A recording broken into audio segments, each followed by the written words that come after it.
Sometimes I'll be foolish. Sometimes I know I get mad. Sometimes I say the wrong thing to you that makes you feel sad. But one thing is true in all that we've been through. You've never stopped loving me, no matter what I do. So let me say, yeah, that every day I try to find the words from my heart to say thank you. 'Cause you take me as I am.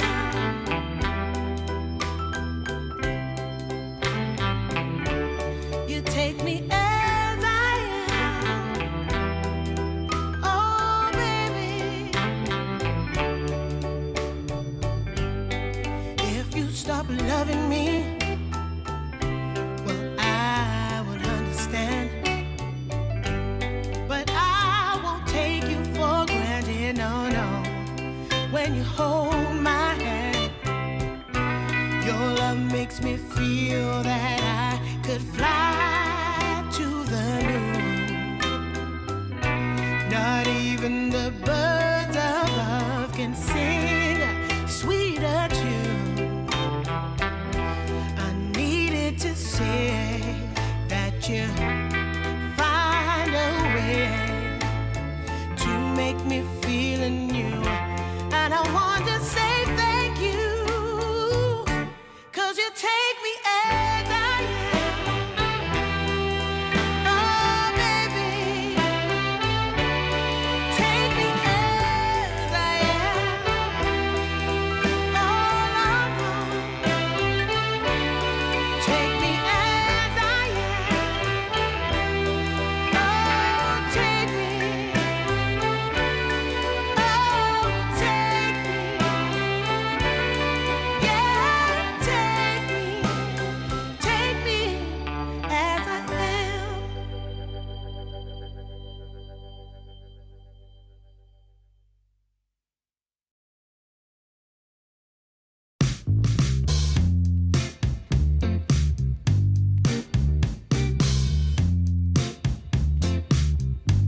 chance on me.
That you love to watch me bleed.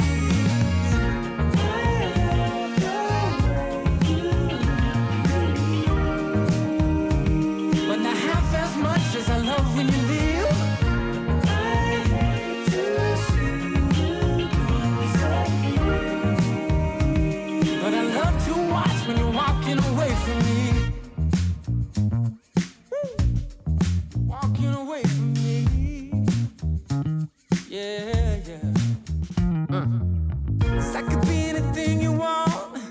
I could be anything you need. Baby, tell me it's something real, and I'll give you everything. Every now and then we can smile. You know I can't help myself. They play around with me for a while, keep tearing me up until there's nothing left. Ooh, it's obvious to me. Yeah, you love to watch me bleed.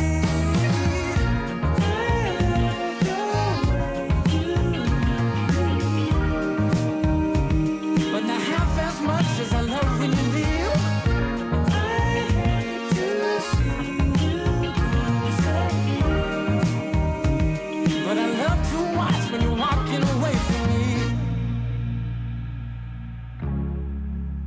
Yeah, yeah.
Get up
my bag of bud, my camels and jack.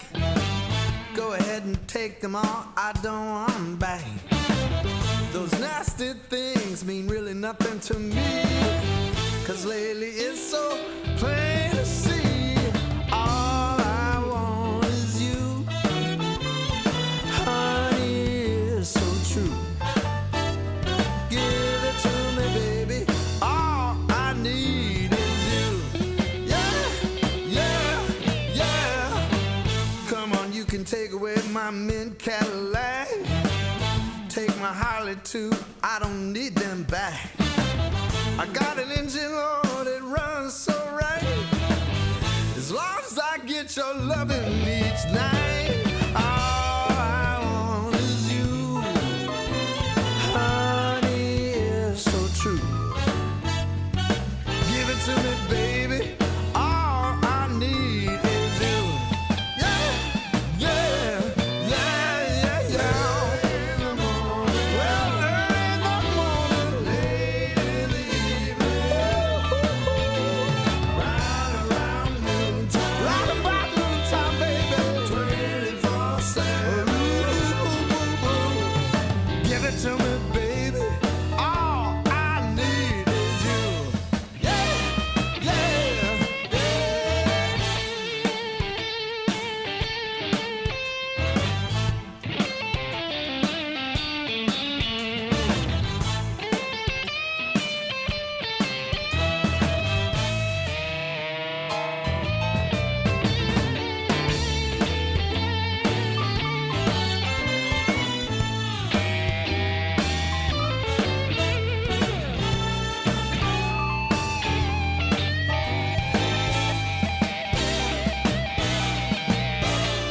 In the morning, well, it's early in the morning, late in the evening, baby, late in the evening, right around noontime, round about noontime, 24/7, it's 24/7, baby. Give it to me, baby, all I need is you. Yeah, yeah, yeah. Take away my bag of bud, my camels and jack. Go ahead and take them all, I don't want them back. The only thing I could ever really miss is what I feel when I get your kiss. All I want is you, honey, is so true. Give it to me, baby, all I need is you. Yeah, yeah, oh yeah. Early in the morning, late in the evening. Well, it's about late in the evening, baby. Right around noontime, 24/7, 24/7. Give it to me, baby, all I need is you. Oh, how, oh yeah, yeah, yeah, yeah.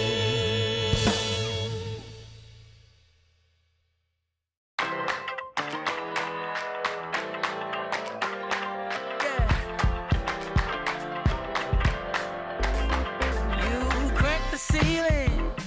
This love is an open sky. Can't shake this feeling. I want you, know I can't lie. These doors are open. Welcome, darling, won't you stay? And you got me hoping. Forever's here, today's the first day. I wanna be closer to you. Closer to you, yeah. You to be all mine.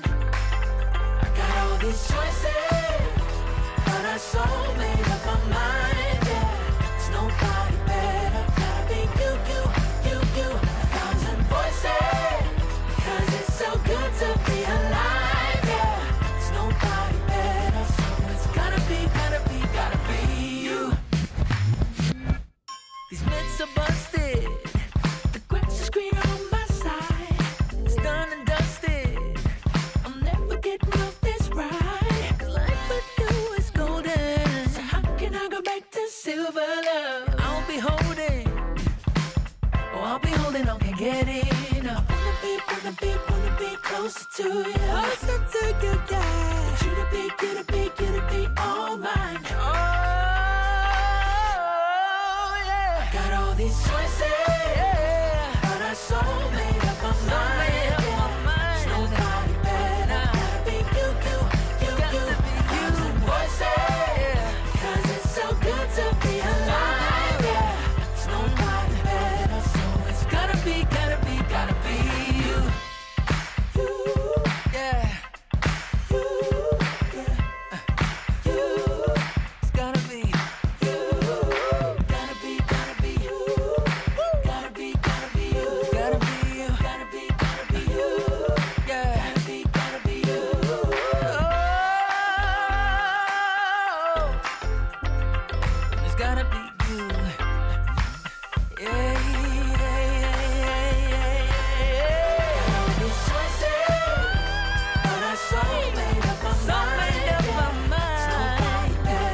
She's driving me crazy, and I'm out of my mind. But you don't go messing around with a girl like that, a girl like that. You know she's gonna take your heart, and you're never gonna get it back. So don't go messing with a girl like that.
DreamLeague Season 26 is brought to you in part by DHL, 1xBet, and Anthros. Good morning. You are joining us at the final day of Group Stage 1, and that means it's over under for some of these teams. We're going to get rid of 8 teams. We have only 2 series per group, but tiebreakers potentially as well. And of course, always, PogChamp Pandas.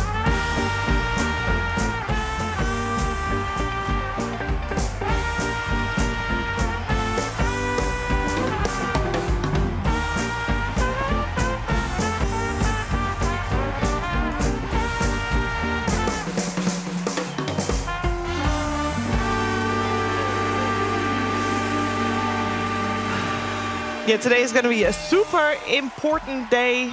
Some teams are already through, some teams are already out. We're going to talk all about it. Of course, first, before we get into any of it, let me introduce to you my panel, lounge area people. How do you want to be called?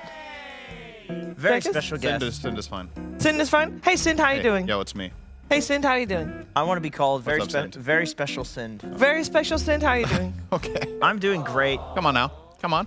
Oh, Okay. sorry about A that. very special Sind does not really pay attention to things. I didn't mean to do that to you. Oh, you did. You know, How you doing, What's Sind? up, less special Sind? Great. Jet lag's gone. Shiver, thanks for asking. Oh, yeah, 4 days in. That's right. Right on Good. schedule. We're good. Yeah? Yep. How do you know? How do we know? I mean, do we actually want to have this conversation? No, we do not. I know you're trying to fill here, but this is I very am actually not uninteresting trying even to fill. me. We have a lot of things to talk about, so. I can fill, you know? No. You want to talk about sleep schedules? You No, want to talk we about don't. bowel habits? Like I anything's wish- on. Whenever I Shiva was asks you showing a question, interest. like, are you sure you want to know? Do you know they It's a put default answer. they put two guys in a cave and it was pitch darkness and they tested whenever they woke up in the morning. Whenever they woke up, they just woke up. And do you know how many hours of sleep they got per night? How much? 8 hours, 15 minutes. So this is why, if you're sleeping a regular 8-hour schedule, you sometimes Both push people had the same. both guys. exact. It was around the same. It was, Were they in the room together or were they in They separate were in rooms? the room together. It was a cave, so they were in the same. Yeah, they were. Well, because then you can obviously, then of course they slept the same amount of hours because otherwise they would wake each other up. That's not a proper test. Well, I think don't. this I is wasn't great. in the. This is a good sample size. I think 2 people I is enough wasn't for in the conclusion cave here. with them. This is a great study, Jenkins. It's a great. Well, there was much also, more to it. If you want to criticize this actual study, it was University of Chicago study. Good I job, can't- University of Chicago. Maybe you should get more than 2 people in your cave next Hey, time. I think this we was a should. I'm tapping you on your hand. You're supposed to be. Oh, sorry. Yeah. Go ahead. I wasn't trying to derail the conversation because there is a lot of things that we need to talk about. And that's why we are only talking very briefly about this being the final stop of the EPT, the ESL Pro Tour. We have 5 stops total. This is stop number 5. And over the next, well, I guess now still only like about 10 days, 11 days left, we'll know the 8 teams that will make it to the Esports World Cup in Riyadh. But there's other things that we have on the docket to talk about. We are very open to everybody's ideas. We listen to everybody's input in regards to how the show should look and what we're talking about. So today we decided to follow one of Jenkins' segments that he would really like to talk about and that he found very interesting. Yeah, I have a segment. Are you guys ready? Prepared for my segment? I am actually. Yeah. Yeah. And my segment is how big of an animal, okay, could you fight in a 1v1? No guns. Okay, that's too strong. It's too big of an advantage because you can No obviously- guns, but you can have other weapons. Yes, you can have Oh. swords, scimitars, harpoons, knives, crossbow and arrow. You can, Crossbow and arrow? yeah, crossbow and arrow. You'd beat any animal with that. Well, Yeah. that's Yeah, probably but not you true. specifically. All right, my biggest animal, I choose the blue whale. We actually I'll have beat that it one, with a but harpoon gun. I want to go through different types of animals, and we'll talk about how we would take them How out. about how about we start with hand-to-hand combat? Because I came up with a really good one. Okay. Because normally a lot of animals, when you start killing them and fighting them, they'll fight back. That's, Speaking from experience. that is animal nature. Thank you. There's one animal that doesn't though. Koala? Oh, the No, I think the will rip koala your would face fight off. back. Oh yeah. They from experience. can get pretty vicious, but the panda bear does not fight back. They would be extinct without human They're too help. busy eating. Do you know the panda bear eats for 16 hours a day? Yeah, but that also means that it's very easy for me to kill him You A could lot just of math, because he's though. not trying to fight back. you could just throw one poisoned bamboo stick in his massive pile of bamboo, and he's never going to realize that there's a new bamboo stick. Can in I there. just say that must be the perfect life? Eat 16 hours and then sleep. Your entire day Not is even joy. enough time to bang. But also Eating is joy. true. But if you can You do a lot poison of that. animals, if you can poison animals and beat them that way, I think you can do any animal because I don't think Okay. majority of animals will Jenkins, know. this when is they're not very poisoned. thought through. No, I want to bring up animal number 1. Computer Okay. load animal.jpg. Animal JPEG. Here we go. It's coming. Whale. This is, I don't know what type of whale that is. It's an orca, killer whale they call it. Could you guys kill No. the orca whale? They take down yachts these days. How would you They do it? do. They're crazy. Well, actually, they're pretty cool. They're called killer whales because they do kill, and they are pretty vicious, and they will fight back. What weapons are we supposed to be picture. able to use? Can we use weapons? Is it hand-to-hand combat? See, this is, you should have picked the weapons. Are they fighting in the water, No, you or can are we choose- fighting on you- the land? you can Because if we choose- fight on the land, I'll just wait it out. Okay, I have a No, machine 'cause- gun, then I can kill anything. I said You no couldn't have guns. no guns. I said no guns. Okay, I'll have a BB gun. That's That's a also gun. You're so I'll American. You just can't pick something I'll that's have not a an gun. arrow gun. No gun, but you can have a You can harpoon. call anything a gun. But let's these say days. you're floating on a block of ice, and it's attacking Alright, you. that's a really good scenario. Okay. Would have been classic. easier to say no Do I weapons, have you know. a poison seal on me? Yeah, you do. Because I will feed him the poison seal. Wait, a 'cause poison like the animal seal? yeah. I think you meant What's like a he seal poisoned as in like an with? arrow tip or something.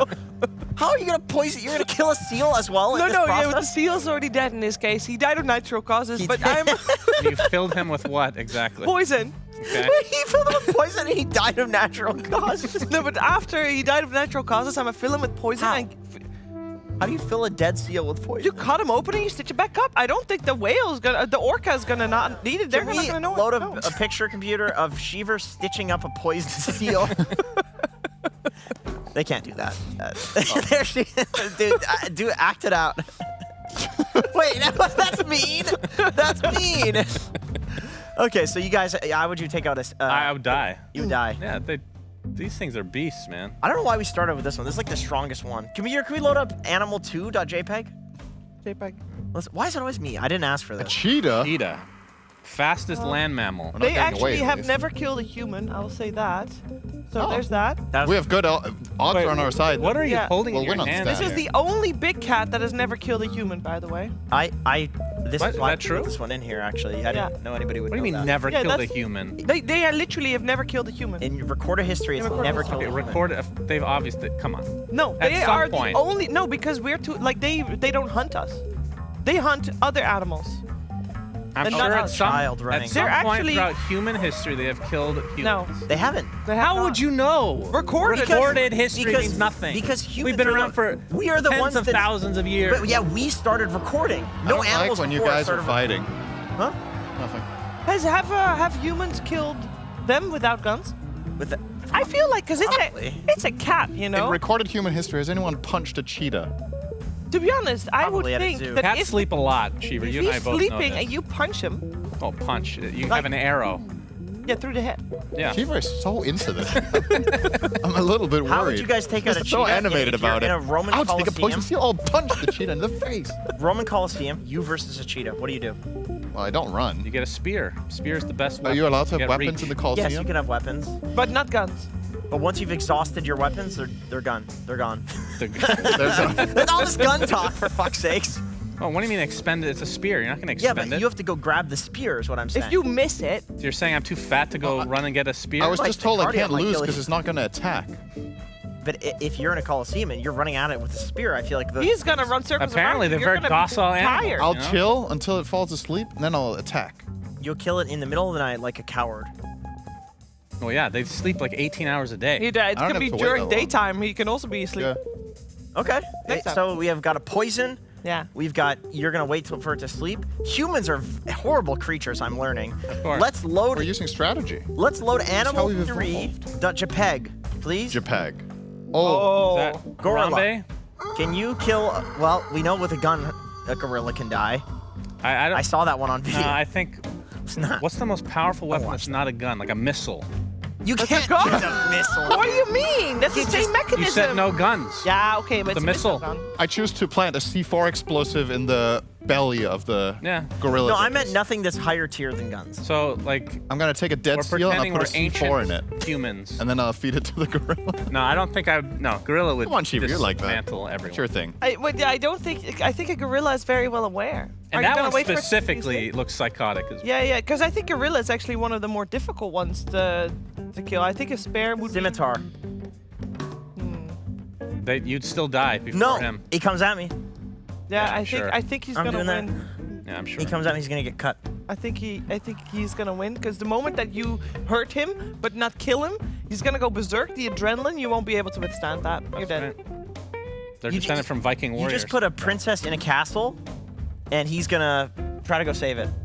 That's definitely how it works. And then you can get him in right. Gorilla wins. right- If a gorilla was right in in the here gut. right now, everybody in here would be dead. I'm very happy that that movement was. The only thing that can kill a gorilla, a full-grown gorilla, is a 4-year-old boy stuck inside with him. Rip Harambe. Oh my Rest in goodness. peace. Shout outs to What? Relic Arena. Is that what I'm Please, supposed to wish say? list. There it is. Is there another animal? Harambe. I can read his mind. Yeah, a computer load up animal dot 4. PNG ants. Many ants. Oh, you That's said a lot of ants. Wait, okay. I have a memory of a movie I saw when I was probably too young to see the movie, and it had to do with ants. And then at some point, someone fell down at a river of ants, and then all that was left was his bones. And it Indiana was like, Jones. Was it Indiana in Indiana Jones? I think it wasn't. I think it was specifically about the ants, though. I don't think it was. I don't know. It's only like that Disney memory. Ants. What? The movie Ants by Disney. Could Definitely you not a Disney movie. could you kill could you kill 1,000,000 ants, Sheever? How do I have a flamethrower? You do not have a flamethrower. That's Do we have a gun That's a for gun. this one? I'm afraid that's a gun. That's a Sheever. gun. Do I have? But the thing is, I think I can kill a majority of them, but I think some will always get away. But they're a hive mind. They could get into your house, eat the wood. That's termites. And make the building Yeah, collapse. you did not do your research on I did not. Be quiet. Okay. Is it fire Why are you ants? holding your forearm like that? That's really Is weird. it fire ants or Worked those out black last ones? It's fire ants. It's a flesh-eating ant. It's the flesh-eating ants. Yeah, I don't think I'll win that. You don't think A so? I think million? I'd actually. No, I won't have a gun, but I think I'd rather help myself than to die to the ants. If you leave one alive, they reproduce. Exactly. So there's no Alone. way. I'm out. I think so. Oh, that's crazy. I think ants are like, what do they call it when it's you're one?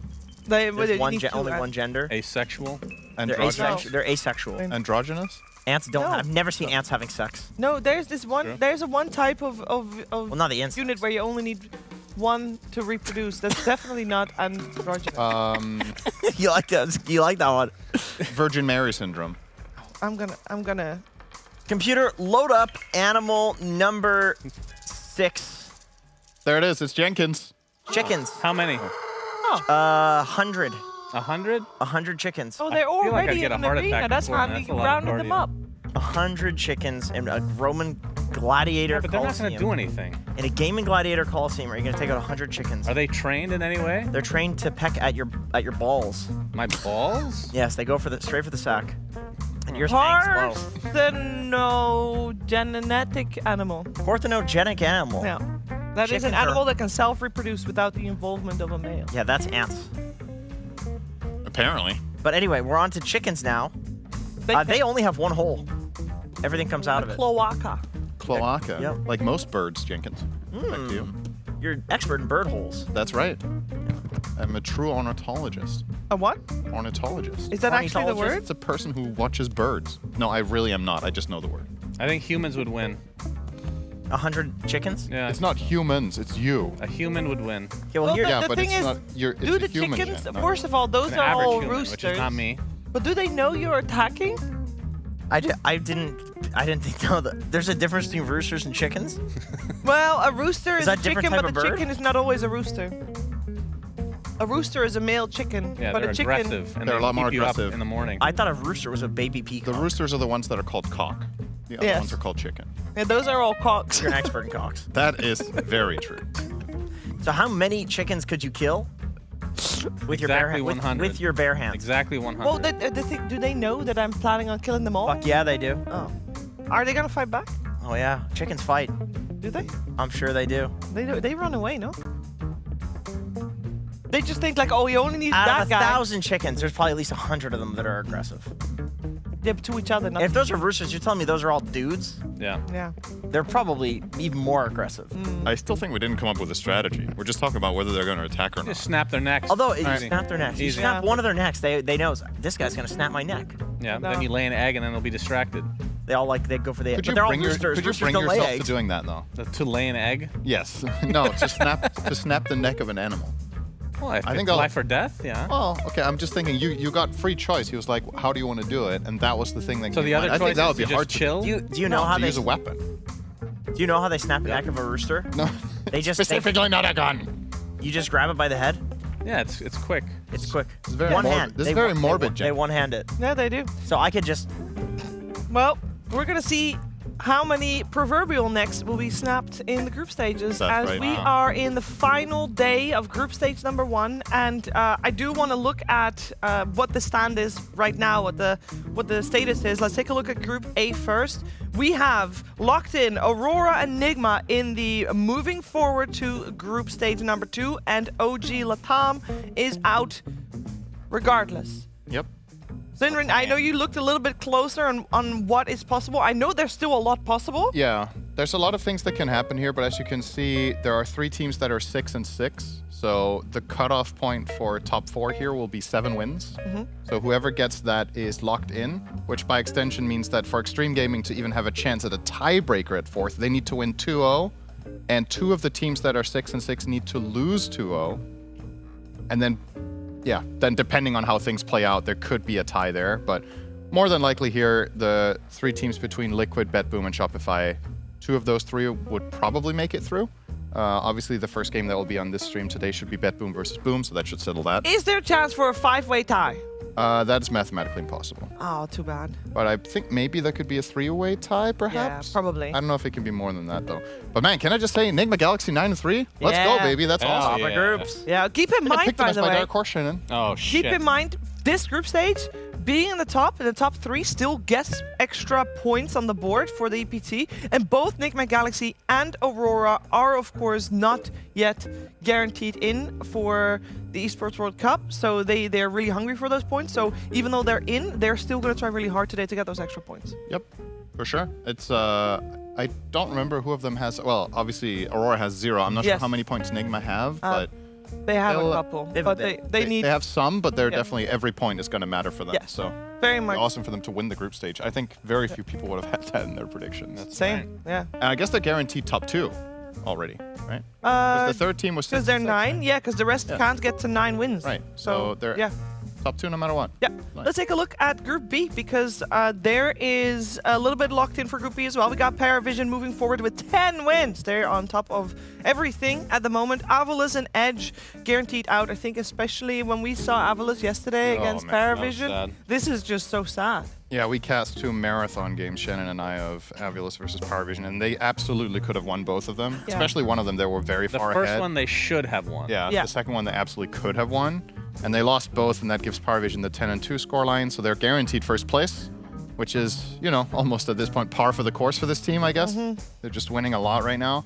But the middle of the pack here, this is going to get really interesting. So you can see it's pretty similar to Group A. You know, there's it's a little bit more wins in the third and second position with the 7 instead of the 6, but everything is up for grabs here. And the team that I'm looking forward to seeing in play today with their backs against the wall is Navi Jr. If they could somehow clinch out a 2-0 or maybe a tie, Yeah. could be enough for a tiebreaker. And they're playing against Falcons, right? They're playing against Falcons. So if that series is a tie, Falcons would be 7 and 7, Yep. and they would be 6 and 8. So I guess Navi Jr. kind of have to win out. if Yeah. they want It a chance. depends because Gaiman is still facing Talon, so who knows what's going to happen there with the other team that is 6 and 6. So Yep. there is still a lot possible there for sure.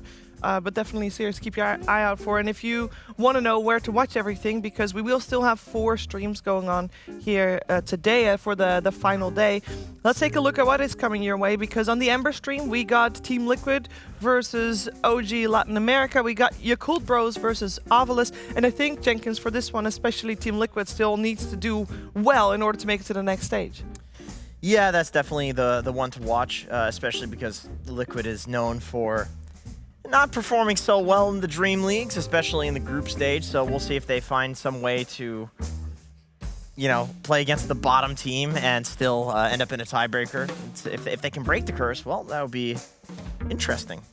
Yeah, and here you got Falcons Navi Jr. at the end of the day for Storm, and that is definitely one to set an alarm for, because I think that's going to be a very spicy one with Nigma Galaxy and Extreme before that, which is also, as mentioned, still very important considering Extreme. They need to win out and then hope that some shenanigans happen, that they still have a shot. And for Nigma Galaxy, they want to win out because then they get the extra points out of the group stage. And here we have the Earth Stream. Shannon, which one in particular are you looking forward to most here?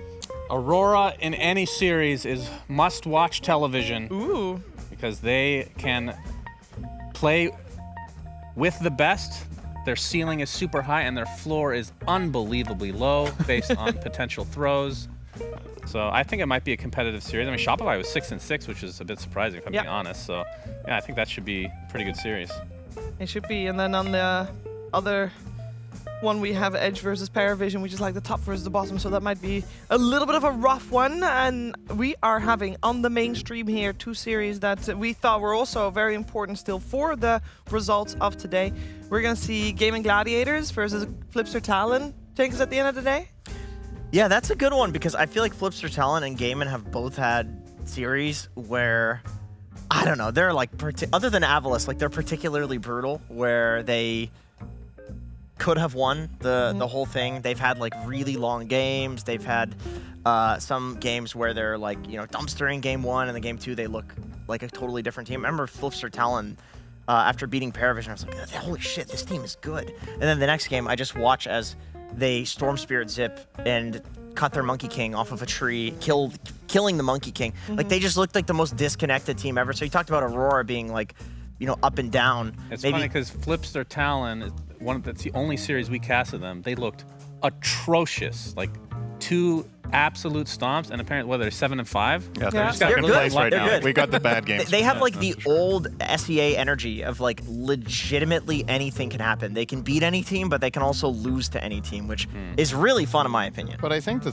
thing that's nice here is that they're actually potential to be 2nd or 3rd place in their group, right? Yeah. That's a little bit of a breath of fresh air because I feel like recent tournaments, SEA has just looked a tier below everyone else. Yeah. So even if we have games where they play poorly and they can still get to 2nd, 3rd right now, that's a really good sign that this team could be a new contender from the region, which it kind of desperately needs, to be honest. So let's take a look at what they can gain by doing well here in this Dream League Season 26, as we do have an overview of that in the prize pool right now. The prize pool. boom! There it is. As we have obviously a lot of money to hand out. Club rewards, I think, maybe even extra important in the SEA region, because I feel like the orgs there need a little bit extra development. I kind of feel like they're because you don't win that much of the tournament. I mean, I don't want to sound mean, but they is you true. know. I mean, listen, it's not just SEA, it's NA as well, and SA right now too. So shout outs to Shopify. But yeah, the club rewards very important. Also, SEA is the biggest consumer of Dota content that exists. If you look at like any YouTube stats, like these guys are fiending the Dota content. So, you know, 40 grand to make some YouTube videos or some TikToks. This goes a long way in terms of marketing and having a very happy org that can afford to pay some players to you know, do well in the region. No, that's for sure. Lots gonna be on the line today, so I think it's about that time where we start focusing on our first series of the day, Bet Boom versus Boom, coming your way right now.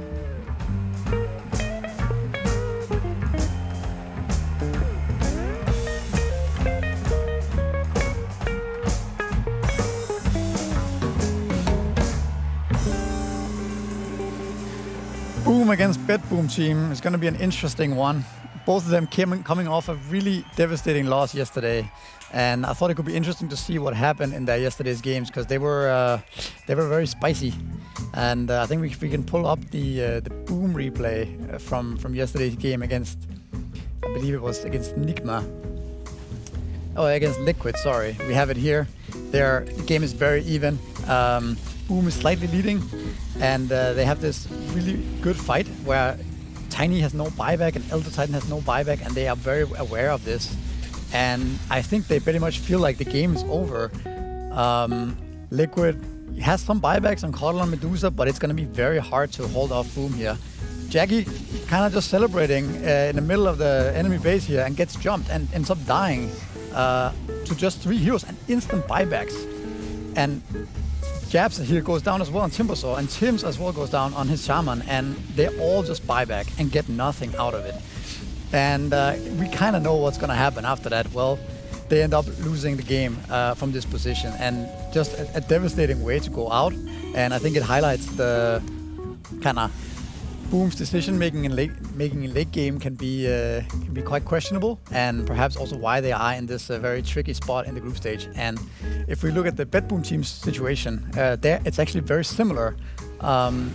Monkey King jumps on the tree, dies, insta buybacks, right? They are 10k up at this point, and completely in control of the game. GPK here gets caught on his Storm Spirit, dies as well, buys back immediately. So it's a very similar situation actually we have between these two teams across their games yesterday. Here, just 20 seconds later, the Storm ends up dying back. The Monkey King ends up dying back. We are just about to see, they can barely finish off the DK, but yeah, Storm dies again. Miro also ends up buying back. So from being up 12k completely in control of the game to insta dying back moments later, and both teams doing this in their latest games. I think that speaks to a very interesting series we have at our hands, where it could be a very explosive, very crazy game if it goes late at least. Yeah.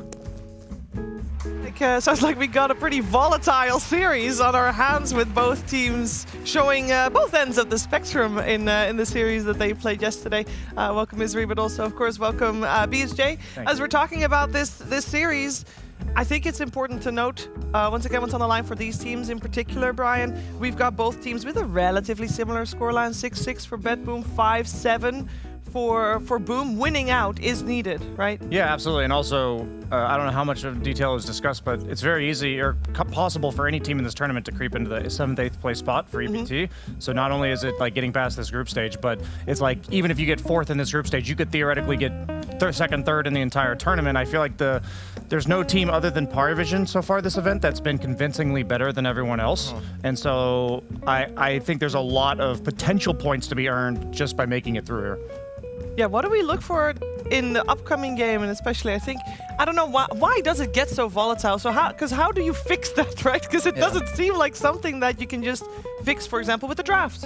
It is interesting to see teams still falling into this what do you call it, in this mistake group of late game buyback and dying immediately after. I feel like that's something that happened 10 years ago as well, and people still haven't figured out a way to remain calm in those important situations. I think some teams have. You don't see Falcons making those moves very often. You don't see, for example, Tundra do these mistakes, but other teams, when they're not maybe established as teams, when they're not calm in their communications, I think this can end up happening. And yeah, as we saw here, very, very crazy endings to the games. That's the depressing part about Dota, is one mistake at 50 minutes. Yeah, you have to be 100% focused all the time. And I think at a certain point when a patch is out, everybody's so used to the patch that every game goes giga late.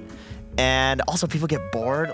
You lose a little bit of focus, like you said. You're chilling in the base, celebrating the win. And it's nope, that's the one mistake. Yeah. One break in your mental, and that's enough to lose the game at 50+ minutes. It's also both those situations, maybe the mistake of the carry player, right? You have Terrorblade just kind of sitting there on high ground in full vision, right? Gets jumped, and it's a bit annoyed that maybe can happen in that situation. So he just buys back instantly, and that kind of snowballs into the whole team buying back as well, because they feel we have to do it too. We have to back up our carry player. Same goes for the Monkey King, right? Jumps on a tree, dies. Damn it! What happened? How can they do this? And then he buys back too, and yeah, it just snowballs suddenly in carry players. Am I right? Wrong direction. Yeah. But how do you fix that? Because both of these teams have a pretty experienced coach, Bulk for a BetBoom team, and Mushi on the side of Boom. I feel like you can give all the speeches you want. It's you stay calm, but you can't. The only way to practice that stage of the game is by having it time and time again, and then at some point making the right decisions and being more comfortable in the state of the game. I mean, I think it's I think it's hard for the coach to do much about it, except for saying the things you said. I think it really comes from the communication in the game. If the communication is chaotic, chances are that these type of things can happen, right? I'm gonna mention Gaming Gladiators, even though they also had a really bad loss yesterday. But I remember Ace recently talked about how good they are in late game as being calm, and when they get one kill, they back off and make sure that everything is very methodical in late game, so that they don't make this type of rushed mistakes. And I think the best teams are good at doing this. But it is hard when there's a lot on the line. I will say, because that does sound very good in theory, and it would be nice for Gaiman to have that mentality yesterday evening as well. Because it is indeed easy to be from the outside and saying, well, that's how you should do it, and then having to do it. You're in the game, you're playing CK, you're like, I got the break, I got the break, I got the break. Anything can happen. A lot will depend on also the draft. So potentially a way to fix these late game issues is to just not let it go to late game at all, because that's something you can take care of if you go for that in the draft. We have a Templar Assassin making it all the way through here. Wow. We got Bet Boom on the Dire side with first pick, overall last pick, and second pick for Boom on Radiant. They let it through. That means they're gonna pick Enigma, or what's the counter here? Because it's like usually Dark's here, Enigma, right? That you try to pick if you are bold enough. You just go Morphling right now. I wouldn't mind that. Yeah, that's an interest. I mean, Morph versus TA has always been incredibly good. I can only imagine that it's a lot better now that you can... It's even better, for sure. You're just like a 300 agility TA. Yeah. With Refraction, that covers your weakness that you're only at 1,000 HP. Even though it was already very good before, yeah. It's just even easier to play now. And it's not like the TA's ultimate mattered. But they go Sand King, okay. One thing about TA as a carry, I was watching Cinder in stream last week, and he was playing a lot of offlane, and he's like, well, they picked TA, I can't win my lane. So one thing you have to do as offlane, I think, is be able to retreat to the jungle. TA is a very oppressive carry, so I think Sand King is a decent answer just because you do have damage over time to pop the Refraction in the mid game, but then you're also a hero that can go retreat to the jungle at level 3. True. I mean, I think that's almost a theme of the carries in the meta right now, that you can't really beat them in lane. Yeah. You just leave, yeah. With Terrorblade, or you pick Morphling. Doom to just doom them level 6. Yeah, maybe something like that you can do, but I think that's also why you have so many heroes that can go jungle early, right? Like the Darkseer can always farm jungle if it goes south, the Sand King in Underlord, this case, right? Yeah. Maybe Underlord, yeah. But I think the safe lane and the carries in particular are very scary in the laning phase right now. But the Sand King for Boom, I know they played both offlane and mid, so it is a little flexible for them here. It's definitely flexible, but I always liked Blitz's approach, even if, Liquid doesn't have the best group stage approach or group stage record here, but I liked his approach that you address the problem, which I think the biggest problem TA, with the immediate next pick, the problem that TA poses is your offlane could just get completely destroyed. Like we saw yesterday, we were like, oh, this is a nice draft. I believe it was for Bet Boom. Yeah, it was Bet Boom. I'm like, this is a nice draft. They have Mars, team fight, and everything, but I am concerned a bit about that Bane PA lane that he's laning against, and then they go 0-7 in lane, and the game's just unplayable. I think if you pick an offlaner like Mars and you play against TA, that's like that, and that happens, the game's just over. Yeah, right? it is. So if you're a little bit pigeonholed in regards to the offlaners that you're able to pick, so if they do end up flexing the Sand King to mid, it has to be a pretty convincing offlane pick. Sure, and you address the problem early, because otherwise, in the 2 bans that come out, they could genuinely ban the 2 best options for that. And in Dota, sometimes right now, that's enough to mean that you have to pick some B or C tier hero, and that feels really bad. Sand King obviously is S tier. I just think it would be easy to get baited into, this is a perfect X hero game, and then it just gets destroyed in lane by TA. So I'd almost, if I'm these teams and I'm dealing with a bit of chaos throughout the group stage, I'd rather just be like, that's the problem. We solved it with this pick. It's going off lane. If they end up flexing it, I'll be skeptical myself. But just based on what you were saying, Misery, there's just a lot of moving parts. And in this exact scenario, I would lean away from flexing. We also shouldn't forget the concept of TA mid. That also is something that we might be able to see as well. Yeah, of course. That can always come out. But I agree. I think it's not a bad approach to just secure themselves that offlaner that can go jungle and have a solid game no matter what. But yeah, we'll see what they have to choose. Boom are picking first here. I like the Wind Ranger Sand King lane, because it's kind of like a scuffed AA. You have the execute with Sand King damage. Power shot from long range is often enough to kill people with the epicenter. And it's also a hero you can leave alone in the lane once Sand King leaves the jungle and TA can't pressure. They go for Ringmaster. That's interesting, because I know players consider TA to be actually pretty good against Ringmaster, because you can hit the trap and do pure damage to the box. You can silence Ringmaster backline. You can jump him as well, force him to box himself. But it's still a really good hero. It's been having a pretty solid win rate. I was pretty surprised about that because previous tournament Blasted did not do well. A lot of these super meta 5s, I've actually been noticing they like alternate between win rate of like 60% and 30% from event to event. And we keep talking about the fact that maybe these weaker teams are trying to copy the meta and then it's not working for them. Yeah. And then so this is like a ping pong effect from tournament to tournament. But yeah, Ringmaster, he's been having a solid performance this event, and he's a jack of all trades. But I think the save aspect is not the greatest against TA because I view Ringmaster save and like Shadow Demon save as like more powerful against heavily committal damage lineups, and TA is just, you know what, 700 range across the screen, and okay, sure, you dodge the meld, but you definitely can't lane against this now. Like, this is officially unlaneable. Bane TA, name a stronger lane. They got destroyed by Bane yesterday. I'm not surprised they're picking it. That they were literally, that was the lane they were against. Or not Bane TA, but Bane PA. Pretty close, you know. Yeah, it also blocks the Morphling that you guys were alluding to as well. Bane, of course, with the Enfeeble. Actually, really solid again. Morphling being banned okay, is also good at that blocking works. Morphling. Yeah, that works. Yeah. You didn't like this Bane Shadow Shaman duo. I didn't, and I still don't really. And they ended up losing that game, by the way, where they had this combo. I like the Bane. I think Katayomi was talking about yesterday that he also likes to play it.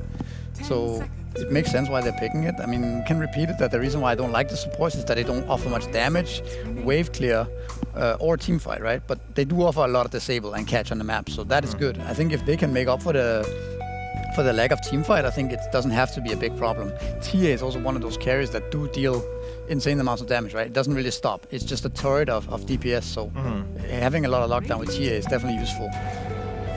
So what do you think for the mid? Something like Storm to jump with the I wouldn't mind. supports? I would rather see something like Pengulia or something that offers more team fight, because again, you don't need the Storm, right? You already have the Bane and the Shaman. So I think it's better to secure something that both deals damage and offers team fight from the rest of your draft. Abaddon, I think, is a pick that Boom has played on carry. I remember looking at their games. It kind of goes both ways against Bane, because Bane can like nightmare you during your borrowed time, and also you can shield off Fiend's Grip. So it's a lot of, you know, cat and mouse, little double-edged sword between Bane and Abaddon. I think it's going to be important we keep in mind this Shadow Shaman level 15 talent, like that timing when it comes out, especially crucial against Abaddon, because Hex itself is a silence, which prevents Abaddon from manually popping his ulti, and then the 15 talent is that Hex breaks, which prevents it from automatically going off. So if you have a hero like TA, which they already have, of course, then I could see the Abaddon just getting Hex killed in 2 seconds, which is exactly what makes this hero good, is that doesn't happen. Yeah. So I'm a bit concerned about that pick, actually, now that I'm kind of logicking it out. I always do like Tusk, though, against Shadow Shaman. We've been seeing a lot of Shadow Shaman 4s get absolutely punished by Tusk 5. It's just a hero that helps his carry get on top of you and isolates you on the side of the lane where Shaman wants to play. But Enigma as an offlaner kind of allows a Shaman to not have to play there for very long. And he can also kind of cower in the safety of the Eidolons around him. So I think I'm much more leaning towards Betboom team's draft, even though I agree with your skepticism of like the two supports lacking or like kind of overlapping on their kits. Their lanes are really strong, Betboom, right? And if they do snowball with the lanes, none of this has to matter at all, right? Yeah. They might just win the lanes and take all the towers really quickly and Roshan and things like that, and then it's really hard for Boom to play the game. But yeah, I don't know. I think if they don't win the lanes, or if the lanes get even out, I think Betboom's heroes don't necessarily have the best synergy. Boom, though, what do they need? I think they need a little bit more damage somehow. I think both supports Senking, like we saw Senking a lot yesterday as well, and it feels like if you're not using your epicenter, like the hero doesn't offer much damage, right? Same for Tusk. So I think having a hero like the TA for themselves, some kind of turret type of hero that deals unlimited damage, would really suit their draft, and I think it would make it a lot scarier. I don't know if they're willing to put the Abaddon offlane now since they see the Enigma, or if they're okay with this matchup. I don't really know if how that matchup goes, but Betboom did pick the Enigma into the Abaddon in this case. And they banned a carry and a mid, so they're also questioning the same thing you are. Like, are they willing to flex? What's the puck ban for, you think? Is that like a Storm or a I think Ember they're it's protecting? just Amel Puck. He was playing it quite a few times in the group stage, so it might just be based on that. Yeah, because they have like a lot of disable. It's not a good catch puck game. Yeah. It's really bad puck game, actually. Okay, so I did feel like this was a pretty free Ember game. Like Morphling's already banned out, Monkey King got banned out by Boom Esports, and I wanted to highlight Ember going into today. This hero has an 85% win rate in 21 games this event. That's insane. And I've always thought of Ember as, if he's in meta, right, that you either have the Huskars, the Monkey Kings, and the hero looks bad, or he has a decent lane and he has an 80% win rate, you know? So will they go for something like Huskar? I think you need to address it to that degree. Just what are the other answers? Is there anything else? DK, people have tried. Like, the green facet DK does well against it in lane, but I don't know. I feel like all of these lane counters, maybe Slardar, all of these lane counters just like, they fall off, and then Ember just does exactly what Ember wants to do. Like, it seems to slow him down. I almost think it's just pick something for the game. It's a bait. I feel like this is a bait. Every time this is a bait. You just pick DK into the break that you were talking about, Brian. Enfeeble from Bane, which is going to reduce his regen. It just doesn't work historically when we see this pick come out. We have seen so many DKs, and they're all like 9th, 10th pick, and we all agree it's like, doesn't seem like there's anything better. Like, that's been our consensus every time we see DK. The hero's 2 and 8. Like, I think there's a reason for this, you know? And Boom has a lot of those losses, actually. They have been playing the mid DK quite a few games as well, so they are picking comfort here. I think if you're not going to go full on with the Huskar in this type of spot, then I think DK is an okay choice, right? Okay. It gives them that pseudo carry from mid. If he gets items, you know, he can deal damage consistently. So I think that's kind of what Boom lacks in their draft. But again, he needs to get those items, right? And he needs to. It's a risky hero because if you start dying a couple of times, it's not the same DK as it used to be with the red facet, right? He's probably gonna go green or even the slow facet. Yeah.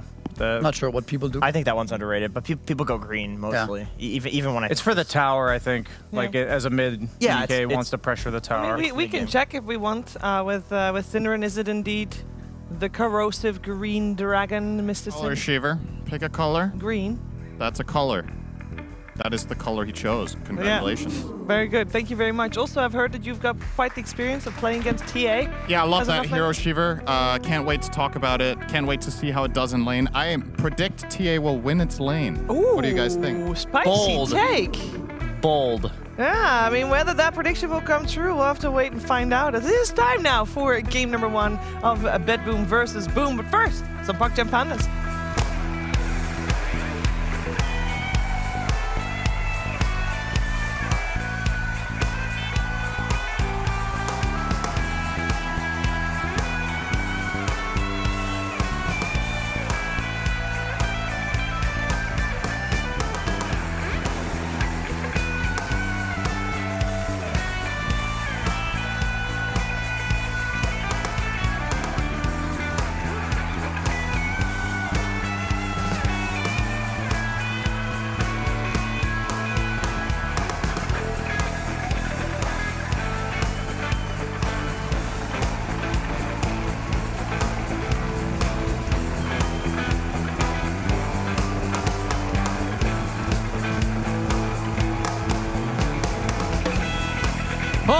Yeah, it's a party. Sunspan here with Synderen. BetBoom versus Boom. Thank you. Why are you so slow today? Sorry. I'm trying to get you involved in the intro. Boom. Boom, Shannon. Boom, baby. Shakalaka. Boom, baby. All right. We got smokes on both sides. Very important series for Boom, of course. They are 5-7 right now in the group stage. I mean, BetBoom, very important series as well. 6-6. Even if they just draw, it's still pretty favorable for them to move on. Boom, though, I feel like they might have to come out with a 2-0, Synderen. Yeah, if they want to have a very good shot, then 2-0 is where it's at. I think mathematically there is a chance if they tie, but I'm actually not even positive about that depending on the other matchups. But, you know. You never want to leave your fate in other people's hands. Exactly. So. But we do get to see the Templar Assassin. You've been talking about all tournament. They've got their work cut out for them. Okay, so in the pub games that I've been playing, when I play off lane, this is obviously just, you can very easily get confirmation bias, but I feel like I'm laning against TA and Morphling all the time. And these heroes are really annoying in lane. And TA is easily the worst. Like that lane matchup for most offlaners is super tough. I'm curious to see what Jabs and Tims are going to do up here with the Tusk Sanking. I think you just have to try to pull waves, but the problem is you can't do that against Bane. Yeah. Bane, one of the best heroes at interacting with that play, because every time you go to the wave, Nightmare is one of the longest duration, well, it is the longest duration sleep in the game, which specifically drops the creep aggro, so Tims can't get the wave, which in turn should mean that the TA just gets to lane against Sand King 1v1. That should be pretty easy, and of course Bane will come over for help whenever the pull is unavailable. But so far so good here for Jabs, of course. Aside from that, what an Enigma game, right? Like, this was picked relatively late from Yarrow. He's a master of the hero, and there's no BKB piercing stun. And he's playing against triple strength, or I assume Abaddon is universal, but in essence, tanky core. Great game for Midnight Pulse Black Hole. So I really like that boost draft this game. I think it's super good. But I do share Misery's sentiment that perhaps the support duo is a little bit lacking. But he wanted to see teamfight, well, he got Enigma. So Yeah, and I feel like picking Enigma against 4 melee heroes are going to be grouping up a little bit more than the average lineup. very good this game.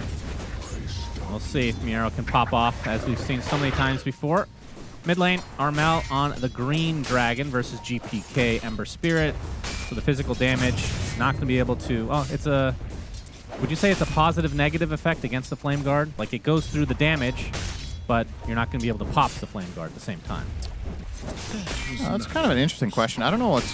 I feel like this overall in the game is better for Dragon Knight, because a lot of the time when Ember survives in fights is because he just barely lives courtesy of the Flame Guard.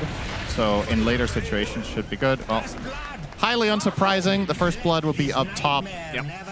Courtesy of Bane and Templar Assassin. Panel talked about how TA already is tough enough to lane against. Well, put a Bane in there. Yeah. And you got a recipe for disaster. I gotta say though, Jabs having 10 CS here is definitely not bad. Yeah, I was expecting getting what he a can. lot worse than this. And about to hit level 3 as well, so level disadvantage not Oh, as this is extreme gonna as hurt, it could though. be. We'll be trying to run away to both Kataomi and Kiritich. Ice Shard's blocking off the Bane, but you can see the Lotus will be given to Kiritich. That's actually a pretty important miss on the shards. That was definitely playable for Tims, where he blocks off both and then Sand King gets the Lotus. But now instead, they don't get the Lotus and he gets bullied away. So pretty bad news up here. It's only going to get harder. TA really levels up when she gets to level 3. The damage of Meld is crazy. Do you think at a certain point Tims will, I mean, obviously at a certain point he will, but in a lane like this, you just kind of let Jabs try to solo it and you just go roam a little bit earlier than you would want to? I think in this situation right now, if it were Tundra, the Soxa would be stacking the left camps right now for 33. But I think Tims is too late to get over there, so he will have to stack the Ancients plus big camp here, which is also fine. The problem is farming these 2 camps together is not really possible until you have level 4 Sandstorm, I believe. So that's going to be a while. And, well, Kataomi has understood the assignment. It's going to run him down and block the camp, so the stack wasn't even successful. Jabs is doing great, though. He's actually out-leveling. Well, Kiritich still has a solo wave to get through here, but yeah, I have to say, if Jabs gets off to even just a decent start, that is really good news for Boom. I'm surprised Kataomi isn't focusing more on sentry wards. Like, just full-on every sentry available, just buy it up, send it to lane, and try to shut out the Sand King. Because you can fight him in the Sandstorm with TA Bane, for sure. And if Tusk comes over to help, you can still win the fight. So perhaps there was a way. I don't know if they were out of sentries, because they've also used one bottom to block the camp, or open the big camp. They've used one to open up small camp up top. I still feel like he should have had one more available than he used, and it really makes or breaks this lane whether Sand King can sit in Sandstorm. Because yes, the reason he has the 19 CS is only because of that. Otherwise, it's hopeless. Make no mistake, though, he's still losing the lane handily. Tia has 31 and 11 to the 19-0 Sand King, but as you said, I think it's a pretty good outcome. Yeah. This could have been way worse for Jabs. And mid lane, Great lane for DK. Armel owning it up 32-14 to the 21-2 of GPK. So that is a big time win for Boom. And then in the safe lane, you can see for Jack Boys, he's actually struggling a bit against Miera, which it's not unexpected considering the CS for this hero can be insane. As Jack Boys will be aphotic shielding. Gets Shackle as Kataomi making his way over as well. TP support on the way, though, getting blocked off by the Eidolons. Beautifully done. Snowball too late. And Tim's not able to block anyone either. That's a really cool combination, actually. The Eidolons get in position, then you Nightmare with Sleepwalking, you pull them toward yourself, and you get that full surround. That was some... Grubby would be proud, Shannon. That was some good Warcraft 3 full surround there. True. Generally do that with a Mountain King stun into Footman surround, but we'll do it like that this time with the Eidolons. Good. Drawing some inspiration there. That's right. Mid tower's gone, by the way. 6 minutes. Yeah, that's what this DK in a downside of this is. Yeah, this is the one lane that Boom are winning, and they're winning it hard, and they have to. Like, this was also their overall last pick of the draft. They knew the matchup. They know this is one Armel is comfortable with winning handily against Ember. He should. But as you mentioned, the problem here, Jackie on the Abaddon will just have a tough time. Generally, the way you counter Enigma is mostly up to the core pick rather than the support in the lane itself. The only support that we've seen have really meaningful success against Enigma is Elder Titan or Warlock. Oh boy. But when the carry and the support both cannot really deal with Eidolons, you have a problem. Katsuomi will try for a sneak, but not going to happen. Double dipping here with Boom heroes. Important. If Sand King was there alone, he actually would have got it. Yep. Because you could sleepwalk him out of the ring. Bane is maybe the best Yeah, in he's a really good at 1v1 it. situation for those Wisdom Shrines. But it will be a 1-for-1 overall. Yeah, who else as a support at level 4 has like displacement? Pudge. Yeah, but then you're not in the ring yourself either. So But you have Rots in their end, okay? yeah, that's great. It's a good combo. Kataomi under the tier 1 tower. Bot will Nightmare. Jack Boys for now. He actually gets blocked inside the shards by Tim's, and has to be a bit careful. Jack Boys will force him out eventually. Like this from Boom, though. They immediately got onto the next tower. Armel not missing a beat. Took the mid tower straight up to top, connecting with the Sand King. And with Jabs already being level 6, there is a fight in him if Boom were looking to defend here. Heritage will pull away the wave. But they're doing some good damage at the very least. Oh, yeah. Jabs has his Epi at the ready. He's actually farming better than their position 1 for Jackie on that Abby. Yeah, it's not exactly good news. You would like Abaddon to have a good start when you're running it as a carry like this. Abaddon carry losing lane is rough, because compared to a lot of other carries in this patch that are popular, Abaddon just farms slower in the jungle. He does have 3 points in Curse of Earnest, which that will help, but it's this is not a Terrorblade level 5 that's just going to do Conjure Image and... Oh, can I just say, praise Gaben.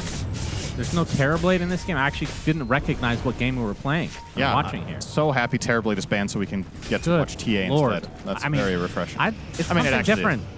It's something different, you're right. I'm just mad at TA this patch. That's it. I have a vendetta against this hero right now. Just TA. Yeah. Okay. Well, a little bit of... I don't know. I think Morphling is at least a little bit more interesting, both to Yeah, but when you see it watch and play against almost TA. as often as Terrorblade. I mean, that's the thing about TA. Yeah, it's busted, but we're not seeing it. Yeah, for a reason. Yeah. Let's see if he can prove his worth here. No, so far so good, Kiritich. Top of the net worth, 1,500 ahead of the enemy carry as of this moment. Yeah, this rotation bottom from Boom, the pressure they put there bore fruit, so they took the bot tower tier 1, and now he gets to farm up the Ancients with his Eidolons. Has to be a little bit careful against the big black dragon here that he doesn't get splashed too much, but managed to micro it properly. We'll stack it up. Kataomi trapped. We'll get the Nightmare off, but Armel is also here. Dragon Tail actually puts him into the pit. It's so funny that traverses terrain. Or is it just that spot, actually? Radiant's top tower is under attack. Wait, what exactly? He went through the pit. I can't remember if it actually traverses terrain normally. The Nightmare. I think it does. Okay. Because Yeah, there was that it makes bug no with sense, the but you pit can. where there's the little sliver of Right. no clip, as it were.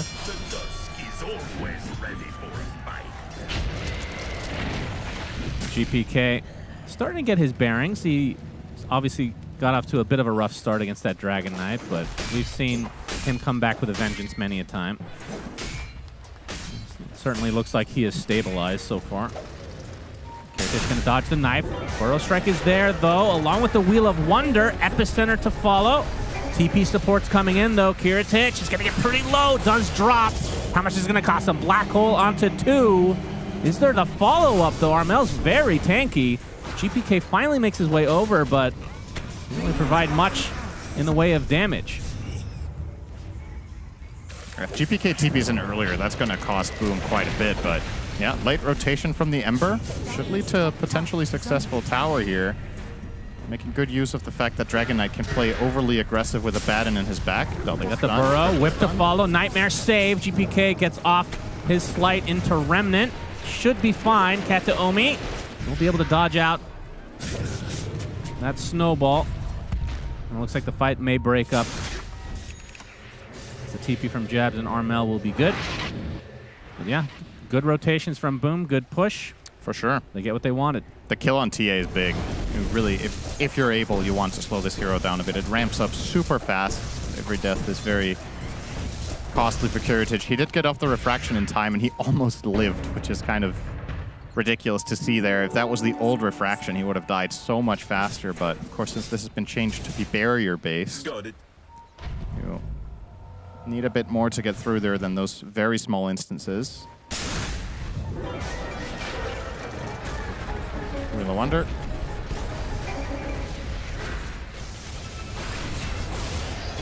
Yep, just a little bit too late on the TPs. On the GPK side, at least. Some smoke here from Boom. I'm gonna wrap around, though. See if they can find something in the jungle, or just maybe Ward Expedition. And Jackie on the Abaddon, 2,000 into his eventual Radiance.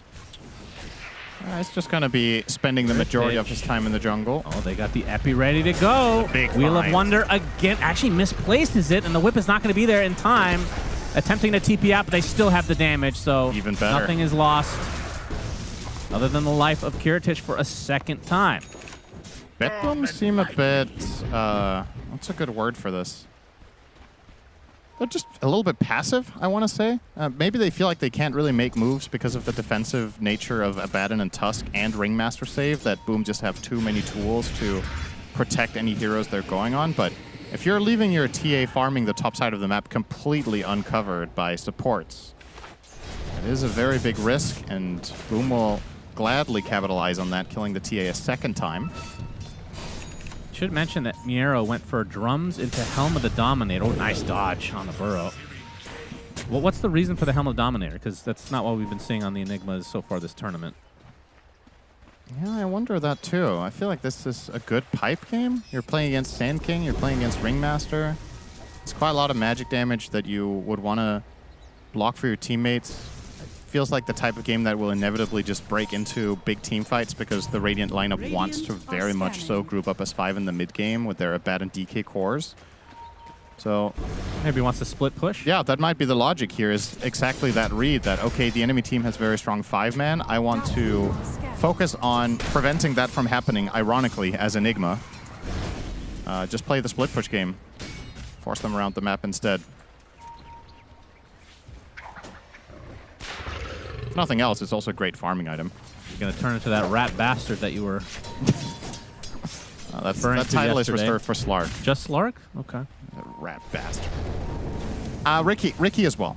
Ricky can also get that title sometimes. He has a cosmetic that is a literal rat. That's Bounty Hunter, So right? he's Bounty Hunter, yeah. Yeah.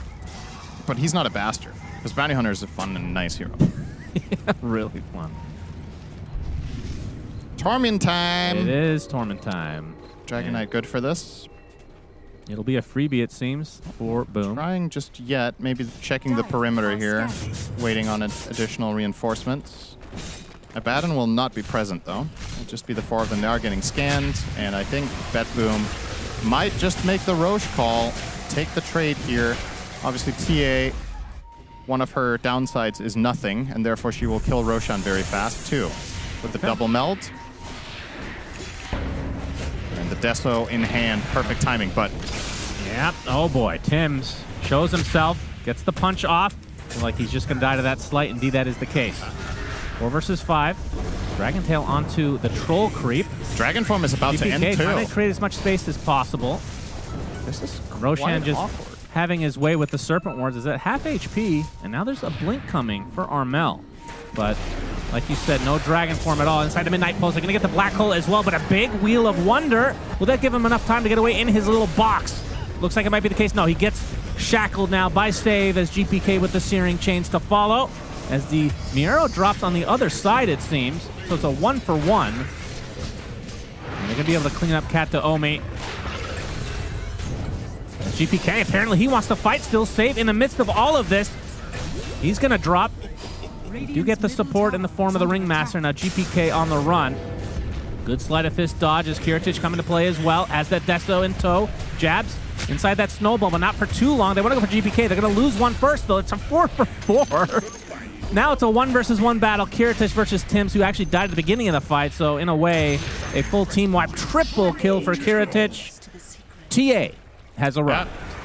He was missing for a good chunk of that fight. Emperor went back to base to refill and left a remnant behind, came back in to fight alongside his Shadow Shaman, but Kiritich was nowhere to be found. He was very far out of the fight, but eventually he shows up and hits a couple of fools on the head and gets the grand prize.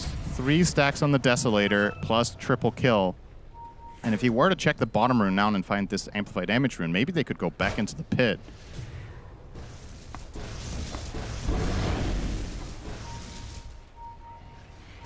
Got it. Yeah, once that Dragon form ran out, Are scanning. not a whole lot they can do. I mean, they're fighting with an Abaddon that doesn't have the Radiance yet, so... Yeah, that's a very big... A lot of dead net worth. Imagine Jackie's lane went a little bit better, and he would have had a Radiance there. It's a totally different fight. Oh, yeah. It does a lot against TA. You slowly whittle down her refraction barrier, you give the blind, you have the evasion for yourself. It's could have been a big item, and he will have it now for the upcoming fight. I mean, despite all that, Boom, keeping things interesting. Oh, for sure. I mean, this game is completely even right now. I have my personal bias because I'm just tired of TA. I just know how these fights a lot of the time go for the hero, but Boom have done a good job with a couple kills they found on him to really slow that down. Oh, Armel actually blinks in. He's going to find 3 members of BetBoom waiting for him. Wheel of Wonder has to be used just to be able to get away, but Kiritich just blinks over and deletes Armel. A little bit too aggressive for the Dragon Knight this time. Yeah, I don't think he anticipated there would be an AM damage TA showing up, but the unfortunate conclusion of this, or the result, is a dead Roche as well here. There is no way in hell Boom try to fight this with their DK in base. Kiritich... Oh, Roche actually healed to full in the meantime. He regens quite fast nowadays. But still, they'll make relatively quick work of him with the double meld plus Deso. Serpent wards, the Eidolons, the drum. It's actually a cooldown, but... Ice Shard is going to be a bit annoying. Now Jabs being prevented from doing too much. Gets the Burrow Strike. They might be able to get the kill onto Save, but Kiritich secures Aegis, and the rest of BetBoom will walk away. Nicely played by Save there. Needs to cover the perimeter in case Sand King was thinking about it. Ooh, the Dragon Tail in time, so it's going to cost them more. Now in the form of Miero. That's a big kill for Boom. That's honestly not bad for them, because I think this Roche was a loss regardless, so getting those 2 kills on the way out is very nice, one of them being a core.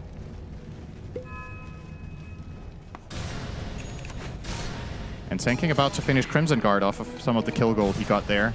Will be a very nice item against Sleight of Fist. It'll be nice against the TA damage, the Eidolons. Quite valuable here. And an item that we don't see Sand Kings go for very often. We mainly see Sand Kings in this tournament go for the Aghanims build and focus on dealing damage.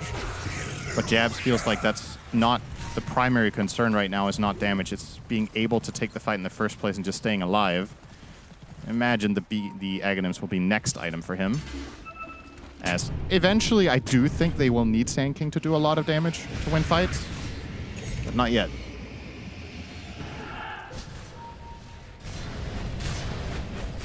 That's quite the statement.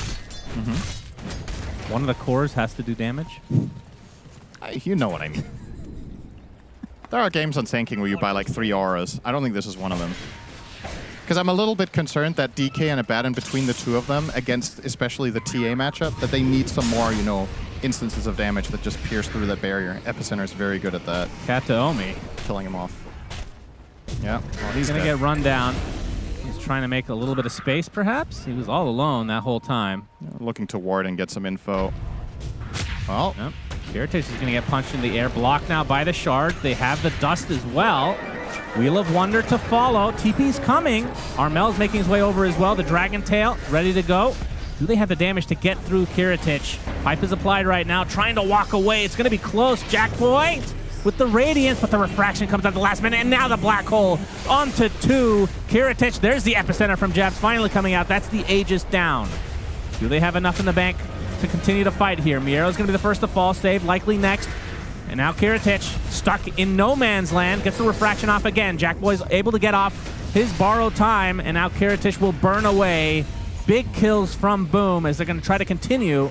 GPK will likely be able to get away with all his mobility. Kataomi, though, will also be able to get away, it seems. But still, big kills from Boom. That's against an Aegis. They're going to take the Wisdom Shrine as well. Yeah, that's a huge win, and it makes such a big difference for the outcome of these fights that TA is the one initiated on seemingly almost every time. Like they manage to, even though he has the Aegis, just take the damage away from the fight. You can see Kiritich spends the majority running away. His only valid target right now is Abaddon, which doesn't feel good. And while this Black Hole looks quite good, he gets canceled after a second and a half by a Tame the Beast. And during this entire Shackle and this entire Epi, TA is respawning from Aegis, so the damage is missing. They could have killed Tim's quite quickly there. They could have maybe got through a secondary hero, but instead, they end up getting staggered. So they did a really good job there on the side of Boom, leveraging their Crimson Guard and the fact that they got the initiation to slow down the impact of Bet Boom's heroes quite a bit. And that was also with Pipe, mind you, on the side of Bet Boom. So they did get that item from Euro and did not get the desired result for themselves. So, yeah. Boom looking in a very good position, without a doubt. Just got to keep the ball rolling here. This is when their lineup peaks, in my opinion. I think this Radiant lineup is incredibly strong between 20 and 30 minutes, when Sand King has his 2 items, when Abaddon has the Radiance, the DK mid, who is slated to win his lane, will use it to try to snowball the game. They'll get another tower. And maybe they even think about pushing for mid, too. They know there's 45 seconds on Black Hole, so not really necessarily any reason to hesitate too much, and that does indeed seem to be the case. They're going straight in here. Jackie. No need to stop now. Dragon Tail to start things out. Tim's with a nice wall punch onto 1. And Jackboy's okay. He is getting very precarious here. We'll have to run away with the Crimson Guard applied or to use his ult. So Tim's is the sacrifice of sorts. Now GPK wants to continue the pressure. The Abaddon super low. No ult to work with. Jackboy's able to get off. The Aphotic Shield, though, as the Grip is going to find the SK. 3 down now for Boom. Make it 4 as Bet Boom equalize this game, if not take the lead. Yeah, they tried to stagger all their stuns in the Ember, but he has Sanjin Yasha. And he was able to get off his Slight and jump out, and that just botched the entire initiation. They wasted Wheel of Wonder. They wasted 2 or 3 stuns in a row to get 0 result. You're going to see it here. So Dragon Tail, Wheel of Wonder, they just mistimed it. Yeah. They actually didn't stun him in time, and I think they were caught off guard by the Sanjin Yasha status assist, trying to get the perfect layering. That's it. The moment that's screwed up, you've already lost the fight here. And if there's something TA and Ember are good at, it's chasing heroes down. After you give them a finger, they take the whole hand. That's 4 kills, mid-tier 2. Funnily enough, if that was a level 4 Dragon Tail, I think they get the stun. I mean, I don't know if they have damage, but they would have gotten the stun. True. Yeah, 0.2 seconds for sure. Yeah, either that extra skill point or, you know, just better play. Yeah. They definitely had the opportunity to stun faster on the follow-up, but just mistimed it. And I understand you're aiming for perfection there. You know that you need to stagger them well. but just got to get it off in time. Well, All right, originally sacrifice was from the John Well. intended target. They'll have to settle for the Ringmaster. This can very quickly get scary for the side of Boom. They're also going to lose the Tormentor here. Actually, TA will two-shot that. I'm exaggerating for dramatic effect. Yep, you really hate that hero. The save will be the one. I've getting been the playing at charge. position 4. That is fun. Yeah, but at least you get farm now. The best thing about playing TA4, do you know what that is? Oh, TA4. Yeah. What? You're not playing against TA. Are scary. Oh, That's what's so awesome about it. I see. We've seen 9 Class experiment with it a little bit too. I don't know if we've seen many other players run it, but effectively what you do is you take the hidden reach facet that allows you to meld from way further away, even on level 1. And then you do this massive damage in lane. When you get levels, you get the traps, obviously. You get the silencing traps on minute 15 with the shard. And you actually have very tanky support because of refraction. It's quite interesting. I thought we would see it more after 9 Class ran it a bit, but maybe the downsides are just too severe. There are lane matchups for TA4 that you can just completely win with the right offlaner. Because all of the assets that she has as a carry in lane obviously transfer quite well into the supporting role too, in the early levels. Well, that was a really big swing, and this... oh. All right. Not quite fast enough on his fingers there. Save not anticipating he would be there, I guess. Yeah, what level is Save now? Level 12, so 3 away from the break talent. Yep. Which got to be one of the best in the game. Armel will be very sad about. Crazy talent. It's such a weird talent because there are games that it does nothing, and then there are games where you're like, this is the best talent in Dota. You'll obviously take it against the DK and the Abaddon. Could get interesting against Abaddon if you hex True. and silence him. Yeah, true. But I'm not sure who would buy a silence in their team. But wait, when you're hexed, you're silenced too, right? Yeah. So hex itself, Yeah, but you can just hex probably Abaddon not. and kill him? I mean, do you have enough time? Do you have the damage? I guess with TA, potentially? Hey, I mean, if he's half health and then you hex him, you know?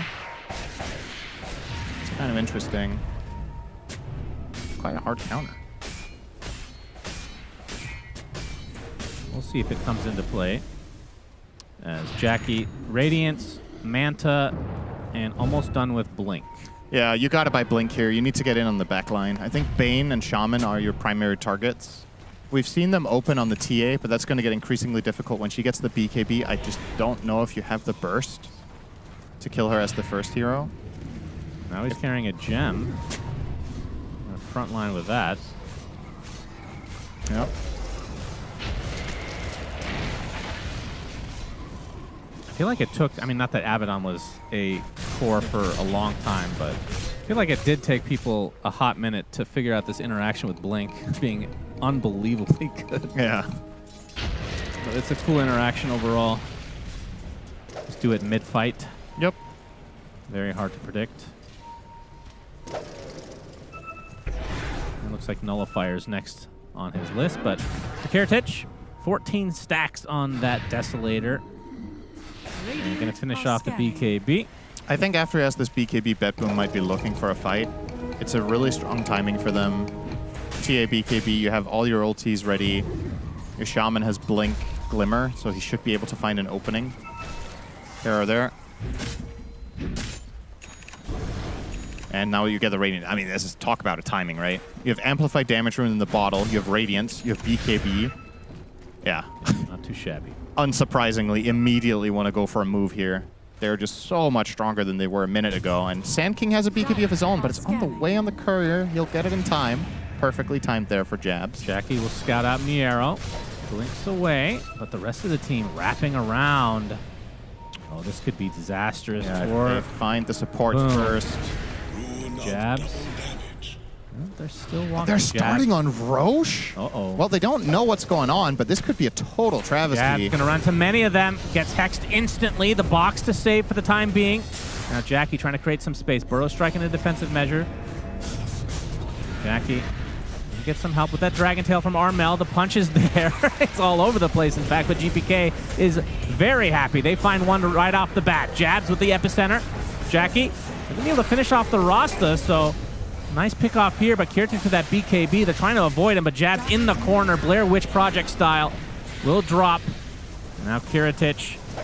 Well, the silence actually applied to GPK. Sleight of Fist doesn't have any remnants to work with. He's dead. Big kill for Boom, and now Kiritich all alone. Do they have the catch? They're not going to continue as the black hole goes off, but the arrow's going to die shortly after, so 3 for 1. How the hell did Boom win that? It looked like BetBoom had unbelievable positioning. Yeah, they had a good attack angle. The Abaddon in the middle of the fight is really making things tougher for TA. I'm starting to understand this counter pick more and more as we see it unfold. Like, it's one carry that TA cannot just go on and kill immediately. He keeps passively burning down her refraction, keeps giving vision, keeping her out. Oh, even get another snack here. Armel. And all the saves, right? This is what's so important for Boom. I think they got 2 or 3 boxes off from John Noel in that fight. Aphotic shields. Sandkin got his BKB value. And the biggest prize from that fight is the Roche. Number 2, in fact. And the Emperor ran out of juice eventually, too. The fight was so long, he ran out of resources of GPK. He had nothing left. He burnt through his entire mana pool, trying to find kills. And then when the fight was over, the black hole came out. So Niero being shut down nicely. Have yet to see a truly good black hole in this game. In spite of, as we talked about, it on paper being a pretty damn good Enigma game. Yeah, he's not really been able to find the big ones just yet. BetBoom looking for a move already, knowing that this Dragon form is likely to end soon. Interesting. They just got Roche. Do Dragon Knights usually take this 20 talent? I feel like I almost always see it. They get the Hex onto the Sand King. Shackle to follow, but the box save. Wheel of Wonder as well. Remnant onto the other side, but Jabs able to BKB and retreat. So no kills will come of it. Good escape. The DK took the 20 talent with Breathe Fire, damage, and cast range. I thought you usually take attack range, but is that only on the carry build, perhaps? And then the mid one does take this? The cast range is kind of crazy. It is when you're in Dragon form, your Breathe Fire, you can very reliably get it onto the TA, and maybe that's the idea. We just want to make sure we can hit her as much as possible. And the damage is good, too. I think on paper, this is a really good, like, the 220 talents of that are just amazing, both of them. But I've just been seeing more of the attack range one in general, but that's probably more of a carry mindset than the mid. Either way. Bloodthorn complete now on Armel. With Bloodthorn and Manta, very quickly be able to pierce through some refraction. And of course, if he finds any support, he just insta-gips them himself. Is Kataomi actually be able to afford Ags this game? He has Blink in his inventory, or in his quick buy as well, but he has the point booster already. For when you buy the point booster, you're kind of committed, right? He's only 1,500 away. Pretty good. Dire's bottom tower is Daedalus under attack. online for Kiritich. Dire are scared. Got a lot of raw damage now. Yep. Tier 2 tower looks to be a freebie. Aegis, 2.5 minutes. Still a tier 2 in the mid lane that they can opt to go for.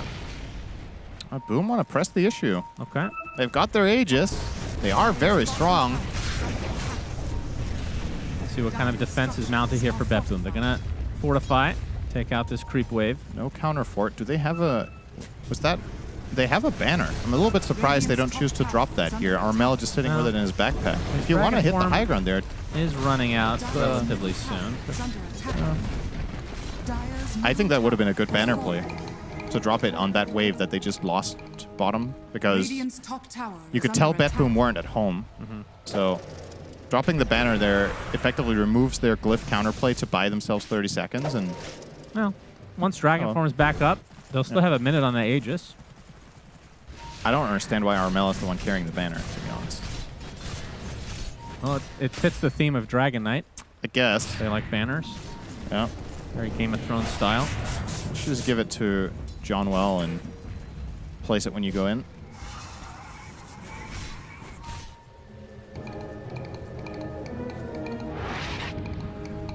So Jackie finished the nullifier. And how many items is that going to counter here? Radiant's top tower is under attack. There's a Glimmer on Shadow Shaman. The Pike on TA. Yeah. That's pretty much it, right? I love that voice Takes line. off Flame Guard in terms of abilities. How does that work with Shadow Shaman's Chicken Fingers? Or not Chicken Fingers, Foul play? the innate, yeah. It removes it immediately, I think. That's pretty good. Also has the Glimmer, like you said, so kind of double whammy. Be able to take out that support right off the bat. So Armel back in Dragon form. 40 seconds on the Aegis. Surely this is... It's getting a little close now. That's the problem. That's why I would have really liked to see it on the previous wave. Now you end up not really getting to leverage your Aegis at all. So, a bit of a swing and a miss as far as I'm concerned here. If nothing else, you can keep controlling the map and just farming. But I'm not sure just playing the slow game is inherently favorable to you. It should be getting a lot more difficult now that Miro finally has the BKB on Enigma. He can find any sort of decent black hole onto 2 heroes. You can delay one of the deaths with the box, but they're still going to be taking damage during it. Now that Midnight Pulse's magic damage, of course, a lot of it will be mitigated during the box effect, but the pure damage from the black hole will not be lowered. Radiant's top tower Well, is under Boom attack. will look to make a move now. Yeah, they keep dodging Spotlight as well, which is not particularly great this game. True. Heritage. Gonna group up with the rest of the members of Bet Boom to smoke and try to find something, knowing that the Aegis is down. Oh, this is a good timing for Jabs, too. He gets his shard as he gets the Ags. Very, very strong on the Sand King now. Level 20 talent. So the incremental radius of Epicenter. Oh, yeah. Yeah, he's definitely... Just 5 more levels ramping from up. the Dream. Yeah. Doesn't look like this smoke will fully connect in terms of kills. They get out on the map, though, and they have surprisingly good vision on the side of Bet Boom right now. Considering they have just played against 5 minutes of Aegis, there's not a single Radiant ward on the map. Bet Boom themselves have 3 out. They've got good coverage on the right. They've got a ward deep down the mid lane. And by process of elimination, should be able to figure out what Boom are doing the majority of the time, with as long as these wards get to stand. Jab's now picking up the gem. He wanted the slot on Abaddon. And now Nullifier for TA. Really big item for this hero. One of the things that counters it the most is some sort of defensive items like Yules, Ghost Scepter, Force Staffs, all of this. The box has been really annoying. The box in particular is what he wants this for.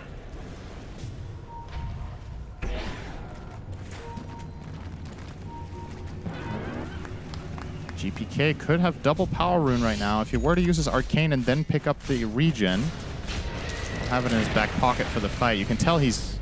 Okay, he's not going to do it. He was tempted, though. Ooh. Aghanim Scepter for Ringmaster. It's been a hot minute since I've seen that. So that's 2 box charges, but unfortunately, the Nullifier Radiant's top tower will mitigate both of them on that one target. If it's on the one target, yeah. Okay. Well, the defense mounted from Bet Boom. Armel will take a lick of damage and walk away. Fly away in this case. Tier 3 at half HP.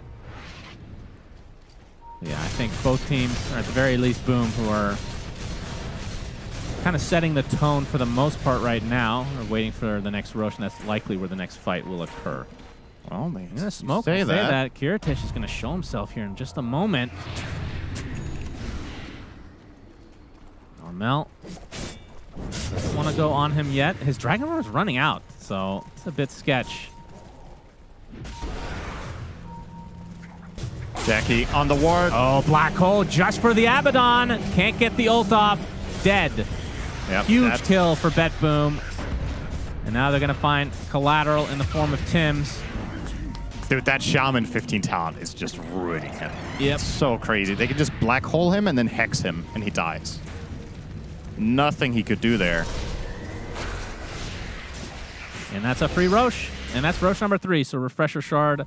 Gonna see the replay. I mean, we'll be there. The only thing he can do is anticipate that he's gonna get hexed, so the moment the Malefice comes out, instant ulti, but who does that, right? Yeah, That feels bad. There's 'cause if no you- way. If you waste it and Yeah. you misread the situation, that's a horrible play too. There's no winning there. And Roche going the way of Bet Boom. Yeah, gonna have double black hole. Aegis on TA. Oh, yeah, Cheese that was on the GPK. third one. That's a refresher as well. Oh boy. And they still have 30 seconds to go to work here.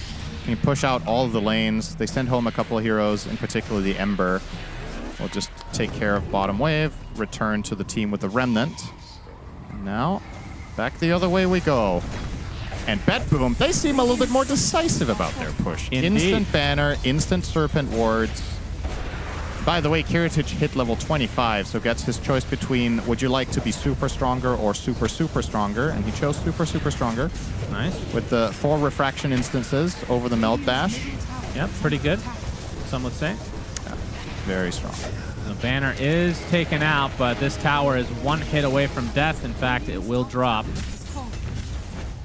Bet Boom? Bet Boom are in control again. Yeah, and they're respecting the plays of Boom's side here and just gonna return to the high ground and control this area, probably waiting for Black Hole to come off cooldown. He doesn't really have the luxury of using the Refresher Shard, doesn't have enough mana to do 2 Black Holes with Refresh in between unless he completes his Ags, which is almost there. Which should be enough of a mana pool. I guess he should maybe sell an item here. On Enigma, but it's choosing not to. Well, you would think the helm, right? Yeah, or the drum. I mean, whichever one you think is less important. Radiant Swift Blink, Ags, another big. This is such a big level up for Bet Boom. They get Swift Blink, Ags, and Enigma Ags within 30 seconds of each other.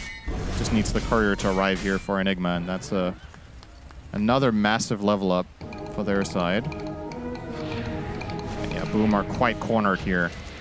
It's hard to get out on the map. You're playing against TA traps. You're playing against Ember, who's going to keep cutting waves and giving information.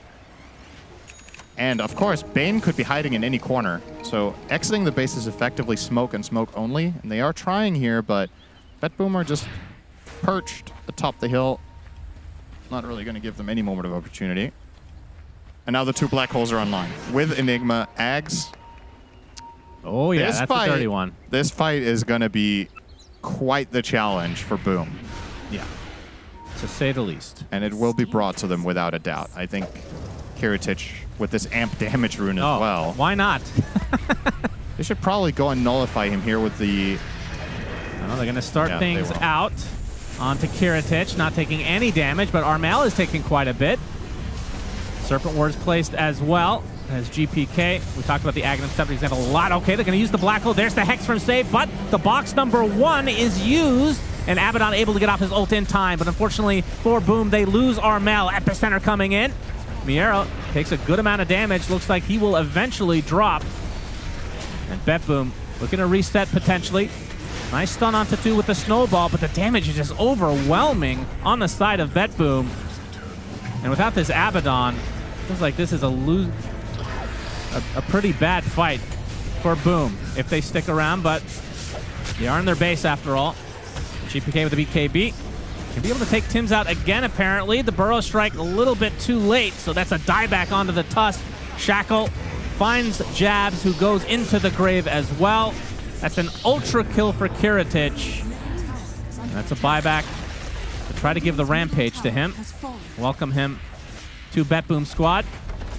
It's quite telling about this late game fight that they only get one of the black holes off because he didn't have enough mana. Actually, on Enigma, using everything was too expensive. And they didn't nullify the guy that they hexed in the black hole against the box, and still a convincing victory. They didn't even use their Aegis for that.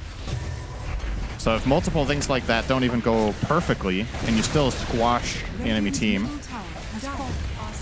Yep. your late game. This with game has Aegis. ended. There's 20 seconds on the Formidable. Abaddon, but 2 more members, 30+ seconds away from getting back in this. This is still against an Aegis. Wheel of Wonder trying to buy some time, but Kiritich just continuing to hit the Ancient.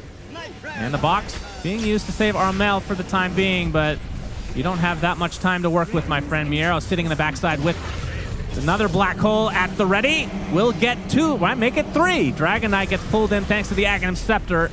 And GG eventually called, so BetBoom will take this game number 1.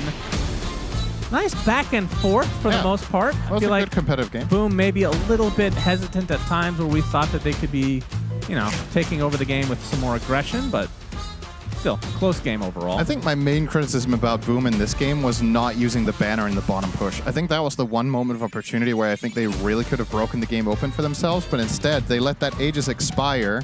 They let BetBoom get a couple more ultra late game items, and they get one good fight, and it all ends. So, yeah, still, I think we were in for another good second game, I think. This was 2 relatively evenly matched teams that, for the most part, played a solid game. A little bit of mistakes here and there from both, which is probably why they're in the middle of the pack right now, overall. But BetBoom with this victory, if they could get another one, would end this group stage with an 8-6 scoreline, which should definitely be enough. For now, for Boom, you have to win this next game for a chance at a tie. Yeah, absolutely have to. We'll see if they come out with any new strats here. Maybe ban the TA. I would not. I mean, the TA looked really good, but I don't think that's the only reason. No, and they lost it. I think they had some decent solutions, and they ganked it 2 or 3 times, and it still ended up carrying. But yeah, they came with ideas. It just didn't work. All right, so must win game number 2 upcoming for Boom, Shiver. Yeah, must win, and then still it's not guaranteed. As the commentary team said, they still have to hope for some other results to bring out a tie there. But it was a good game, a fun game to watch, fairly back and forth here between BetBoom and Boom. Lots of breakdown here, especially with the TA. We don't get to see her that much, considering she's on the ban side of things so frequently. This time around, I think it played out better than expected, Brian, for Boom, but still not enough in the end. Initially, I thought the BetBoom draft was way better, but then as the game played out, and Misery had been mentioning, they only have TA as their source of damage. In the first early skirmishes, it was Kiritich getting ganked, and even though he survived for quite a long time, just you'd see like 3 people getting black holed, and during the black hole, Shaman was shackling somebody. Like that was the damage output that they had, and so I think there was a significant weakness in BetBoom's draft that was not exploited properly by Boom. I think they had times where they like forced objective pushes. They like tried to go on the Ember, which I understand if you catch them, you do have instant stuns, but they would just miss because the Ember would slide a fist of wave or something, which is a reasonable thing to happen in the game. And I think if they had really hyper fixated on, if we jump Kiritich, we'll win these fights, because even if they black hole us and this guy's not hitting us, we're just not going to die. This is especially early game. Yeah, I think even going back to what we talked about in the pregame, how these teams are both maybe not always making the best decisions when it comes to team fights. And I think this push on mid lane going on the Ember, and just in general, like they were in control of the game at some point. And I felt like a slightly better team would have made better use of that advantage and that control of the map, right? To farm some items and to calculate how we're going to close out this game, how we're going to continue to be ahead. But yeah, it was not quite enough for Boom this time. No. I agree with both of the gentlemen to my right that I think there are 2 separate points. There's the fact that TA was definitely still a problem. Like, I think regardless of being in control of the game and having these things that you can like identify and abuse in the draft, this could be any carry that's just easier to deal with than a TA. This hero still looked like a menace despite them killing her over and over again. And the second thing for me, at least, is that I think they just got outplayed by GPK. Like he was also a menace in the fights. Like you could see that his team in the clip that we just watched, they were tipping him because he was chasing and extending fights and getting kills that otherwise they wouldn't if he wasn't like outplaying. There was that mid fight that you guys talked about where he like barely slight dodges the Ringmaster ult and then turns the entire fight. That honestly turned the entire game. So I think this was the GPK factor. This guy really popped off in this game. And then like, what's the answer to TA? I don't see how Sand King is it. I really don't. Like, teams pick Enigma, or like they really try to counter that hero if they let it through. That just looked like a normal draft against the best carry in the game. I don't understand it. I think it was a normal draft, and I think if we can pull up some of the early game replays, and that will show why the normal draft actually could work and why BetBoom just kind of drafted themselves into a corner a little bit, in my opinion. Like we can see this early fights, for example, here with TA is the one getting jumped, and you get a really nice black hole, but you see the Shaman is just shackling, Bane has no damage here as well. Ember comes in, but there's just nowhere near killing anyone here. And I think this was what Boom needed to use to their strength to fight into Bedboom early on. Here, a different fight. The Crimson God from Sang come into play. The TA is the one getting jumped, right? So he has to run away. Again, the Black Hole comes in, but there's just no other damage than the TA. And I think, of course, when the game drags on, Boom makes a couple of mistakes. Then the Enigma Black Hole becomes a factor, right? With the BKB and Aghanims and everything. When the Ember starts getting items like Radiance and Sanction Yasha BKB and the game drags, of course there's damage from multiple sources, and then it's more of a competitive game where Enigma becomes the X Factor. But the early game fights here as well, you see the TA is just wailing at the Sand King, but it takes so long to bring him down that everybody else from Bedboom ends up dying in this scenario, and TA barely gets out alive. So I think up until this 30-40 minute mark in this game, Boom really had a good shot at taking this game, but you know, there's still this X factor of Enigma. You don't have a good way of canceling Black Hole with BKB. Also, like BSJ was mentioning in the draft, the Hex onto the Abaddon with the Hex factor. 15 Hex factor. Well said. With the 15-minute talent, right? That also came into play in this game. So I think those two factors, of course, broke the game in the end, but I think Boom had a really good shot in terms of draft-wise, yeah. So not necessarily the problem was the Templar Assassin. In your eyes, the Enigma might have been, well, in the game itself, the bigger problem, because it did feel like Boom answered the TA. I mean, I think TA is very broken. Sure. So I think maybe you should still ban it, because I think it is one of the best heroes in the game, and I prefer to counter TA with something like a Morphling, perhaps, where you have the equal win condition, where, okay, TA... You just get another TA, yeah, pretty much. Yeah, now you at least also have a hero to play around, right? I didn't think Boom had one hero to play around. It was more like a team effort they had to pull together in this one. So I like that type of response more. I wouldn't mind seeing them ban out TA for next game. Yeah, especially if you think that this was a series that they kind of have to 2-0 if they want to keep the fate in their own hands. You know, it's a pretty risky thing to do, to let the Templar Assassin through. Another thing that we were questioning a little bit after the draft was done, Brian, is the last pick of the Dragon Knight to answer the Ember Spirit in the mid lane.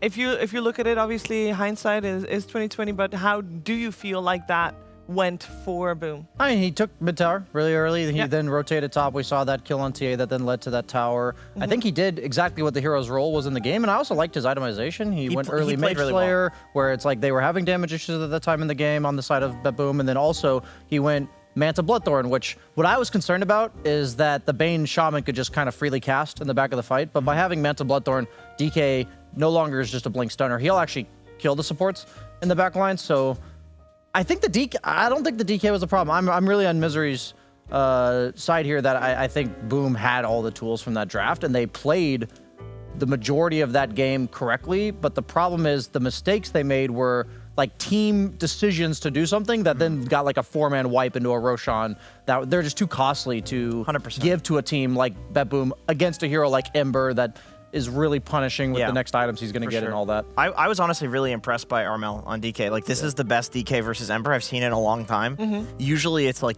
picked as this like gotcha pick, like owns the Ember mid.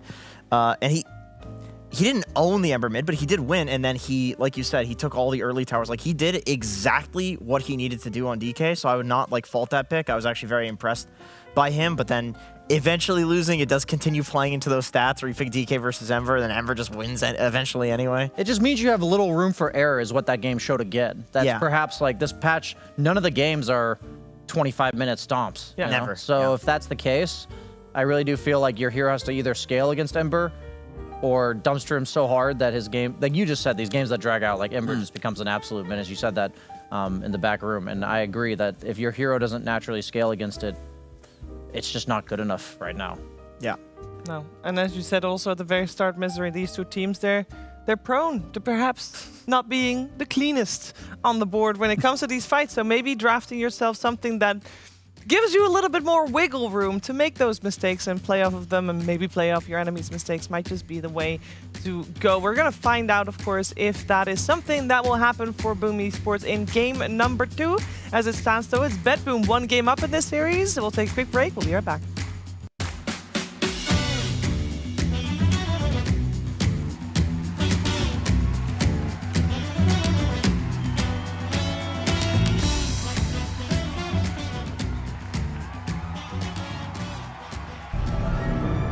Have you ever wondered how our homely Rasta the Shadow Shaman came to be? How a simple hill troll discovered powers that would allow him to fight against wizards, monsters, and soldiers. We know the answers. So join us as we open the books of lore and embark on a new journey in Tales from the Lorekeeper. Episode 2, Rasta the Shadow Shaman.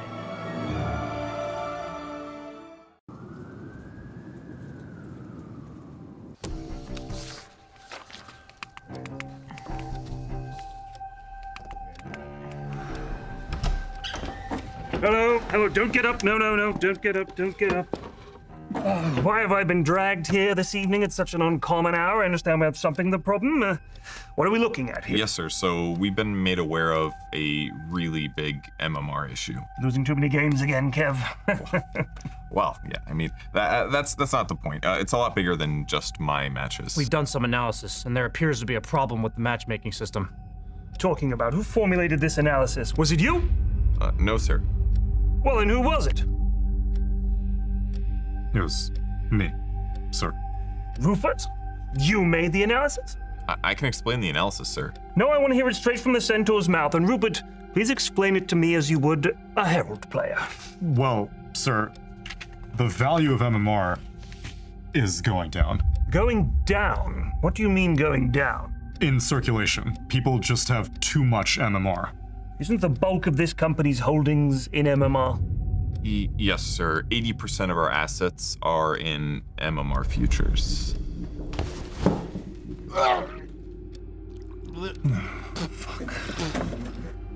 With our current projections, we've got maybe 2 to 3 weeks before the entire system collapses. We won't make it to the next Crownfall update. We think it's the Herald players, sir. They lose so many matches that they get down to 0 MMR. And they can't lose any more MMR. My God. And it's not just the Heralds. Mr. Canavan has 10k MMR himself. How did you manage to hit 10k MMR? Well, after we queued together and got put on separate teams, I told Kev to try his Battle Fury Lion build, and I used my double down token. It works sometimes. The MMR is trickling upwards. There's massive inflation going on. See, normally in a Dota game, 5 players lose, 5 players win. It's an equivalent exchange. But when a winner uses a double down token, they create MMR out of thin air. An MMR bubble, eh? At this point, Paparazzi is 16,000 MMR. Does anyone know why I make the big bucks? Because I complain about MMR on Twitter more than anyone else, but I don't really know what I'm talking about, so please tell me, what can we do about this? We dump our holdings today. Can we even do that, Kev? Yeah, but at what cost? It would cause catastrophic losses. I don't think you understand what Rupert here has just said. Do you? Do you? This is it. I'm telling you, this is it. If I made you, how would you do it? Well, you start off dumping the subprime accounts, the lowest value ones, the toxic players, the Heralds, the North Americans. Then you go in waves, going up to the Guardian accounts next, because they're going to be Herald soon enough anyways. But if we do this, it could kill matchmaking for years. I don't see any other choice. We'll have to pay. This means losing your account too, sir. There's always deadlock.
Welcome back. You're watching Dream League Season 26, and we're in the final day of Group Stage number 1. And for Boom Esports, that means it's crunching time. They really need to win this upcoming game. They're 1 game down against BetBoom. It's a 2-game series. And if Boom does not win this game, they are guaranteed not making it through this group stage. Whereas if they win, there is a chance still for tiebreaker. There's still potential also for BetBoom to be stuck in tiebreakers as well, but that will depend on other outcomes for other games that are going on right now as well. So let's focus our attention purely on this 1 game, purely to see if Boom can still make a run for it here with Misery, BSJ, and Jenkins. Misery, for this upcoming game, we saw BetBoom trying something new. You know, they let the TA through. That happens sometimes. Ooh, I'm actually going to let you look at the draft because it already started here. They are trying something new again. So previously, they banned the Coddle, and this time they swapped that out for the Templar Assassin. I guess it's a pick your poison type of scenario here. Yeah, but actually, I think banning out TA is a better choice. I think Coddle is strong, but it's also a support, and it's, I don't know, it's a bit more gimmicky perhaps, Coddle, than the TA is so easy to play around. So I like this opening from BetBoom in a way more. We'll see how they choose to deal with this though, but we did see BetBoom play Coddle yesterday and lose with it. Yeah, they're on 2 with it so far. Yeah. Both games they win Coddle Storm, so it's pretty clear like they want the GPK Storm with it, and they're still not having success. So I'm wondering, like, I know in one of those games though, it was just purely because they had the Coddle Mars off lane, and that lane got so destroyed, like a devastation of the highest degree, as Jenkins likes to say, that the Coddle here, like, it didn't matter what their lineup was because they had a 2K net worth core at 9 minutes. But with this in mind, I'm wondering if Boom might consider going for Bane, because that was exactly what punished this Coddle so hard, because it just had nothing it could do in the early stages. You can interrupt his blast charging, you can zone him away from the lane, almost single-handedly 1v2 in a lot of matchups. So I'm looking if they ban that, learn their lesson there. I think also it should be interesting to see if BetBoom has learned from yesterday and are adjusting the laning phase with the Coddle, right? Because yesterday they had Mars Coddle against what was it? Is Bane PA? Bane PA, right? And they got they banned the PA. The PA is the problem. Okay, but they got absolutely dumpstered yesterday, right? To the point where they couldn't play the game afterwards. And I think you could put the Coddle 5. I think that there's more room for mistakes, or what would you say? There's more options, I think, if you play the Coddle 5, right? Because the carries are so strong nowadays in the patch. And if you're going to play Coddle 4, I think picking the offlaner that can either go jungle or self-sustain himself to some extent is a good choice here. It's usually Coddle Sand King. Like a hero that can farm stacks feels so good as well. Maybe because it's Miro, like I remember they did a Timber game and he was farming stacks. I don't think it was with a Coddle, but could be Timber, could be also Centaur is okay with Coddle because it's hard to shut down a Centaur. And you can wave cut. Yeah. Can we talk about the opening of the puck a little bit? Because Boom goes for the Armel puck, which we've seen plenty of times, but I don't know how many times we've seen it as, I mean, I know it's overall second pick, but like their first pick. They ban out the Ember as they consider that the strongest counter towards that. But that is unusual. I feel like the idea is it's a backline jump hero for Coddle. It blocks an eventual storm in a lot of heroes from the mid pool. And they think that maybe Armel's just not going to get it in the second phase. I mean, I think it's a very bold pick either way. But that's what I would say the idea is, if you guys agree. I agree. I think all the things you said are the reason why they picked the puck. I think it's also a hero that, Coddle doesn't do anything to puck. Yeah. So that's nice. It's like a free kill in the fight. I do think there's a lot of heroes GPK can play into the puck. Pretty much all of these. Oh, there you go. I was just about to say Shaker. I just didn't get it out in time. But the Shaker is great against puck, right? Has a really good lane, and then in the game offers all the stun necessary to take down the puck. And going with the Bane again on BetBoom, I think is very solid here. Stops the Shackle as well. It's a really easy long-range Fissure. Right. Non-committal way to stop the Shadow Shaman Shackle. 5 seconds remaining. They've also played Earthshaker offlane. Miro has played it. One team is willing to try things like that. Has Boom maybe doubled down a bit too much on countering the Storm that wasn't picked yet? You're picking the puck to counter the potential Storm in the future, right? And then you also pick up the Shaman as another disabler against the potential Spirit Storm, with the Coddle, right? And now you're just looking at an Earthshaker. I mean, of course, Disable is nice against Shaker too, but, you know, might bite them in the end. That's a weird Elder Titan pick. Is You there think? something preemptively they're trying to counter, like Morph?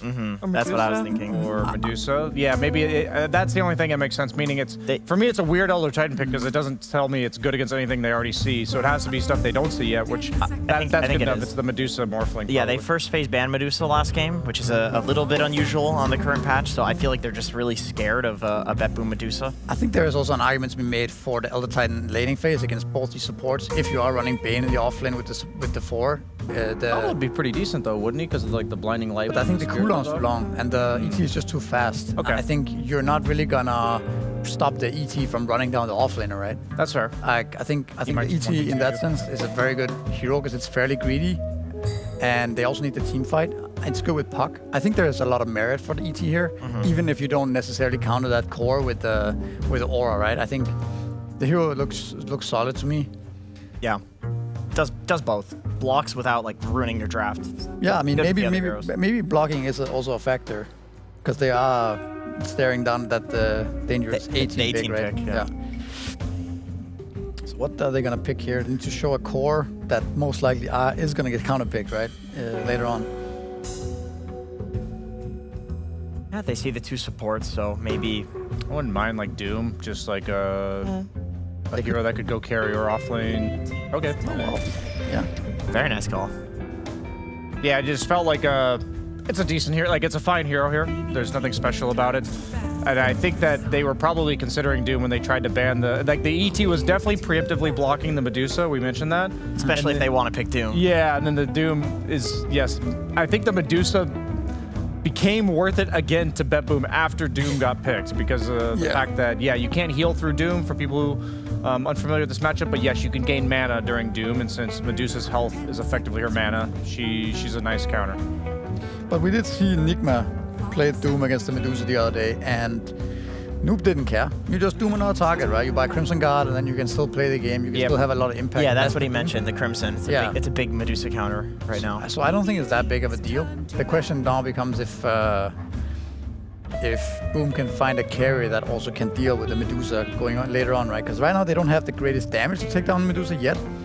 They have a lot of disables, they have a lot of ways of killing the backline and even the Shaker as well, I would say, but Medusa does look very tanky here right now. Is Medusa or is Crimson good against the like Mjolnir Axe build still? No, because I feel like if the adjustment is people are going Crimson against Medusa, I feel like it'd be a reasonable adjustment from Medusa to go like a Maelstrom Ags and then like maybe late MKB or something, like these proc items that I agree don't care about. I mean, Crimson's gonna definitely have an impact, right? It but still it's not gonna be matters, but that it's not your primary devastating. source with- to- yeah. So I think that's true. Do you guys think Slark is too shit in the lane? Yes, 100%. If you're asking as a core, yes. Because I'm thinking of a Diffusal hero, and then I think Slark, and I'm It's like, too well, shit. that's good against Bane as well, right? It's too shit. Trust me. I'd love for him not to be too Slark. shit. Does it ever depend on what BitBoom's picks? Because it is a Coddle. I don't know. If BitBoom picks too weak of a laner, maybe. Maybe. But it seems unlikely still. Never see Slack. I think your call on the Centaur is probably on the probably offlane? accurate. Yeah, could be. They do Like, have Puck to deal with it, but yeah. I guess I'm just thinking if you can dodge the coil, then you can run away from the Doom. All of ET spells are ground I would targeted. like to see maybe Timbersaw instead. But doesn't that give you like an ideal Doom target? I think it doesn't matter. Like then you're just gonna Doom the Shaker, right? I think it's fine. I think the Timbersaw adds the damage necessary that they need. Because I think right now they lack a little bit of damage, in my opinion. It would be nice to have an offlaner that also is a threat in the fight and in the game overall. But we'll see what kind of thing they choose here. They can also run Dusa offlane still. Pick a carry. Okay, they go for Sand King. Okay. So yeah, this is a Tundra classic. Coddle Sand King. You stack for the Sand King. You can leave the lane to the Coddle while Sand King's going and farming stacks. It's a great Chakra Magic target because you can double Burrow Strike. It's like all the best carries are banned out right now. So you are going down a little bit in tier. I think you can also just consider the Doom carry. Is there then a better offlane? you Yeah, I can was go kind of for? looking at like maybe there's bad matchups for Medusa. Anti-Mage is out. Darkseer is out.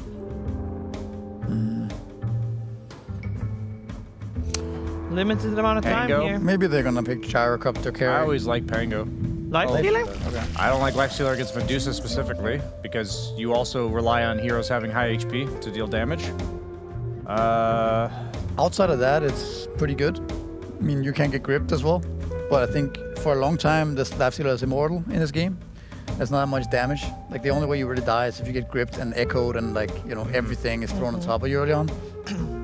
The thing is though, like, I agree with the point you always make when it comes to Lifestealer, Brian, which is like you want a hero that has to stay in lane that you can dominate. And if I'm Sand King and you pick Lifesteal, I'm just like, see ya, you know, like I'm out. And he doesn't stop me from cutting wave either if I want to do that. ET doesn't either. Condel's just gonna end up taking the wave and blasting it, and I love Lifestealer, just like one of my favorite heroes, but I don't know, it just doesn't, this isn't like an inspiring draft from Boom Esports here. Like, I understand the point of each individual pick, but there's just something instinctually for me lacking amongst the synergy of their three cores, and I would just prefer to be Bet Boom's draft again, but what do you think their win condition is here? Well, I think that the way they win the game and the fights is that they kill the other heroes, right? And then they kite the dudes out. They do have a lot of disables. They have a lot of ways of killing the backline. I think that's how they have to play the fight. Lifestealer can kind of survive the dudes for a long time with Aghanims and stuff like this as well. Yeah. So maybe that's the game plan. Okay. I hear a lot of maybes. It's inspiring confidence here on the desk for Boom's potential final game, depending on how they do. Let's not keep you in suspense any longer and head over to that game number 2 via the PogChamp Pandas.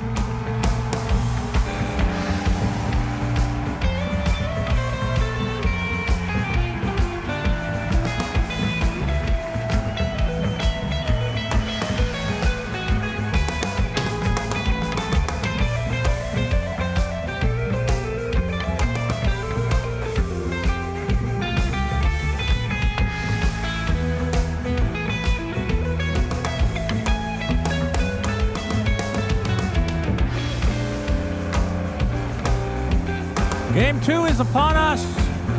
Bet Boom versus Boom. Boom have to win this game to have any chance to move on. Panel doesn't like their draft. They definitely don't have a Medusa killer, I'll say that. Yeah. Which is usually a problem. But if you kill everybody else, then maybe that'll work out. Can they kill everybody else?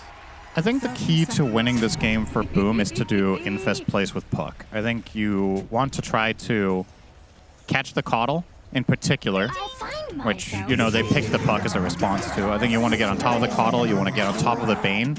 Once the supports are out of the picture, Lifestealer has a totally free fight, more or less. Sure, it's going to be a battle for the ages watching Lifestealer and Medusa hit each other for 40 seconds before winner is eventually crowned, but the rest of the heroes are killable. So it is this kind of awkward game where both carries are just going to feel very tanky, at least if they get the amount of farm that we're envisioning here. But I'm with the panel. I do like Bet Boom more overall. I think it's more straightforward, and I really like their lanes. Yep, definitely easier to execute. I look at Lifestealer and I see Fiend's Grip. That scares me as a Lifestealer player. He's not a Diffusal carrier. I mean, could you possibly force it? No. But I do think there was potentially a different pick in that regard, though. Like maybe you could have found another carry. Well, would not pick PL into Sand King Shaker in the last patch, and I will definitely not be picking it in this one because the hero sucks. Good riddance. Is there a good matchup for Phantom Lancer these days? Is the No. question. All right, good to know. You seem to be quite happy about that. Is that your lion? It's up there. Okay. I think PL. Brood is your lion. When PL, yeah, without a doubt. When PL is, oh, hang on, Miero. He's taking a beat. He's dead. They're actually gonna dive this tower. Absolutely. John Well gets it. Obviously, you'd rather get that on the Lifestealer for the extra HP, but you'll take anything you can get here. First blood, a lot of gold. Really good news for Boom. Yeah, Save was out pulling the wave, so 2v1 situation, they recognize they can go for that with a blood grenade. Nice little... How would you say... I mean, we know how the Echo Stomp works against Medusa. It's very good. Yeah. But what about Doom? What's the matchup like in the mid to late game? Do you ever want to Doom Medusa? You do sometimes. If you have, once again, if you have heroes that can kill, like let's say you had a diffusal carrier, I think dooming Medusa can actually be very powerful because a lot of what sustains her in fights is getting off her ult and Mystic Snake to heal herself effectively, which you can't do, as Jabs and Tims will get a very easy pick here on Katomi. The problem is, in this game, if you doom the Medusa, I just don't know if she dies. That's the big concern. So maybe you're better off reserving your doom for potentially a Shaker that blinks in, or preventing Sand King from playing the fight. But it's not out of the question that you could do it, but I would be way more on board with it with any sort of Medusa killer. Well, the mid lane is looking a bit worrisome for Boom. 14-7 right now. It's a very Shaker GPK, favorite matchup. As John Well looks to be going down here, but it might be at the cost of save. Pops a Fairy Fire, but Jackie will get that extra HP boost as a result of that kill. But yeah, 16-7 on the Earthshaker, and the Puck 6-0 right now. Is there a point where Puck feels a little bit more comfortable in this lane in terms of being able to actually CS? Because the Enchant Totem is pretty hard to counter. I mean, level 3 definitely helps, so you get 2 points in the orb. The problem with level 1 orb is that it does less damage than an Enchant Totem swing, so you can't even guarantee to get range creeps with the orb. But of course, every time you level up your orb, Shaker also gets stronger on the enchant. So I actually don't really think it gets much easier, but I would think it gets... You have a better chance, because let's say you get... If you play the lane strategically as Puck, you get like 3 creeps low at the same time, and then Shaker will deny 1 and you will kill the other 2 with the orb, whereas when you're level 1 orb, it's kind of hard to get all 3 creeps below 80, right? Yeah. It's quite the challenge to do. So... would think it gets a bit easier, but this is notoriously just a lane that GPK just won't lose. And they knew that when they picked the Shaker, and I really liked the way in which they set it up, because it wasn't even clear whether the Shaker was a 4 either necessarily. They had the flex open for as long as they needed, and then they recognized this is a good game to throw it mid. And so far, so good overall. All 3 cores on BetBoom have the same net worth as Shaker, who's having a free lane. So you gotta say, yeah, in spite of the 3 deaths, their kills look off great. the shackle. He's gonna die eventually here. And Kataomi, will he be the trade? He's pretty fast compared to Jabs right now. Burning away though with that scorched earth, and the last tick is enough. Did he want to die? He could have tangoed the whole time, and he would have lived. So either he just wasn't paying attention to that, or this was one of those instances like we talked about yesterday, where sometimes it's actually better to just die and take that L, so you come back with full resources rather than tangoing up to 20% and then you're still barely there. Yeah. Not sure. Considering he sent out a salve, I'm going to chalk it up to a mistake, honestly, because he did have the resources this time to get himself in fighting shape. So let's talk about the execution past the landing stage for Boom and these engagements that are yet to come. Talked about taking out the supports. They have the tools to do that. I mean, we talked about the grip on Lifestealer, but I mean, even just Chakra Magic on Medusa, it's essentially HP boost, right? Yeah. So you got to kill these 2 supports. Feels like it's an inevitable choice or inevitable strat that Boom are going to have to go with. Do they have the tools to do so? Yeah. They definitely have backline jump, right? You got Puck, you got ET to scout them, catch with the Spirit. Shaman will get a dagger eventually on Tims. Oh, Jabs and Tims, speaking of, going to work again here onto Kataomi. No Nightmare available. Nice Gorgon's Grasp, but that might actually be enough. He stopped an auto attack, Jabs did, and might actually cost him. Salve, going to be canceled. The Infernal Blade, he will tick out. Jabs will take a couple pop shots from the tower, and a Mystic Snake will survive, but just barely. Yeah, interesting. He has the speed aura. That's why they were able to get that kill to begin with. Oh, my. Do they actually have damage here? John Well comes in with the Echo Stomp. Kiritich, nice Mystic Snake, getting a decent amount of mana after the fact, but now he's going to drop real fast. TP from Kataomi, technically a 1 versus 3. Now we have another teleportation actually being canceled. Really love that move from John Well there. One of the luxuries of the Sand King versus Lifestealer bot, you can just leave, but my goodness, does Miero have a lot of XP. Top net worth, level 6.5. Yeah, well.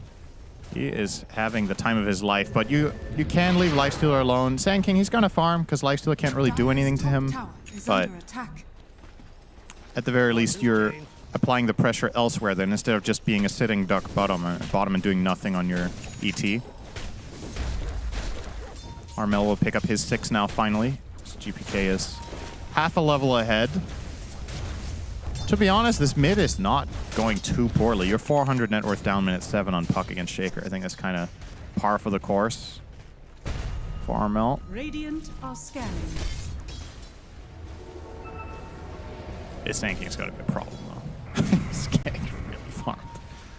Yeah, we've seen a lot of games where the Sand King gets off to a really good start and feels like they just take over the game in a lot of those games, in a lot of those cases.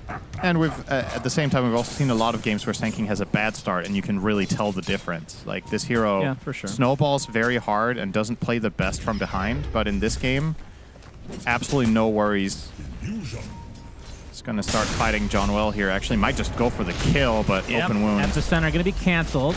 Like you said, open wound preventing the chase, and the coil coming in now. Armel and company. This will be a really big kill. We just talked about how fat Miero was.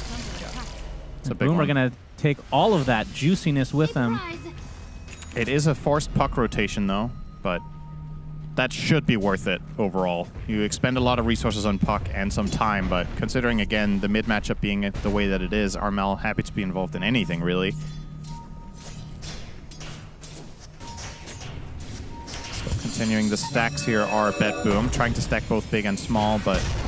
Echo Slam from GPK. they got him. Armel gets deleted. Wow, now they have the Fiends versus Kataomi. Gets 6 off of that kill.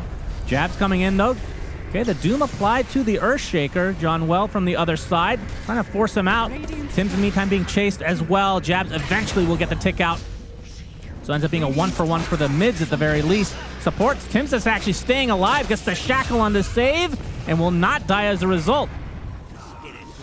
Great turnaround from Boom overall. They did lose the puck first, which is unfortunate for Armel specifically, but if this ET get a lot Spirit out of it. returns, yes, I was just going to say, the moment the Spirit returns, he can TP out. This was the only way he was going to live there, as Lifestealer was catching up over time with the phase boots.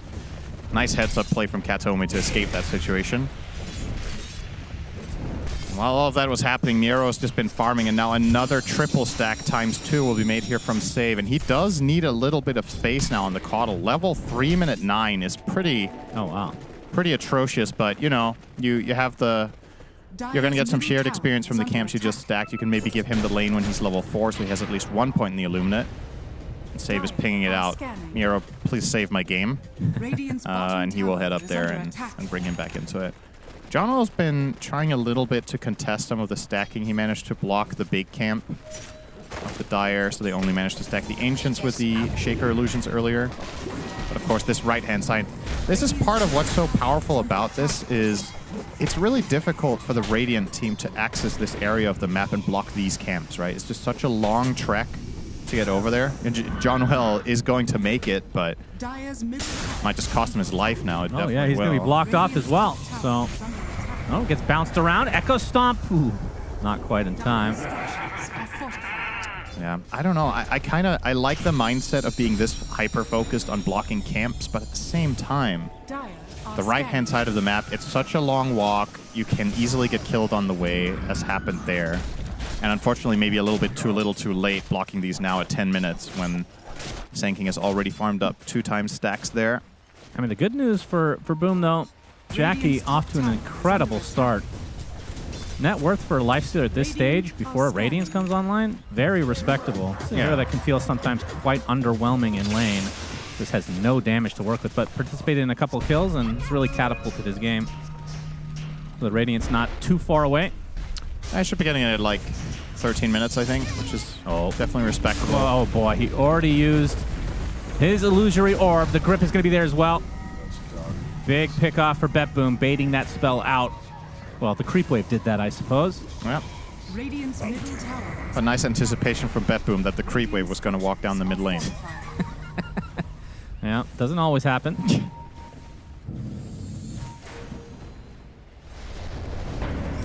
Jabs. That's the drums. Kataomi scouting out a bit. Radiant's We'll walk away. is under attack. Oh, Tim's. Who's finding who here? Shackle going to set things up for Jackie. There's the coil to follow, so another death for Miero after such an incredible start.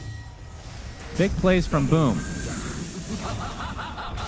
Now the tier 1 tower with the roster wards placed should Very be quick to freebie. react It's good to see. The moment they see the Sand King down there, Puck insta-TPs. That was a very fast response. And a good reward. Kill into tower. Very nice. Tim's keeps fake attacking with the Serpent Wards as well to make sure he gets the last hit too so it doesn't get denied. It's the little things. And GPK shows his blink. Or at least, yep. I believe he did. They can just click on the top if they didn't see it, but so it won't be a blink reveal. Ooh, this is a good rune for Shaker though. It is. They have Doom against him, but Dire's bottom tower is under attack. The Slugger Facet has got to be one of the most comical ones in the game. it's also one of the best. Yeah, it's very good. I think conceptually, I love it. When I we just read think it the first time, it's like, this looks and sounds hilarious. Yeah. Probably not that good, though. Ends up being really good. I think they also buffed it since the original version. For sure. But at this point, maybe a bit too good. At the same time, in Pro Dota right now, Shaker not the most common pick. So yeah, why don't we nerf everything, including the heroes that aren't picked, Synderen? Yeah. That's what your job would be. Yeah, you could just nerf some more than others. Nerf everyone, but nerf some more. Okay. Oh, I wouldn't mind that. Nerf Roche. Yeah, sure. Kiritich left all alone for the time being. We'll tickle away at this tier 1. Won't be able to get it yet. Jabs and Tims waiting in the wings.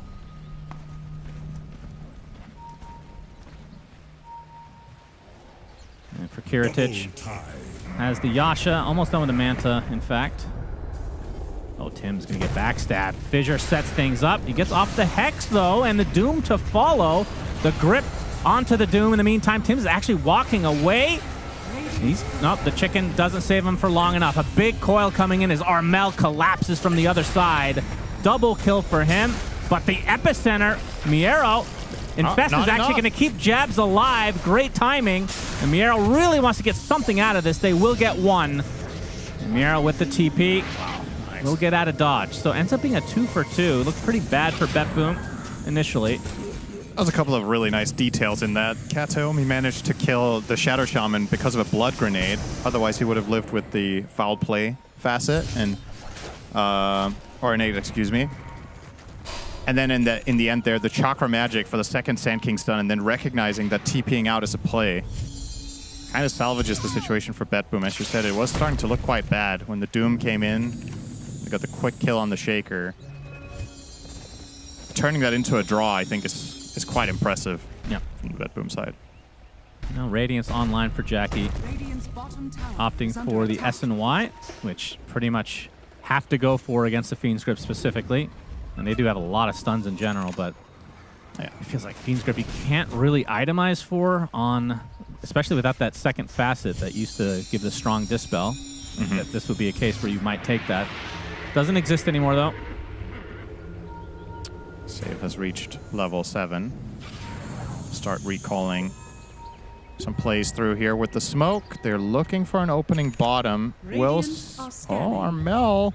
He's under the ward. Oh, Echo, and the damage is there. Armel had a 3x killing spree.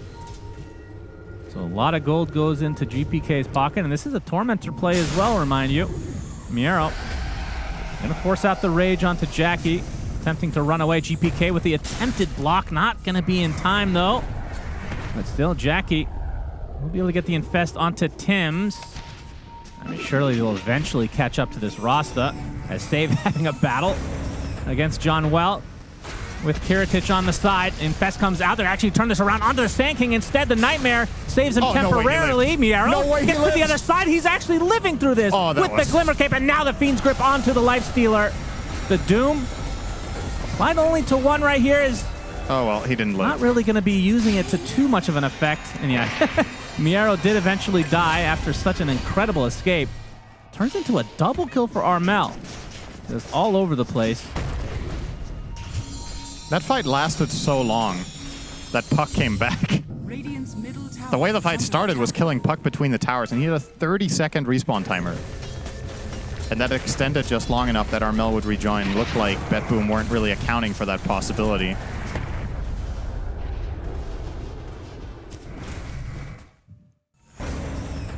To see the replay here. This escape is really nice. So perfect Nightmare timing. Burrow Strike gets glimmered. lives on the outskirts, and here he's like, all right, I got to Epi and go for this kill with my team. But that Epi is real bad. I'll tell you that. It 0 heroes and killed him. That was a rough one. There was greatness, and there was Keck W in the same fight. That's what we love to see. It equalizes. Yeah. Everything in nature is balanced. Recetas always finds a way. Fest play onto Tims, who now has Blink. Earthshaker's nearby. Oh. Blink, Hex. There's the jump, but Kiritich is here as well. Remember, Stone Gaze does go through Rage. Jackie wants to not look at the Snake Lady. Gorgon Scraps clips him, though. And the Echo to follow. Nice block off from GPK. And Jackie has to try to go around. No, actually does find a little avenue there. And Kiritich will exit to the north. No kills coming out in this engagement. Tormentor's still alive. Katomi gating out in front of the Boom side. And finally, the dewarding action comes to be. Bet Boom gonna smoke. Try to prevent this Tormentor play. Tim's super low on HP right now. They can recall down the Bane here as well. with save if they want. So they are technically 5 heroes here in spite of Katomi showing top. Fissure. Mel. Nero looking to go for Epicenter. Has the blink at the ready. Only 1,000 away from Ags as well. As Tim's actually going very aggressively on the GPK. He can hit the ward block and the Doom. He's dead. Great pickoff for Boom. He's going to buy back, though, and has pretty much everything at his disposal. It's getting recalled. Oil onto one. There's the grip. Onto Puck, but the Infest going to keep him pretty respectable on HP. Fissure to follow. Armel is fine. Jackie Boy pops out. Wants to fight. Jabs kind of isolated from his team right now. Tim's going to try to connect. GPK with the Enchant Totem inside that Lotus Flower area. Have to name that later. Armel waning Rift onto 2. Jackie. It's the... If they can get another kill onto GPK, this would be a dieback. Stone Gaze is used, so Jackie not sure being able to finish this off. He does. Just in time. And Armel's actually going to get another on top of that. This is really good for Boom. They're not able to get Kiritich in the end, but that is a dieback onto GPK, who's been having an insane game, and this should be Tormentor. They're really shutting down the Shaker. They're doing such a good job.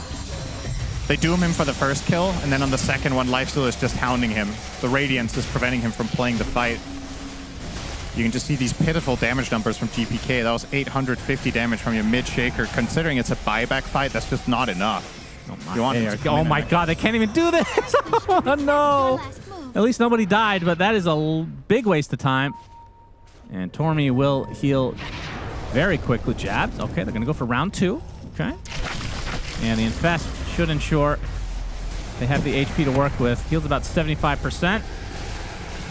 So attempt number 2 looking a little bit better, especially now that you have that pipe.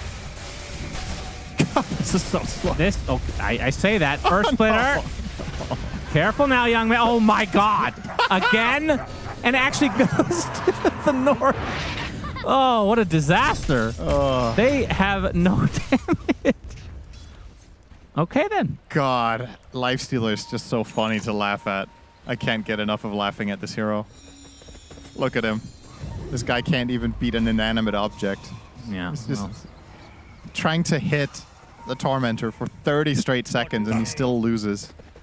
What a pitiful excuse for a TA. True. Anyway, it's a really big waste of time for Boom. That honestly, that really. How long was that? It spent like a full 45 minute. Yeah. Because they did 2 attempts. Yeah, at least they're laughing it out. That's laughing it off is a good sign, you know. All right, time to gank Tormentor. You gotta coordinate this time. Need all 5. But now that it's top, and this tower is still here, Tims was looking for an opening, but Bet Boom will retreat for the time being. I think you just concede this tower here. Not really in position to defend it. Will there be an attempt number 3, Cinder? I hope not. For content's sake. Oh, I hope so. There you go. All right, they have plenty of heroes. Yeah, Tim's is like, come on, guys. They'll use if they use Serpent Wards. We've learned our lesson. Are they going to use? All right, they do. And they're stunning the Tormentor as well. Infest just to make Yes! sure. And Tim's is rewarded with the shard. He will get 3 chickens instead of 1. Let's go, Boom. On foul play. They got it down. And all they had to use was 3 attempts and a Shaman ult. It is dead. It was worth it, though. It's going to feel gratifying now. Radiant's bottom tower is under attack. Nero looking for an opening, but I do believe Boom will retreat here. As Butterfly now online for Kiritich. That is a problem item for Lifestealer. Would have to go for an MKB.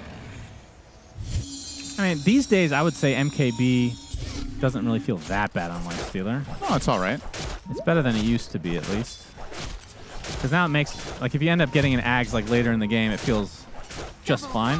Yeah, and you're one of the heroes with some of the better base attack time, right? It's not too terrible. You hit pretty fast. Well, we'll see. Has the SNY now, so extra status, resist, ready to go. Smoke from Bet Boom. And John Well will tank it.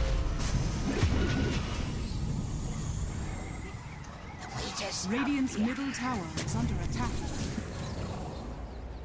And looking at the GPK, I was after the looking blink, at it too. Hezekiah. Yeah, I don't know if I love the Kaya here. I think it makes a lot of sense on this hero a lot of the time, but I think when your game is this bad, you should probably be rushing your next item instead. Nero. Ooh, coil. Clutch. Ends up being wasted. Because the problem is now Shaker's caught in this awkward limbo where the Kaya on paper feels really nice to have, but with these multiple teamfight deaths in a row you've had back-to-back, effectively your next item, whether you wanted the Ags or BKB, I personally think BKB would be good here, is just very delayed. He's queuing it up now, but had it not been for this Kaya purchase, he almost would have had it. And then suddenly you have this power spike where you can try to take a fight, and the only way you die is getting doomed, but I don't actually think you die in Doom when you have BKB. I think you just BKB and run away. As we've established, the Radiant lineup takes a while to kill heroes with their Lifestealer, and a lot of their bursty type damage is largely countered by BKB and resetting yourself, so I do like that he's opting for it here, but would have liked to not see the Kaya. But it is what it is. It's also easy to criticize. You know, when he started building it, when he bought it, the game was going better. Things go wrong, then it's easy to, you know, criticize something that just didn't go according to plan. Recall from save. Oh, GPK not again. Instantly doomed. He'll live this time though, maybe. Let's see if they have any follow-up. Attempted TP. Echo. Oh, they don't even need it. Coil in time. GPK dead again. It's almost out. That is also Coil at point 2. Death number 5 for him after a really good laning stage. This is extra good for Boom because they're also pushing mid simultaneously, so that was a double whammy. His mid tower is gone. Kiritich, courtesy of being Medusa, will just start hitting Serpent Wards and not care. It's kind of invincible. But they got what they came for. Sure, it gets denied, but the map opening further for the side. And now they'll find a little snack. Yep, easy kill. More HP for Jackie. Going straight Nullifier. Has 274 bonus HP so far. I'm not really seeing the other facet on Lifestealer. No. The other one's that Gore Storm? Yeah, it's... I think it has its moments, but... It's a bit weird, I will say.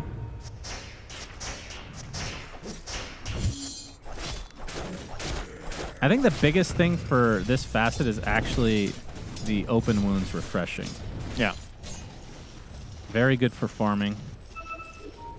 And it synergizes, if you get Ags, it synergizes really well with the shard, which you never see, so it's going to be kind of irrelevant. Probably one of the worst shards in the game, I would say. So the possibilities are there. We have another recall, save, and Miero teaming up. They see Jackie. Epicenter will be used with the Burrow Strike to follow. They have the silence on top of it. Down goes Lifestealer. That is such an unexpected play as well. Kiritich showing up with the Orchid there on the Medusa. They're going to mass TP mid. They're actually going to save Kataomi as a result. Yeah, Puck can't solo kill him with the Essence Ring. Whoa, whoa, whoa! He gets gripped! Getting way too aggressive. Oh, boy. Uh-oh. That is truly unfortunate. Yeah, BetBoom looking for more, but Johnwell chose the right escape path going to the left. But yeah, that puck death seemed very avoidable. A little bit too crazy for Armel. The kill to begin with didn't really exist onto the Bane, and then he also doesn't get out. It's quite costly. This could be a Roche. I would love to see this Aegis put on GPK. I think just don't worry about your Medusa. I don't really see a risk right now for Kiritich to die, whereas GPK has been the target every single fight. Radiant's courier has been It's a slow Roche. Yeah, they don't really have a good Roche line. They're giving up, actually. This takes way too long. Wow, this is a game where teams just don't take objectives correctly. Yeah. 2 failed Tormentor attempts, now half a Roche into giving up. Turns out, when you don't have damage, things don't die. It's an interesting revelation here. Tims finds Kataomi. Does find the opening. Use the Serpent Wards as well. Okay. Oh, he almost died to the neutrals. He was very close to dying to Desecrate there.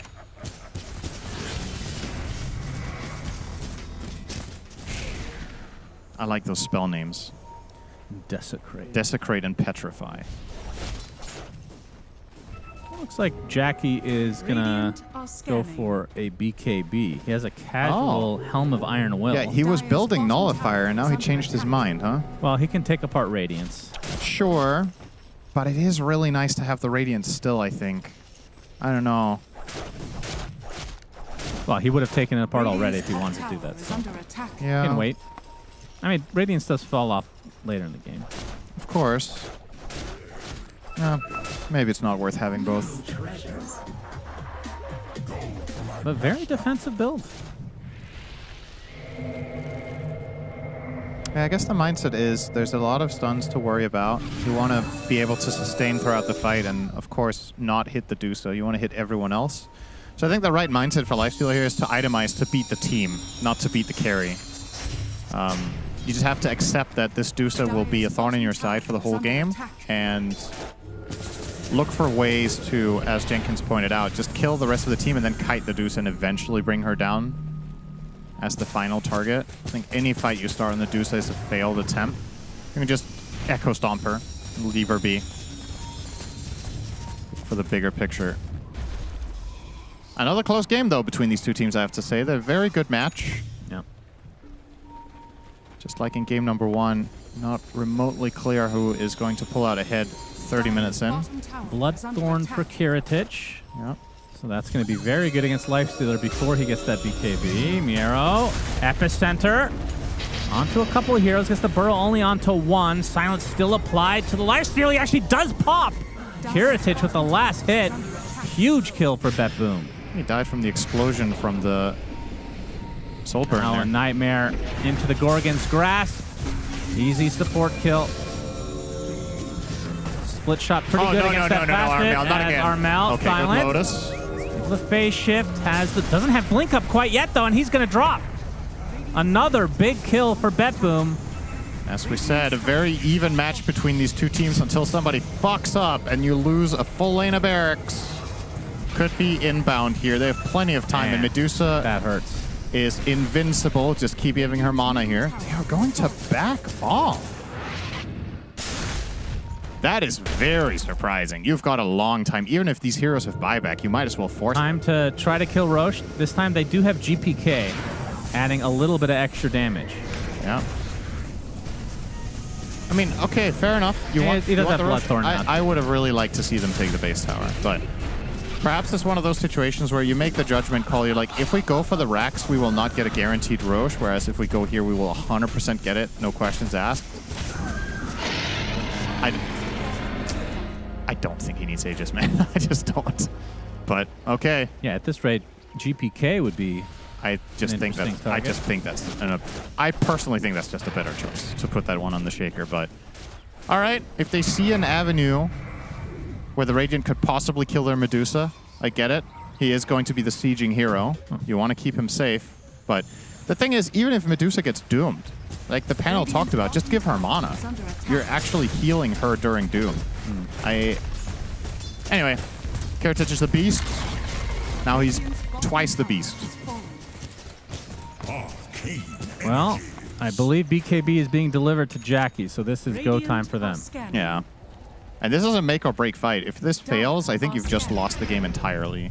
Even if you only lose one side of barracks, this game is very hard to recover once Medusa gets this far ahead. She's up 7k on the lifestealer right now. That's the entire gold lead, is the Medusa itself. You're trying to go for the wrap here. This has to work. This infest play on the puck. We talked about it. You've got to jump the backline, kill the support. Yeah. GP Pretty good anticipating position. it. Save Hex right off the bat. Fissure not going to do too much to Jackie. He eats up that Coddle. Now the Doom applied to the Sand King. Give me a trade for the Rasta, though. Buys back instantly. You can see one already dropped. That is a big kill. Again, does have buyback, though. Onto Armel. Man, this Bloodthorn has paid off. Oh, yeah. So much on the Medusa. Love that pickup this game, identifying a moment of opportunity against the lifestealer and puck not having the defensive items yet as of the purchase. It's given them 2 or 3 puck kills by now. Oh, we have the Hex initiation again from Tims, but this is going to be a counter initiation with the Fiend's Grip inside of the Snakes. Might lead to a support trade. Kataomi eventually falls. Tims barely survives. So they get the better of that on the Boom side.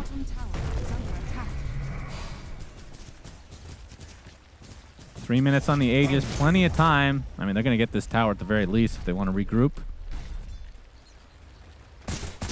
Yeah, and Kiritich, I mean, he's only a couple hundred away from finishing dataless. Save will nicely refill their mana and their health. The Walking Fountain. Keeper of the Light. It's definitely nice for Jabs to have this mana burn creep to burn so much out of Kiritich. Obviously, that ability was changed to scale. Yeah. Oh my goodness. But Lotus applied to Jackie. He cannot withstand this damage, though. You cannot burn more mana than he can gain from the Coddle, I'm afraid. Yeah, plus you got that second life to work with. That'll be arranged. He's full mana again. And the disgusting full set scenes will be going the way of Bet Boom. Tims infested. They're going to try this same strategy, except with more members in the base this time. Yeah, they're not going to get the wrap, though, on Armel. Still a minute 40 on the Aegis. Kiritich. Time for round 2. Radiant's middle tower Indeed. Onto the high ground again. Tim's still pretty far away. What the plan is here. Just farming, it seems. This Kiritich, now that there's no fortification, will continue to go to town on these buildings. That's going to be another tower the way of Bet Boom. We'll back away as Tims is waiting. Miro is going to be shown. This could be a good opportunity. Actually going to go on top of the supports first. Serpent Ward's not going to be too effective as Kataomi gets the grip. Do they have to cancel? They finally do. Jackie with the BKB, but the Epicenter is doing so much work. And now Jackie does not have Infest. He is going to die one way or another, surely. GPK, he finds a little bit of distance. Using the fissure onto the left side, and Jackie actually does get out. So very fortunate, although Jabs was forced to try to help out his team, and he's going to expend Doom and die shortly after. You know what kind of game it is when you Doom the Coddle. Yeah, he just wanted to get something out. You're pissed with this Coddle just keeping Medusa alive forever, but... Well... Buyback instantly. Kiritich, no reason to stop. Aegis is expiring soon, though. I just don't see them killing him. I don't think it really matters that much. Especially now that Doom is on cooldown. How do you possibly pierce through all of his HP? No. Well, they can't go for Megas, so I suppose you just give up this set and see if there's an item on... He's going to have a BKB now. Nice Manta Dog. Very nice. Sexy. Little detail. And you can see the line drawn on the minimap. Kiritich says there's another lane left. This is happening as we are playing, Yeah, of of course. course. Kiritich doing a little bit of a... I mean, when you're Medusa, you could actually just A-click and go AFK for a bit. Yeah. At a certain point of the If he game. actually did that while pushing the base, I would give so much props.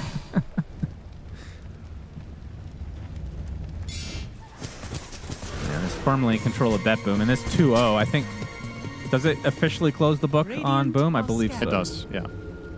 So their Unless last there's some stand miraculous in comeback. DreamLeague here. This push is coming. You get one last chance. Radiant's courier And you has been have killed. to find a way to Radiant's get to the top back tower line is under reliably. You have to get the Coddle. You have to get the Sand King and the Bane. Jackie's courier died, by the way. He is just about ready to finish off the Nullifier. He'll So go will not be by- taking apart Radiance. Has to go get it the old-fashioned way from the enemy secret shop. So now they have the ability to get rid of some of these glimmers. But still, will be very difficult. Now the tier 2 tower down. They can go for the megas. Tims wants to get aggressive. Armel shadowing nearby. The Infest Bomb ready to go. Dire are scanning. Kataomi, that's a good choice. Gets off the grip, but not going to last too long. Jackie ends up taking him out, but the bigger kill onto Armel. Caught off guard again. No buyback. And that could be the end of the game outright. Jackie forced to BKB. Will run away successfully. They can keep pushing. They have creeps in mid. Kiritich could just walk up the high ground right now. Yep, nothing stopping them. Kiritich onto the high ground. We'll go back for the buildings. 2 more racks, 45 seconds on Armel. Now that you've seen this game play out, you can't help but feel like Armel really had to have a defensive item here. Yeah, for sure. He has died so many times to getting silenced. That's his 7th death on Puck. Jackie trying to do something. We'll have to nightfall back to base.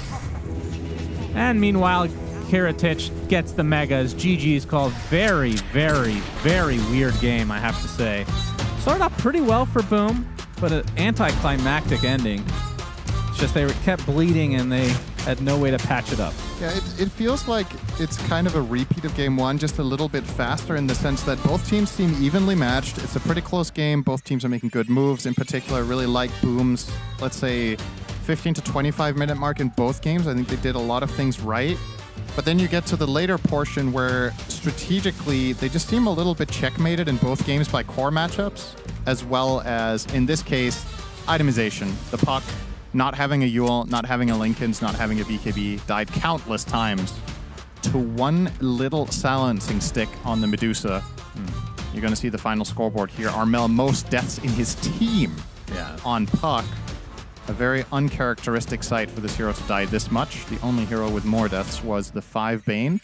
I assume he was going for Lincoln's as that final. He was, yeah. He started building a Lincoln's, and I actually think among all the options he had, that was probably also going to be the worst defensive item, to be honest, because the Lincoln's, you're playing against Bane. He could just remove it with Enfeeble from range, and then you can still get Orchided. You could have bought, like, let's say a Yule's is a cheaper option, BKB.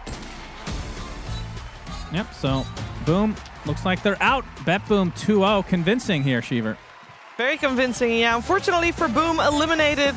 Small blessings is that they were already eliminated without having played this game. Considering the results on a lot of the other teams, we do not know yet if Bet Boom will make it through here to the group stages. That all still depends on Shopify Rebellion versus Aurora, which is still going on. But let's break this one down because it was an interesting one to watch, Misery. A lot of different reasons why it was interesting, though. Yeah, I mean, all this fighting that we saw here definitely made this an interesting game. It felt like it could, at this point in the game, it felt like it could go either way. But yeah, I think like Syndrome was talking about, just the matchups are not good enough. The Nyx versus Dusa, the Shaker versus Puck. It just felt like these heroes can't really do anything against these matchups. So yeah, Bet Boom takes it in the end. This was like an almost flawless Sand King game for Miro. The only mistake that I can say that he made is when he got saved and then went back in and then died. But is that even a mistake or a high risk, high reward? it's high risk, high reward because it's like, well, fuck it. I was supposed to be dead anyway, and they were trying to kill Lifestealer, and they definitely needed the epi for that. But other than that, he was like top net worth at 10 minutes. He was hitting insane Burrow Strike epicenters. He had the most kills. He did the most damage. And keep in mind, this was a last pick Lifestealer, by the way.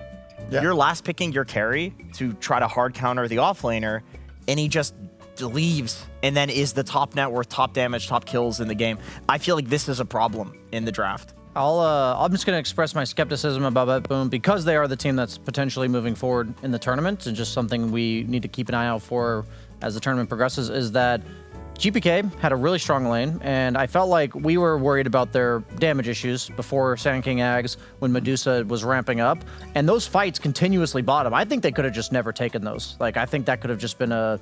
Like, let them have it. That was sloppy. Because once they had items, it's like, oh yeah, they're just owning. Like, Medusa has this Orchid now, they can suddenly kill the Lifestealer, they can kill the Puck much more easily, and the game just was like smooth sailing from there. So I've seen it a few times with Kiritich so far this event, where they just feel like, it looks like they're forcing early game fights. That I'm not something I'm familiar, like I don't see it before with the iteration with Pure. So for me, that's just something for them to keep an eye out for, because if you're not fully aware of your weakness timings, you know, your times in the game where you're vulnerable as a lineup or you can't necessarily fight them, that can come back to bite you against the better teams. That can. And there were a couple of things that might bit a couple of the teams this game, Misery. Yeah, I think we should have a look at the Tormentor attempts from Boom. They won the fights. The 20 minutes it felt like a fighting bottom, and they tried to take the Tormentor as a win from them, but they just couldn't seem to kill it. And I don't know, this is kind of a funny scenario. You never really see this in a competitive Dota, but the Tormentor is a tricky one to kill with certain heroes right here. They don't really have any minus armor or any like hard physical or magic damage to take it down, so they even brought oh my god, and that doesn't even work. do damage, and it doesn't work. And then finally they 5-man it with Shaman wards and get it taken down, but I don't know, that was just kind of a funny scenario. I like the desperation ult there. That's like, like, we haven't done our homework. They didn't take it too hard either. They were laughing. Yeah. So yeah, that was fun, but it also shows like it's a tricky one sometimes. You don't really know how hard it is to take down. Isn't the tricky part like, hey guys, we've got to show up with 5? Knowing how many heroes you need. But the thing is, some heroes can even solo it. Some heroes can kill it as 2, 3, you know. Sometimes you need 5. It's like a bit hard to know when that is. You know who showed up today? You know who solo carried the game, in my opinion, as an offlaner. Hello, Miro. Good to see you, buddy. How you doing? Hello. Doing great. I got a lot of questions for you, and of course, when I am doing the interviews, of course, I'm selecting the offlaners, so they're all going to be offlane-related questions. I noticed the build that you did on Sand King was exactly the same build as 33 in the exact same order. Are you like me and you're a 33 replay enjoyer? Are you watching him for your Sand King inspiration? Mostly I'm a DM player, enjoyer DM gameplay from Parivision. Yeah, but I watch just 33 sometimes. Okay, so I wanted to ask you about the 5-minute mark. This is something that I've been integrating in my pubs from 33's replays. Wondering if DM does this. At 5 minutes, of course, you get neutral items. So I tell my support, I'm going to go stack once, and then I'm going to go farm neutral items. Do you try to prioritize farming stacks after 5 minutes so you can get a neutral item for you and your team? Yeah, I think that sounds good, but I think in this game, I didn't think about this. Okay. Yeah, so mostly good. When do you cut the wave on Sand King versus going into your own jungle and farming? Is it like when you have stacks? Is it when their heroes are bad at dealing with you cutting? Should you ever cut the wave on Sand King? It depends what mid laner you have. If you can... I mean, at this game, I made a mistake because Puck just TP'd that killed me, and that's not that good. So you need to be more patient and watching info about mid laner. Okay, so if they can show up and kill you. How do you feel about the offlane meta in general? Do you like the current trend of like carries just destroy you in lane, so you kind of have to like leave the lane? Or would you want to see this changed? That's not about destroying lanes, just have some heroes that you have to pick, or you're gonna lose. So you can't play some initiator like Mars, or it's not gonna be worth it. So kind of tired about this meta. Yeah, I think we all are. Do you have anything that you would wish for the next patch? Any heroes that you want to see buffed? I think some blink stun heroes like LC, Mars. I more prefer to play them. Yeah, you and me both. Speaking of buff, you're into a lot of these health trends. We always ask you about it, so I'm going to ask you again. You meditate, you take these, ice baths, ice showers. Is there anything new that you've added to your health trends that you're doing these days for your mental health? Yeah, just for now I'm doing this. Kind of helping with your grip to hang on the some push-ups or pull-ups, Okay. Did you know grip strength is the #1 indicator of living a long life? The better your grip strength is. Really? Really, that's actually a fact. I don't know why. Now, yeah, but I think my grip strength is increasing day by day. That's good. So is Brian's, but we'll send you over to Misery for some questions. Hey, Miro. I'm curious about a lot of players have been talking about the tough schedule with a lot of tournaments back to back, a lot of traveling. How do you feel about that? Are you okay with that, or are you also getting a bit burned out? I'm kind of okay with that. All you need to do is just more relax, like during the vacation. And anyway, if you have 3 big tournaments in the year, that was much better, like in the past. So yeah. But nowadays, I think I'm okay with that. I think also the fact that you are doing this exercises and meditation and things like that is really helpful. I think when there's a tough schedule, I think that's something that a lot of players could benefit from in general. We also saw Kiritic was doing some pull-ups on stream earlier, so yeah, maybe that's good for you guys. I mean, that's not really about the game. It's just about how you feel in your real life. So I don't think it's much reacting on the game. I'm not sure. For sure, but maybe if you just play pubs all day and Dota all day and nothing else, you're gonna get burned out easier, right? Yeah. If you have something else to do, then you're gonna get a break from in your daily life. Yeah, exactly. Yeah. That's cool. That's it for me. Thank you, Miro. We appreciate it. You guys might, depending on how Shopify does, we might see you here later today. We might not, so I'll let you go so you can relax and prep for that series. Congratulations. We'll see you later. Yeah, thank you. Bye. Thank you. What a great guy. What a great... I have a question. Yeah. What's the question? I mean, this may be old information and potentially the letter patch fixed it, but as far as I'm aware, if you stack creeps, you don't get more Madstone just because you've stacked No, the you camp. don't. You don't get more Madstone. Yeah, it's the same amount, right? Yeah, it's just 1 camp worth. Yeah.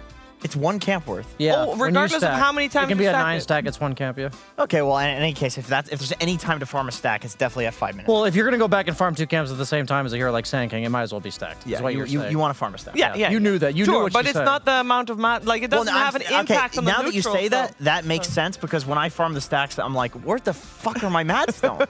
I always have to, I told you it was 50-50 earlier. Yeah.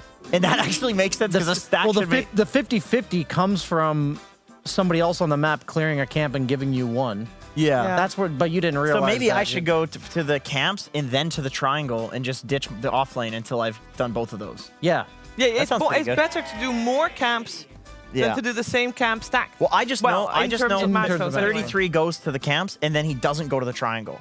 So I thought it's because you get enough from there, but I guess it's because you want to go back to the lane to continue laning. You push the wave, you farm stacks, you go back, the lane's in front of your tower, something like that. Yeah, well, you learn something new every day. I Yeah. hope that Miro also understands what. I'm sure he knows. Actually, he probably is very well aware of all the workings of the game. And as Jenka said, we might be seeing him again later. Group A is not yet played out. We're still waiting on the results for Shopify Rebellion versus Aurora. So we'll keep you in suspense for a little while longer for that. But we do move to Group B, and that means we're getting ourselves ready for Gaming Gladiators versus Flipster Talon after a break. A couple of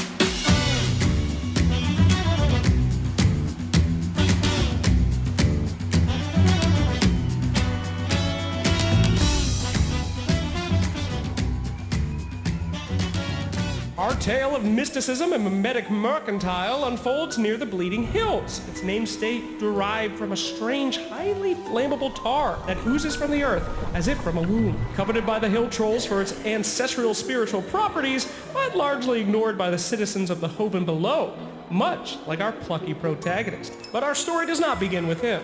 It starts with a con man. Welcome to Tales from the Lorekeeper, Episode 2, Rasta the Shadow Shaman, narrated by the Lorekeeper himself. That's me, Mr. Xlex, but it's brought to you by DHL. Magic, spiritual, medium, medicine, he did it all, or he claimed to, but his pitches lacked a certain pizzazz. He had traveled here to bolster his act with the exotic, but what he found was an eager assistant.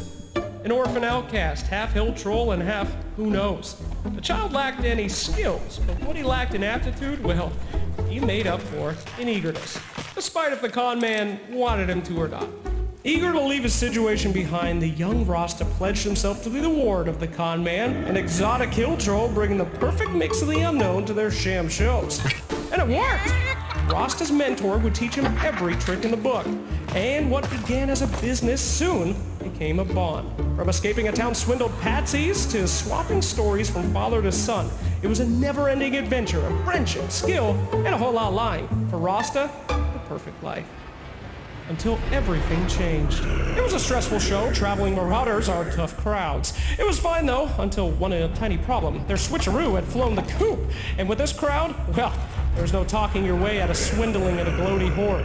Something had to be done or they were finished. Rasta focused with all of his might, awakening a dormant power from within. Whispers of hexes and shocking power when the con man revealed the trick. They were shocked to discover it was no trick at all.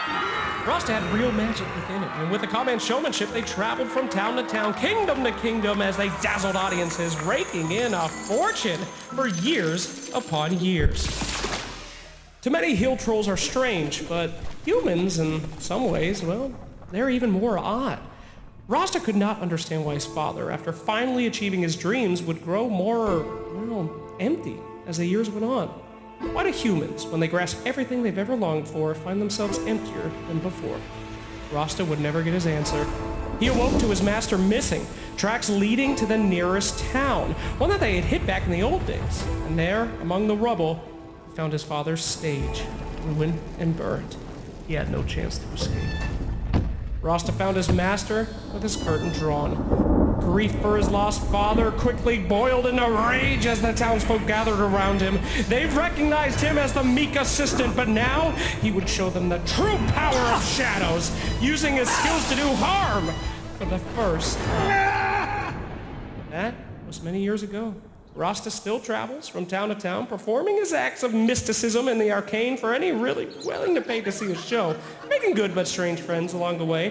His audience never truly knows if his powers are for entertainment or something more, but to any that would seek him harm, the great traveling shadow shaman can quickly show that his magic is very real indeed.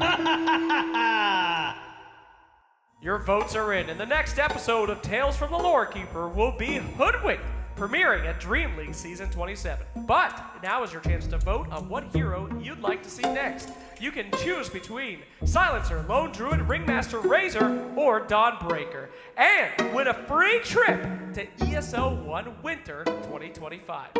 Brought to you by ESL and DHL.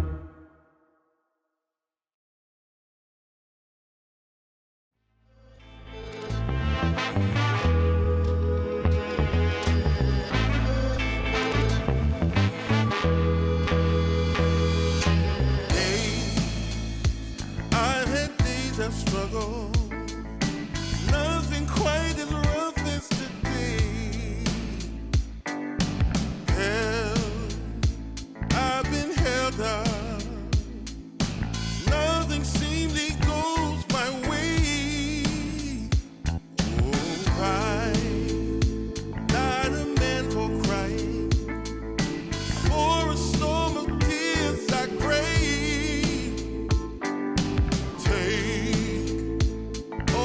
Sorrow from me. How much more do I have to pray? Foolish of me, you might say. I make my way out of this. Feel my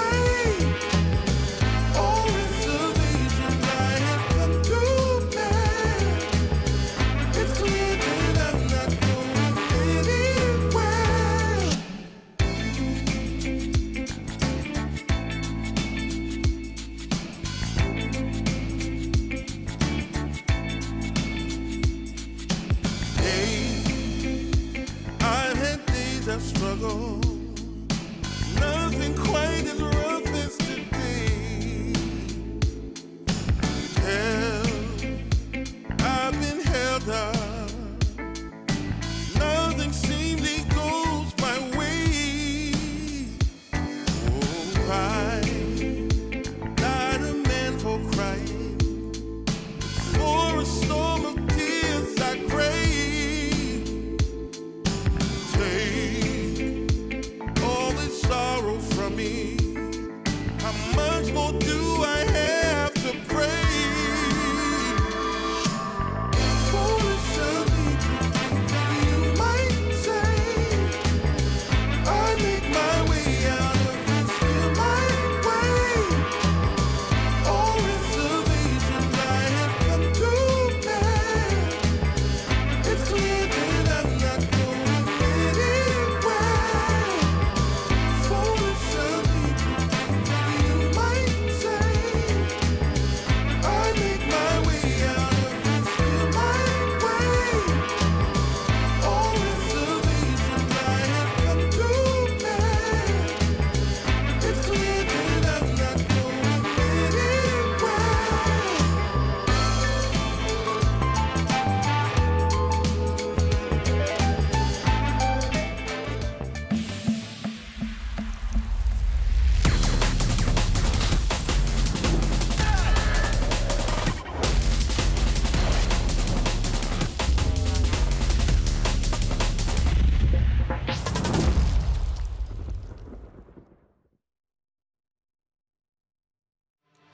DreamLeague Season 26 is brought to you in part by DHL, 1xBet, and Anthros.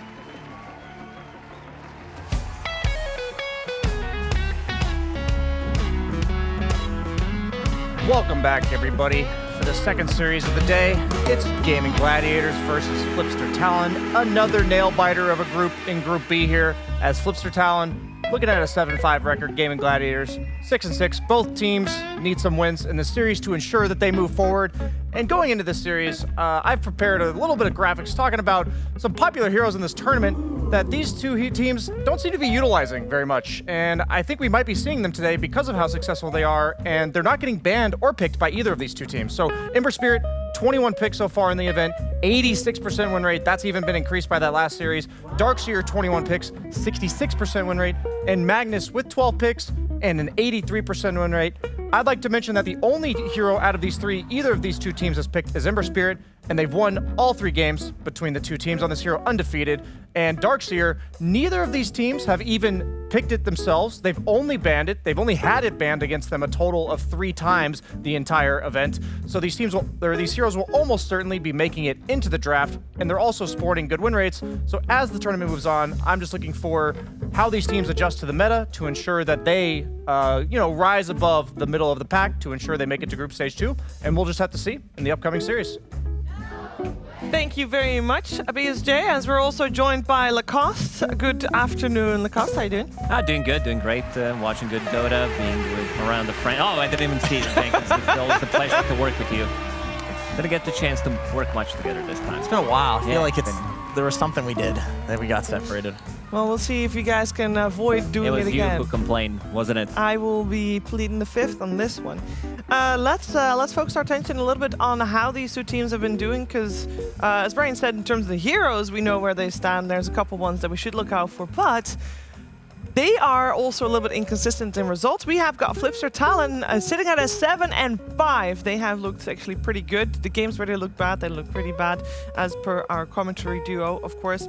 And then we have Gaming Gladiators. They are 6-6. And just to keep it real simple, if Flipster Talon win a game in this series, that means they are guaranteed through.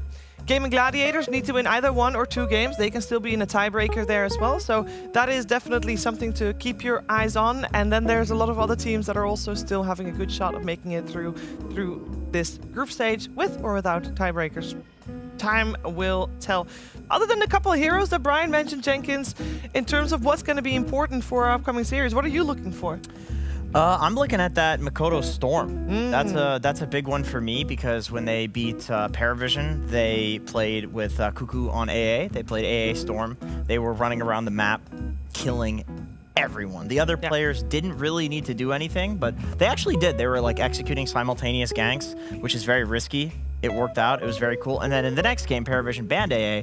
You know what they still went for? Storm. They lost, but they clearly really highly value it, and teams have been banning it against them. Oh, so. did you mention AA? I know one team has PTSD from playing against Ancient Apparition yesterday in almost that 98-minute game where Boboka completely destroyed him. Like, I really like the fact that when it comes down to the super late game, you need to start thinking how you're going to be winning the game. And Gaming Gladiators, they did not have a response to what they've been up to, or at least put up against, because he was playing with Shadow Blade, Spider Legs, Hex, and he told everybody in the team, buy bots too, and this is how we're going to win the game with the pickoffs, and it was working amazingly. Gaming Gladiators, they've been also playing in the last couple of games, I would say not to their level. You wanna point out the elephant in the room? Yeah, versus Navi Jr. They got 3 kills in 35-minute game, which was a bit of an unexpected one, and they got 2 kills during the laning stage. So basically, they got 1 kill in 30 minutes. And what's the scoreline of the famed mid player Quinn in that particular 0, game? 11, and 0. And also, we're not just gonna do Quinn dirty. We're also gonna be talking about Tofu, who was 0, 8, and 0 on Windranger. Wow. It's 0. 0, yeah, nada. 0. 0, 8, 0. I think the zeros are much more devastating than the 11 deaths. Yeah. Because if you're like 0, 11, and 32, it's like, oh, that guy's a good team game. player. No. It doesn't even matter at some point to deaths. It's just to not be involved in any of the kills. Definitely hoping that they're having a little bit of a better showing here, so they can either move forward or, of course, force out some tiebreakers. And speaking of tiebreakers, Group A has none of them, as Group A is completely solved. Yeah, I promise you, it's completely solved. Liquid and Bedboom, they will also move forward. You will be seeing their names in group stage number 2, but as you can see, this just all naturally filling itself in. I do believe that Aurora is considered number 1 of the group, so they will get those extra points, but don't quote me on that. Dr. Nostottle might still have something to say about that, so either way, we'll just see if Group B will treat us to any tiebreakers here. And just to continue on the Gaming Gladiator point here, Brian, I feel like they have been a little bit hot and cold. Maybe not, and obviously yesterday was one of those days, but overall, for the last month or so, they have been a little inconsistent. Yeah, there's been moments of glory and moments of absolute devastation Of the highest degree, yeah. But I think momentum coming into the series is going to matter a lot, and it's interesting because both these teams have very similar records, but in the last 6 games, Talon is 5-1 and Gaimin is 1-5. They started this group stage on Gaimin 5-1. Yeah, that could always be a bit variant based on when you face who, depending on the strength of your opponents. But I think that just really that describes their year entirely. It's not just isolated from event to event; that they're doing it within the event itself as well. Yeah, like one tournament, they'll get 2nd place. Next tournament, they bomb out, and you understand why they're not invited to things. Next tournament, they do really well. They get invited to TI. It's like, oh, that makes sense. Then they lose 4 games in a single day at DreamLeague, and you're like, what the hell is going on here? Because I feel like this is healthy for the scene. If we have a different winner every single time, just shows the strength of how good the top teams are. That's a positive way of looking at it. That's who I am, always positive. I've been dealing with his negativity this entire event. This is negative. Nice, thank you. Yeah. And I think in this matchup, we have something that is particularly volatile because I feel like Flipster Talon, this is the typical SEA team of old where they are doing goofy shit, really funny stuff. It looks like a Herald match. But then in other games, like I said, they're simultaneously executing incredibly hard to execute ganks and devastating the top of groups team, Paravision. So it really is 50-50 which team you're going to get for both of these teams, it sounds like. Yeah, it's going to be a flipster of a coin pretty much to see who's going to win this series. Very good. We are going to be heading into that series right away as we have Talon on the Radiant side with 2nd pick, Gaming Gladiators on the Dire side with 1st pick. A couple of bans already coming out as well. This Gaimin is taking actually a little bit more time to think about their final ban, and as we can see, actually, Flipster Talon used half a minute or 40 seconds also to think about what they wanted to ban. Bit unusual. Normally teams have that ready and prepared, but they're gonna respect the Mikoto Storm and go for the Monkey King. It's only uphill from here in regards to the Monkey King from yesterday. It's true. Didn't he play Monkey King also in the series that you were talking about? He did, yeah. Obviously with more success. success. But they won that game. He lost the laning stage pretty heavily as Monkey King against Queen of Pain. He couldn't even come to the mid lane, so he was making rotations. He was always in the middle. Like, it's a very difficult game for him to come back into it because somebody needed to soak up the damage, but he made it work. And Oh no! Oh no! This is just too funny. I mean, they were probably watching that game, probably not on one speed because the game was so long. You need to prepare other stuff as well when they were playing against the Cold Brothers. But this Ancient Apparition, I know people were talking about that this hero is not really a late game hero, but it's actually one of the best late game heroes. You connect with the ulti and any kind of damage. Like if you were watching the previous game when he was playing Sven, he couldn't get out. Like he gets hit by that ulti, you're gone for 20 seconds. You can't join the fight. Otherwise, you're just gonna die. Yeah, I mean it's definitely a late game hero. Healing in the late game is just the way. Satanic is like the #1 carry item for you to play the game. Yeah, it gives you a second life. If you pick AA, it means your carry can have a second life and theirs can't. That's pretty devastating. And Monkey King, you know, he's a built-in Satanic in his Jingu, and so now that's not going to be effective. I will say the Monkey King matchup, I think, goes both ways out of all these heroes that rely on sustain. Because you have the heroes like Gyrocopter, for instance, that not only are they Satanic reliant, but they are also standing their ground easy targets, while Monkey King is the guy that's jumping on you and bursting you because he sees you first. The Egg Shard really helps It's a two-way street here, for sure. Yeah. I like that they banned Magnus. This hero has not actually been banned. It was only banned 4 times all tournament. And then we see the Darkseer ban. That's so funny because I thought these teams would just leave them in because neither of them have picked either of these 2 heroes. But clearly they're at least giving the benefit of the doubt to the other team that they can play it. And the Ringmaster straight out of ban phase, and that means Flipster Talon already has their support duo ready. I know that we've been a little critical on some support duos in terms of lacking damage or lacking lockdown. Is there any of the 2 that we feel like this duo is lacking? Maybe lockdown coming to mind there? Not necessarily. I think this is easily fixed by having offlaner with a stun, you have a save, you have damage. This is a very good scaling support duo. They can make the moves. It's, I would say, relatively easy to play, both of these supports. This is not like Silencer and Keeper of the Light support duo, where you have a lot of weaknesses. Sure, these 2 heroes are very easily killed if you're getting the jump. And speaking of Silencer, he's always considered to be a good counter because we've been in the Ringmaster meta for quite some time, and if you can get that jump, if you can get the silence, these heroes are relatively easy to be killed. So I want to see some kind of a protection that comes up from Flipster Talon. Okay, you said you're not worried about like picking off lane stunner, but like the only stunner left in the pool that WS has played so far is Slardar. Yeah. So is there anything else, or is Slardar good enough? Or like I just think it's hard to come by these heroes right now. I would say Centaur, but then again, this monkey can be flexed as well. It's good against in the game, against Wukong's command. Also, you can potentially be building into Lotus Orb, lowering that silence. The first silence, at least, the second still gonna hit you, but... I like the Centaur idea, honestly. This is what teams have picked against Monkey King of late, because you don't lane against Monkey King, you just cut the wave. Yeah. There's a ways to play around it, but I also like the support duo from Gaimin. Tusk and Silencer, they can be very active, they can be moving across the map. One thing I noticed about Gaimin Gladiators is that they're not playing as much around Quinn. When Gaimin Gladiators, when they were on the top, 6 minutes in, there was one thing that they would always do. Both supports would rotate to the mid lane, play around Quinn, secure him a rune, and try to get some kills. In the last couple of games that I watched, they haven't been doing that. I think it's been a pretty steady adjustment over the course of the year where it's favoring and they get the tipping the balance in favor of Watson and enabling him to have his game. And that was something that a lot of us were talking about at the beginning of the year. It felt like Watson's the 1v9 type carry player, Quinn's the play around me kind of mid player. And I think at this point, as I remember I had a talk with Matu on that one Team Liquid special that said somebody has to submit. You know, when you have 2 people that have conflicting ideas, or in this case, conflicting playstyles. And I really think it's showing on Quinn, and I think that's why he has games like that 0-11-0 Monkey King, just because he's a good player, he's adjusting, but it's still uncharted territory for him his entire career to be playing like this. So Centaur comes out, good call, I like that a lot. But the question is, are they going to now keep the Monkey King mid with that in mind, or is it time to swap it up and leave it carry against the Centaur? Is CY not there? I see Quinn is looking at Tofu's screen, and I don't see CY. I don't see why. I don't see why he wouldn't be there. There he is! Okay, there he is. Oh, there he is.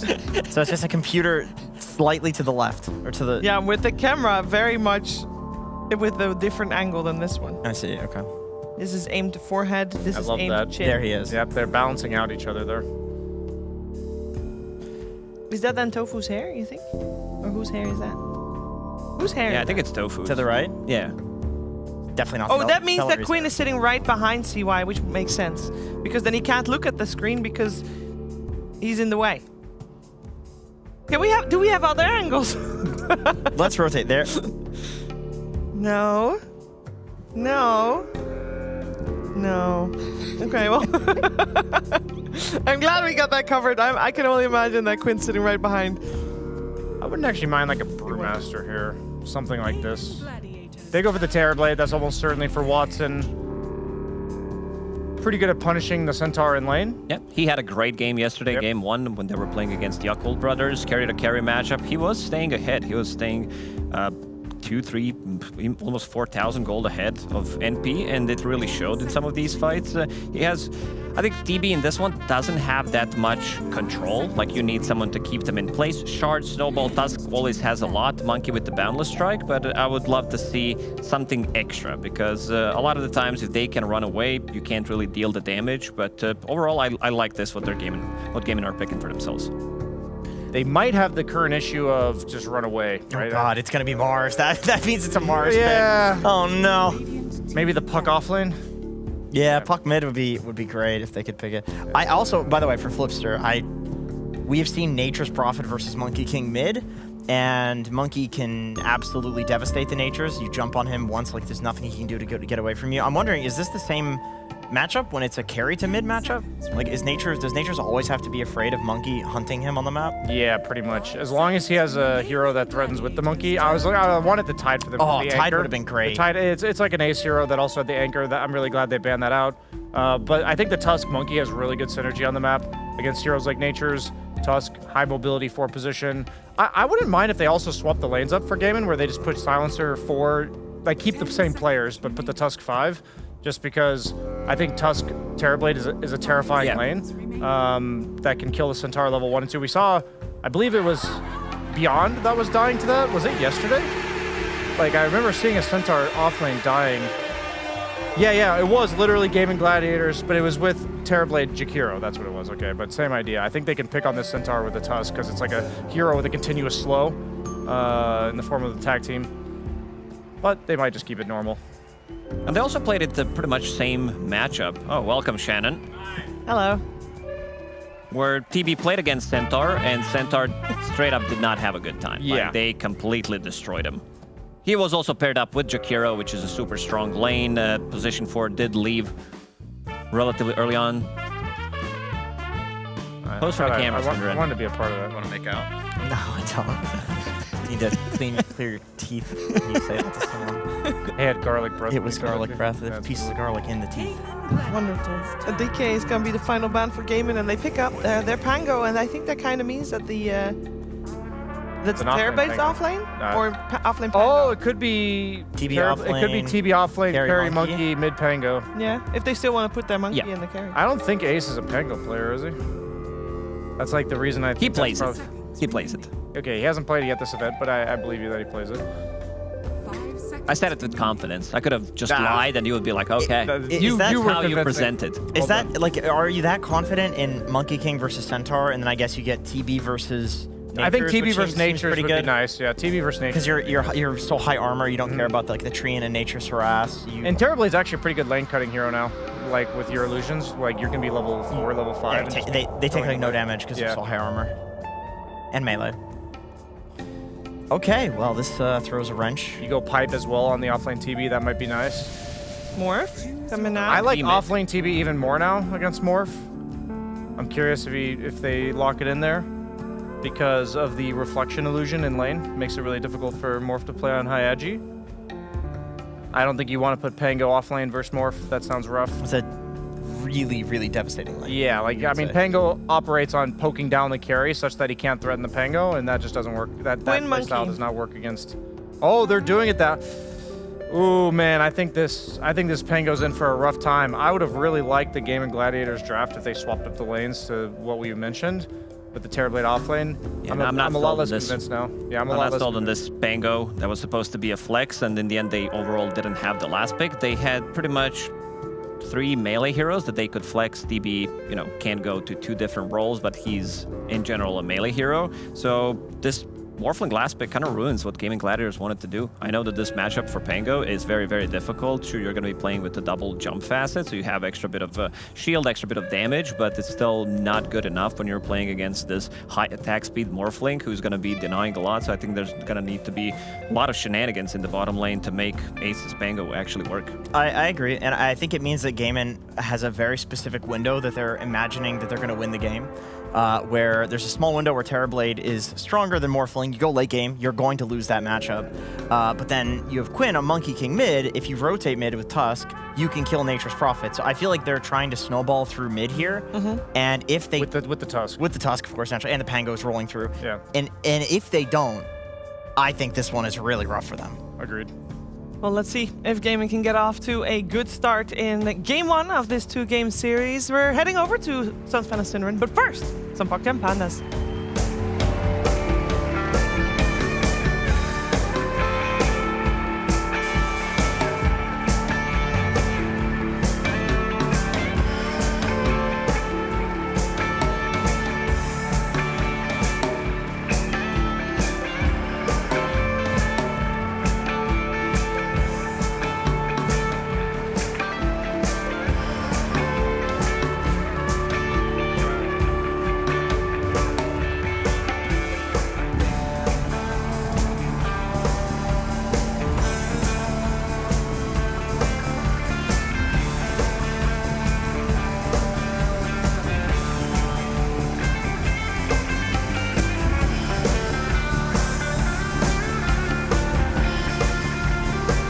Damn, that's hype.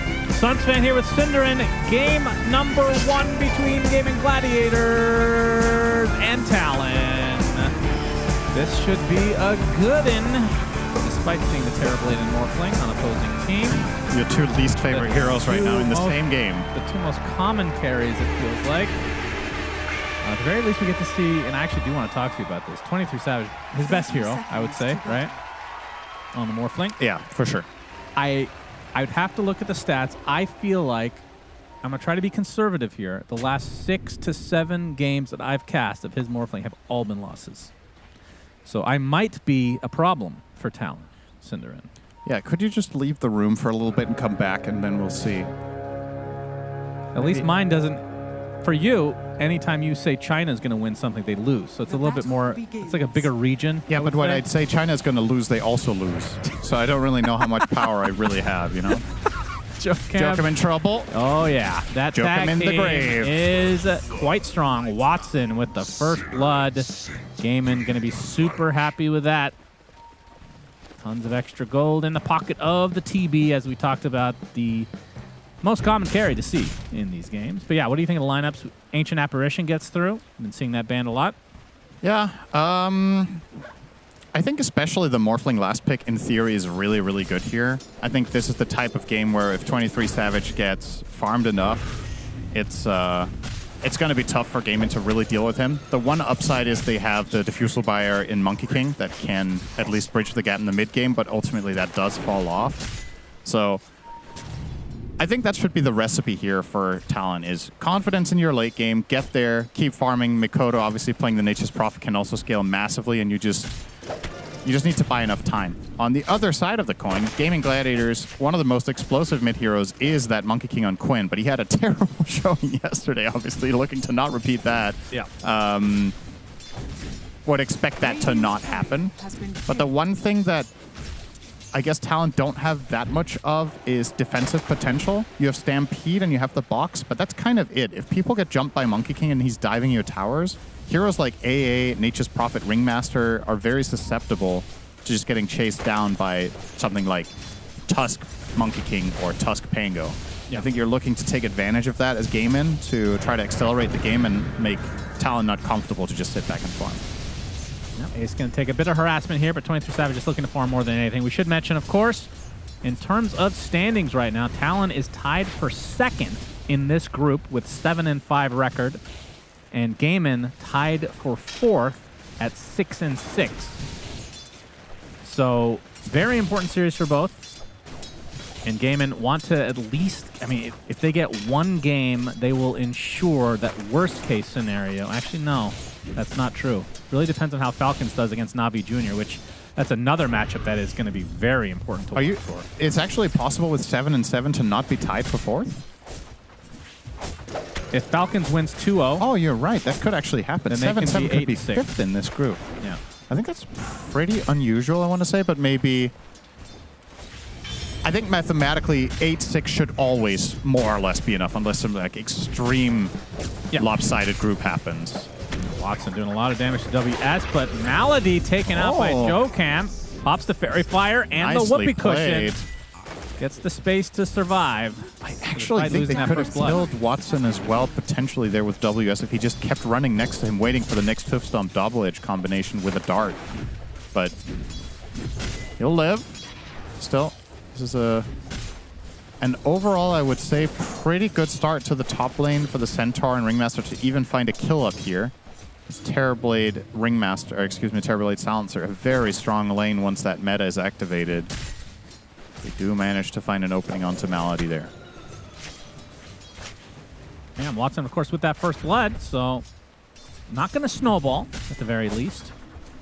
We're hoping for a nice even game this time around. Of course, last time we cast Talon, one of their few losses were really bad. I mean, they're 7 and 5. I know. On average, lost about a game a series, but yeah, the one we saw them in was probably the worst series of the tournament. The one that we cast. It would have had to be, right? Yeah. But Unless that's the it's a thing about Jekyll losses, you can learn from them. There are teams that are Jekyll and Hyde, Syndrin. Yep, that's true. You never know what you're going to get. The old Forrest Gump Jekyll and Hyde. Yeah, got any more movie references you want to throw in there? I guess Jekyll and Hyde isn't really a movie. A book, Malady, in a bit of trouble. WS as well, though. He's going to be resigned to continue this. Gets the kill with a double edge. Watson, it's going to take a couple more right clicks, and WS with the tango will be able to heal his way through. Strong man. Mid lane, though. Quinn versus Makoto. Another right click does the job, and Quinn not aggroing the tower, so will survive. A solo kill for Quinn. Will TP back to base. That's a big one. 26-9 in the CS versus the 19-5 on the NP as well. I'm not sure. Is TPing back better? I guess. Meanwhile, bottom, lots of action here. Shield Crash does a lot. Might be a trade, though, Tofu. He's healing quite a bit, though. He'll be able to get out. Gotta say, Joachim has had the perfect souvenirs, right? He had the disengage earlier with the Whoopee Cushion to buy some time for himself. And then that time the strongman tonic onto Centaur kept him alive. That was the difference between life and death in that situation. Yeah, it's funny how much comes down to which one you have at that specific time. Yeah. I wonder how imbalanced it would be to not be like that. I was just thinking the same thing. What if you could cycle between them, but then they were worse? So you kind of get to be in charge of what aspect you're looking for. Because right now, if you want a specific one, you got to cycle through them, which kind of wastes. Yeah. We sometimes see Ringmasters kind of just throwing a Funhouse mirror away just to get to the next one if it's a game where the mirror isn't good. Of the three, that's the most niche, no doubt. Yeah. Watson, 32 and 8. That's a lot of denies in this lane. My goodness. As mid lane, Makoto in a lot of trouble. Quinn getting some help via Tofu, and that is another kill for Quinn. Yeah. Shutting down this Nature's Prophet. I mean, this is a hero that has been in the meta for quite a while.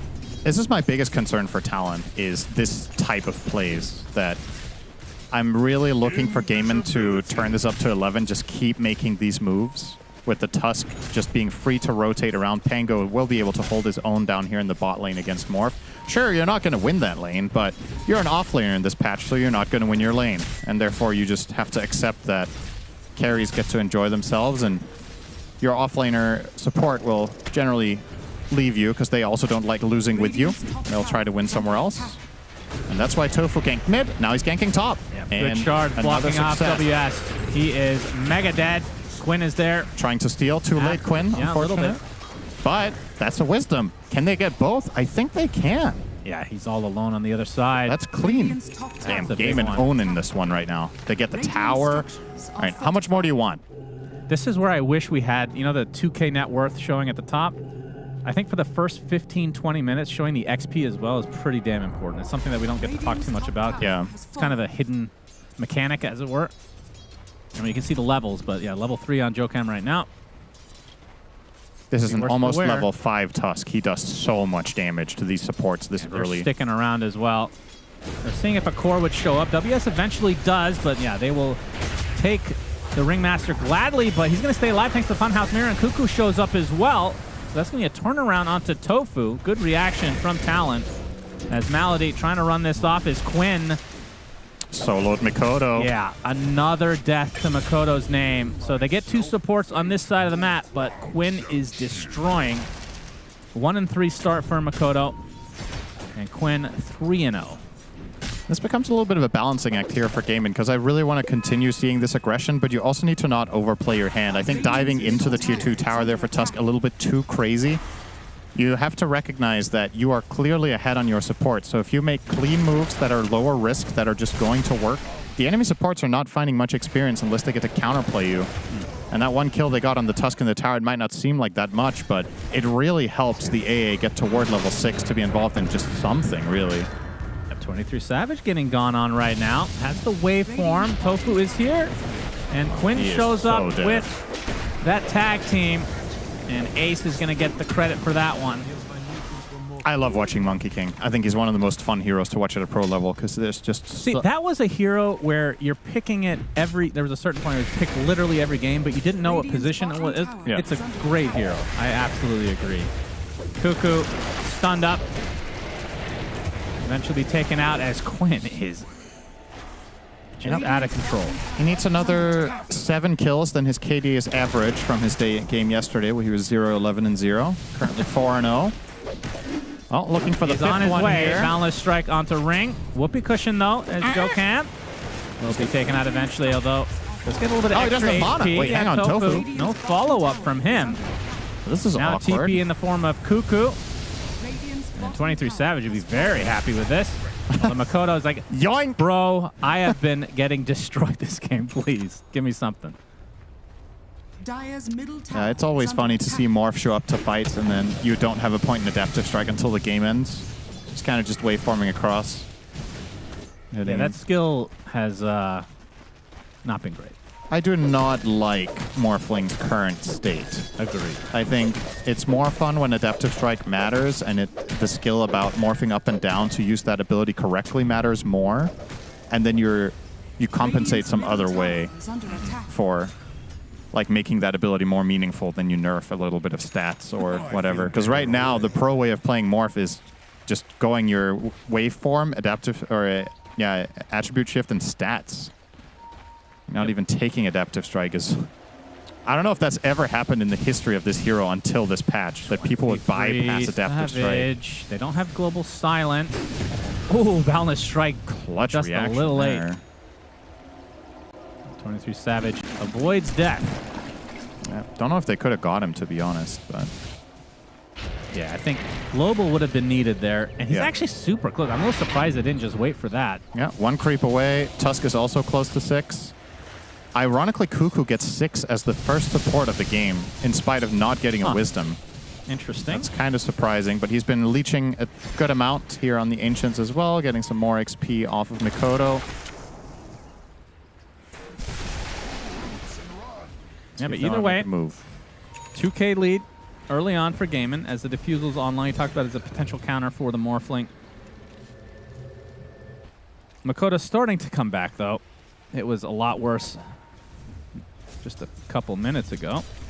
And the Centaur is quietly catching up a bit as well. WS 2-1-2. Didn't have the best start against the Terrorblade Silencer lane, but he's closing in on a Blink Dagger. And the reason I'm focusing on this is I'm looking for ways to integrate Cuckoo in this game, because playing Ice Blast with no setup feels really bad.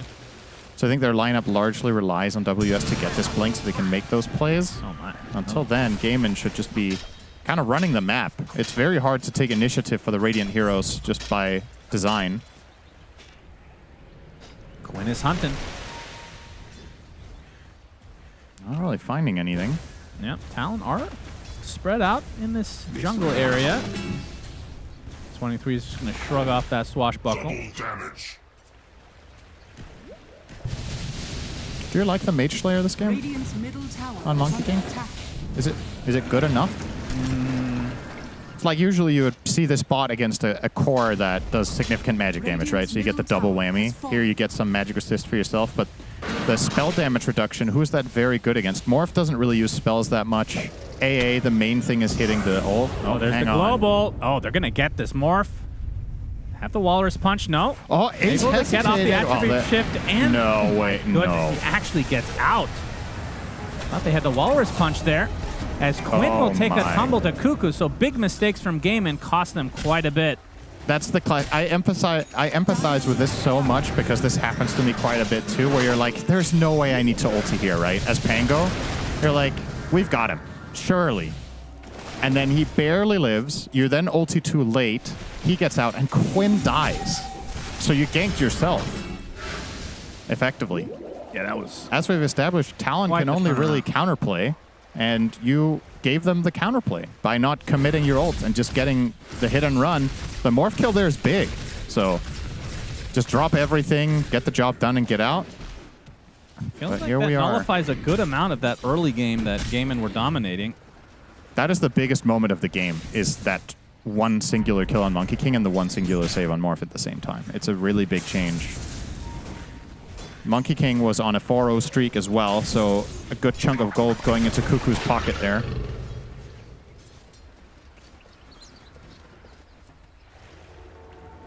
It's funny because this is something I've noticed in Pro Dota, that compared to high-level pubs, pros are more willing to really burn all their cooldowns for a big moment. They're not going to take the risk of conserving spells, but this was that exact situation where they actually did it, and it cost them.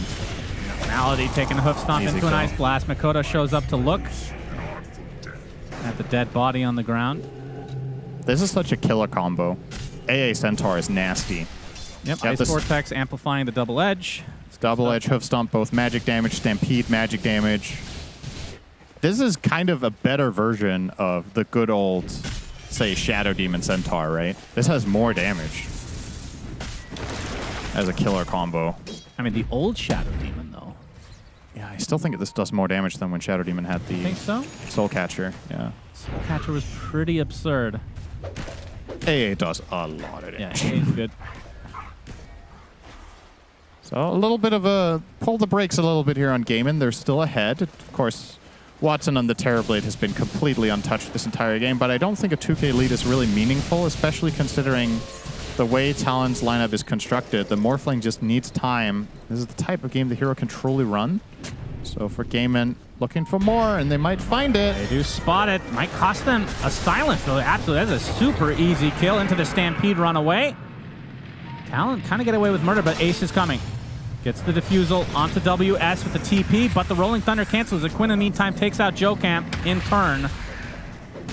So what looked a bit precarious ends up being a very good trade for Gaimin. Yep. And remember, it's past the 15-minute mark. Tormy's been waiting to die. Watson will show up, and this should be the Tormy play, especially with Tony Savage being forced to TP out. Yeah, Tusk is good for this. Just needs to go down there, taking the Lotus, and then he'll join them. Imagine they'll go for this. Kuko pinging it out. Of course, has the luxury of throwing an Ice Blast if he wants to check it, but Gaimin, we're waiting for Ace. Playing it safe here, maybe recognizing that Ice Blast threat, that if they're not 4 heroes sharing the pain here, could be dying to Blast, but Kuko never even threw it out. So Shard for Silencer, the alternative option was Tusk. Neither of them really excellent here. I guess it's somewhat inconsequential, but it's the fact that you take it away from the enemy team. You want to delay Ringmaster getting his when you have Terrorblade. It's really valuable. Yep, that's true. I feel like that's the only hero we've been seeing that Shard be amazing against. Yeah. Mainly because Terrorblade is in literally every game. So. It would also be amazing against PL, but... Yep. Or Naga, but... No wonder Or PL's Chaos not Knight, picked. but... Ringmaster's literally the only reason, Cinder, yeah, that PL's not in the meta. That's right. If only teams banned Ringmaster, they could first pick PL. Heard it here first. What's Okay, what hero do you think PL is good against right now? I think that. That's right. That's the answer. Dire's top tower. Yeah, I'm is under allergic to attack. bad as well. Very deep thoughts. Dire's top tower. 23 Savage Mjolnir. with the Manta Vlads. Great item against Terrorblade. The Mjolnir, also good against Monkey King. You know these heroes are going to be right-clicking a lot onto your targets to find kills. Speaking of, Melody will get peasy. run over by Dire's top Half tower Horse, Half is Man, your favorite YouTube video of all time. Great song. Check it out on YouTube. Half Horse, Half Man. As Joe Camp, he actually puts the Wheel of Wonder. Well, if he'd been able to walk any further, it could have been good. Yeah. Well, across the map, it ends up being a 1-for-1 support.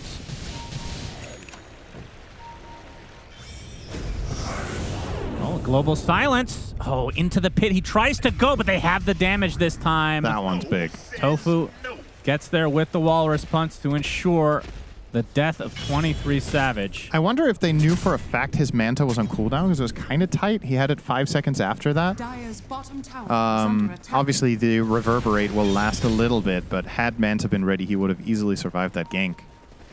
So, great play call from Gaming Gladiators to take down the enemy carry. Starting to create a little bit of distance to Watson. Now we're back to par. Still very hook even stomp. overall. AA Blast with the Ice Vortex. Again, this combo pretty damn strong. A lot So tankier target, strong. but Ace Radiant's not bottom tanky tower enough is yet. under attack. I really love these two heroes together. I think they complement each other so well, the AA Centaur. The catch into Ice Blast, the Stampede for AA when AA gets jumped can never really get out of fights, but Centaur can actually save you. And it works well as a lane, it works well in opposing lanes. It's the real feels good combination. And this is the grand reward for the ace kill. Roshan going the way of Talon. Reckon they just put the Aegis onto 23 Savage, but Mikoto is of course also an option. Oh. Gaiman trying to poke a bit, but it looks to be a freebie. So 23 Savage, second life available. As the SNY completed for Quinn. Not a whole lot of damage on him right now, I have to say. As Tofu's found out, they're even going to put a Wheel of Wonder to ensure this Tusk dies. Makoto again shows up just in time to look at him. As That Quinn ain't on the no high ground. He's got the ordinary Wukong's trade. command ready to go, but the Stampede run away. As Malady going to get chased down by 23 Savage, so they use it in both defensive and offensive maneuver on the Stampede. Uh-oh. That's a Game pretty... slipping a bit. Yeah, dropping the ball a little bit here. This is probably going to be a tier 2 tower as well. You know the Morph has Aegis, so Tower is under attack. there's no dire glyph. And he also has a greater Treant friend that is technically a beetle. What? Looks like a dung beetle, this one. Is it? Yeah, it's a beetle. Oh, wow, I've never noticed. So That's a unique one. We don't see that one every day. I think dung beetle is a great metaphor for the state of nature's prophet anyway. Man, look at the way he walks. Very confident. Oh, God. Okay. Like how everybody just sinks into the ground. What if all the dead bodies just stayed throughout the entire game, including heroes? Honestly, I kind of like the sound of that. Like the whole battlefield is just... Yeah, it'll be like having a Wukong's command up at all times, so your FPS will just... Yeah. Instead of dropping unexpectedly, which, you know, can really ruin your gameplay. If you're playing with 20 FPS on average, then you're used to it at a certain point, surely. Valve is going to put that in the game when they release the Steam PC. And that's the only PC that's optimized to actually run the game at that point. I remember they came out with the Steam PC. Great business. What's that? They did come out with the Steam PC, didn't they? I think so. I forgot about that, and then they kind of abandoned it. Yeah, that sounds like Valve. And then eventually they turned it into the Steam Deck. Yeah. Effectively. They've yet to abandon that one. That's true. I think they're making a version 2. Successful enough. Radiant's bottom Global tower Silence. is under attack. Ready to go for game. Oh, this would be a big find if they could jump Quinn. Yeah, Malady on the high ground, so just the click of the R button will probably get Quinn out. But yeah, what do you think of the build for Quinn this game? So I wasn't convinced just how good Mage Slayer is here, but I guess it's just an all-round feels good item for mid Monkey King. The magic resist is nice. I think the spell damage reduction is less important here compared to the magic resist. But of course, if you're fighting a hero like Centaur and you hit him once and he tries to fight you back, I guess it does make quite a lot of difference in terms of your survivability. But there's no obvious, true spell casting hero that you want to reduce, sort of like a Bristleback or whatever. Yeah. But it's definitely still solid. I think the Sanjin Yasha is nice, and you got to get BKB in this game eventually at some point in your build. So I don't mind it. I think this build order is okay. But as you said, damage may be a little bit lacking. But he has an offlane Pango with Diffusal Axe. So I think they'll be all right. Yeah, Ace level 15 as well. So, oh, I forgot they changed that to the 20 talent. The extra 2 seconds for the Rolling Thunder is. We're seeing this combo again. Malady is dead. Mikoto did get an attack off that time. Okay. I wonder why he keeps showing up. I mean, at this point, you should recognize that he's not needed. It's like the 4th time in a row he TP's next to Silencers to laugh at his body. That's free XP. Oh, it's a bit of a waste of time, honestly. You could be farming anywhere you want on the map as this hero. But maybe he just shows up just in case there's a counterplay. Wants to be there right from the start. Got a little bit of a pause here from Mr. WS. Says grr. And Kuga says G. And then he says, I waited ages, but it was worth it. And then he said, your blood runs cold. Quinn resumed the game. Correct. And then WS said, on my way to the river. All right, this bit wasn't funny to begin with. Never was a bit, Shannon. That's true. You just have some mental problems, That's I think, right. that we've established over the last week. That's right. That's right. That's right, Kuku. That is indeed very funny. Thank you. Yeah, thank you. The Crimson Guard for WS, and it's going for a 4-staff against the Monkey King. Yeah. Kiting a bit. I guess since he has the Crimson... It's good against Shards as well. Yeah, it is a really good 4-staff game. I'm on board with this. This used to be a standard build, the 4-staff that is on a Centaur from, I'm going to say 5-6 years ago. It's the item here, right? It's really, really good. They should probably get more of them. They have the one on AA as well. Ringmaster, okay, he's also buying one. Fair. I think 3 will do it, and Prophet has the pike, so that would be 4. Morphling is buying pike, so that would be 5. Oh. Literally all of them. Wow. Getting 4-staff. I can't remember the last time I've seen that. No, that's kind of crazy. But I would usually say that's overkill. But honestly, in this game, the item is the best item. So who's getting a nullifier? Yeah, true. It's going to be essentially a requirement. Yeah, Quinn's going to have to buy that after BKB. There's no doubt about that. They'll recognize it eventually. And 23 Savage going to be super happy to just have this kind of slow state of affairs just to farm. Has the butterfly, and like you said, will be finishing his Hurricane Pack next. What? That's right. So we'll call it down south. A little too much time watching Righteous Gemstone. Let myself some Hurricane Pike with my pecan pie.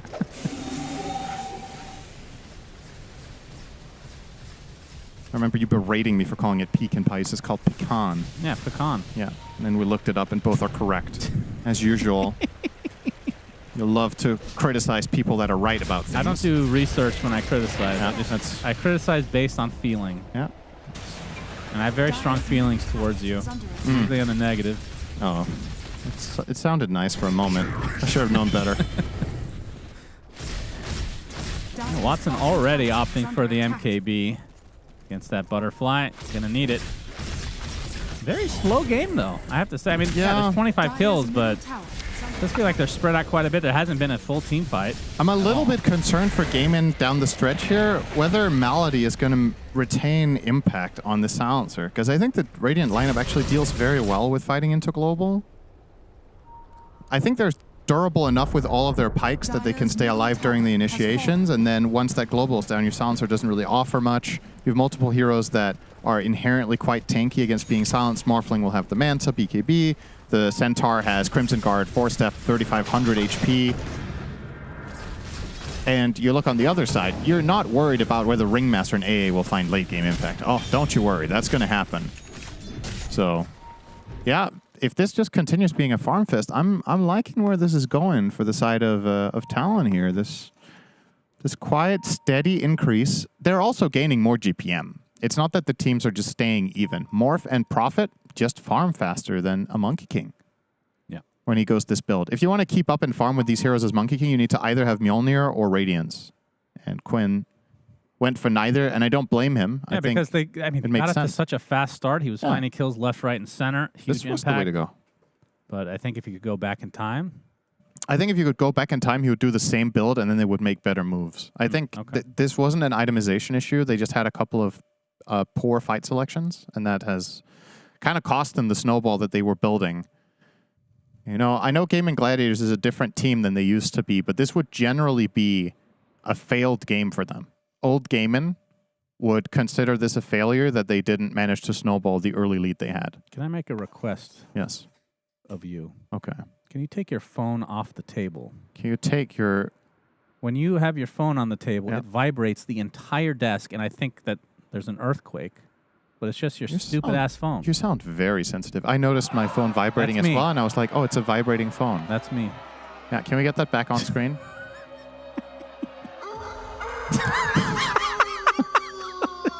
Sound. This is a Sladoric creature. Oh, yeah, a little bit empty, and it really does look like me. Yeah. Doesn't have a whole lot down there. A little bit of a belly as well. Just missing some facial hair, I suppose. So if Gaimin, let's say it's a 1-1. Yeah. Okay, it's a split. Because I think that is probably the most likely outcome. That is likely, for sure. So Talon would end up 8-6. Which would be in the clear. Which ensures that they will be top 3. Right? They could be tied for 4th, I think. If Falcon's 2-0. I guess if Falcon's Junior, 2-0, right? man, there's always something. Yeah. But then if Gaimin goes 1-1, it's 7-7, and they have to hope that Falcons... No, actually, you're right. A 1-1 is enough for top 3 guaranteed. Okay, very good. Right? It's got to be. Sure. No, I take it back. Shannon, this is why we have other people doing this, is because math is hard. You know, we should And whenever I have an idea, you can't fact check me on it because you can't add 2 numbers together. Do you think ChatGPT would be good at this? Yes. You think so? Yeah, Because we of course. can make a GPT. You know what that is, right? Have you used it before? A GPT? Yeah, you basically, it's like a separate ChatGPT prompt where you can input information that it remembers. So like for our game, for example, that we're creating, I just give it like the backstory and all the kind of stuff, so I don't have to repeat it again. So it makes a library of stuff. You can do you've that told for it. Dota. You can put Okay. in the teams, whatever. But yeah, you could have that on the fly for that. That would be, if we were more prepared, we could probably do that for next year. This is how I feel about this conversation as well. Can we get that back on again? You don't like talking about ChatGPT? I don't like talking to you in general. It's a contractual obligation here. We are doing our jobs. Yeah. What you guys don't know is when we go back to the green room, I go as far away as possible. Yeah, and I go into the bathroom. Yep, that's right. So I can kind of be anywhere in the green room. Yes, you will always assume the bathroom position. The bathroom. Lesser known approach to the safety booklet you read aboard the flight. Oh, yeah.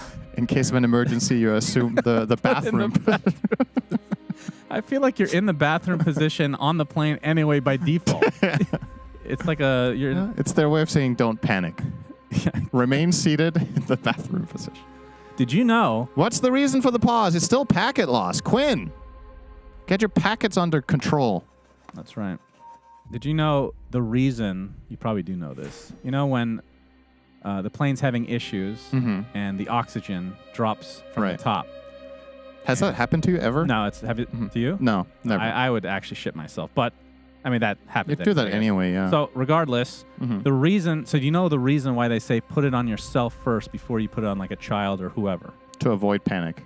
No, because there's a certain, I forget the actual term, but there was a YouTube video I watched where they go into like the lower section of space, right? They're still in the atmosphere or whatever, and you don't have oxygen, like the mask, and you lose basically control of everything. Like you're aware of what's happening, but you can't actually function properly. So if you're putting it on first, then you can put it on your child later because it's still they're not going to die right away. Of course, But the if you plane, put it the on plane's them going to crash. first- You're going to die regardless. But you know what I'm saying. But yeah, it's kind of interesting, right? But if you put it on the child first instead of yourself, then they could put it on you. That's right. And then you could have a real nice bonding experience. Yeah, if you've taught your child well, or you just end up going brain dead, and then your child has to live with the fact that they couldn't save you fast enough. This is getting really dark. Yeah, let's go back to that Slardar creature. That's how it started. Yeah, go find it again. Where's our grumpy fish at? No, lost him. He's despawned during the pause. He's gone for good. Very sad. Oh, there's his family. Yeah. They didn't put on his mask fast enough. Very sad. God. What is that? I was gonna say it's almost like it's like a wolf howl, an but echo belch, but it's a wolf howl, but for I don't even know what animal that is. Probably a Slardar. All right, Game In are running out of pause time. Quinn responds well to threats. This is what we've learned today. Yeah. Just need to tell him, Quinn, get your shit together. It's like, okay. Hoof stomp, Tofu, in a bit of a pickle right now.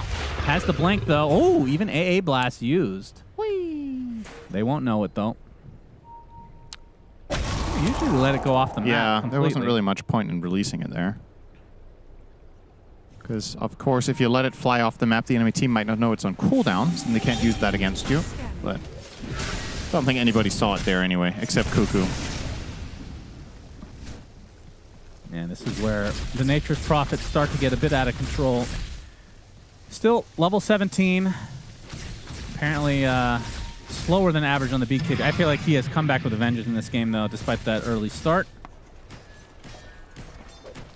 But it just shows how well 23 Savage is farming is the fact that he's out farming a Nature's Prophet in general, whether it's on his team or not. Yeah. Usually not the case.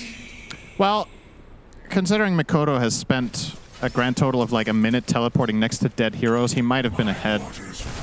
He would have non-stop farmed instead of joining plays that were already over. But yeah, they're pretty much neck and neck. CS are close together as well.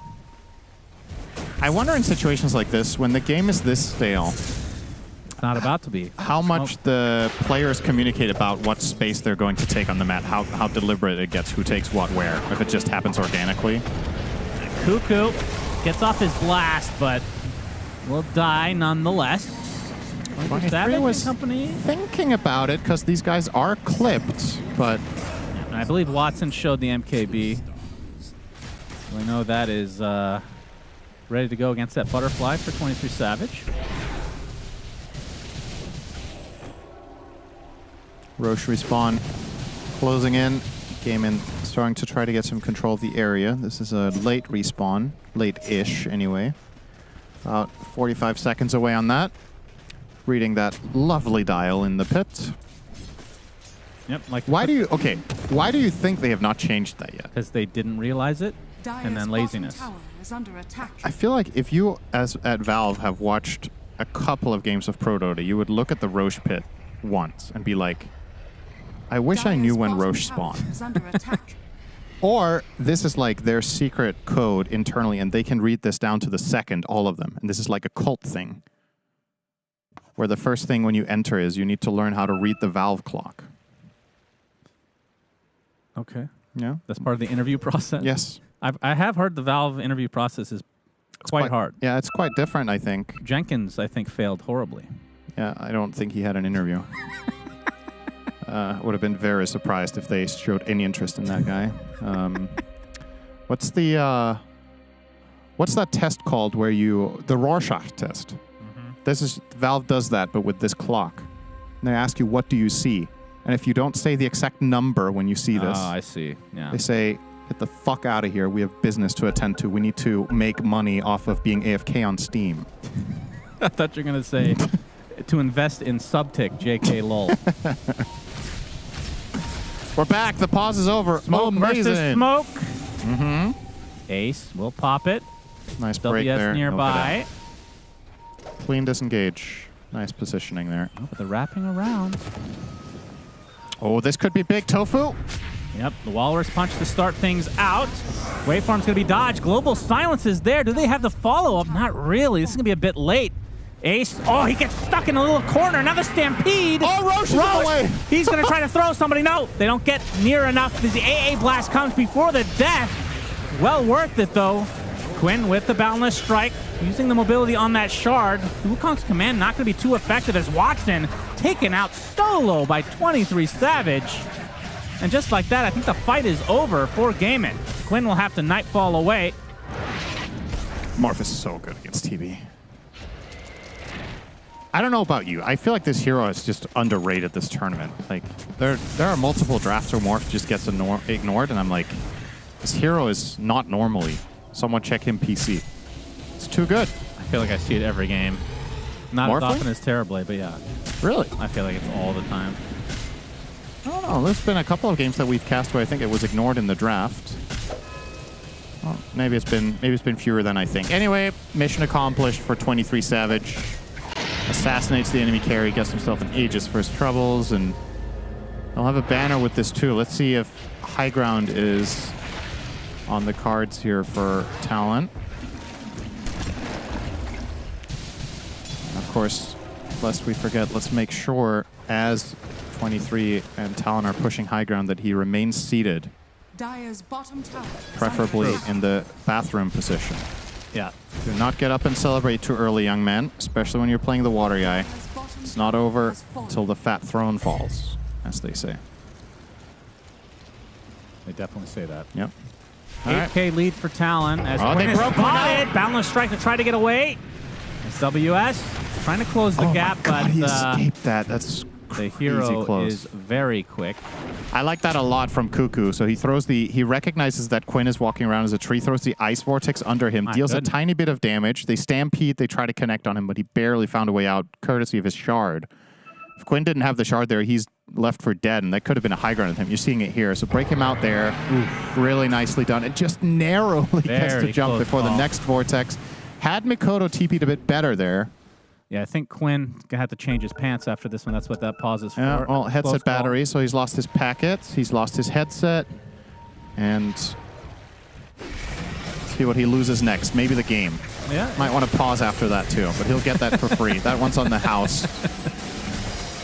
Ooh, that was a close call. Jokum, well, he's rewarded. That's nice for him. Yes, against it is. Terrorblade. We talked about it. It's a very nice pickup to get for free. Both you and I, we've noticed in these Ringmaster versus Terrorblade games that the Ringmasters are very uninterested in buying this shard. I think in this case you got it for free, so it's fine, but surely it's worth 1,400 gold to kill the carry's illusion. I think it's an elitist mentality sitting there. They feel like they are owed it by the Tormentor. They deserve this. Yeah. Yeah. If any game has had trickle-down economics, it is Dota over the years. Not that this game is over, but do you think Gaimin are going to look back on this and wish that they were more aggressive or maybe itemize a bit differently to be able to just farm their way to this point of the game? Because it has felt very much so that Talon have just gained ground over a long period of time, as they're going to get the range racks uncontested. I think it's just been 2 or 3 pivotal moments in the first 20 minutes that went wrong. Like, this was a snowballable game with the start that they had. If Quinn would have kept rolling, like, for example, that one moment bottom that we came back to, right, where they don't use Rolling Thunder, Quinn dies and Morph survives. Moments like that, if they go differently, instead of you being 3k down, maybe you're 2k up if you add all of them together. Maybe you get a Roshan, and things are very different. But I think it's a bit of a defeatist mentality to enter this game and be like, we need to farm and beat Morph profit late game with AA. I think you just drafted wrong if that was your plan to begin with. So for me, it's more about the couple of plays that failed rather than overall mindset. Right. And the problem is once those fail, it's very standard to default into, okay, the moves are hard to find. I can't really blame Gaimin too much for the 20-minute plus gameplay because it's really hard for them at that point to find the moments of opportunity. When Morphling gets his items, when Centaur is as farmed as he is, Prophet's tanky. They kind of ran out of steam a little bit.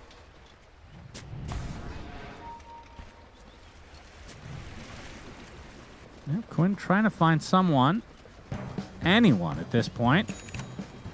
As Satanic now online for 23 Savage. Oh, he Rolling Thunder missed. is coming. Quinn with the BKB, but the counter Stampede, they do find Cuckoo Both supports and down. Joe Cam.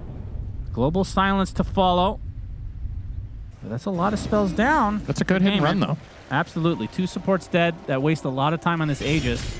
Especially considering they missed the Boundless Strike completely on the entry. He only connected with it. He didn't stun anyone or deal any damage, but he managed to force AA into a terrible position there.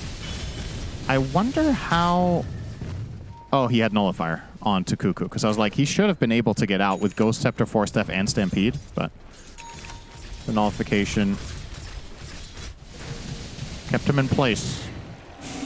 AC now on the Prophet, starting to reach critical mass I just here. don't know how they're going to deal with 23. Yeah, I don't know either. Who was looking very good this game. Going to break that 8-game loss streak on Morphling. You're making up. Yeah, that you've seen 8 games in a row. 8-game loss streak of my casting his Morphling games. Be very clear about that. Probably won the last game you cast of him on Morph, if I had to guess, just going off of your general accuracy. He gets the bottom lane all by his lonesome. That is a pretty My wasted goodness. Nullifier here. Did he have an amp damage run or something? Well, doesn't he have meta to work with? Well, that's Demon Zeal still running. True, as Ace with the Rolling Thunder trying to create some space here. 23 Savage with the Lotus applied is just going to go ham. He turns into the Monkey King. Quinn has to try to run away. Oh, the Aegis is gone! 23 Savage in quite a bit of trouble. Couple Force Staffs. Crimson Guard applied as well. Stampede to try to get away. Tofu really wants to connect. They're going to lose the Silencer. This Snowball will not be near. Oh, actually, almost hits. Tofu taken out by the Boundless of 23 Savage. Such a 23 moment. The Aegis expires. It's just full panic. They're ping-ponging him around. Literally playing a... It was a little bit... They hit all the flippers on the pinball machine and eventually somehow got the bonus and got out. Well, when you have 5 Force Staffs, eventually you get it right. Uh-oh. That's Quinn. No, not strike. good if he... Well, he might WS, live. Not quite in range here. They got him out, but that's a BKB down. 23 Savage went all the way back to base, though he has the connection point of the outpost, so they could just try to force this if they wanted without Aegis. They will. There's a damage rune as well. Ooh. Dirty. Yeah, boy. did they see it? I think so. They did. Yeah, Joachim scouted it out. All right. Well, everybody's spells are up on the game inside. This could be such a burst play from the Morph here, coming out of smoke with Amp Damage Rune. Could just kill a hero off the... So I'm going to hit, but there's a Global Quinn. Silence. They haven't barely even entered the base, though. Nullified it off instantly. No damage rune. And the Centaur is going to take the brunt of this focus from Gaiman. He might be able to get this kill. The box is going to delay it. The Lotus applied as well. They're going to try to go for the Ringmaster. In addition, the Rolling Thunder continuing to be very useful. Double kill for Ace as the AA Blast not really going to hit. And it's Watson. Going to have the Manta off. Dude, what has happened? And run away. So two dead again for Talon as Tofu looking for a connection. Okay. Instead is likely to die. Gets off the Snowball just in time, though. The BKB from 23 Savage will eventually take out Tusk. Now Ace onto the high ground with that swash.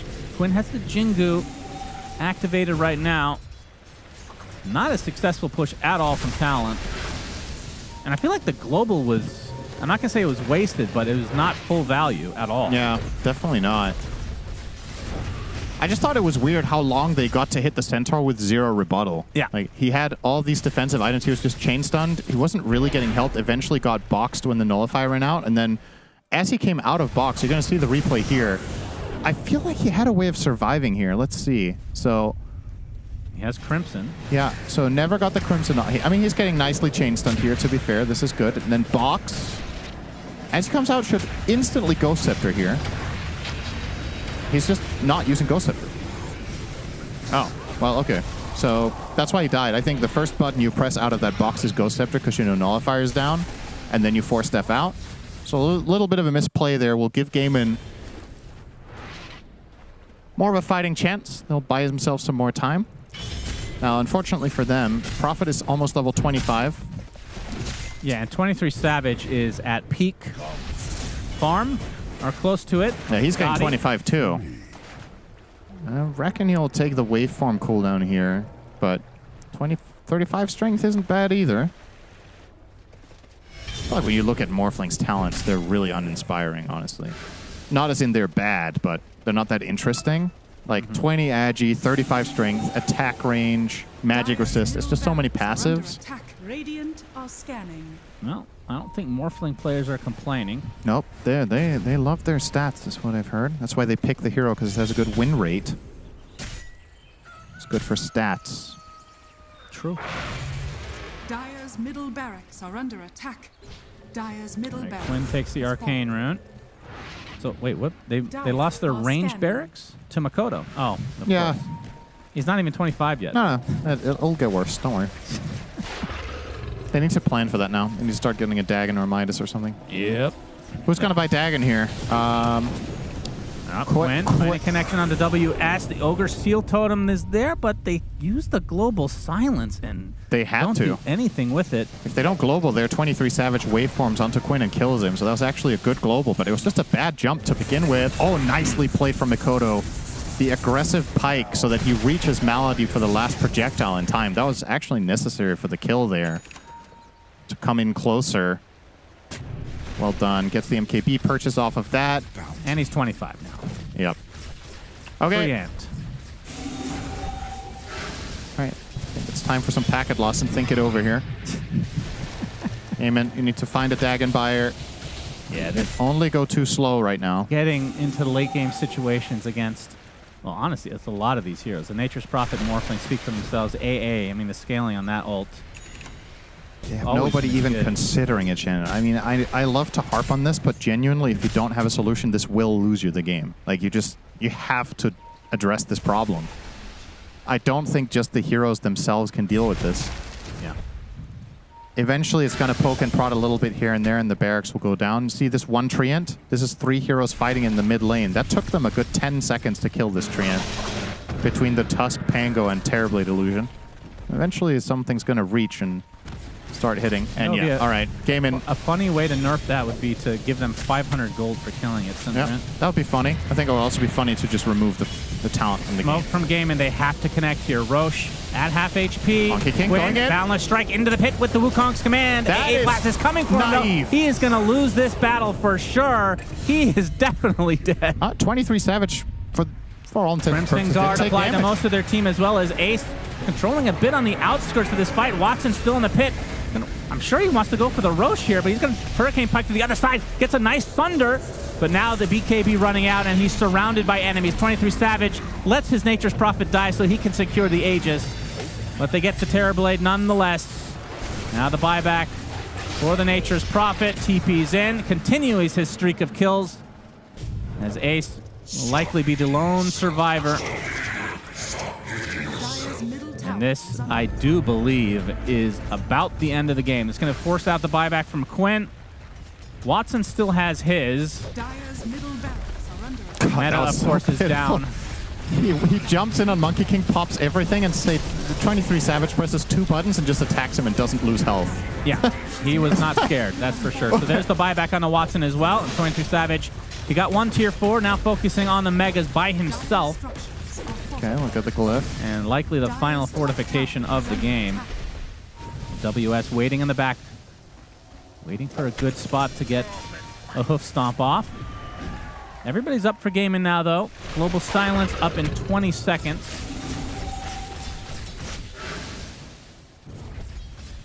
But with Aegis advantage, it's hard to see an avenue for gaming to pull this one out.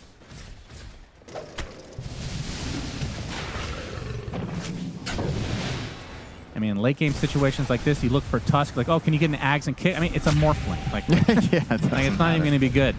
They're using a lot of resources to try to take out that Nature's Prophet. Okay, Quinn with the Wukong's command. Watson as well, applying some pressure to 23 Savage. He is just standing there, standing his ground. They cannot touch this Morphling. Quinn is dead. That's a dieback. Now they can focus on the barracks if they want. 23 Savage actually taking some damage. Haven't seen that in a while, but of course, still has the Aegis to work with. Makoto sundered and dead. That's a dieback for him, actually, but a dieback for Watson as well. Talon will take it. They will take game 1. Pretty convincing fashion, too, I have to say. Yeah. This felt like a good game from Gaimin for 15 minutes, and then it was just all Talon. All the successful moves afterwards. The writing on the wall was they don't have the solution for the 10th Pig Morphling. They're going to be struggling against him. And not only him, but also Mikoto, as you just saw on your screen smiling there, getting the job done. Yeah, I really like this game from Talon. I think it made a lot of sense the way they address certain things. I love the AA Centaur combination. I hope we get to see them play that again.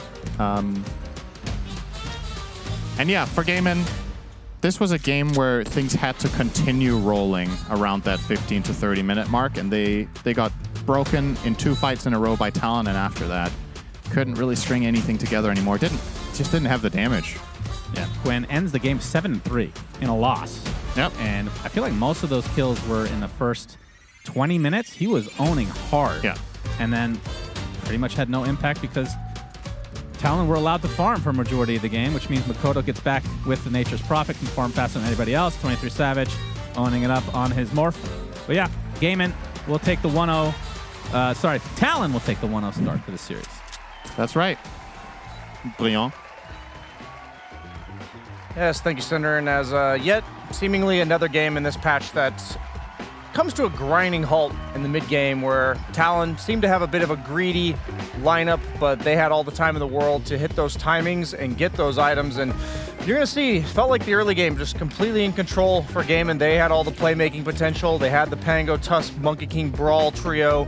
But as you see, about 35 minutes in now, this is where Flipster Talon, they've had all that time to accrue all of those items. And it felt like the only heroes that Gaimin could kill in the late game were the supports. And sometimes you could kill Mikoto, but he also had the buyback TP in some of these fights. But 23 Savage, that was where the Aegis expired last second. Pretty much a complete nightmare scenario, and they still could not kill him. We see the TB on TB fight. Part of what makes Morphling so good is that he can be a better version of Terrorblade because he gets that shard and then just turns back into himself, and he's a ranged shard TB with that extra attack speed as well as movement speed. But all these long drawn-out fights, WS not a tempting target. 23 Savage, not a tempting target. Mikoto, really the only hero they felt like they could kill, and he effectively had 2 lives. And as the game went on, seemed to be getting less or more and more hopeless for GG. And we'll just have to see how they do in game 2. Sure, we can play corners, yeah. Okay, you first or me? I'll go first. Oh god, so Gaimin Gladiators. What's your take been on this team for this year? Just be honest here with me, all right? Hot and cold. I don't know if they're gonna be able to replicate what they've been able to do for the past 2 years. Yeah, you think so? Yeah. What about Morphling? Morphling, big fan, especially if you last pick Morphling into basically 4 physical damage heroes. You're getting extra value because this hero has physical resistance. He has magical resistance with level 10 talent. You don't even have to scale his abilities. I won, by the way. What did you do? Right here. Oh, that's the strat. I'm doing the I'm doing the corners. Let's see. We're playing Othello, by the way. Yeah. 8x8. Solved game when it's 6x6. You know what feels like a solved game? Dota 2. Dota actually feels solved when you're playing Morphling. Because I think it's my turn. I can't think. Wait, is it? Wait, let me see. One. Count it. No, dude, I have. Oh wait, you can't count them. you can't count. Well, these were white, right, at the start? Go ahead, dude. I don't care. So, no, I think all the items that you're buying as well, you're getting multiple value out of it because you're playing Morphling, you're getting Butterfly, you're playing against Pango, who also deals good amount of like right click as well. You're playing against TB, who needs to buy MKB of his own. You're playing against Monkey. So all of these items, you're getting multiple values. You get Solar Crest, you get Crimson Guard and your Centaur. It makes the game very, very difficult to play.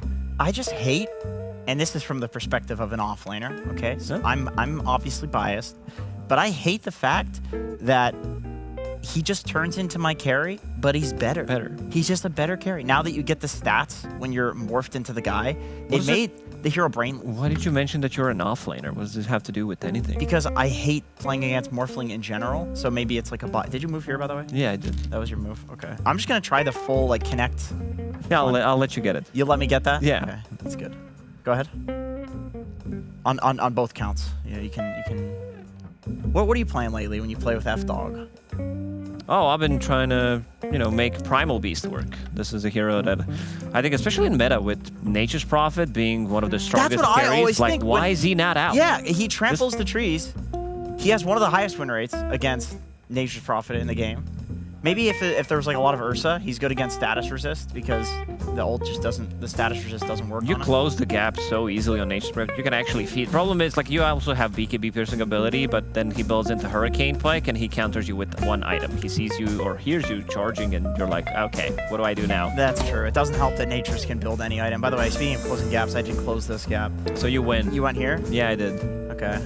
I'll try this strat. So the reason why Jenkins has been winning is... Not my pubs in Dota. No, not Dota It's pubs, Othello. but Othello. You did beat me twice, right? I think once. Or no, it was twice. It was twice. It was a corner strat. Yeah, because you had ChatGPT help you out. Yeah, it's a solved game in 6x6, and it's probably solved in 8x8, but they used an advanced search algorithm to solve it in 6x6, so it's not like an actual mathematical proof, but What if you probably played is solved. Othello 2v2? 2v2? Yeah, I don't mean 2x2, sorry. 2x2? Yeah, just these two. You just don't start. I think that's a very You start solved and it's game. GG immediately. That's a very solved game. Speaking of solved game, Centaur. Very Love good that. hero. Love that hero. I also love the fact that he did go for different itemization this time around, because yesterday when he played it, he tried to rush. Oh, I see what Vanguard. you're doing. I see what you're doing. Yeah, I'm not going for anything. I'm I trying see to the focus. strat, dude. I'm trying to focus here. Okay. Because you can't get away with rushing a Vanguard. It's very, very difficult. Because especially in TB matchup when he's paired up with another strong support, which does allow you to, like, you need Bracer. Sometimes you need a second Bracer as well so that you can get to your mid game, so you can get your Blink Dagger timing as well. But yeah, this time WS did make the right adjustment. Do you think it's all the S tier offlaners are banned, so you pick B tier offlaner sort of situation, or you think offlane is a little more clear, like he's A tier? Hero pool in general is relatively small right now. I want to see the other heroes as well. Like, what happened to... He's not an offlaner, but Lich, for example. This hero was shit for such a long time. Yeah. And then he has this, wow, he was so good, and then every single nerf, like every single one of his abilities have been nerfed in the last patch. Yeah. It was a bit stupid, but still, like, we don't have to nerf him to the ground where he's unpickable. I was fine with that one as an offlane player. Once again, speaking from only from my bias. I see what you're going for here. I see what you're going. When I asked what you were playing with Fogged, I was not very specific. What role are you guys playing? Oh, it's always us playing the offlane. You're always offlane. Yeah, so you're yeah, still doing the dual offlane. Yeah, I Okay. switched the position 4, but like Fogged, he just doesn't want to play offlane, so I kind of took an L and became offlaner once again. Yeah. Well, because he steals CS. He steals, yeah. No matter what. Fogged, if you're listening, just stop stealing for the love of God, for once. And he always says, the good thing is he says sorry, so... It's fine if you say sorry. If you say sorry, then it's all good. As a Canadian, this is what I've learned, that you can just do bad things and apologize for it, and everything is fine. But as an American, do you think Quinn can apologize for losing that last game? I don't actually think that one was No, his it was fault. not on him. Definitely not on him, because he solo killed Mikoto twice, actually. I mean, this is a pretty good matchup for him, but I also feel that they might need to bring something else to the table, because he's been playing a lot of Monkey King, and he had some bad performances. 0-1, 0-11, and 0 in one of those games, but yeah, feels like that also... Hero pulled from the mid lane pretty much from every single role is relatively small. Yeah, he seems to be one of the only mid laners that's still just first pick slamming the Monkey King. You think that's a Watson thing? Like, he, for some reason, feels like he needs to be Monkey to help the lanes or something? Could be, yeah.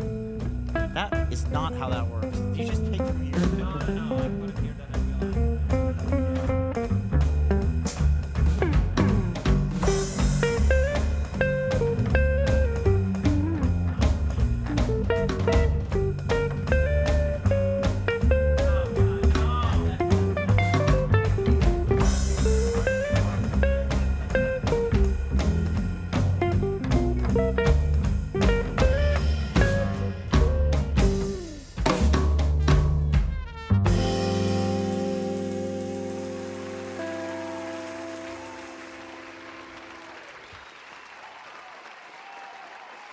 Even though I'm alive, I just don't do anything. Me and Turtle just chilling farming top. Hello. Hi, this is Mallory from Team Falcons, and we're gonna watch. Our Birmingham Grand Finals team fighting. I can see my whole team is dead, and snaking is for me. Thing is, I already remember this moment, and like, even without watching, I was like, I'm waiting my courier for getting shard, and I don't know, like, I don't know why, but I was like kind of praying to I was just going in. There was no actual reason.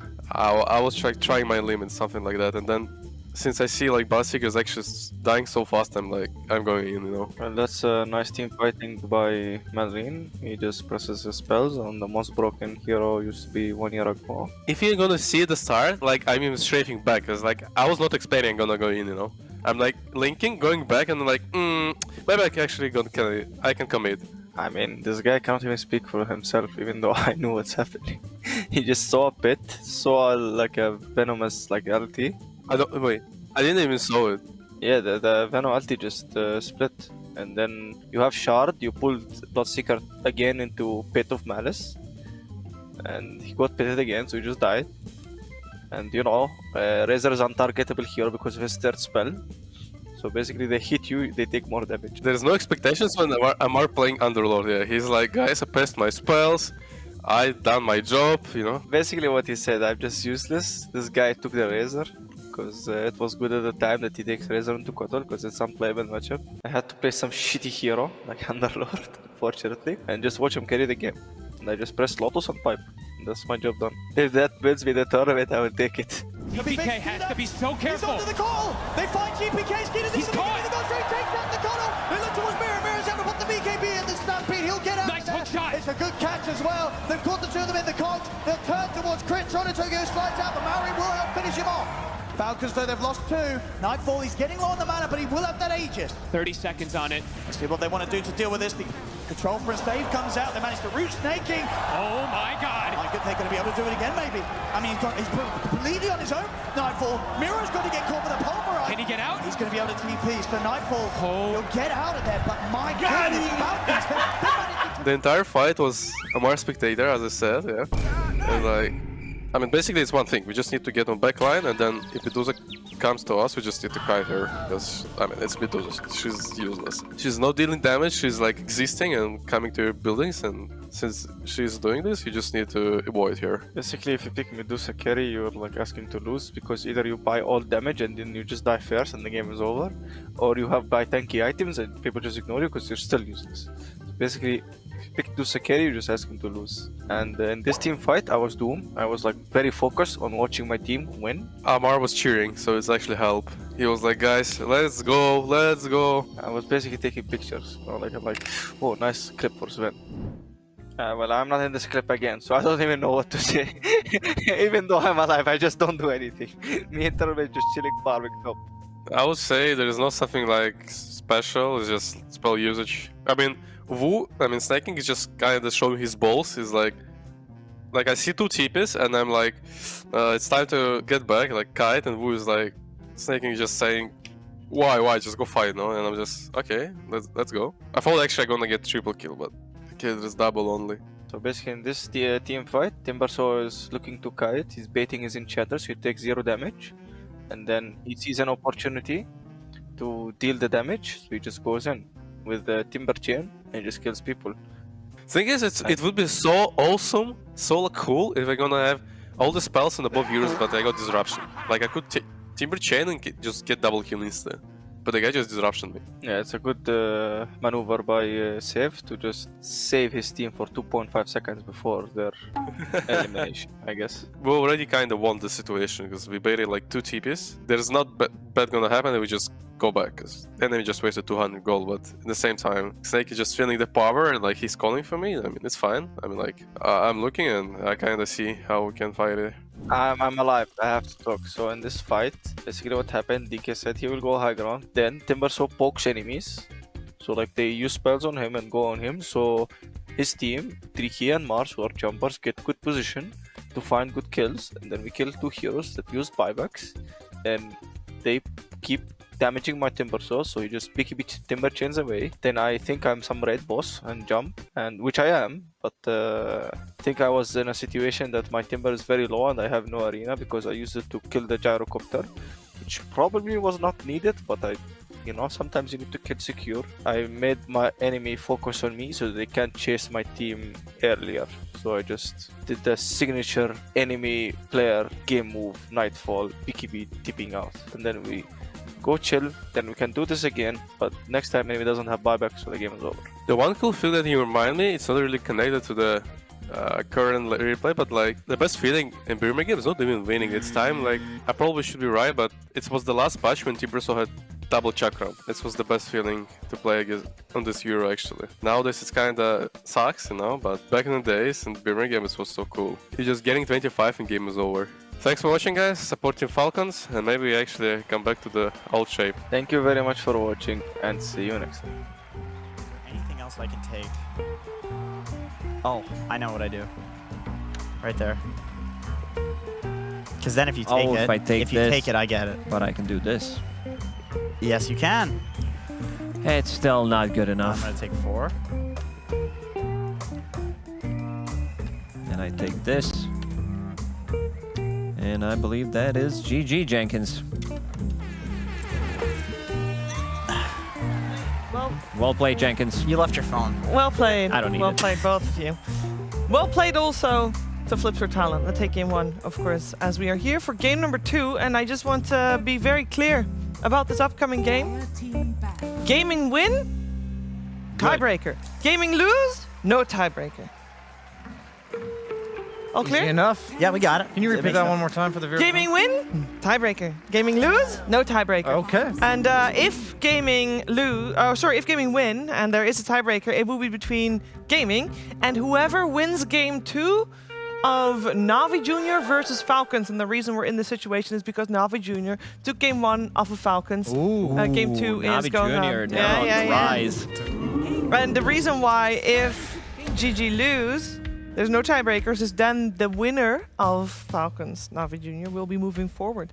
So that's an exciting game going on somewhere else. Let's focus our attention on the one that's right in front of us. We got an opening pick on the Tinker for Flipster Talent, as they are on the dire side with a first pick, of course. A lot to talk about after that game, but I think the main lesson is Morphling Strong. It's first phase banned. I will say first phase banned for Flipster Talent themselves, Jenkins. Yeah, by the team that won with it. I mean, we talked about it, Lacoste. I feel like this hero just beats any carry matchup, but also you get a Vlad, so you can be active early. Morph is a really strong ability in terms of stealing the spells, but also the stats, so you can show up to fights early with the Vlads as well. It just seems like if you have a good Morph player, you can kind of get away with it in like almost any scenario, other than maybe into AA, which is banned. I have a theory. This is anecdotal to some extent, but I feel like the teams that are in the middle of the pack, like the 6s and 6s from what we've seen today, I feel like what I'm often seeing in their draft is theoretical flexes, like heroes that could go multiple roles, and then the opponent team, like last series we saw the Doom, and then the opponent team picks carry Medusa, right? And we're like, oh, they could probably do carry Doom and maybe pick like a Pango off lane to deal with the carry Medusa. Like they can move the flex around, and then they don't actually adjust to when the opponent deals with that, and then they lose the game. Like we saw in that first game, we were all like, oh yeah, they could do the Terrorblade offlane to match up better, and then the Pango mid to have him have a better start, and the Monkey King carry who should do fine against Centaur. So I guess what I'm trying to say is the best, I feel like what's separating the best teams is the ones that are able to actually flex the heroes that they're picking. I think Paravision is a good example how to really flex the heroes, where they, at the end of the draft, pretty much, you'll always see them kind of have the upper hand in at least 2 lanes. Considering how well they were flexing those heroes. Yeah, they'll often wait to pick their heroes as well, like depending. Is that? Do you think that's like the 9-class tiebreaker factor because they just have the support flex? Because I was doing a comparison between him and Crit, like what heroes they're playing, and Crit almost exclusively, for example, plays position 4 heroes that really can be flexed, but then you have a 9-class and half of his heroes can actually be flexed, the carry role to the offlane, whatever is needed. I like the Pugna. unusual hero. Yeah, it's cool. It's an old school counter to Tinker. He's spamming rearm and doing a metric shitload of mana spending. And Pugna has a ward, which makes it so that you take a bunch of damage when you spend mana. So this is like a age-old classic counter. I'm just curious, Jenkins. Why did you use metric? You being from Canada, why didn't you say fitric or something? Because I'm European now. Oh, you are. Yeah. We also use metric in Canada, by the way. Oh, you do? We do use metric. Yes. Oh, that's my bad. Is there any other position you would play Pugna in now other than 5? I don't think so. I think 4s are generally needing catch or ringmaster. Isn't Pugna pretty good against Storm as well? No, actually, because you're invulnerable when Storm's using all of his mana. Yeah, so it looks really cool to see Storm zipping and then the mana burn constantly. It does heal Pugna. Yeah, oh, that's true with the facet. It now with the kills facet. Pugna. Yeah. So in that case, yes, but it doesn't actually do anything to Storm. I wanted to devil's advocate your Pugna against Tinker thing, just because, not because I disagree with you, but we've seen Tinker for like 3 months now. Yes. And Pugna has had plenty of chances, I would assume, to surge into the meta as a way to respond to Tinker, but that hasn't caught on or happened yet. Do you think that that's, like, why is that, basically? Well, I will say Flipster has tried it as well, so it does seem like teams are considering it strongly. They're considering it strongly. I think Pugna is just not a very good hero since the healing aspect of the hero. Like the mana giving, right? He can't give mana anymore? Yeah, yeah, it's you like can half only as heal. much? No, it doesn't. You don't get any mana. Oh, okay. Yeah, that was a big component to Pugna as a hero in competitive, because it wouldn't just be a casual Pugna out there. It would also be a combo. Yeah, Pugna with a combo, and then maybe also countering something in the game. And this is just a counter. And they also instantly picked Muerta, which is always going to be good against Pugna. It's not like the most game-breaking thing, but with her innate ability, Supernatural, you can always attack ethereal units, and you can always attack when you are ethereal. So very, very good pick against Pugna. Yeah, I wonder if you do consider going for like one, like you don't just go Ags, Atos, Octarine, you know, you go some sort of right-click Maybe item. some right-click damage, like third, yeah. fourth Third item. item, yeah. I feel like we've seen Storm banned against Flip Your Talon quite frequently, because to be honest, Mikoto's Storm is pretty darn strong. Anything in particular you would like to see Game do against it? Because we've seen them have that Monkey King a couple times now, and I will say, yeah, they won some games, but at the same time, it's not like, oh my goodness, they instantly win this one. Maybe, I mean, I would love to see Monkey King flex and then pick Ember, but because this game and everything Brian talked about, it doesn't seem like they are willing to do that.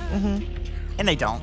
They go for Terrorblade. Well, they could still flex this, but we did not see it in game 1. No.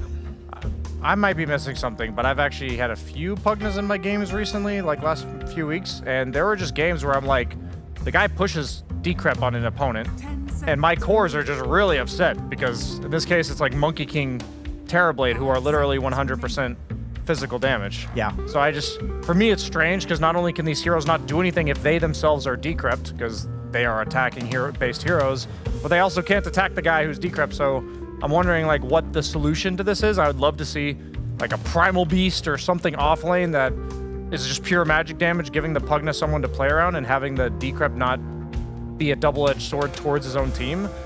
This Pugna just seems so weird. To me, it looks like just a Tinker counter. That's it. Like they let Tinker through, and this is what they think the answer is. Is that like good enough though to like make this? Yeah, I guess I'll just have to see. Hold my breath. Yeah. They need some stuns. Whoa! Well, there's some damage. There's some magic damage. But it's not a stun. It's not a stun, so they can run away. I'm down for Centaur again. If they want to pick it, you need pipe from the offlane. Basically, gonna win you the game. I was told Skywrath, or rather, no, I was told Jakiro is a better Skywrath. Yes. So why not pick Jakiro? Still in the pool. You this pick it might right be the now. first Skywrath made in the tournament. I think it definitely is. I don't even have to look that up. I think you're like really doubling down on the instant damage burst, which is why Medusa is such a damn strong pick. She is not easy to burst with these two supports.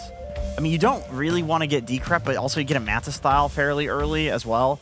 And if you get, like, by God, if you get a shard on Dusa, they use if Sky or Pugna use a single target spell on Medusa, that snake is going to give her so much mana back. These are two of the highest in-game heroes in Dota. Yeah, I think Gaming Gladiators are shooting themselves in the foot with some of these picks because right now it makes it very, very difficult to play the game, and this ban had to come out. You have Medusa and you have Storm Spirit on the team, so Anti-Mage has to go immediately, but they seem to be thinking that this Medusa can potentially still be played from the off lane, but I do like this Medusa from the carrier role because of the items that you would be buying, like that early Butterfly when you're playing against TB, when you're playing against Monkey King. Again, they don't build into early MKBs. I would just love like Underlord and just buy a pipe. I thought you were gonna say I would just leave this game. Like I would not even play this draft. I would just be I'd literally leave, do the Quinn, but IRL. Oh, they ban Underlord themselves, so I'm curious what they're gonna go for. Okay, I was just thinking some Aura buyer that runs in the middle. He's gonna go like Radiance, probably like Pipe, Crimson type items later. That hero's a menace for these supports. Dude, I just gotta be straight with you. When Dire has a Force Staff, how does Gaimin kill anybody? Like, you're gonna decrypt Skywrath Mage ult to them?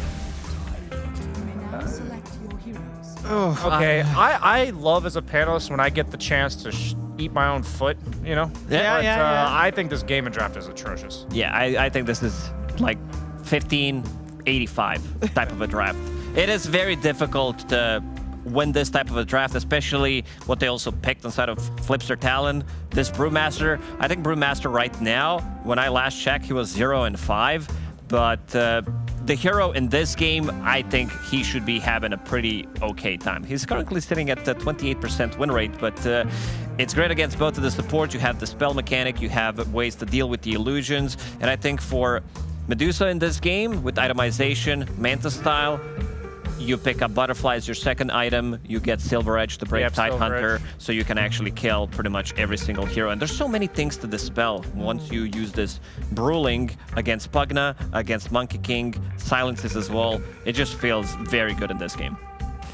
Yeah, I mean, I agree with the you. voice. This is a rough one. I'm supposed to support Gaimin because you both said Flipster Talon, but you don't have to do anything that we can full reverse curse, and then we're all going to be eating our words. It's a pretty big outdraft, but I respect Gaimin for trying something completely different and completely out of nowhere. Well, I will say, you know how I said, gaming win, there's ties, gaming lose, no ties. This kind of is also meaning gaming win, they still have a chance at a tournament, gaming lose, gaming out. Yeah, so this is like tournament lives. Let's go. They threw a complete curveball. Skywrath. Complete curveball. Like this is not a. Both of these supports are like unpicked. So, very, very ballsy stuff from Gaimin. I respect it. They have literally no synergy with their cores. That's why I hate the two. Like, I don't mind the innovation, but the fact that there's like no synergy there, it just bothers me. I will say, I mean, that they clearly got a plan. This is backs against the ropes. They have to win. So let's go and see how this one plays itself out as we're heading over for game number 2.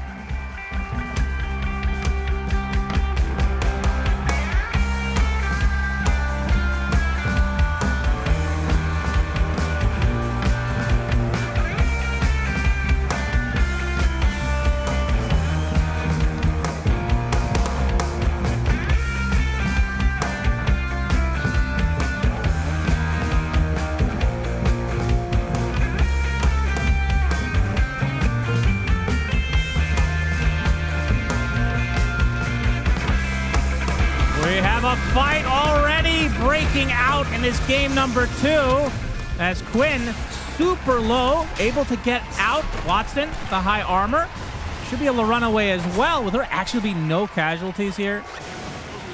Well, Ace, he's tankier than the rest, but he is completely surrounded right now. He still will find a distance, it seems, as the reflection will slow them to a crawl. I feel like Gaimin came out way on bottom on that one, and according to our panel, way on bottom for the draft. Yeah, there's a little bit to unpack here. As they talked about, I'm with Brian. I think my biggest issue overall is the anti-synergy between having Pugna as your support together with 2 right-clicking cores in the Terrorblade and the Monkey King, and the Pugna Skywrath having no lockdown in combination. I'm a little bit worried for that. Malady did say in an interview that he loves playing Pugna into Tinker. That is when they pick this as a counter pick. So he stuck to his guns, he stuck to his word on that, and I personally don't mind that approach against Tinker. I am just not a believer in Skywrath Mage. I think this is the ultimate... This is the new win lane, lose game hero instead of Viper for me. It's like the number one, and it doesn't even necessarily win its lane. It's just... With every hero scaling so much faster and getting more items, I feel like Skywrath is one of the supports that unfortunately, because I think this hero is enjoyable to watch, this hero has just been left behind in the power creep, where the things that counter Skywrath are generally dispel / immunity items, and people just get them more. They get more force staffs against your ult. Yeah. Mystic Flare is one of the worst ultis in Dota because you can counter it with anyone using a force staff on the target, any sort of movement. It's like very reliant on specific conditions. And I find that a lot of the time in Dota, the more conditional something is, the harder it is to accomplish the situation multiple times in the game where it matters. And that ulti just really falls into that category. But we'll see. We've painted a negative picture. I'll stand by it. I really don't like Gaimin's draft. But it is that similar to game one, this is a lineup that can snowball like crazy if things go well. Like Skywrath, Monkey King can accelerate mega fast. Pugna can take towers. You can start taking control of the map. But there's not much room for error. Yep, and then on the Talon side, we're going to see a couple new heroes in this series, the Brewmaster and the Muerta. I feel like Muerta, we were seeing a lot, I was going to say a month ago. I think she's still good. Yeah, I was going to say, what has exactly changed? She's also particularly good against both Monkey King and Terrorblade. They're right-clicking cores, and your ulti does a lot of damage to TP, even though your support is magic damage. And you can shoot through Decrepify, right? Yep. You can shoot through Decrepify, and you can kill Monkey King in his ring, too. Now that he's going to die here, that's first blood for WS, playing the Brewmaster, another hero that just... I mean, the Ancient Seal can be annoying, but I think the panel talked about the Storm Bruling being able to dispel Decrepify, can kill illusions of Terribly. It just feels like a really solid Brew game. Definitely. And Brewmaster, modern Brew will often go Radiance Manta. And by the point you have Manta in this game, how do you die? You kind of have to get killed in Ravage, which will be a tall order for the game inside.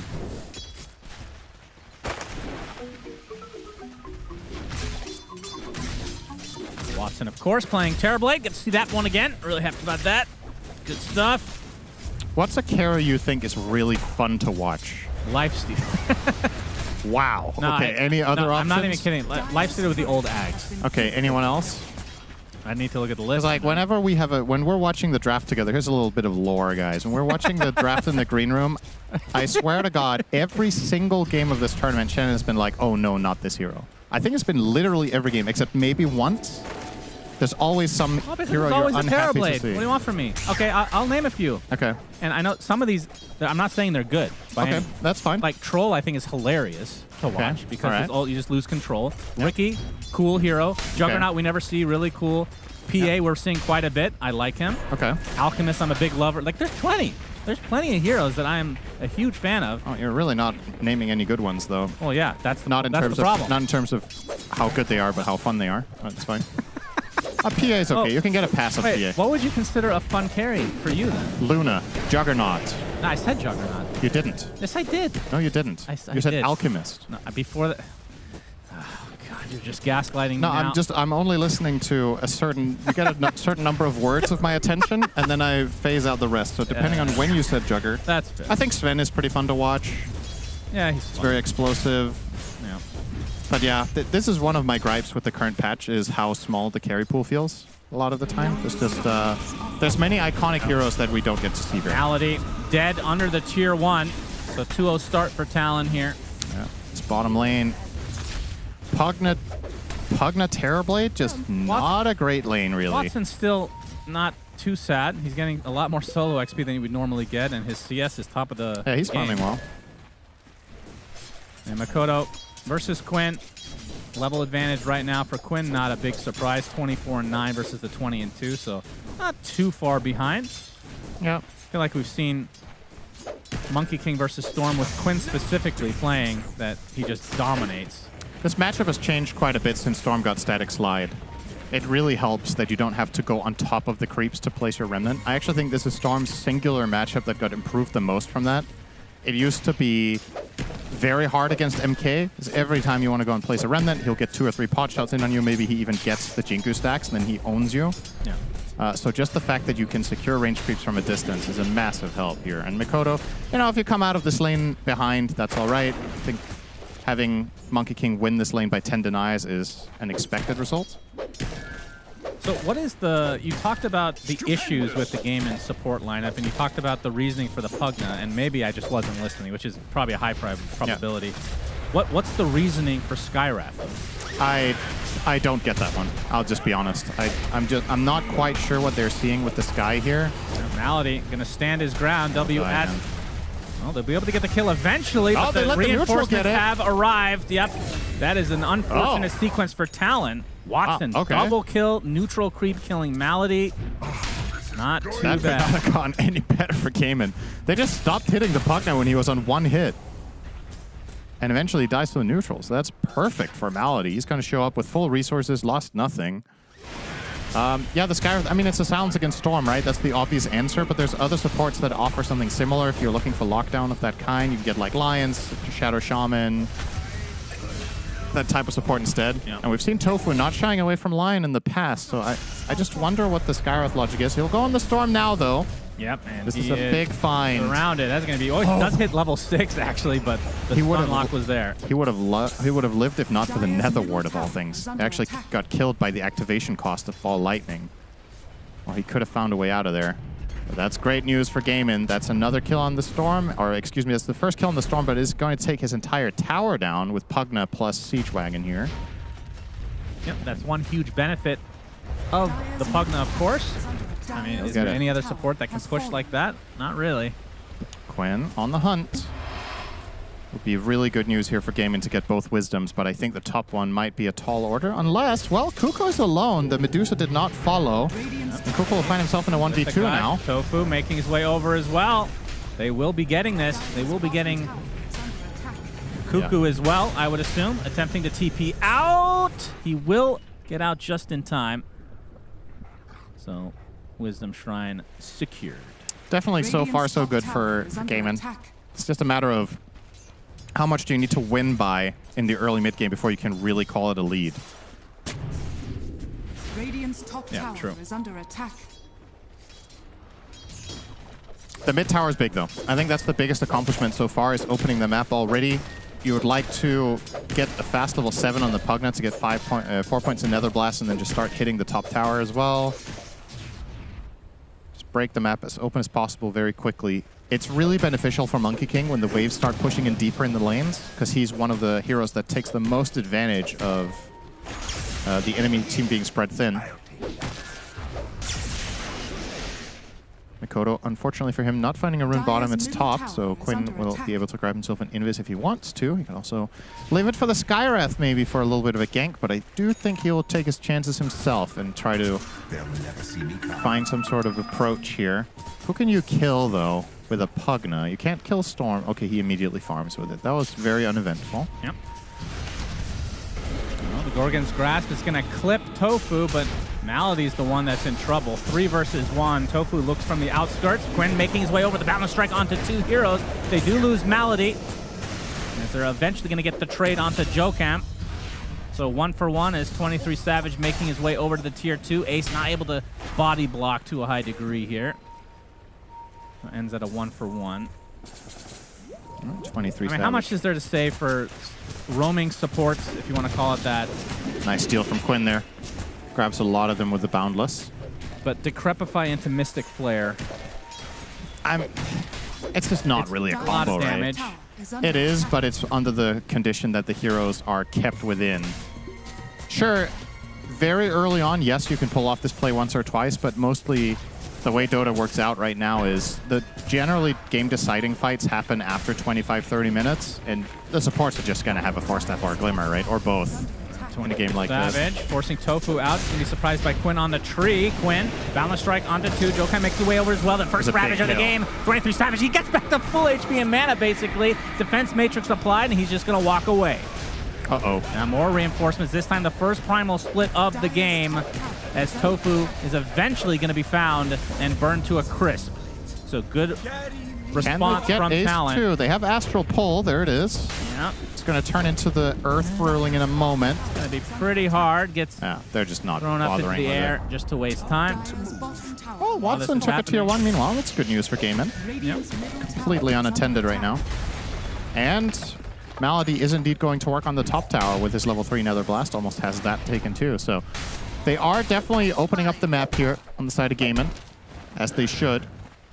It's kind of in their team DNA to like to play like this. Celery, of course, when he was playing for the team, played a lot of Pugna, so good old Ace and Quinn should be very familiar, and Tofu, of course, playing with this. Is under attack. And the style that Pugna almost demands in the game. This hero feels really bad to play if you're not putting pressure. So, Gaiman loves to play fast. That's another tower. Taken this time by Ace. So 2K lead, very good news for the Gaiman fans out there and the potential tiebreaker fans that want to watch more Dota today. Tiebreakers. Are there actually 0 tiebreakers? I think there's no ties if Gaiman lose, if I'm not mistaken. A very rare occurrence, it feels like. A rare treat. Yep. 23 Savage. It's going to be Gush. This is going to be just a little poke and prod as Ace is accompanied by Malady, and Quinn makes his way over as well with the Wukongs. Life break, or the life drain, I should say. They actually do quite a bit of work against 23 Savage. So they do get a very important kill as Jokan looks to be next on the list. The blocks from Ace to ensure that Quinn can take down Jokan. Yep, this early game seems to definitely be in Gaiman's favor. Dire's top tower is under attack. Malady just keeps up the pressure. Solo pushing the top tier 2, not letting up.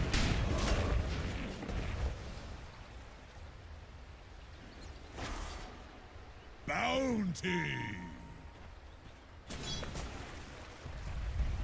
They're making another rotation. Malady just sticking to the Medusa, it feels like. Yeah, they obviously can't kill her here with just the 2 of them. They do need the Monkey King to make any threat happen, but if nothing else, just showing presence and containing.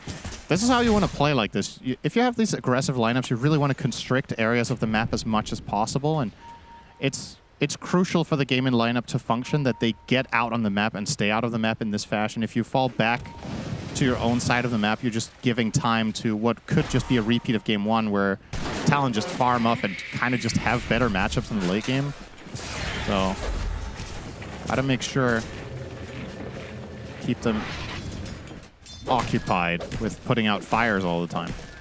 And that's the bad news for a hero like Storm. He wants to make his own moves, but if he constantly needs to push out waves, well, it's not going to be smoking up for anything. Well, he might for other reasons. As the Manta online for Watson. He's continuing to have a completely free game on the Terrorblade, which, I mean, we see this hero a lot, and there's a reason for it. At this rate, he should stay ahead of the Medusa for the foreseeable future here. Strictly from just more map space. I think if both heroes are just left to free farm in a vacuum, I think they kind of stay on par for the most part. There's few carries that can keep up with both of these, which is a big part of why they're so popular in the patch. WS, he's going to get ganked from the north, absolutely, but the Ancient Steel is available to them. Easy kill. They will use it. Well, that's a lot of evasion, but Watson eventually brings him down. And that's perfect timing for the Wisdom Shrine, so very nice rotational timing here for the side of Counter smoke, as Ace will be the recipient of this. Do they have the damage? Pops the Kraken shell, stays inside the calling. He actually uses Ravage here. On the other side of the map, they're going to be able to take out Cuckoo quite easily. Ace eventually will be brought down. That's a big spell on the deck. But globally, a 2-for-1 special for Gaiman. Yeah, if they get both Wisdoms, this is easily well worth it. They're taking the bot tier 2. They steal the enemy Wisdom. Their own is still available. Maybe somebody TPs over and grabs that. 5K lead. Yeah, this is definitely good. We have our concern, or had our concerns, and I personally still have them, but this is the kind of gameplay I was envisioning necessary for Gaiman. So very good to see them deliver this early high-level aggression. Unfortunately for them, they will only get the 1 Wisdom as Jokem went for the smoke to steal the Radiant one, so it will be a trade-off. But 5K lead, definitely nothing to scoff at 15 minutes. Got to keep the ball rolling, though. Continue hunting these heroes until they get their items that can prevent these kills from happening. You just got to keep making them bleed. Quinn is going to run into several heroes that are smoked. And Malady is here, puts down the Nether Ward, and Tofu makes his appearance as well. Mystic Flare doing quite a bit of damage, but looks like Makoto will be able to get out. They got no kills, though. Yep, absolutely. So Gaimin stands strong. Do not sacrifice their Monkey King in that situation. They protect Quinn, keep him progressing in the game. Same item build as last time. It's going for the Mage Slayer into Sanjin Yasha. WS trying to take his outpost. Ancient Steel still applied. Can he get the Primal Split off in time? If he wants to. Now he can. And he will use it. Malady inside this Wukong's command. He gets pushed to the other side. Life Drain going to be a bit annoying to deal with, but you can see the numbers from Gaimin are here. The Ancient Steel now onto the Storm Fury. This is an even bigger kill than they came for. Makoto's dead. Cuckoo able to TP out, and the Primal Split will end. Feels like Gaimin are getting the better of every exchange so far. It's only a 9-5 lead, but 6K lead. They have the tower advantage. Cuckoo spotted under the cover of the tier 2. Dead. Well, the pace that Gaimin are playing with is extreme. It's kind of fun to see that this reminds you of old Gaimin, right? It does, yeah. This is really reminiscent of 2 years ago, the exact playstyle. When the Monkey King is up and running, when you have the aggressive support that takes towers and just constant kill hunger running around the map, playing against... This was how they won multiple tournaments, was enemy teams just drafted too slow to match the tempo. We've just gotten accustomed to those strategies not working so well anymore, as teams are, generally speaking, able to just stall out the game and bridge the gap and get to the later portion, itemize their way out of trouble. But, I mean... In essence, Dota is still the same game. If you're getting snowballed on, it's really hard to play from behind when you lose your map this quickly. You know, it's 5 towers down minute 17. They haven't taken one of their own. WS, a full Mystic Flare to his face. That's enough. He's dead. And now the tier 3 tower is going to take a bit of damage. There's only one tier 2 remaining for Talon at the 17-minute mark. Most of the tier 3 dead. Another Nether Blast. Nope, actually cancels it. Still, see the worth of the Pugna so far. Yeah, this has worked wonders. Malady. Wonder what his tower damage is like in this game. Something you don't see very often. The popular, you see there, 4.5k top of the charts. Talon have not done tower damage yet, except Medusa for 148. Yep. That's not great. So, yeah, this is just something you don't really get to see out of the meta supports, right? When you're seeing these like Ringmasters and Warlocks and stuff, they don't really do much tower damage compared to something like Pugna and Chen. So when you're drafting as a team like Talon, you're probably not... It's not so much on your mind that the game can get out of hand this quickly.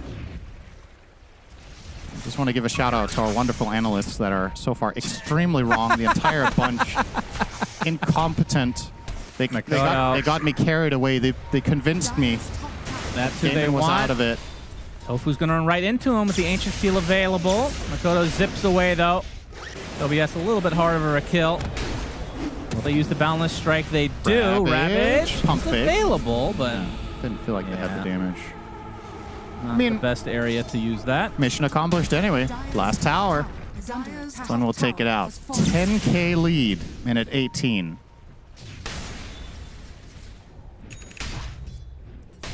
And this is a big item. Tide getting the dagger. Because as we talked about, Gaimin don't have the best means of catch. They've got a lot of merit out of the Wukong's command, or excuse me, the Boundless Strike from the Monkey King, but down the stretch you want more ways of opening fights, and Tide Blink will do that. Yep. Ancient Steel again. This has been the thorn in the side of this brew.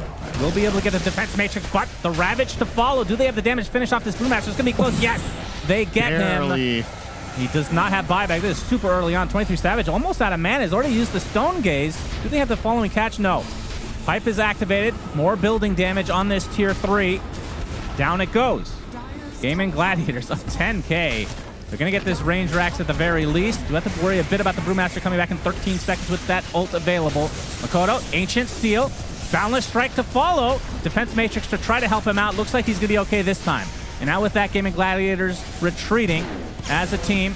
Deadshot brings Ace back into the fray. Will activate the Kraken Shell. and getting life drain from Malady. Back to a respectable amount of HP. Talon can't kill a hero. They cannot. They are just... I mean, they do kind of have these ramp-up type heroes, right? Medusa's not doing too much damage right now. It's really important for their team fighting that Brewmaster gets the split off. And you can tell from Game & Gladiator's side, they're extremely adamant about pushing through and getting WS out of the picture. When they remove that Radiance and the split, take out the majority of control and as well as damage for now for Talon. Like you said, they'll get there eventually with items, but it's starting to look... It's not an insurmountable lead yet, but it's approaching it very quickly. Joachim will get a toast, can remove that with his ult, but... Oh! Can't remove Mystic that. Flare. Feels good when you get the full thing off on someone. Yeah, TP is not a counter to that one. True. Every other item, though. Malady. Gonna take a life drain as the Nether Blasts continue. So they have... I mean, the tier 3 bot is super low as well. They could go for a double whammy if they want. Demon Zeal from Watson. And Quinn right-click going to be enough. 23 Savage in the vicinity. Ace jumping in pretty deep to try to focus on this Tinker. Super low. Pops in the end. Range Rack's dead as well. This is just overwhelming for Talon to deal with. SNY picked up by MK on the Monkey King. Not sure why I've talked about that as the Rax is being taken out, but it is successful. Bottom lane all ready for game, and at the 21-minute mark, this is filthy. Yeah. What a beatdown. And now it feels like this is approaching territory where you go for the old Roche. I feel like you have the damage now. The thing that's so cool to see about this game is that it's Gaimin returning to some old stuff and returning to form in a way that we haven't really seen much in this tournament. And I also bet you that if you asked Talon after the draft, I think they were pretty happy. I think that would be like, yeah, we don't really think Gaimin's lineup's going to work that well. I think they're just not... If I had to guess, I would think they had a similar view to the panelists that this lineup doesn't look that synergistic and we can probably just weather the storm and get there. Yeah. But when Gaimin get rolling, it's something special. This is still one of the fastest teams in the world when they're on. They haven't been on so much as of late, but... I mean, this game, you could argue they're up in the hizzy. Yep. You could argue that as the only person in the world. Well, first Roche of the game for Gaimin. Will also be the last, probably. Yeah, I was going to say, based on the pacing of this game, it could be the last Roche entirely, but... Oh, WS being hounded by Tofu. He has Atos, he can break this TP. Yep, he will do that. Mystic Flare to follow, and Quinn, with the right clicks, will suffice. Really nicely set up. Tofu was trailing him the whole way. Man, oh man. I mean, I feel like Brew... At this point, you're getting Ancient sealed consistently. It's literally ruining your game. Can somebody pick up something for him? Force Staff will be nice. That's true. But they need to be near him as well, right? He'd have to buy it himself, potentially. He's getting caught out solo. That's a balance strike onto 2. Ace jumps in pretty deep as well. Has the Ravage. Is going to hit 3 heroes. Stone Gaze is activated. They're going to get the Tinker to start things out, and the buildings are melting. 23 Savage with not much mana to work with. Pops the fortification. They're going to be without their Tinker for the foreseeable future of 30 seconds. And with the Nether Blast continuing onto the tier 4s as well, there's the zip in with the Electric Vortex on the Malady. 0 damage. Has a huge balance right into a Mystic Flare. 2 heroes dead immediately. GG's called. Gaimin Gladiators. What the hell happened? That was an absolute Gaben shellacking. Yeah, that's... What a draft. Yeah. I knew this draft was going to work. You know what's the best part of casting a game like this? Is that I am not the analyst that has to defend my opinion in a minute here when they come on and they're all like 85-15. Oh, they have no chance. I'll be the first to admit I also thought Gaimin were going to be on the back foot in this, and I did say they had to snowball the game to get it going. I did not think they were going to do it this well, though. That was a masterclass in early aggression. Absolutely ran them over. Ran from lane to lane. The Pugna was mega high impact in this game. Loved the pick and loved the play from Malady in this. And, you know, it's I guess the silver lining here for Talon, I think winning the first game is likely to be enough, right, to get through to the second stage. But for Gaimin, there was everything on the line here, and they pulled no stops in the second game. Yeah, they pulled that right out of somewhere deep within their bowels, Cinderin, and yep, as it they worked. do. It worked really well. 9-0 on Watson on the Terrorblade. Was that the fastest game of the tournament? 24 minutes? It must be. Not I mean, seen many it's of those. possible somebody GG'd out earlier, but this, like, they were taking, how many buildings did they have at this point, right? Yeah. I don't think anybody's played that I think 24 minutes. If any team is to do it, it's no surprise that it's Gaming Gladiators with a Pugna, right? That's just stereotypical stuff from them here, old school. What a game. Yeah, Malady on the Pugna.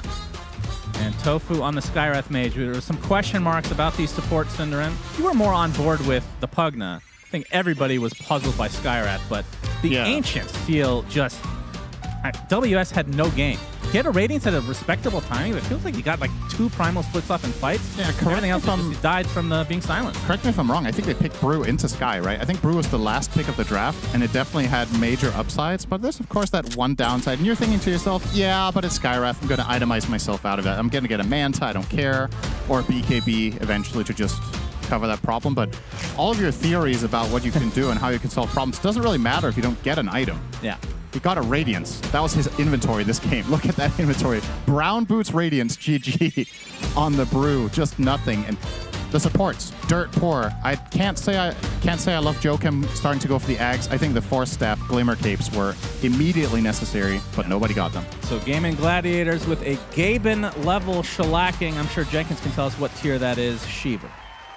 Thank you very much, gentlemen. Yeah, this has been a rare game that was short because lately all games have been relatively long. But this one, it felt, Jenkins, that Gaimin knew exactly what to do. They put themselves on a timer. We were critical, very critical of that. But they do it, and to be fair, they make it look smooth. They did, and to be clear with what Suns fans said, Gaben level shellacking is indeed the highest tier of possible shellacking. I'm not sure if he awarded this, but I do believe that was actually Gaben's top hat level shellacking, which the only one above that is Gaben's umbrella. Of course, he's going to hold that higher than where the top hat is. On this patch, that is exceptionally rare, because even if games go this well early, they don't often end out. And I gotta say, shout outs to my boy Ace on Tidehunter. He was a big person that was leading the charge. You want me to help you out? You want to eat mine? 85-15? You're going to need to eat a few more than that, dude. That 85-15 on the percentage of the draft. It's still 15%. You didn't give them 0. Guys, we just need to glaze them, and we're good. No. Just Pleasantly glaze surprised by how well they managed to execute. I did not believe in Pugna and Skywrath Mage, but Skywrath Mage kind of ruined all of them. Not just him, but also itemization from Ace, from Watson, because he did go for that Orchid one more time, and when he's staying ahead like he did yesterday in a game, he's the one who's controlling the game, didn't die a single time. And also, I think it's something to point out that this Monkey King that they are first phasing for a good reason, even though they lost last 2 games, they lost game 1 when they were playing against the flip side Talon, it's still very, very good. Quinn didn't die a single time in this game. I would like to point out a statistic, Sheaver. Okay. And that is that Pugna did the most damage in this game on his team. I have another statistic. Damage. Skywrath Mage, 100% win rate in this tournament. Woo! I have another statistic. 100% chance of tiebreakers. Wow. I don't have a statistic. What? Come on. He's still busy. I didn't know about this bid. They purposely omitted me. I was too busy practicing my flexible stretching in the back because that needs some work. Yeah, but flexible stretching, who could not stretch out their mana pool in this game was the Tinker against Pugna. It looked rough. He was like marching, rearming, marching. He's like, I gotta go back to base now. And sometimes Ace would just dive in and ravage at that point and kill him. Like, Pugna genuinely looked like a really good counter to Tinker, and I understand now why teams are trying it out, because even though that's its only niche, it seems, it's like a good niche against one of the most popular meta heroes. Maybe the Pugna was also the preemptive counter to Storm, not just because, like, we talked about, it's not really a counter to Storm in terms of ruining Storm's game, but Storm is casting all of that mana, and it will be healing Pugna when he's doing that. Yeah. And there was that one fight in the triangle where they went on the 5-position Pugna with like 4 heroes, and he lived. And it's like, you can't kill a Pugna when you're looking at like a Terrorblade and a Tidehunter. You don't have enough damage. Like you could feel that because they were staying so far ahead. There was Pipe on Tidehunter, there was Mage Slayer on Monkey King, and when you combine these two heroes, you just don't have enough, meaning that most of your damage is going to be magical, and also very greedy itemization. He ended up with one item, one Radiance on Brewmaster, plus also there was, not even half the axe point booster on your position 4 Muerta. I think they needed to get that force? Get something, some kind of a small item, something that they can play off. Yeah, I mean, you were talking about the highlight of the support players, like Pugna doing the most damage. I was actually curious, spoiler alert, because that was my head-to-head between the Pugna and the Tinker. Both heroes that are known for doing some decent healing as well as damage. And we're going to see that Malady, he wasn't as much in the healing department this time around. Pugna traditionally has been much more of an enabling support in that manner. But the hero damage... Tinker, you know, that number is relatively inflated because I feel like that 13k from Pugna, that was killing people. While Tinker, that was just getting healed up by Pipe as well as these other auras. And damage taken, you know, I thought it was going to be higher for Malady, but at the same time, it's just because he wasn't dying. I think the reason he didn't take as much damage is because the 2 times they tried, it didn't work out for them. And I want to point out this play in the mid lane because he's going to get level 6 on Storm, and then the Ball Lightning, actually the activation cost on the mana, the damage triggers before it goes off. So I just think it's such a, like, you know he's playing to get level 6, and that's just brutal. That about sums, I felt like that one play summed up of how that game felt on the side of Flipster Talon. Yeah, it must have been a pretty rough one for them, especially maybe after seeing the draft. Maybe they also, like some panelists over here, were not convinced about the Pugna and the Skywrath Mage, but, you know, they should have known better. They should have known. They should have, but yeah, well, we are not. They should know. They're the professional players, you know. We don't have to be right. No, let's say things. We just have to be ambiguous about our opinions.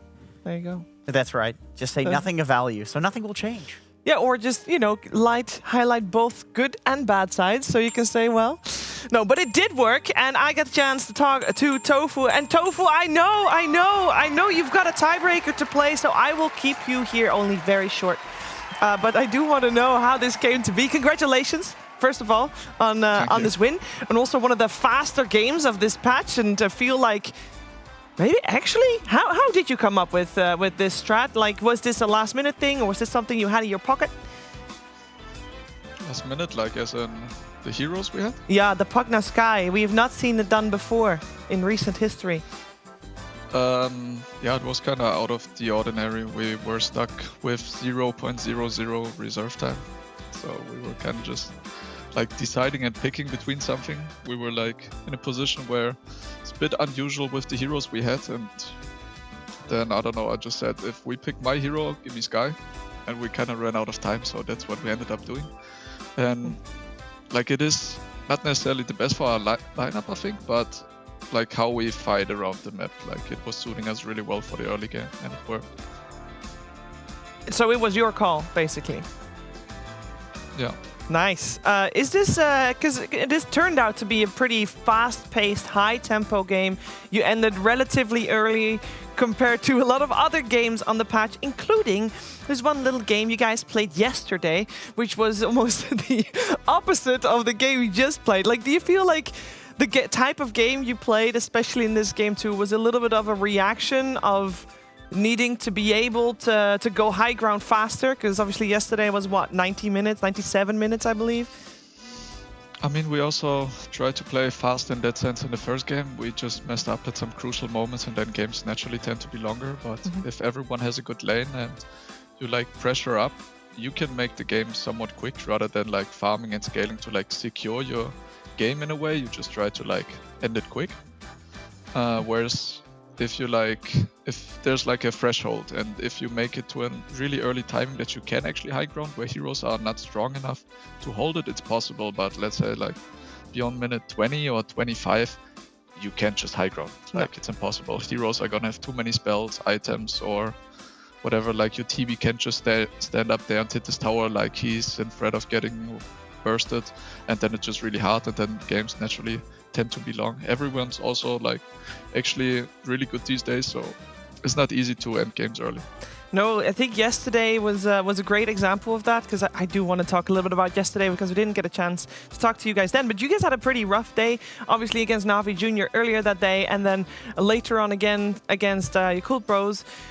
How did you deal with yesterday? Because I felt like those, like especially two of those losses in particular, were very different. Obviously, one going very late, was very close, could have gone either way, and one where it was not close. And it was a pretty rough one. Like, how do you deal with a day like that? Can you just easily write it off? And especially maybe on bootcamp, there's maybe an extra layer to how to deal with those games? Was definitely a rough series, and we weren't like in shape ready. Things just felt very off in the game, and then I don't know, small things like the comms in the game are not good, the vibe is off, and then I don't know, things snowball very quickly. And I think everyone has different ways to like cope with it, but especially here, being at the boot camp, like you can't be like sad or mad at each other or yourself too long, because I don't know, everyone's just gooping around, so you just try to reset and like sort of forget about it, because we know we can play. And like as I said, like every team and every player, they're like capable of winning games, so if you mess something up, you're bad. Well, today you guys were good. We'll see, of course, for the tiebreakers. I have also got Brian here, and he wants to ask a question as well. Quick question here, Tofu. So you guys are traditionally a team I would say is always much more, the meta suits you much better when it's faster paced games, and you were talking about it's difficult to end games right now. So if there were a patch to come out and there was like one mechanic change or hero change or something like this item change that you think would speed up the games a bit, like what do you think is responsible for these games going so long? What do you guys need to, you know, pump it into gear for TI and Riyadh? I mean, it sort of has been our style to play fast in a way. It's not that we aim to end the games early. There's more if like lanes and early game is played out well, then you naturally get into a position where you can pressure, and we don't like economy. We just like play the game. Even though every team plays different, but so to say, like auras would make things easier, or like they had like tower glyph changes or made the high ground stronger, and these things just naturally make it harder to siege. But I think it should still be possible to like end rather early if like execution is good. It's just hard to do things perfectly every time. Awesome, thank you. Well, for this game number 2 you guys made it look smooth, made it look easy, and it was a pretty rapid game. We're going to let you go, Tofu. Tiebreakers to prepare for, so good luck with that one, and hopefully talk to you again soon. I hope so. Thank you, guys. And we're going to see how Gaming Gladiators do, because they're going to go up against Falcons. That is now known. We can take a look at the Group B results, as they are as good as settled as far as we can anyway. Navi Junior, unfortunately for them, dropping out with that series that they ended up tying against Falcons. Gaming Gladiators also tying, and therefore we got two teams with a 7-7 scoreline. I do want to take a quick look still at the top there, Lacoste, because we got two teams that personally I did not expect to see in that top 3. Oh, definitely not. You would kind of expect Falcons and Gaming, considering all their recent results and everything. Avilas, they have their ups and downs. Navi Junior have been on the rise, but Yakult Brothers, I've been pleasantly surprised with what's happening with Extreme Gaming, a little bit of drama as well, what they're gonna do, but Yakult Brothers, really glad that Chinese team is really stepping it up. They're very entertaining to watch. They have some interesting ideas. Yesterday, what Bobuka did, this team, definitely, if you're not watching it, you should start watching it right now, because they have so much to offer. Yeah, can't watch it right now though, because right now they're not playing. Unfortunate, but they will play tomorrow, because they did make it through. One series left to solve the tie there for Group B. It's going to happen today. It's going to happen very soon. So get yourself ready. After a break, we'll be back with Falcons versus Gaming Gladiators.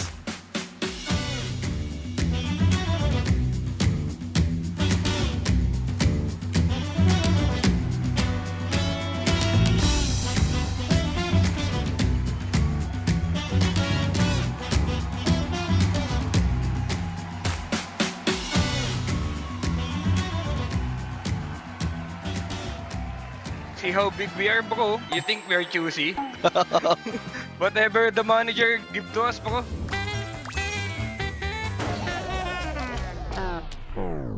I like long games sometimes. I like getting to tier 5 items, but other than that, I don't know. When you're like holding high ground, it's kind of boring. I love long games. They are so fun. Long games is very fun. Just just to always experience it. Because in pubs, you always just go like 30 minutes, 40 minutes, and the game is kind of over. So like going into like 60 minutes is kind of fun. I think long games are fun, but at the same time tiring. It's fun because of the items. You get to kite more team fight, and a bit stressful. I think long games more funny, because at least in our team I finally can farm my items. In my team, if we play in like 20 minutes, I have 0 items, but if we play in 40 minutes, I finally have space to farm. ¿Que los juegos largos divierten? Pues depende cómo vaya la partida. Más adrenalina, creo. I disagree. I think the map is not too big. I think there should be a 4th lane, and then the offlaner can go there and maybe just like the enemy creeps coming, and that's it. And then I just farm. I disagree. I think it's too small. I think we should add camps for subs to farm now as well. We gave mid laners camp, we gave off laners camps. Carries always had camps. Now we just need some sub camps, and life is good. I think so. Yeah, it's too big for the game, but it makes more fun because you can move a lot, and sometimes you can predict enemies' movement with those additional area of the map. I think I just like it more than before, because like right now there's just too many objectives. There's too many things happening in the maps, and I think I kinda strive in like chaotic games. And I think the games right now are gonna be like more chaotic than before. Yeah, I think map is too big. I don't know if it's bad. You have options to do something on map, like if you're trying to go to Orm, you can go to Roche or force them on tier 2 or something. Yo creo que no es lo suficientemente grande, creo que es normal, o sea, no le siento mucha diferencia, la verdad. Siento que me acostumbré demasiado rápido a los ríos y a los bordes, así que no me molesta. Every time I hear about MMR resets, I feel like people don't understand. Like, if you reset everybody's MMR, for the next 6 months, you're gonna be playing against people that are like 3k MMR in your games, and like, sometimes you're just gonna play against 5 people that are like previous like 15ks, and you have like 4 3ks in your game. The games are gonna be so trash for 6 months, and I think people don't realize like how bad it's gonna be. No way, bro. No way, bro.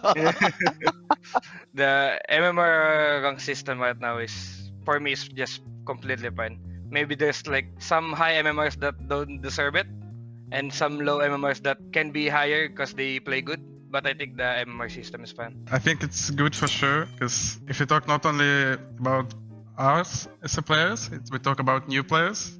Right now it's hard to be like a new pro player, because if you want to make the team, you need to get like 15k MMR probably. You need to play like too much games. And especially even you're a new player, you don't have a time to play that much time.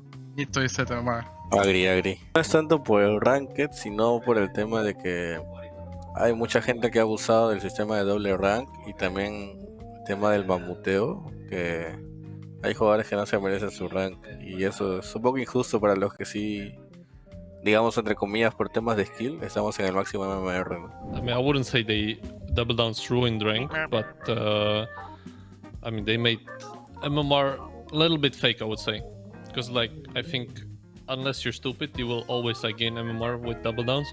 So you're basically just like buying MMR from Gaben. So I think in that aspect it like kind of ruined MMR a bit, but I think like, you know, the game quality is like the same. I mean, it's fun when there's like double down, and when there's no double downs, like you don't care to, you know. It's like it's fun when it's there, and when it's not there, you're okay with it too. So. I don't really mind. You win a lot, but you lose a lot also, so it's just the same. Maybe it matters a lot for those who are like rank 10 at least. They basically can go to 1. It's too easy. Something like that. But for me, I don't care. No hay mucho que decir, es la verdad. Pero también le veo un lado bueno ya, porque hay también partidas donde hay gente que dobla ranked y tryhardea mucho más. Así que creo que es un poco ambiguo, ¿no? Pero creo que más lo ha arruinado la experiencia de lo que ha beneficiado. Yeah, I guess that double downs is ruin matchmaking. Like, the problem with double downs, you had a limited count of double downs, you can just buy it. That's the problem, because if everyone have like maybe 10 or 20 or something like that, and you cannot buy it more, so it's fine. I am not a foodie, so for me it's kind of like yes.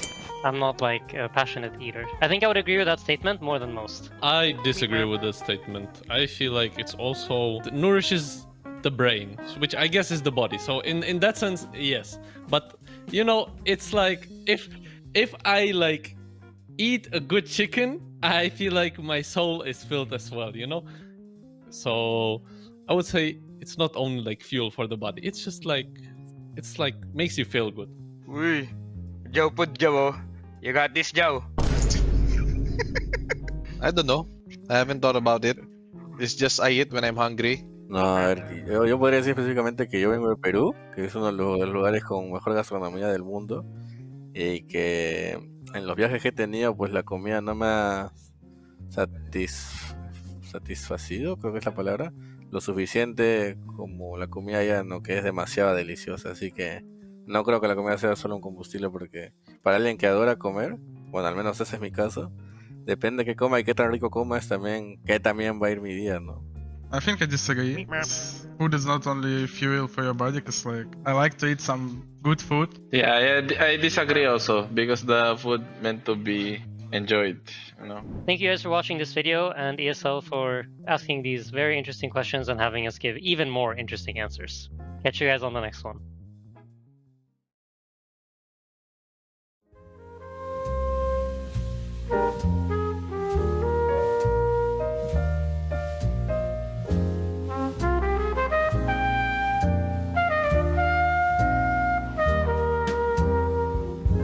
I haven't found the one. I never knew what others do. I hope and yet again, what do I know then? I believe it's all meant to be. All my dreams are so out of reach. I fool around, but we never know. I fell in love, but a long time ago.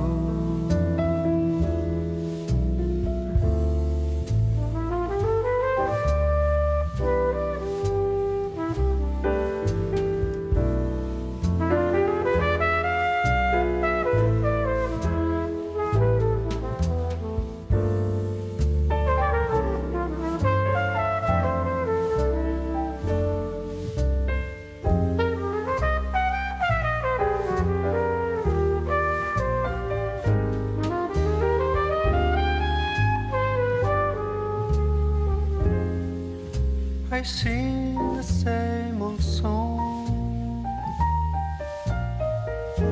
been going on for far too long. I hope and yet again, what do I know then? I believe we're all meant to be. All my dreams are so out of reach. I fool around, but we never know. I fell in love, but a long time ago.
DreamLeague Season 26 is brought to you in part by DHL, 1xBet, and Anthros.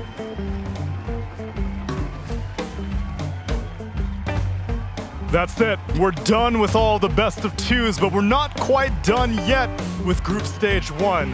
One last best of 3 remains between Gaming Gladiators and Team Falcons. Winner moves on. Loser doesn't get to listen to any more of the PogChamp Pandas.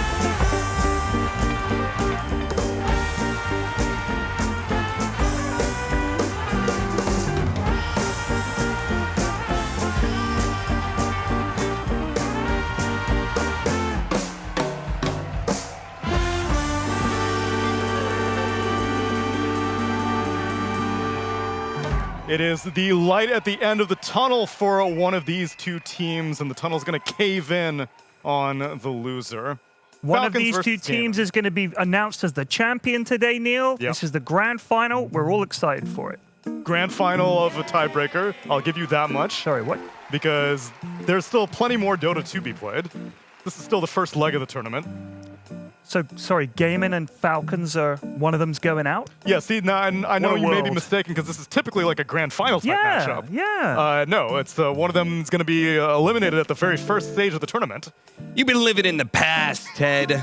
It's the new era of Dota 2. You know who did make it, Falcons, though? Gaming Gladiators, they're nothing. They're shit compared to the best. Like Parivision. You mean like Nigma Galaxy? Like Nigma Yeah, Galaxy. what the hell is happening? Like your Koch brothers. You haven't heard of these kind of organizations before, That's Grandpa.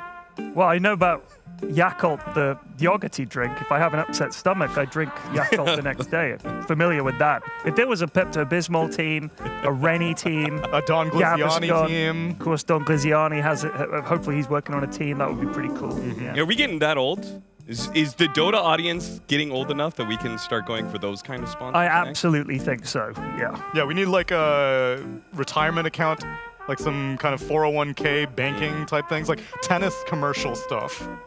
Anytime Start selling I see a sport. pharmaceuticals. Exactly. Yep. Yeah, all the ads are like, does your back ache in the morning? Like, Well, if it does, you can get yourself an Anthro chair. 'Cause I'm telling you, we are already appealing to that crowd of people. That's true. Because you need to fix your sit. It's picked by the pros for comfort and performance. I think Ted would be a great sponsor for Icy Hot. You know? What's that? It's supposed to help with your joints and Oh, stuff. we call that the stuff deep that you put in. heat. Yeah, there you Yeah, go. yeah. Yeah. Icy hot. What do you guys think about all chatting in tournament matches? I was disappointed when I read that a recent tournament had disallowed it. I think Valakia said that it's a finable offense. What are we, Korean StarCraft now? I think that was an overreaction. I feel like that's just a make sense rule book of like, hey, we might fine you if you say some heinous shit. I mean, you know what? Just they a say. heads up. You know what they say about all chat, Neil? What do they say? I specifically no wait, hold on. It's not your shot. The camera's not on you. Or you might miss. I specifically asked if you had any props today, and you said no. I have no pockets on me, Neil. And yet you still somehow managed to sneak one in. What a magician. That's right, Neil. Just one. Okay. And you took your shot, and it wasn't even on camera, unfortunately. That's sad. But this one will be, Neil. Oh, God. Some might say this tiebreaker is going to be like taking candy from a baby. I fucking knew it. I literally frisked you and your pockets. Would you like one? It's very good. I do love a bim bum. That's a terrible idea. Well, we still have like 5 minutes of talking to do. Please have I thought it was a chewy one. It's not. It's a hard candy. It's like a lollipop head. It's going to take me a while. Yeah. You can't hear it though, right? No. Huh? I think it is. Yeah, now we can hear it. It is influencing your speech. You didn't give us your stance on the all chat situation, so do it. Please monologue while you're sucking on a hard candy. I think I can fit all these in my mouth.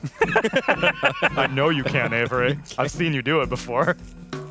Avery, were you the kid who would eat bugs at recess at school? All right, that's number 2. Are there different flavors? Oh, okay, so you went for 2 greens. They're all apple. No, It's really bad. We're about to put an orange in. I have too many. There's You like have, 10 of you these have here. 4 more to go. Oh. God, this would be. swallowing him whole or No, something? there's no way. Just, Can you imagine one of them slips, he starts choking on it? in the middle of the Live on air? podcast? Does anyone know the Heimlich here? I do. Okay, yeah. good. they call me. I'm not gonna use it, but I could be like Marlon Brando. Oh yeah. Come to me on the day of my daughter's wedding, and you ask for his favor. You know I can't deny. Yeah, I don't know why he went for the cotton What ball is the strat. rest of the lines? He says, but you never even thought to call me Godfather. You never invited me over to your house for coffee. You never invited me over to your house for coffee. John Glicioni. sounds like he's gonna pass out. John Glicioni, you never invited me to your house for coffee. Look how they massacred my It boy. doesn't make any sense, John Glicioni. This is number 4. Impressive. You've still got 2 left. You can be like Marlon Brando and he was in Apocalypse Now. He was in Apocalypse Now. We go down the river. That's Nobody not what he comes said. back up. He's already down the river. John Glicioni, you come to me in the middle of this river. What is this segment supposed to be about? I'm so lost. On this, I tried to make it about all chat, and then you pulled candy off of your ass. eating so. candy. Started shoving it all in your mouth at once. You come to me on this, the day of my group stage tiebreaker.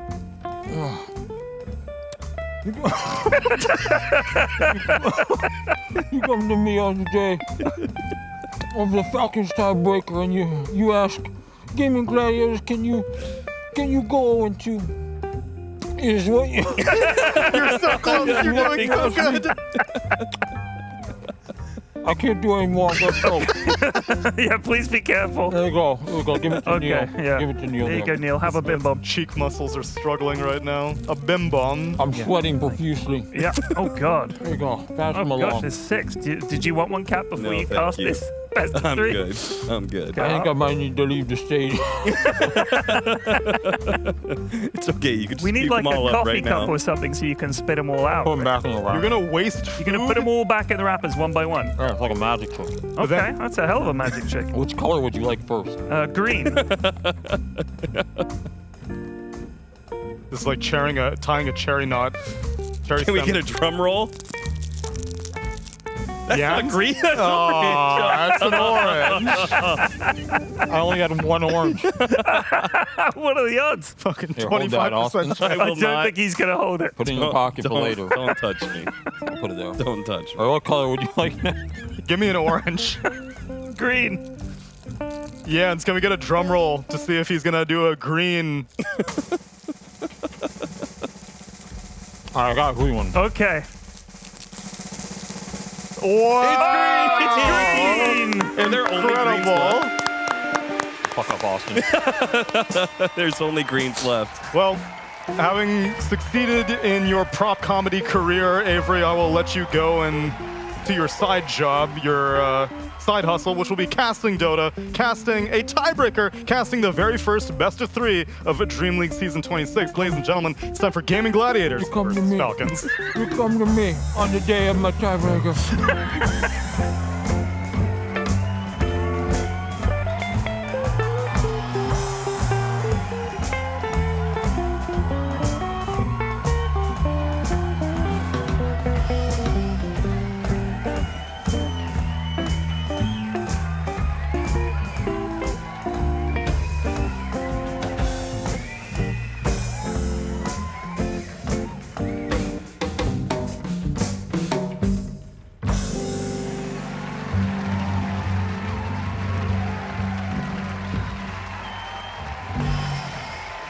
All right, well, Avery had himself a bit of an exit strategy. I forgot to take this one out of my mouth, so I'm going to need other people to talk in the meanwhile. How about I just hand it over to Purge? Purge, what's going on for this tiebreaker?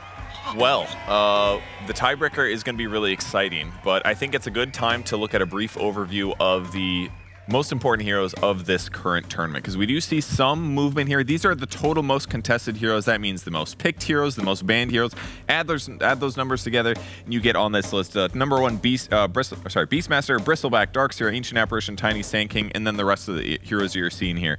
So of these very popular heroes, who are the biggest winners right now? Let's take a look at that. The biggest winner right now, win rate, I picked everything over 10 picks. Ember Spirit. This was before the games were played this morning. 86% win rate for Ember. Magnus is doing great at 83. Templar Assassin, Tusk, Darkseer, Ringmaster with an impressive 49 picks and still a fast above 50% win rate. You're just going to have to nerf him again. And now for the biggest losers of the day. Pyrian Flax actually making an appearance here. In his defense, though, he's got a great pub win rate since the tournament started, 62%, but still was not powerful enough to take him off the list. And then the other heroes, Wind Ranger, 25% win rate, Kunkka 29, and so on. So if we do see these heroes, good chance they're going to lose. Back to you, Neil. Thank you. Are these numbers accurate, Pyrian? Have you been, because I know you've been pubbing every single night, aside from yesterday, where we ended at midnight. I was desperate to get back and play some Dota with the lads. And no offense, I really was super excited for there to be tiebreakers today, and definitely didn't want to spend the rest of the day in my pajamas playing Dota in my hotel room. Of course not. But this is only a best of 3. This is only a best of 3, so we could be out of here a decent time, eh? That you're excited for. Of course. I mean, this is going to be a hype series. I love an elimination game. Any game where someone gets sad and someone is relieved is a hype game, in my book. Yep. One of these teams are going to be able to move on to a whole more week of gameplay here at DreamLeague Season 26. Other one, the journey ends here. And we've already seen these two teams face off against each other just 2 days ago, or 3 days ago, actually, on the very first day of our group stage. It was a 1-1 split, Effie, and since then, have we seen much growth from either Gaming Gladiators or Falcons, or you still feel like for the past 3 days they've maintained their same kind of will they, won't they thing? It's been will they, won't they for both of these teams. This series in particular, to me, was interesting because whoever drafted the stronger lanes won. It was that simple. And if it's the repeat of that today, that would be quite boring because it's like they traded stomps. We'll see if, I think this was around day 1, right? Yeah, this was day 1. We'll see if they learned anything along the way, changed something, because that's what I'm hoping for. But in terms of, progression, I think they're both quite stagnant right now. Yeah. To my surprise, because I believed in both of these teams. Exactly. That's why Ted was already in jaw agape at the fact that both these teams are in this spot in the first place. One for elimination, one to just make it through the group stage, because we have such high standards of these teams. Indeed. I mean, Gaming Gladiators had one of the most dominant years that we've had in a while. Certainly reminded me of that time OG won 3 majors in a year or whatever, and then crashed out of TI. But Falcons had an incredible year as well, and now both of them are struggling at the same time. It's kind of crazy. But we've always said that the teams that are dominant get patched out of the game. That's just the way it goes. Their play style, the heroes that they all want to play, get kind of nerfed. It's an issue. But they need to solve it, and they need to solve it quickly.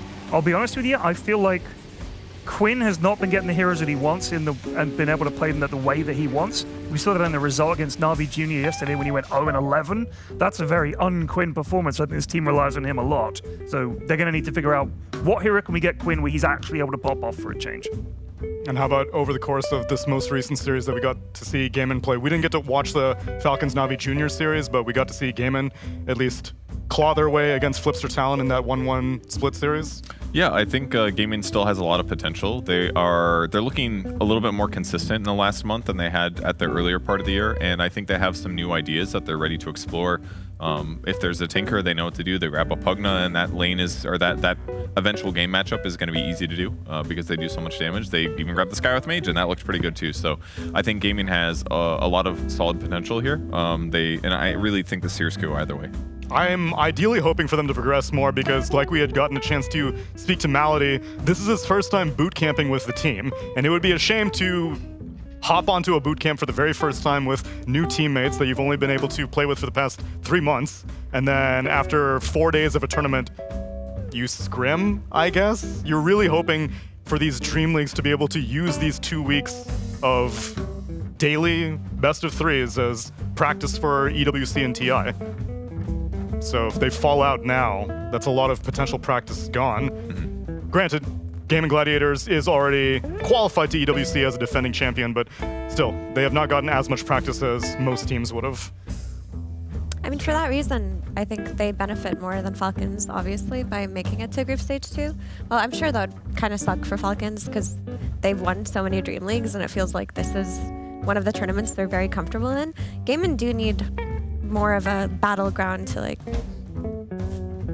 I don't even know what to call it, hone their strategies, I guess. Hone is the word. Hone. But they really have not been present in a lot of the Tier 1 lands this year. And any kind of experience they can get is important, especially with Melody. It's just such a weird feeling to have those 2 years where we saw them win almost every tournament, and then to kind of forget about them a little bit this year in various tournaments, partially because they didn't qualify and partially because they just didn't get deep enough in their results. So I think this is a good moment for them, and if they do continue to hone their skills, I feel like their trajectory is upwards. I feel like Falcons, on the other hand, kind of needs just a patch for them to feel revitalized, is kind of the way that it feels like. They're holding on, and Falcons is still doing good as well, but I just feel like gaming has a slightly higher potential right now, just based on the meta heroes. They relied a lot, I think, Falcons on Maureen and Amar to like get their heroes that they want to play and absolutely pop off. Yeah. And they just haven't been doing that lately. Amar's, a lot of the heroes that he used to play in the off lane, he can't play them anymore, and that's an issue. Yeah, I mean, I still think we're seeing a bit of his old darlings. Like, we've seen a Timbersaw game here or there. We've seen a Mars game here or there. Not quite one of them. But interestingly enough, at the previous Blast tournament, just before this DreamLeague, they were playing a lot of their specialty heroes and winning. So I'm not sure where that energy was, or maybe that gauntlet format brought it out of them, but they definitely were playing better a week ago than they are now. Maybe it's also because while they do have the potential to play these Timbersaws, they're not as enthusiastic about it anymore. We saw a clip in between games of Maureen and ATF watching back some Birmingham matches, and Maureen specifically said that what made him happiest watching it wasn't winning the event, but remembering that that's when Timbersaw still had double Chakram as his Aghanim Scepter. He was like, oh man, I missed that. Those were the days. Those were the days. But Falcons did just lose their first game to Navi Jr. against a Timbersaw. So it's not that Timbersaw is incapable of winning. Like, there are teams finding success with that hero. It's just that Falcons this tournament have not found success with it yet.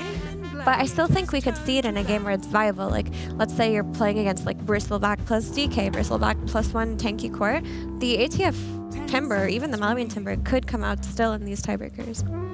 And maybe dependent on maybe some AAs not making it through either, which so far he is, as we take a look at the draft for game number 1 of a full best of 3, an elimination best of 3. Falcons, they ban out the Tinker, the Templar Assassin, the Morphling, and the Terrorblade. Gaming Gladiators, they take out the Doom and a first phase Nature's Prophet ban as well. And Bristleback and Beastmaster are ignored so far. I feel like Falcons bans here, these are 4 heroes that have fairly consistently been a massive problem or just been banned a lot like TA. But we've seen Prophet and Doom, and it's kind of iffy. 50, they go 50, through. I'd say they do get through, and I wouldn't say their win rates have been exceptional. I'd have to turn to my stats man for that one. But to that, I'll say, like, depending on the team, Doom is a very worthy first phase ban if he's flexed amongst multiple roles. So Falcons have played it mid, carry, and offlane. Right, yeah. So it is kind of, it also just makes it easier for Falcons to build a draft or Gaiman to build a draft if they're not worried about this. So it takes away a flex. And one that they really like. A flex that works, right? Yeah. That's, some teams don't flex it well. But then there's also the question of Monkey King. Like, the last time these two teams played, Monkey King was a big question. Like, is it going to get through? Because it was let through. But not this time. The other team chagrin. Okay. Gaming so ban it out. Production, any chance you could pull up that most contested heroes graphic for me? Because I am shocked that Bristle and Beastmaster end up making it through the top 2 most contested heroes, along with Darkseer, along with Ancient Apparition, along with Tiny. There's something very specific going on in this series. Yeah, I mean, the Tiny is not the most surprising to me, despite it being picked and banned a lot. Its win rate is still sitting low 40s, which is, useful in some games, but a little bit iffy. But yeah, certainly the Beastmaster has a high win rate. The Bristleback has a high win rate. They're going to take the Bristle themselves and let the Beast go to the other hands, if Falcons want it. That is kind of a surprise. I always think of Beast as being like a good ace hero, and they just didn't take it. Is that because it's pretty much they know it's going to be offlane Beast, and this is they can still flex because we've seen people run this support Bristle, or what? One thing that I like about picking Bristle over Beast in this circumstance is that it gives your draft more strategy implications, that you can do some like physical damage and like other sources. Armor Other minus armor stuff. But Beast is still really good though, but he's a little bit straightforward and they don't really adjust his item build that much, so maybe there's less tricking you can do. How about a Batten over Beast? I mean, they wanted a Batten versus the Bristlebacks. Like, in scenarios like this, when teams do their, like, their fake drafting or whatever, they'll have a response to each potential first pick. Like, if they picked Beastmaster, then Falcons would have probably responded with AA. If they had gone with AA, they would have had a different response. And it seems like what they've talked about versus Gaiman is if they give away the Bristleback, they're going to run the Abaddon because they believe in this hero's ability to follow him to whichever lane he's on. Because you can dispel the Quill Stacks with your Aphotic Shield. You can hit the same timing that Bristle does. Like, when Bristle's ready to fight, Abaddon is also ready to fight. And you can save one other guy too. I mean, it does take some time to get like a quad goo stack on somebody. It's like your team either has to go on the Bristleback or he has to spend a lot of time gooing you. So if you can just remove that in that moment from the guy that's actually in danger, which almost never is going to be you as the Abaddon, then you should be able to give a lot of longevity to your team. I watched a game this morning, actually. Might not have been this morning. I might have just thought it was the morning. It might have been the afternoon. But either way, the answer they had to the Abaddon was Shadow Shaman and Enigma. And once you get the Hex breaks, you break him, and then you get him in the black hole. You can kill him. He never gets a chance to get his ult off. I thought that was quite a nice answer. They have got a picture of me in the hole. Thank you so much, production. I really appreciate it. You were asking about that earlier. Because I thought, did I mess up? Did I upset someone in the graphics department? What was the problem there? You want to be in the hole. I belong in a cage. I mean, look. It's a clearly distressed in the cage look too. It's very perfect for this. Despite all your rage. I'm the one thing that just a rat in a cage. That's all you are. The one thing that I am a little bit skeptical of with an Abaddon so early on is that, unlike Bristleback, it's not as flexible. I'm seeing Abaddon primarily be played in the safe lane, at least throughout this entire tournament.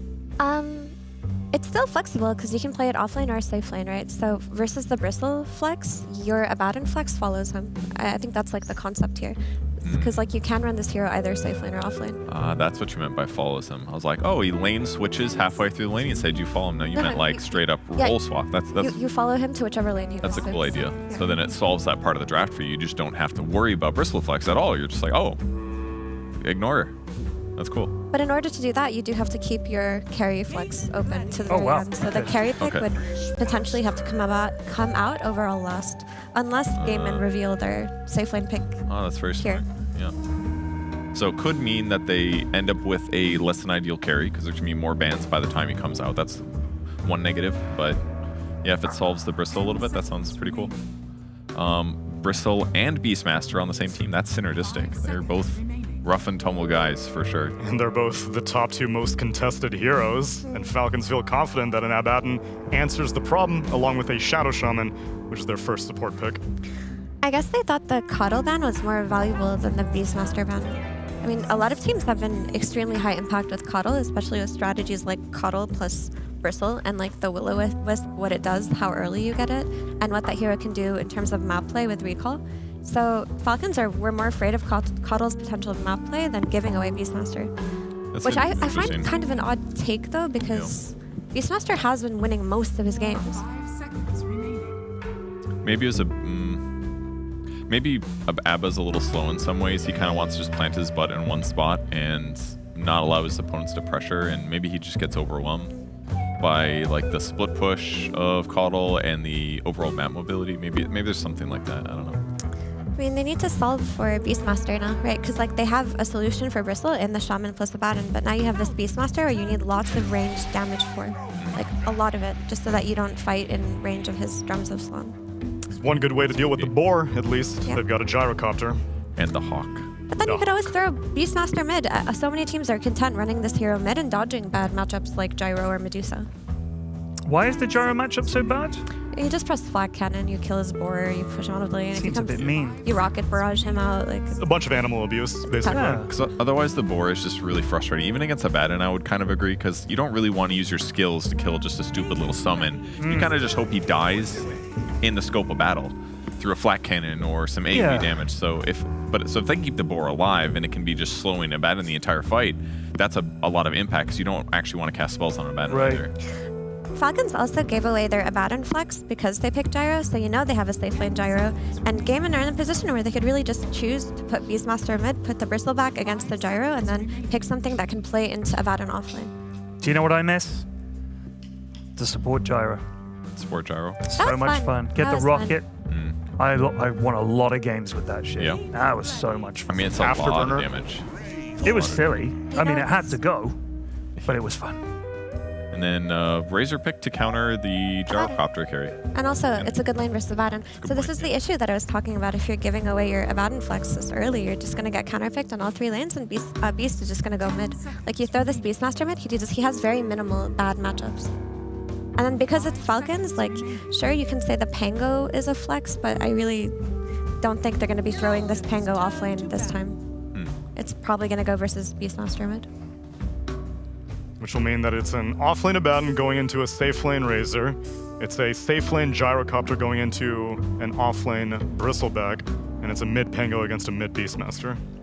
Unless the support flex Ted was talking about Support Gyro could be pulled out, because we're seeing some Timber bans coming out of Gaimin. Like, they're doing a core ban just to be safe. I could see Gyro support working against the Bristle offlane, because he doesn't really do much damage back to Gyro. So Gyro could probably run him down okay, dish out some damage. Of the less likely ones, you think Gyro support is more likely than Abaddon support? That's the fine point. That's potential. There's potential there too, for sure. Because then they'd have trouble with the Beastmaster if they didn't have Gyro as core. Yeah, and then he can just aphotic shield the Roar off of his potential core. Still options on the table for Falcons. It's not the worst, but he's also going to get his ulti popped like disgustingly easy against the core Bristle. You know, if he gets gooed a couple times, he's always going to shield his allies. You're going to pop his ulti right away. You're going to clean him up a lot faster. Ember Spirit Band is one of the most winning heroes. Which also begs the question, who do they think that Gaimin want to turn into a support? You know what that means? That means Gaimin could be running position 5 Bristle. Like, they could think that that's just a 5 Malady Bristle. Wow! So it could be that Gaimin feel like Falcons have already addressed the Bristleback with a couple of their picks, and they're just running this position 5 because they have done that 2 times before. And if you pair it with Razor on lane, that does leave you with another hero to come out here for Gaimin, a core hero. And it means that maybe they're afraid of some backline jump, because 2 of the spirits are banned out. But who are Falcons so interested in protecting? You don't really have anyone in the back. Shadow Shaman? He has his chicken finger. He has his whatever Eon Disc thing. I just feel like if you can spread the fight out, Razor's sucking damage from somebody, and you have some backline jumper dealing with those backline heroes, then you're going to have a good team fight on the Gladiator side. They have tons of really tanky run-at-you heroes. They just need a person to initiate at this point. So now Gaimin are just going to reveal if they're Bristle's core support with this pick, and then Falcons are in a position where they can respond. I can see a Sand King, by maybe. flexing one of their heroes to support as well. Like, if they want to respond to this overall loss. They could puck as well, maybe. We've seen Sand King come out a lot for Gaimin. It's still in the here, but no, Jakiro. Okay. Okay, they go for the safe support. So they're not flexing it. No. Well, they're not flexing it to support, but I'm still not sure who's going where quite yet. To me, it just feels like Beast mid. I mean, you see the Pangolier, you see the Abaddon. Just saying Jakiro mid is really good. Go Jakiro mid. That's good. It was on a BSJ tier list. He said that Jakiro mid got to be on the watch out. Yeah. Now, our Falcon's gonna bust out the Gyro support here that we've been talking about, because like, ideally you do want to lane it into Beastmaster, but if Beastmaster is dodging your lane, and then your Abaddon isn't going against your Bristleback, but going against your Razor, your lane configuration right now sucks if you're Falcons. Yeah. And even laning against Beast, I don't know how important that is, because he could just not skill his summons in the laning stage anyways. They're thinking. They did ban out a support at the very end of Mirana who would have been able to snipe out some boars. Snake Classic as well. Snake Classic. I hate to say it, but snaking Mirana? He's turning his head to Cap and Avery. Now, what's the plan, Falcons? Who do you want to make a support? You want to make your Gyro support? You want to make your Abaddon your support? You want to pick a new support? I mean, CM's going, sorry. The typical like Beast counters were also just like Chen and Ench, but those heroes are dead. So it does. So they did support their. Is it Abaddon or Gyro? Good question. Who ate the support role? ATF will be on the offlane Viper. Malrine will be on the mid Pango. Skitter, what are you gonna do? As they're making their decision, I do want to say that I like that they flexed one of these heroes because their lane setups were not good. Like, Gaimin responded to all of their lane setups. And the Viper is going to be very good for breaking Yeah. the Gladiator's heroes to make Ace's life a lot harder. And it's range damage, because when you're playing against Beastmaster, you need range damage or you can't kill him, because he'll just heal off of you. You don't have Ancient Apparition, you don't have any heal reduction. You just need people who can make it so that he can't enter the fight like Viper. Viper's good at that. All right, it is going to be carry Gyro. And a support Abaddon, whereas Gaiman go for a mid lane Beastmaster, off lane Bristleback, and safe lane Razor. I'm really excited for this Falcons offlane, the Viper plus the Shaman versus the Razor plus the Jakiro. The attack speed slows are going to be great against the Viper, but if they get to suck damage too long, they can kill the Viper, so there's going to be a lot of fighting in that lane, I feel like. I like the Abaddon pivot to 5. Like, that hero isn't the strongest 5 these days, but you can dispel important things like Dual Breath, like Primal Roar, like the Bristle stacks. Like, this hero does have utility as a 5. So, yeah, I think it works. I do like what Falcons have done here, because if history says anything, the last time these two teams faced against each other, it was whoever won the lanes just ended up winning the game. Yeah. So Falcons did dodge the lanes in an effective way. And that was a 1-1 split, which means now that we are in the midst of a best of 5 of sorts, Ted? Is that how it works? No, it's a best of 3. But what about the 1-1 earlier? It doesn't matter? No. No. It's Ancient like history. it never happened. Like it never happened. We're started over again. Yeah. And since we're starting over, that means that we have to start over with more music from the PogChamp Pandas.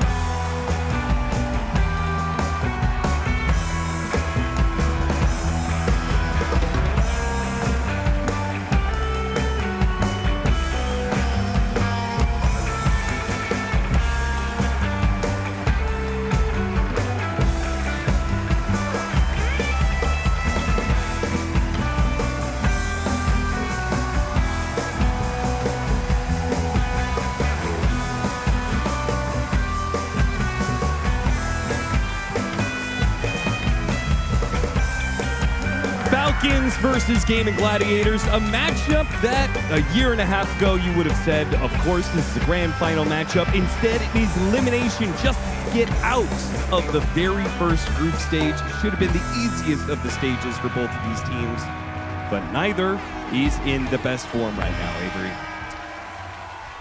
Struggle City. 2 tickets, not to paradise here. But we get a lot of signature heroes, as Ted was keen to point out. That's true. Quinn Beastmaster. Not on my list. Not on your list. In fact, potentially the biggest liability here. Yeah, I really can't say I've seen that too many times. Flip side, you have Pango Gyro, Viper for Falcons, 3 level 30 heroes for them. And if you include that Shaman in the mix, pure comfort across the board. Can't argue with any of these picks for them. And I feel like every time I see the ATF Viper, I don't know, it's hard to bet against it. He just does so much work in the lane phase compared to all these other Vipers. Yeah. Well, he's kind of the only Viper in town. Excuse me. Yeah? Moby, you would have something to say with that. Okay. He's the only offlane Viper in town. Wait, did Moby play offlane Viper? No, he played mid Viper. That's what I thought. And he owned. So give him some goddamn respect. Fair enough. All right, well, we're going to see how Game of Gladiators fares against the Falcons. I mean, they've just been going back to their comfort, it seems like, because things have just not been working out for them in this new era of Dota. I don't feel they're playing individually worse. It just feels as though they can't get a grip on how the meta works for them. And they are still very stubborn with the core heroes they're willing to play. Their support duo is very flexible, but the core pool is fixed in stone. And they just will not abandon it no matter what. Part of it's the hero speciality, part of it is the flex they like to abuse between the overlap, but man, at some point you got to start to question, you know, like, where's this safe lane, morph lane TA? Where's this off lane pool that you have to have more confidence in, like the Sand King that we see now, as opposed to some of these Razor Vipers, Pangos. I don't know. It feels very stubborn to me. Yeah. I will say, Game of Gladiators, the highlight for them right now, in kind of a middling to low light season for them. I think Malady and Watson are really stepping up at this tournament specifically. I think they've looked better as the year has gone on, but I do feel like they've gotten another bump, especially the last couple of days. Watson, okay, maybe that Sven performance wasn't the greatest, but he had a sick Terrorblade performance before that. And I think Malady is actually kind of killing it on the 5 position lately. His Pugna, that Pugna game he played today was really good. Yeah, he's been looking really smooth with the team. He's been getting his Jakiro a lot. That definitely helps. Sure. They just do not lose lane with this hero. It's pretty hard to lose lane with Jakiro. Even here, they're doing pretty well early against this Viper, denying a lot of the early CS stuff from ATF. Yeah, the coordinated last hitting that they've gotten between the two of them has been pretty slick. Gotten a number of denies that I don't think you normally should be able to. Mid matchup, Pango versus Beastmaster. This matchup is pretty heavily favored to the Beast, right? Especially when you're missing Flag Bearer, creep blast hits. Yeah, that doesn't help. As a result, Quinn 6 denies up on Malrine. Malrine not that far behind in CS, though. 18 versus 16. Very even laning phase across the board. No first blood still available as his Lotuses will spawn. More importantly, Avery, which side do you back right now? There's a bit of a Reddit civil war going on. Really? Yeah. I think it's an agonizing decision that many a Redditor is encountering right now. Do they support Quinn Callahan in order to see Falcons eliminated, or do they support Amar and his all-chatting ways in order to see Quinn eliminated? It's a tough decision. Is it though? well, apparently not for you. I don't know about that. Amar back to his all-chatting ways. Just has he been all-chatting that much recently? Yeah, he just called Navi Jr. trash when he eliminated them. Yeah, but on average. Okay, I mean that's a standard. If we're day looking for at Amar, if we're looking at the volume per game, I feel like it's gone down over time. Yeah, I think it has. I think they. Maybe that's just because they're winning less, though. Yes. That certainly doesn't help. Going for the kill onto Malady. Amar and Crit had a trap set up, and they do manage to get it, but they might be a 2-for-1 here as Watson's built up so much damage. Oh, a little bit of heal from Amar. Looks like he can outlast at least some of this one. The final plasma field, it's not enough. Crit. He dodges a bit of the damage by going back into the plasma field, pops a fairy fire, and does manage to stay alive.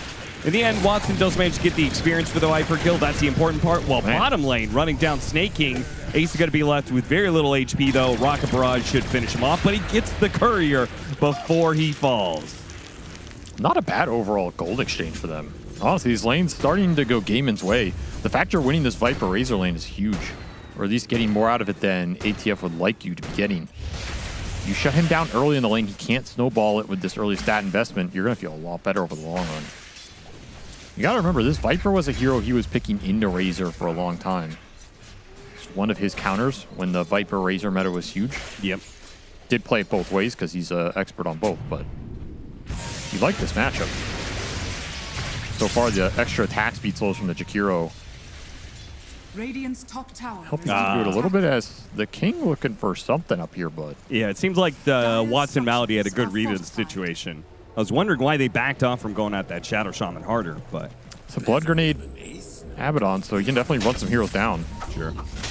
And the lane was in a good place.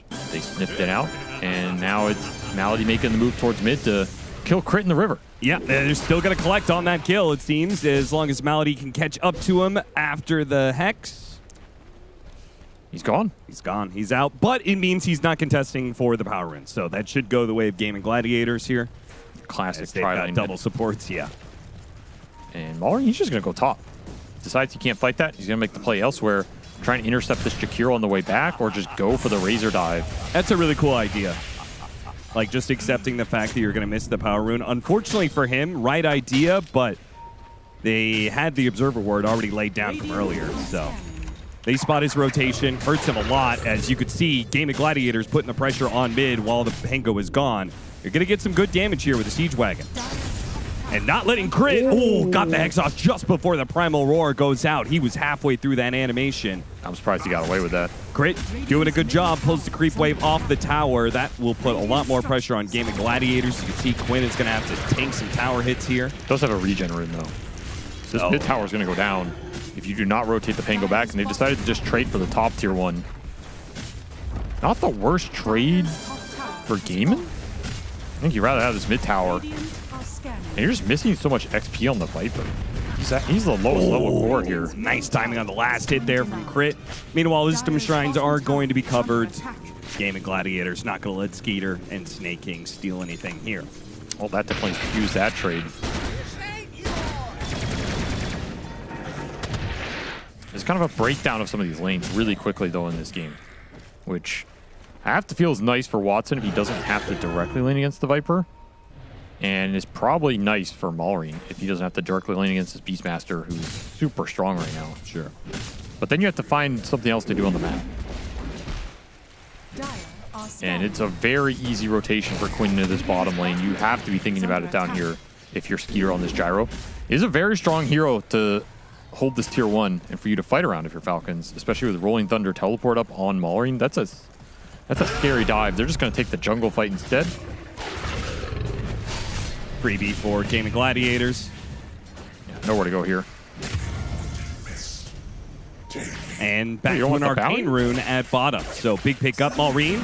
It's going to pop out, try and go for Watson here. Watson underneath his tier 2 being assaulted here. No rotation from Gaming Gladiators. Seems they've sold Watson out. Maureen finding action on the map instead of running into Quinn. So Quinn is getting a lot here. He's getting power runes. He got that tower, not the last hit, but it frees up the space. Now he's invading your side of the map. It's his classic game and gameplay through the mid. And he's going to be omega fat if no one comes here and stops this. Your one rotation play is to bring the gyro into this fight and just try and all in this beast with the overwhelming magic damage. Is doable here. The other play is the Rolling Thunder. But with the Rolling Thunder on cooldown, your options are limited to kick Quinn out of this part of the map right now. Trying to go after Ace here. Ace is not that far away from his support. Skeeter's going to lay a lot of damage onto him, though, with the secondary strikes of his ultimate almost finishing off Ace, but a magic wand keeps him alive for now, and now the Vanguard's beginning to kick in. The Croaker, it hits him, but it escaped back. That'll protect him from the last bit of damage. He will survive. Gaming Gladiators start backing away. They're roaring. I can't believe that Falcons is still trying to chase this. I'm surprised Demon didn't try and turn. Arcane Rune Beast with Roar coming back up. You have some decent spells behind him. It's just base for the Razor. But man, Vanguard Bristle too tanky in that early game. And those are the kind of kills when you miss it with Gyro and you commit all that time, feels real bad. Yeah. You gotta remember, this is 4-point Rocket Barrage Gyrocopter. He's not maxing flak or anything. He wants to be involved in the fight. Wants to be able to contribute to the early kills here. I think it's also a huge fact that mid tower went down. You're limiting the Gyro's ability to TP mid for these power rune fights. Skeeter can't join this kind of play. That hurts Falcons a lot in this early game. Sure. As power rune is going to get 50-50'd here. And Quinn loses it, and maybe the best rune so far are Haste Rune at the 10-minute mark. Quinn very sad and salty about that. Let's see what it's my favorite ice cream flavor. What? Sad and salty. I don't remember that being one of the 32 flavors, but you should ask. They bring it out special if you look really depressed. I see. That's every day for you. No, just every Wednesday, Thursday, Friday, plus the weekends. Oh, okay, I see. Sometimes Monday.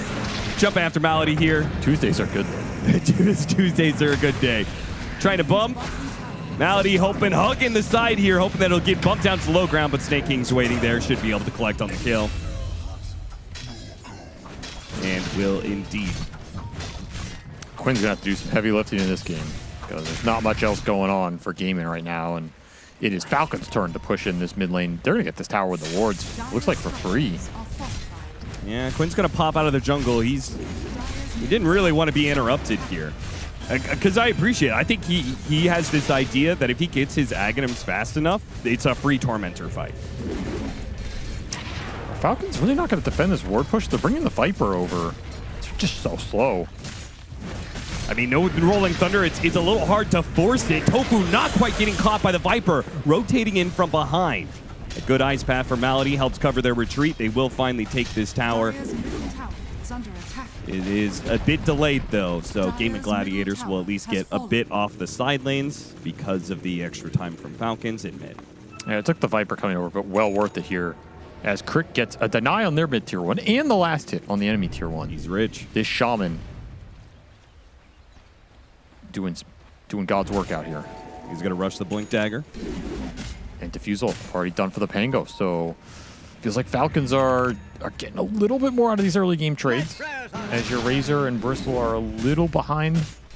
Not too much. Of course, you still have the strong Beastmaster. If Quinn goes down at all, though, in the next few minutes here, this game will snowball a lot. He needs to not die, needs to get to this Ags, and Gaming need to take a fight with it. That's their entryway into this game. I am curious, like the way Ace plays this Bristleback, it looks like an Amar Bristleback.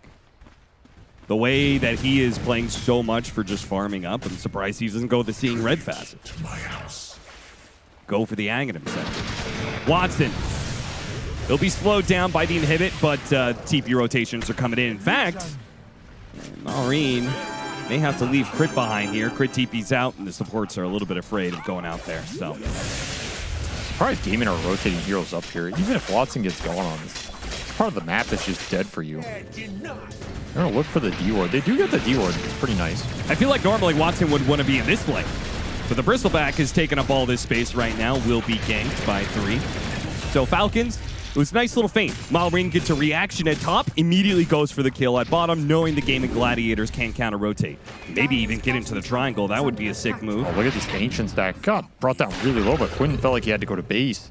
If somebody walks in here for Falcons right now, you have Gyro Pango.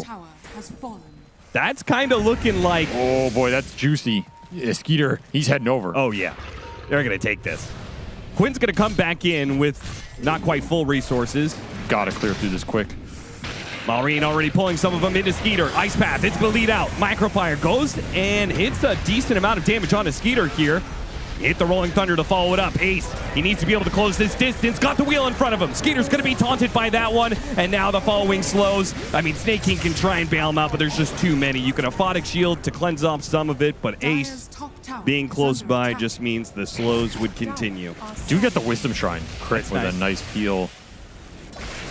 Didn't drop wards for that, and you didn't have Viper for that fight, so you're missing a lot of firepower as Gaming secure the stack, get a little bonus out of it on this Gyro. He was tanky, man. It took every ult they had.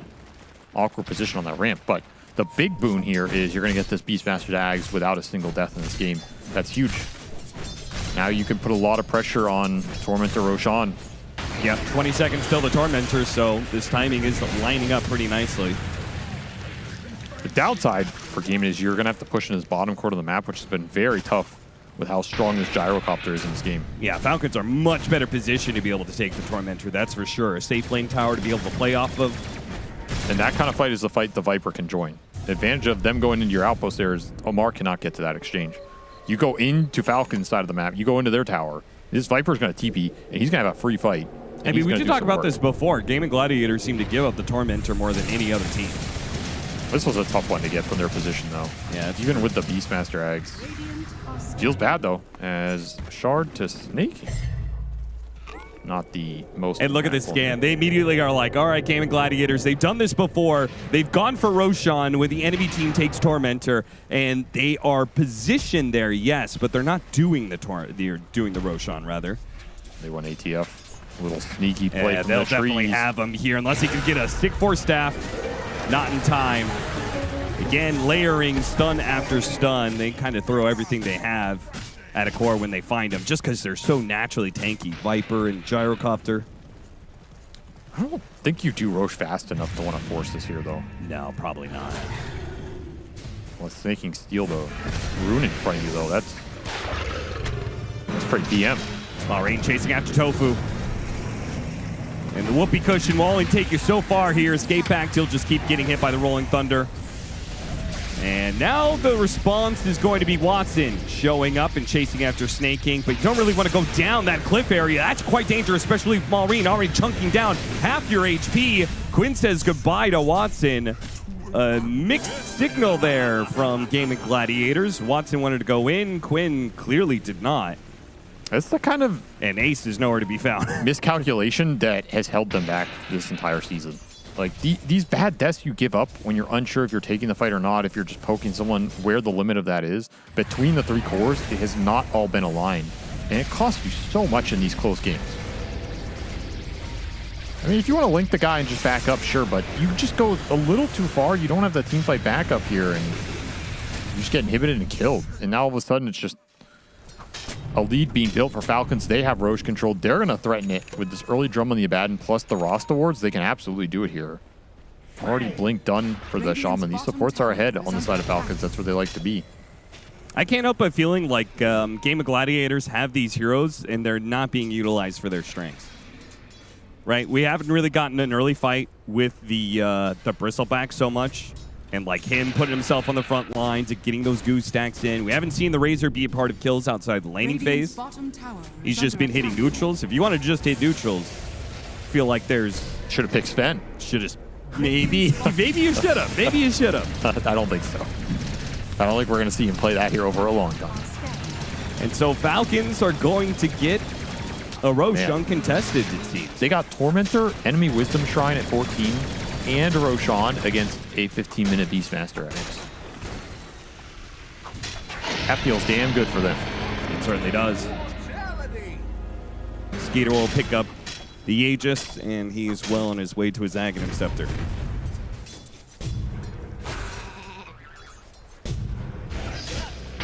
An extra pickup in Malady. More freebies.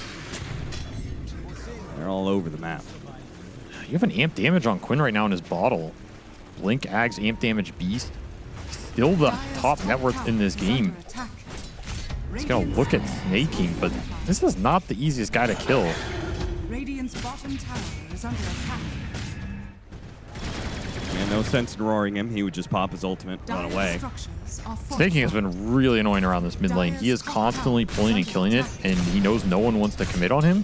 At the same time, you're getting mid lane inconsistently with a 5-position melee hero. That is so much map control and information. It's so much freedom for the rest of your team. This is gotta go punished at some point. Like, gaming cannot allow him to keep doing this for the entirety. There's no way. And Falcons are going to take that tier 2 top. He's going to get another mid wave. Like, there's no way you should be happy with this exchange. Yeah, the Game of Gladiators are maybe a bit spread out and getting farm all over this bottom to right hand quadrant, but it's not worth the same. I mean, Quinn knows this is illegal. Yeah, it's like, we got to stop this guy at some point. This is getting ridiculous. They're going to roar him after his ult here. Quinn just wants to keep the drum stacks going. Yeah, that had to be done. But he already got 3 or 4 lanes. Oh, he got way more than he should have here. He's rich. He's out farming the Razor for this period. Yeah. Pretty brutal. They're going to smoke it up still. Still have this amp damage for a little bit. Can still make plays with this Beast even without the man. But you're not going to find anybody if you're too late to the party. Your tier 2 is already dead. Falcons are out. And they're going to smoke with this Aegis. They have the Blink Daggers available on the Pango and the Shaman, so easy initiations to set up the damage with the other 2 cores. They'll jump pretty much anything here. It would be a pretty ideal. They ran into Watson's Razor, who's trying to clear out this ancient camp. And will be caught by crit. The Blink Dagger in force, followed by the Rolling Thunder. Pretty simple and easy kill for them. That's going to be a problem. He's going working towards BKB. That will not solve the issue. TP away from Malady is not going to make it either. Falcons, I mean, they're building a bit of a net worth, but it just feels like it's only 1 or 2K, but it feels like they're like 10K ahead. It feels like Gaming Gladiators can't fight back at all. I need BKB on the Razor to get him involved. That is going to take so long. I would not be surprised if Falcons try and force an early high ground here. attack. Split the Wisdom Shrines, but you have these Shaman Wards. You know, really farm Gyro who can just frontline flak hit the tower. Don't think it's that unreasonable. Surprised they didn't poke it at that tier 3 mid. I would have been really tempted to just drop there and force Gaimin back. Radiant's top tower. Maybe they're still thinking about it. As Maureen looking for the catch on Quinn. Spots the boar. Quinn. TP's out of the first side of danger. Okay, no Maureen in mid lane. So Ace immediately tries to catch some heroes here, but Falcons, they'll be able to group back up pretty quickly. Maureen went for that kill at bottom, immediately TP mid, just ran down the lane. So Falcons back to 5-manning for the last minute of the Aegis. Didn't build a massive lead with this, but they got a lot of map control. And their support's got a lot. Bottom tower is under attack. Radiant's top tower is under attack. As Snake King continues to just play in their face, they do not want to commit heroes to bring this 5 Abaddon down. He's getting a lot of information. Another tower. Last outer tower down by 22 minutes. It's a lot of team gold. And you're looking at where this Razor's sitting, man. I don't know. You got to be worried about Watson having impact in this game. Yeah, I mean, frankly, this hero is just not going to be the fastest neutral farmer. It helps if you're willing to use Eye of the Storm off cooldown. But when he was first pushed out of lane in the first place, he was level 5. So it was painfully slow. And also, he's not using Eye of the Storm off cooldown. So, again, that feels like mixed messages there. Are you keeping up the Eye of the Storm to be able to fight? But it seems like Ace and Quinn have made a call to just like farm and dodge fights for this Aegis. So, which one is it? It's going to be BKB using Go Fight. BKB done for Razor, BKB done for Beastmaster. Time to go. Time to get something done in this game and try and recover the Razor net worth. He cannot be the first one in the fight, though. It has to be the Beast and Bristle going in. Yeah, ideally you get the Viper Strike to be used on anybody else. And then the Razor can be free to run around with his BKB, sucking damage away from the Gyrocopter and put the minus Making gonna break this play again, man. He is. Quinn, he blinks over on him. Viper Strike is going to be used. Ice Path thrown out. Macropyre on the staircase. And the supports have been isolated from the cores. Got a little bit too aggressive with it. Rolling Thunder's going to be used though. They're really grouped up. Maureen's going to get some good hits in with a Gyrocopter as well. And look at Watson taking so much damage. What a beautiful Ice Path though from Malady, holding back Skeeter, who's almost dead. They'll finally finish him off. They get that kill. It comes at a hefty cost though. 3 dead on the side of Game of Gladiators. So for soon as Quinn, that TP will not make it. Maureen destroyed him in that choke point. And the fact the wheel missed the Abaddon cost them so much there. You throw that ult on a solo 5 and it doesn't even land.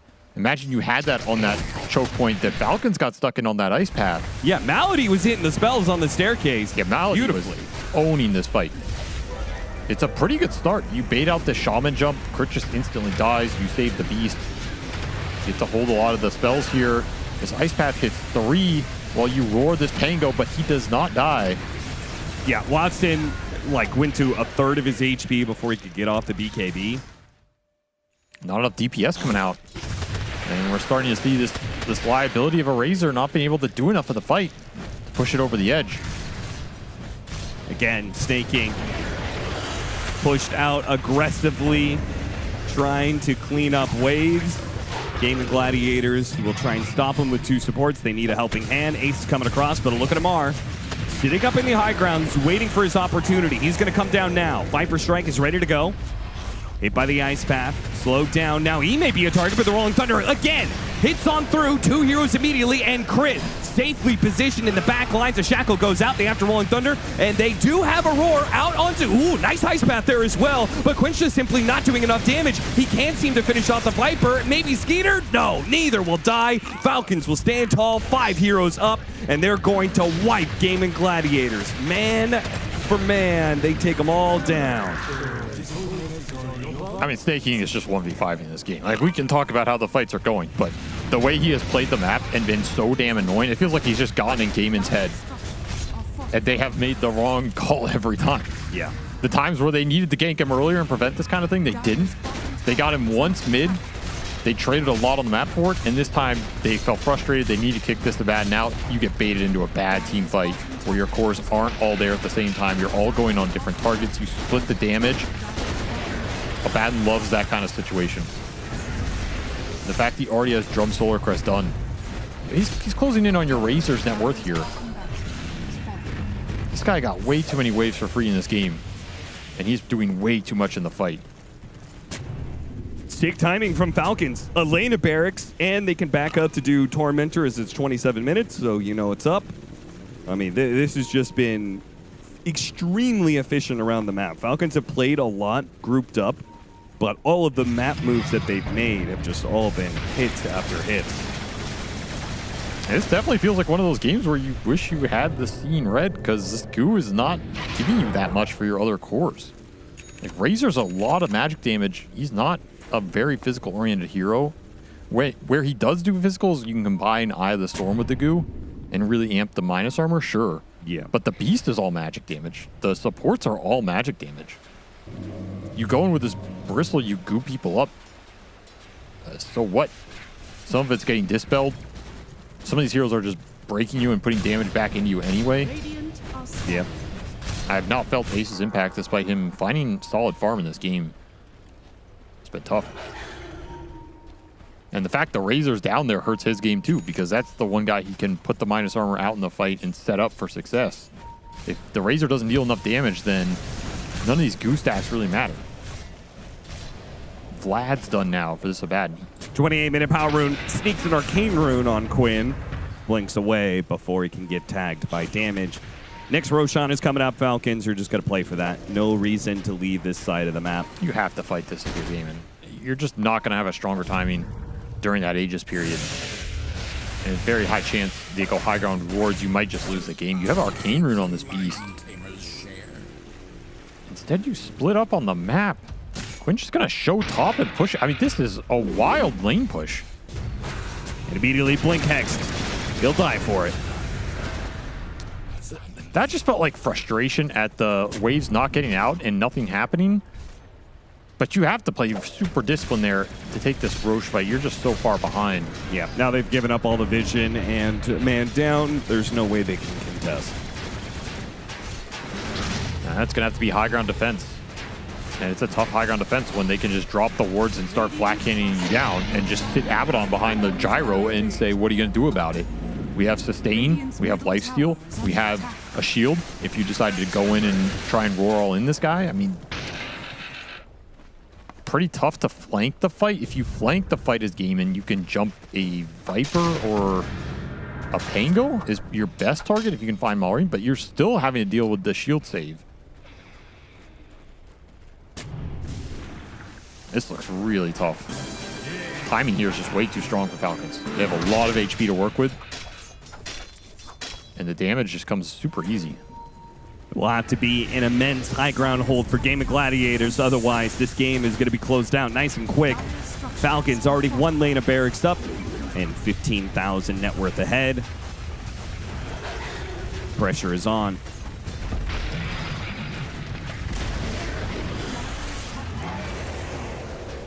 So many extra lives on Skeeter. And with the banner protecting the creep wave, Game of Gladiators are giving this one up. So it's down just to mid. He's finding a full satanic right now. And they've got no other items coming in on Game of Gladiators. You're not close enough to the Lotus or the Manta on Watson, so you'll have to fight as is. Oh, Lotus actually is done on Ace. Never mind. You gotta go now. This is not getting better for you. Oh, he broke apart his Vanguard to be able to finish off the Lotus. That's why.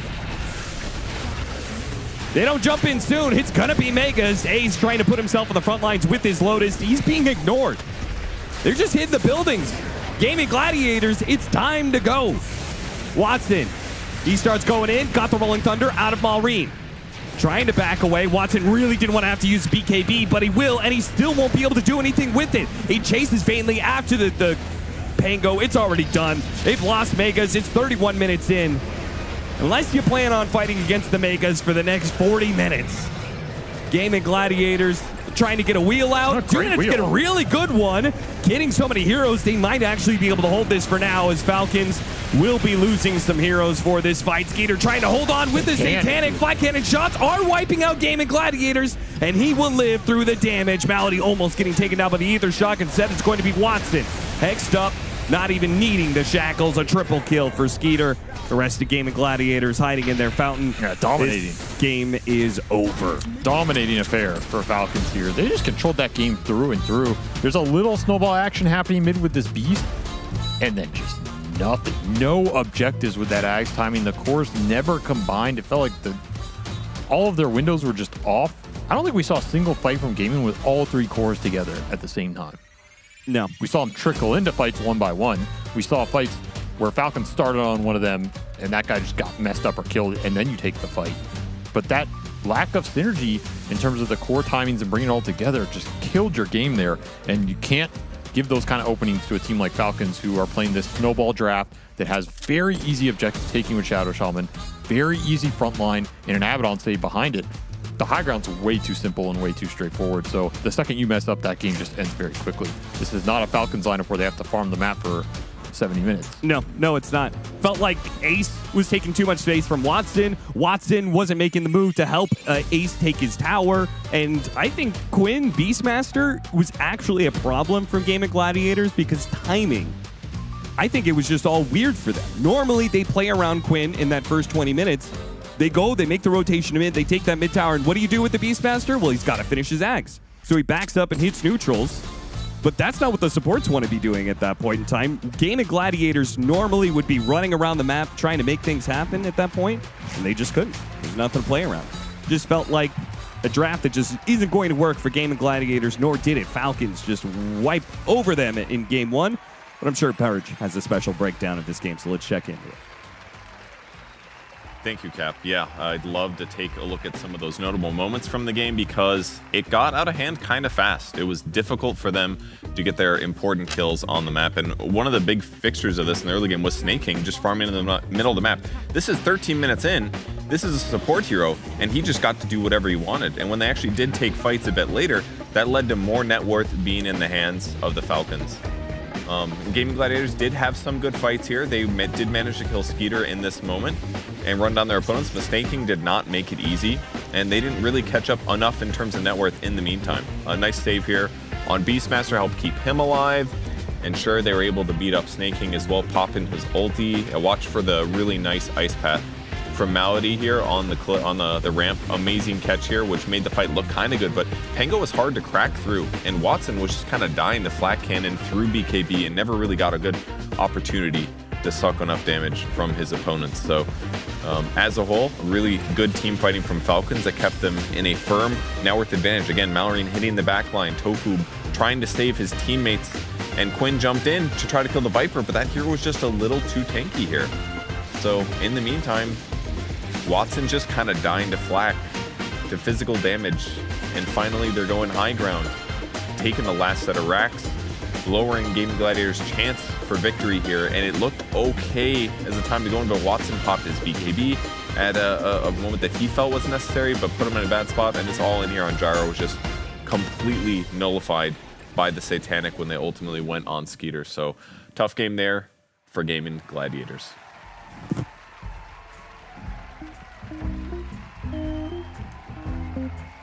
Oh my god, you got all my pieces. I did get all your pieces.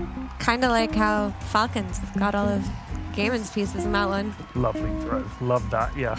Or link, I should say. Segue, if you will. Yeah, welcome back. There we are. Hi. How's it going? We're here at the bar, just chilling and playing some Othello. Anyone remember that game? It's pretty hype. You just taught it to me. Yeah. So, let's talk about that game a little bit. You guys said, I think you and Kev both said, that if you win the lanes, either of these teams are going to win the game. That's what happened when they met earlier. They split a series 1-1. Why did Falcons win the lanes, if in fact you think that they won them in any big measurable way? I mean, the lanes went relatively even. They just got a slight advantage, which is honestly all they needed. I think the drafting was excellent. Like the Abaddon flexed to position 5 into last picking Viper, which was probably the only offlaner for Amar that could lane against Razor comfortably, but then also counter the Bristleback. That was a great idea. Like, that was AUI level cooking right there. That was. I enjoyed that, and I think like ultimately when you look at the way that draft played out versus Gaiman's draft, it was really hard for them to fight, right? Like imagine you're a Beastmaster, you're having a good game, you're top of the net worth. That's not possible, Mira. Like, I don't play that hero. Well, imagine you were, Okay. and then you're vibing, you're like, I'm gonna go make some sick plays, but you're playing against an Abaddon. Right. And he's just gonna shield off your roar, and then imagine you're a Bristleback, you're playing into a Viper that had a good lane. That's gonna suck. You're gonna run into him. It's tough. You're right. Yeah. And the thing is that I did notice several times they were actually deciding to jump the Abba. And they'd use Roar on him because you can't use it on anyone else. So it kind of feels like one of your most potent spells. You're just like you say, you're just kind of, well, we've got to kill the Abaddon, but you have to use Beastmaster Roar to do it. Seems kind of a waste. Yeah, but on that note, like I actually really like how Snaking played that game. He was always positioned so aggressively on the map. Like let's say this is your base. Yes. My base. Yes. I'm the Abaddon. Yeah. I'm up in your pieces. Yeah. You know, I am all the way up on your side of the map. But because of that, not only was he like tanking smokes, he was getting picked off a couple of times, but every time he died, he was the one getting roared. And that one fight in the top lane that went really well for Falcons, that was because he was so high up next to the triangle. He dragged the fight back. Like they went on the Abaddon. He saved his ult, he dragged the fight all the way back. His team connected and they were able to take fights under advantageous situations because of all the space that Snaking was soaking up. I always think like Abaddon's one of those heroes that like if you were new to Dota, I think he's probably one of the better heroes to pick because he just trundles around on his horse. No, you're not going to get blown up if you're out of position. You're just going to turn blue and run about a bit. You've got two spells that are really useful for your teammates. You can heal them up, you can shield them, and it's very simple. When I started playing, I played Lich, and my mate said, look, when there's a fight, just cast your ult at the biggest clump of enemies you can see. I was like, can do. And then you can learn the rest from there. So I think Abaddon probably is one of the best beginner heroes, I'd say. So is Lich your first rampage? I never got a rampage on Lich. I don't think. Who's your first rampage? Gosh. I did get one as Sven, I remember that. That's hype. Which is a classic Sven move, really.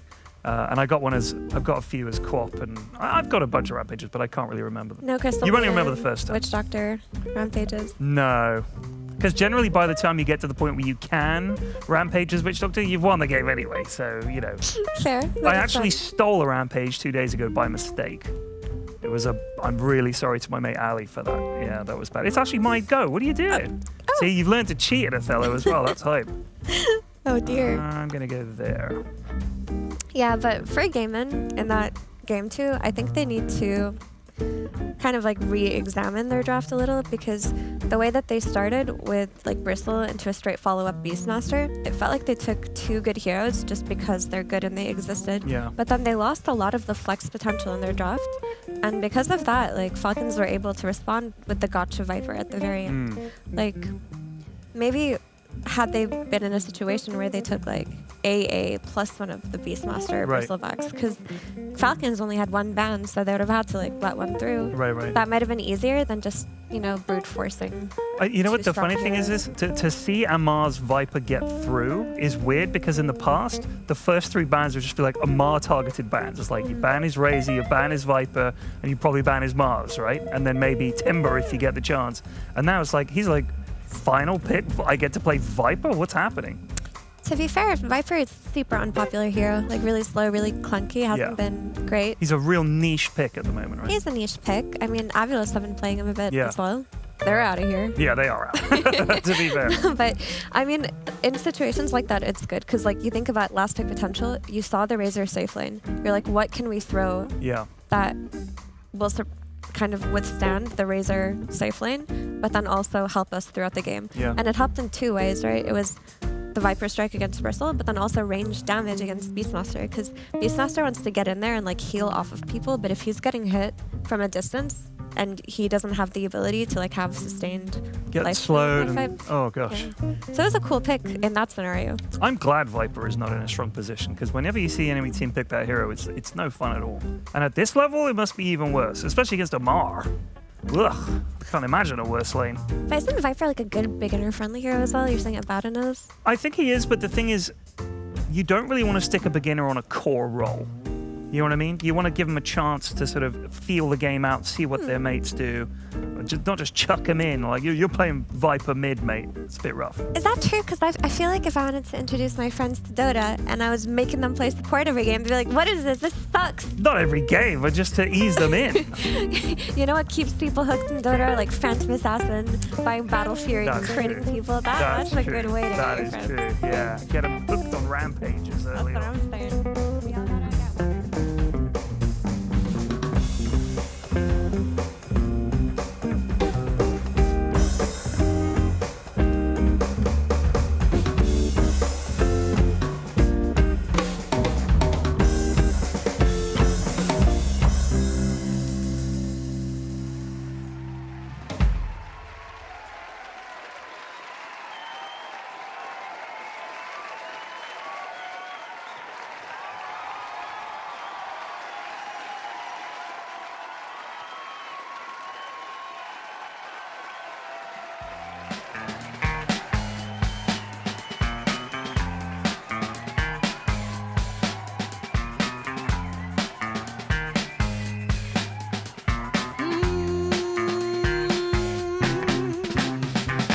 How I used to be was so good for me.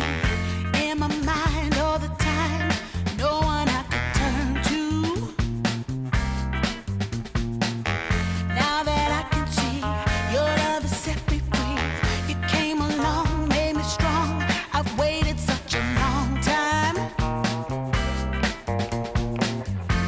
and I just can't believe in this new love I have found.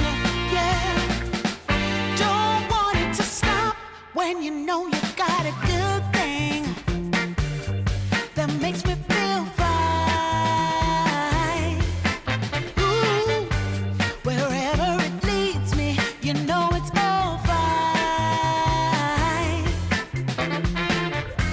I never thought that this could sweep me off the ground.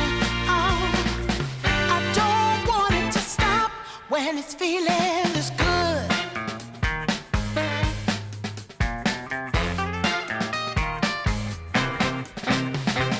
Whenever you're around, my heart begins to pound. Though I know you'll take it slow, no way to stop this feeling. For every single day, whenever you're away, in this place there's a space where I'll be waiting for you. And I just can't believe in this new love I have found. Yeah, I don't want it to stop when you know you got a good thing that makes me feel fine. Ooh, wherever it leads me, you know it's all fine. I never thought that this could sweep me off the ground. I don't want it to stop. No, I don't want it to stop. I don't want it to stop when it's feeling this good. Feeling this good. Feeling this good. Ooh, feeling this good.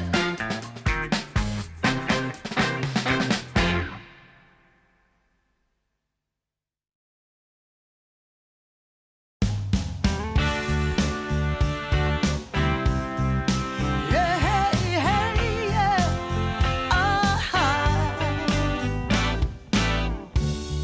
Some days you just can't find the right words to say. And deep in your heart of hearts, where it feels like you're losing your way. Yeah, yeah. I know that it's hard sometimes when the world's closing in on you. But as long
Why are you guys being so gentle right now? This is tiebreaker territory, and you guys are just cool, suave, smooth, quiet jamming right now? Well, they're not getting knocked out, are they, Neil? No. Or is that part of your plan? I want a little bit more tense. Can you give me a little bit more tension in the jazz? I wanna feel like a little bit of anxiety. Ooh. This makes me anxious. There we go. This is the music in my head when I'm looking for the bathroom. Running up and down corridors. Oh no, this one's locked. Oh no, this one costs 40p. There's no toilet paper in this one. Yeah. Uh-oh. I had to ban out Beastmaster this time. Oh no. But Monkey King's in the pool. I had to take the Monkey King first phase. Oh no. But it is Falcons and they play Huskar. They're gonna steal it and they're gonna pick Nature's Prophet. Yes. Oh wow. Yes, I'm in the zone now. And so should be a Gaming Gladiators because they got maybe the two most okay, wow. Where are the other picks, man? Come on, let's go. I'm actually, what kind of monster have I created? They had the Bristleback and the Beastmaster, two most contested heroes of the entire tournament thus far, and you'd think that would bring them to success in game number 1, but instead brought them failure. They went 0-1. Instead, an Abaddon response ended up coming out on top. This time, Falcons throw out the playbook. They see a Monkey King right off the bat, and they respond to it with a Nature's Prophet. Meanwhile, Gaimin do in fact ban out their own Beastmaster, along with Ancient Apparition and a Doom. Falcons, they take out the Tinker, the Templar Assassin, the Morphling, and the Terrorblade. Whew, heart rate needs to settle again. Monkey see, monkey do. They will grab this hero if they can. Yeah, I mean, last game felt a little bit like one of those cases where you got all the best heroes, and you're like, well, we got to fit all these are the best heroes. But then your draft didn't completely make sense, unfortunately. And yes, maybe they had some of the lane things that they sort of wanted, but yeah, the Beastmaster mid is a little slow sometimes because it does have to at some point go and take ancient stacks, and that means you don't get to pressure the map. It's like the Real Madrid and the Galacticos era, right, Kev? Yeah, totally. I know exactly what you're talking about. They bought all these players that were meant to be these world beaters. You put them in a team, but The what and the what? the Galacticos. The Galacticos. Yeah, that was Real Madrid's that like team in that chocolate? era. No, that's Galaxy. Is that a sci-fi movie? No, that's Interstellar. Is that Enigma? No, they're top of the group. They just bought all these fancy big name players, and sometimes they didn't look so great. Gotcha.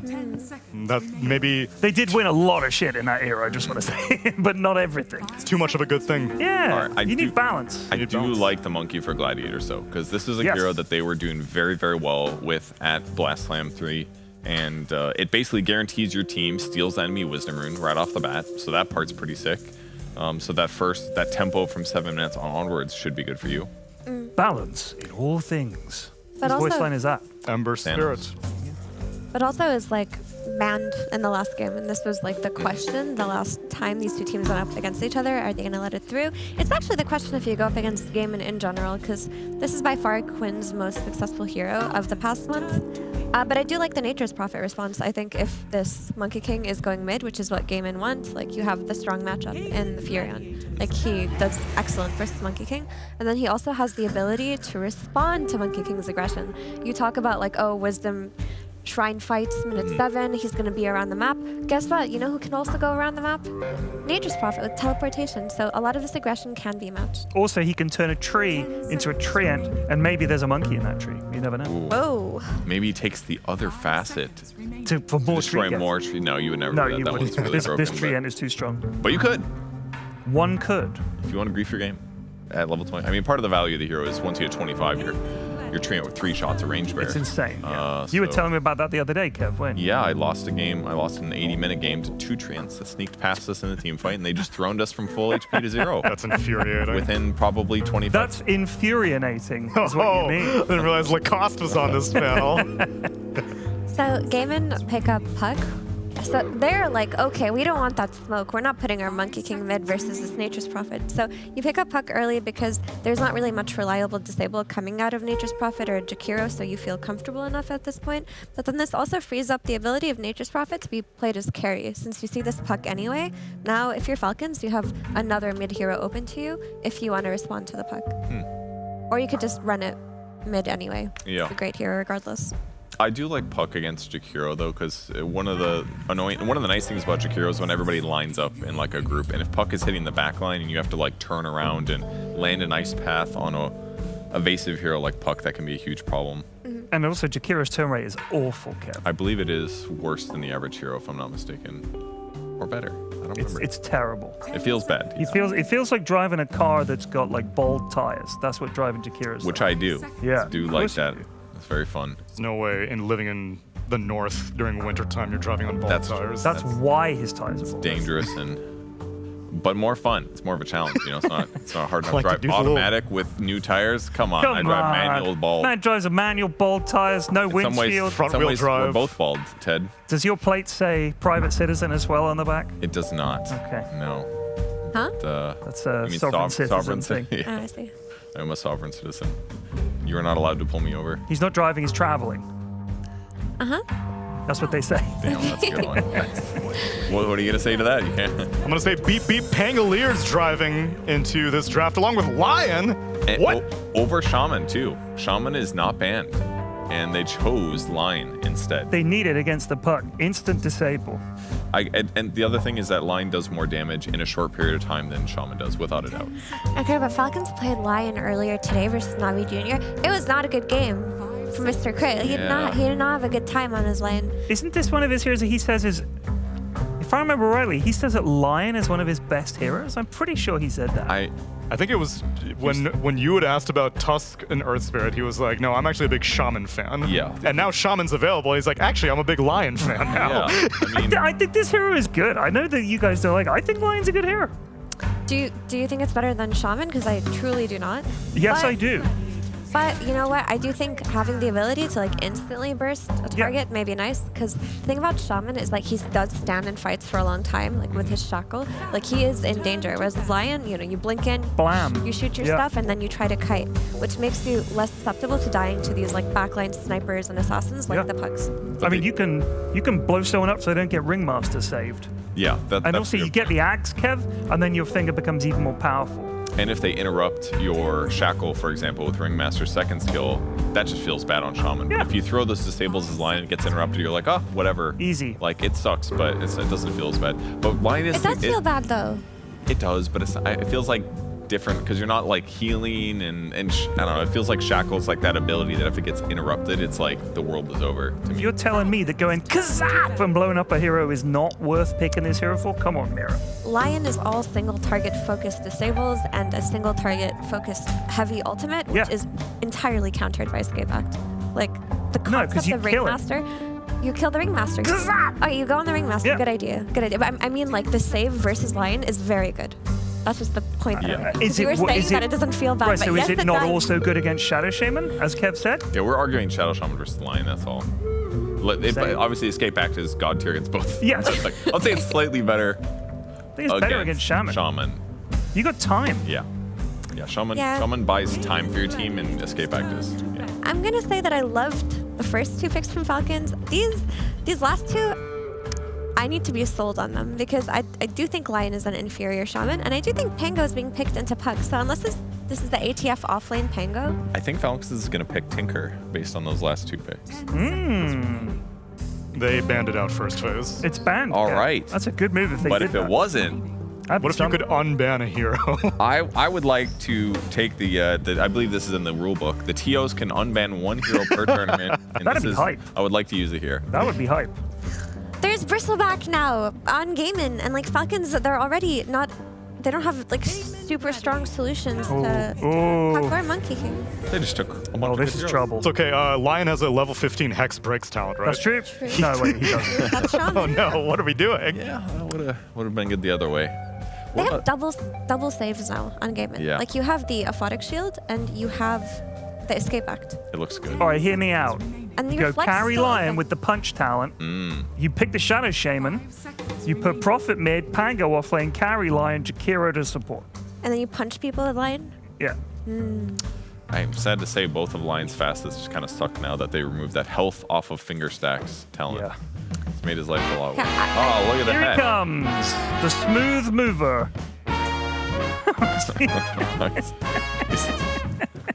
Don't break any LEDs. Don't hurt your back again, Grandpa. You made it.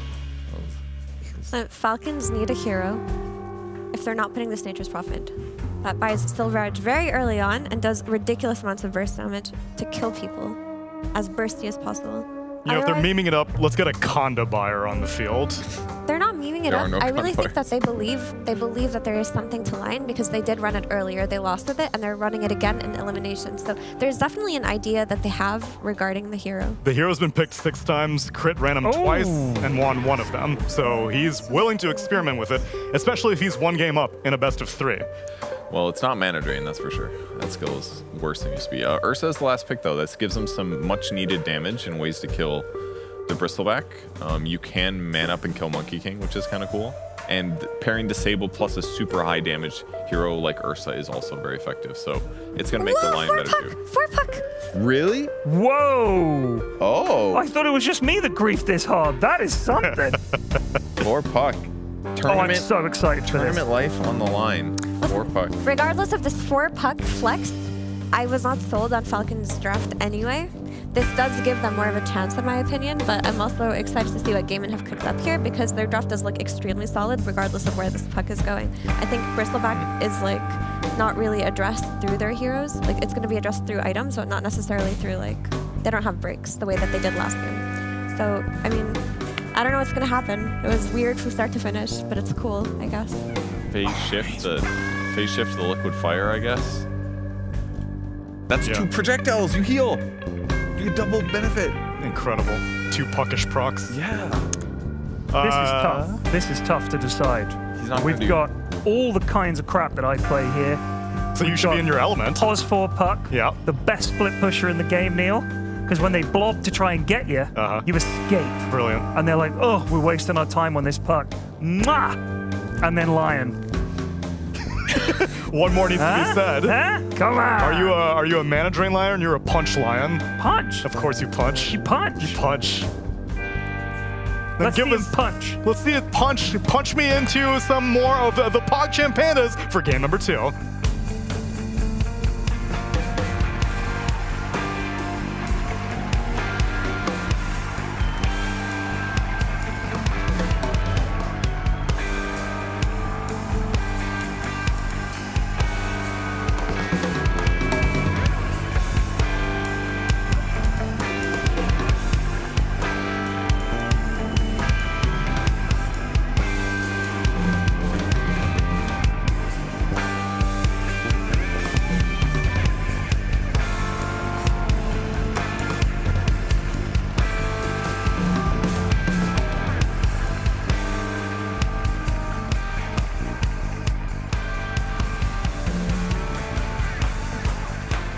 That's right, with elimination on the line, a couple of eclectic picks taken by either side. A mid-nature's prophet, a lion, a support puck, Avery?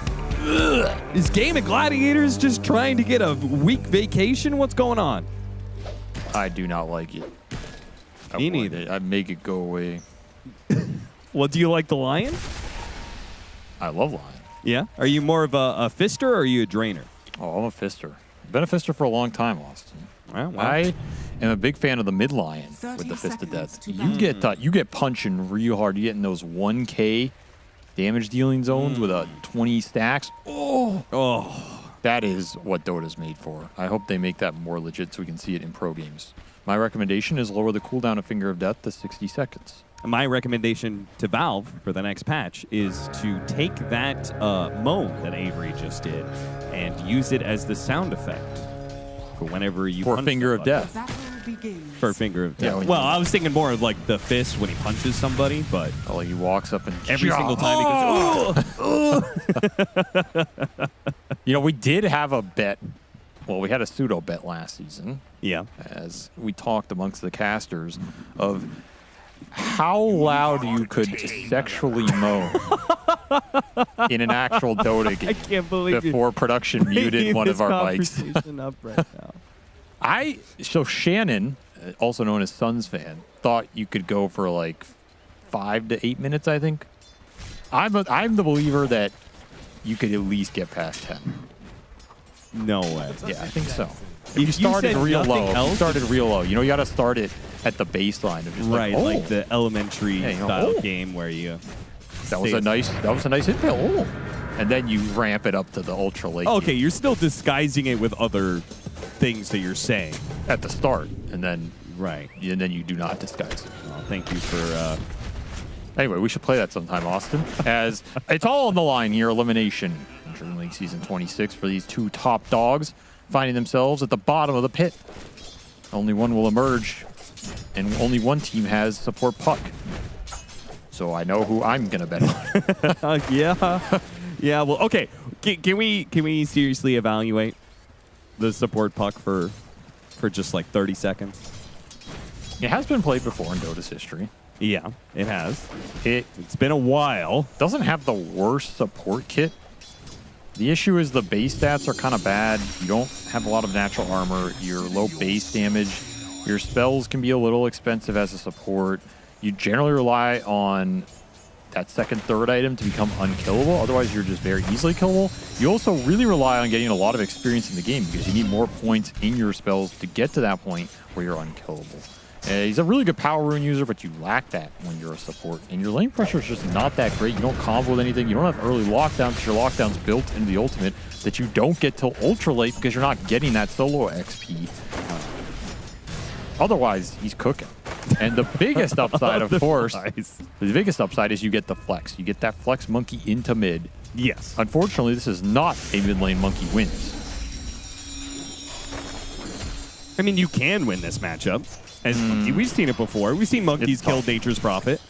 This used to be a matchup that was 100% monkey favored, and it swung a lot with the stupid Treant. That goddamn Treant. I mean, that's gone next patch for sure.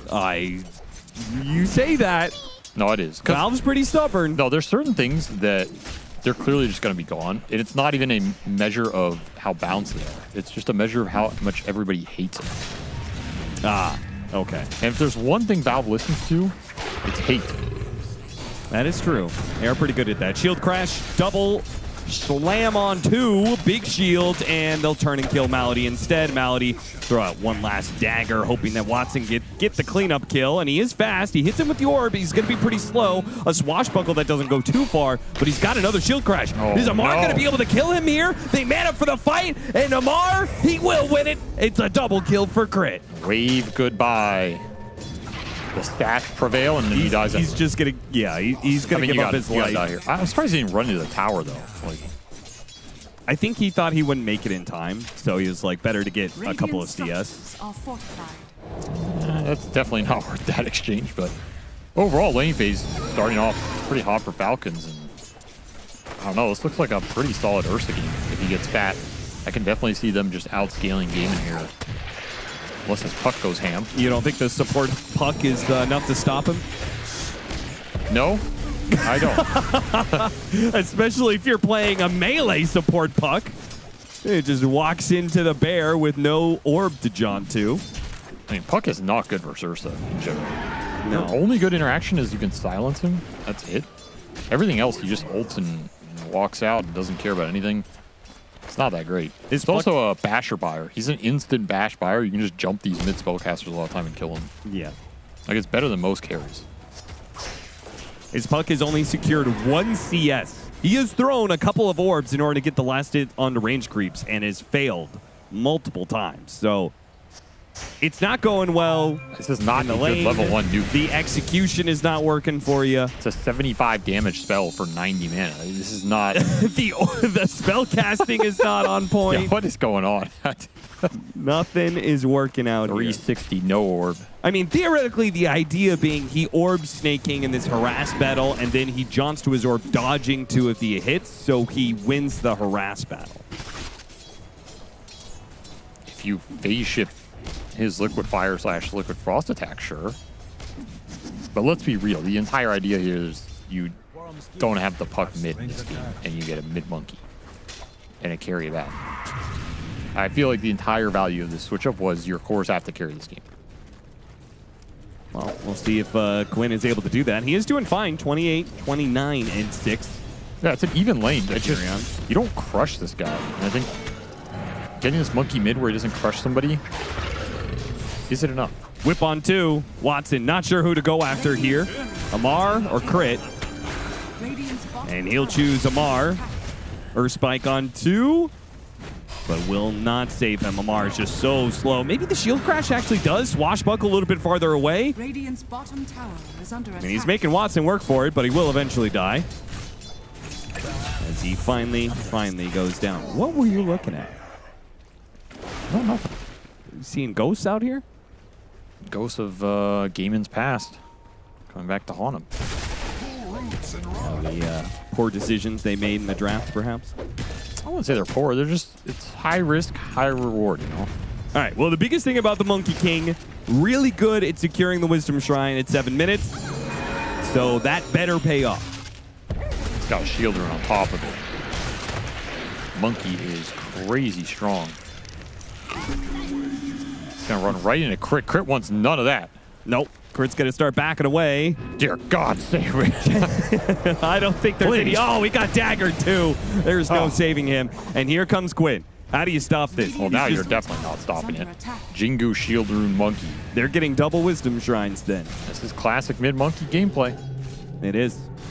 This is where that Furion does suffer in this matchup. You do fine in the lane, but you can't fight this monkey on the early objectives. You have no spells to contribute. Wrath of Nature is available. It gets thrown out here. Wrath of Nature, is it going to hit onto bottom lane? It does. Big damage, and there goes the Abaddon. Didn't see that coming at all. Malady with the strongman's motion, but Malrine joins in on this play. Escape back disjoints one of the hits. Another one. Has a mirror. Coming in soon. I don't think TP would... Oh, they lost sight of him because his nighttime vision. Yikes. That should have been a 2-for-1 for Malrine. Instead, have to settle for that Abaddon kill with the ult assist. Straight back into farming for him. Pulled mid-wave, so he didn't lose too much. Pretty nice Treant gameplay. Yep, and Snaking takes over the lane as well. But what about the power room? You put in a support mid, you're kind of leaving that uncontested. It's going to be bottom. Ooh, actually, Crit's going to be there. So he'll collect the Arcane Rune. If you can park supports mid and have them get XP here without getting dove or the monkey getting anything, you're really happy as Falcons. And then just play this Furion to react. Makes the map more difficult for Quinn to play. But XP advantage going Gaiman's way, net worth advantage also ticking their way. Still favored the Falcons a little bit. Dire's top tower is under attack. Crit and Snaking trying to go after this Monkey King with enough disables and the Wrath of Nature and Skeeter coming in from behind. They certainly had a lot of options. That's a really big death. You do not want Quinn going down in this early game when he's the strongest hero on the map. It's another Wrath of Nature that secures a big core kill. This Furion's heating up right now. He's going to start taking your towers if you give up these big kills and you can lay into him. I thought you were going to say because he's the biggest tilter. Because he's got a support puck on his team. No, Quinn doesn't tilt because of bad picks. Why, you tested that? Quinn tilts because he doesn't like you as a human. It's very different. Now, you might also happen to pick a hero he doesn't approve of. But that's not the sole reason. Maybe not a real hero. Three-man smoke up. Tofu, Malady, and Quinn. They push in the mid lane and head towards top. They want Skeeter into tier 1. That's the biggest thing they can get off this play. It is going to be a level 6 Skeeter, though. Not the easiest kill. He's already made a big hop away. The Pug trying to catch up, but he doesn't have level 6, so no stun. Bad. Well, maybe they skip step 1 and go straight to step 2, take the tower. Yeah, you have to hit here. You have to do something. But at the same time, you're going to give Malrine a lot of space. He just walks into an amp damage rune in the river, has another ulti up. Felt like he gave up more than you're going to get out of this play. At least the monkey gets back here pretty quickly, but the Treant forced to glyph. They better be careful top lane with this amp damage. I don't know if they're aware that there's an amp damage Furion. Yeah, they saw it. But they're about to be made aware. I'm surprised they're still up here like this. Committed to finishing the tower. They're definitely going to get punished, but they can get the tower. Can Ace get out? They don't get the last hit. And Malady is going to be left behind while Ace, he makes a run for it. TP's out. Crit, not able to get the disable. So, did lose his courier. Still a successful move for Falcons. More action Maureen is involved in as he continues to shoot up this chart. Space for Watson, however. The Abaddon. Free throwing bottom. I feel like that's not bad for Gaming Gladiators. That's not the worst outcome. support. Definitely not the worst. Tofu stacking, and meanwhile has a little triple stack in the triangle. Yeah, this is a very even game. A lot of stacks up for Gaimin. Stacks up on that triangle for Falcons as well. And a lot of heroes that can clear through these. And we have the Coil online, Austin. He's a real hero now. Yep, and with the support duo, it's Coil and to tame the beast, to snap the coil perhaps. Oh, that sounds pretty good. Yeah. Failing that, it's Coil into Wukong's command. Coil, Wukong, whip him out of the coil. They get stunned. Throw the wheel. They walk into the wheel because they're afraid of the support puck. Get silenced. After the wheel's done, you box the puck so he can't do more self-damage to your team. You go next. That's a combo if I've ever seen one. Does sound like a sick combo. 12-minute power rune. Oh! Nabbed by Tofu, and there's the coil put to use. Immediately snaking. He will fall, and lots of pressure on mid. Game of Gladiators surrounding that area. Let's see if they take the mid tower. Snaking just got boomed. He got for sure. He did not expect the support puck coil on the rune. Maureen again with the tree and pull. That'll delay the push onto the tower. So annoying. Who's going to clear all these stacks for Gaimin, though? Is it just going to go to Ace? Another Bristle, you just accelerate. And I guess no one else can take it, so yeah. Radiant are scanning. Still waiting on that Finger of Death kill. You're going to be waiting, because this level 1 spell is trash. Straight trash. Yeah, but he's got a Blink Dagger soon, so. You know, Finger of Death is the spell you find in the dumpster behind Wendy's. When you're scavenging there late at night with your raccoon pals. You find a couple burgers half-eaten, some leftover fries, and then you find Finger of Death in a brown paper bag. And you go, what is this garbage? And you throw it back. Go back to eating stale fries. Watson, his ult goes off right as the Wrath of Nature came in, so that was rather nice for him. An extra bit of bump and heal. Big difference between game 1 and game 2 is that Watson's still able to play in his lane. Hasn't lost his towers yet. Falcons have been playing a bit more of a slower farming game this time around, knowing that it's hard to pressure a safe lane Abaddon. The blink is done for Crit, though. He actually had a really good early game here, 4-1. Found a lot of farm. Demon might not expect this jump, and they can commit in with the Rolling Thunder on top of it, but Quinn did finish his defusal. Tofu, he's going to try and fight for that Wisdom Shrine, and he's going to bait in heroes for Quinn to be able to get off a Wukong's command. Looks like they got the wheel onto Amar, so Amar going to be blown up inside of it, and the Shrine will be successfully taken once again by Gaming Gladiators. Sacrificial move from Tofu that pays off this Monkey King. So hard to fight early if you're not going directly on him with some control. And now Gaimin are taking a significant lead here.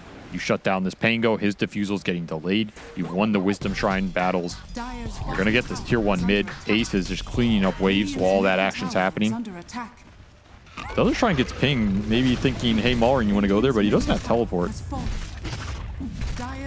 Nothing you can do about it. And Ace not going Vanguard this time around. Maybe he'll go back to it, but early Blade Mail for him. Let's see if they can test this Ancient stack. You could definitely run the Bristle in here with the early Blade Mail.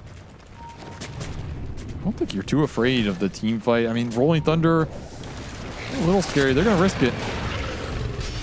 It's a bold move.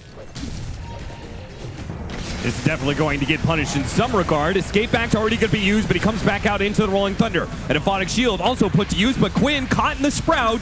He hit the Boundless Strike, but yeah, they got a bigger one than just the Bristleback. They may still be able to find the Bristleback. Ace trying to dodge the damage from that Swashbuckle, breaks through the trees. Nice stun from Crit. A 2-man stun off his Blink Dagger, and a Maelstrom proc will finish him off. Double kill for Maureen, and now the teleport in for more. Going after Watson. They know they have to turn and fight. There's no escaping from Falcons, but it seems like they may not have the damage to beat down Maureen. Maybe they do. Watson gets one. Now he turns the attention onto Amar.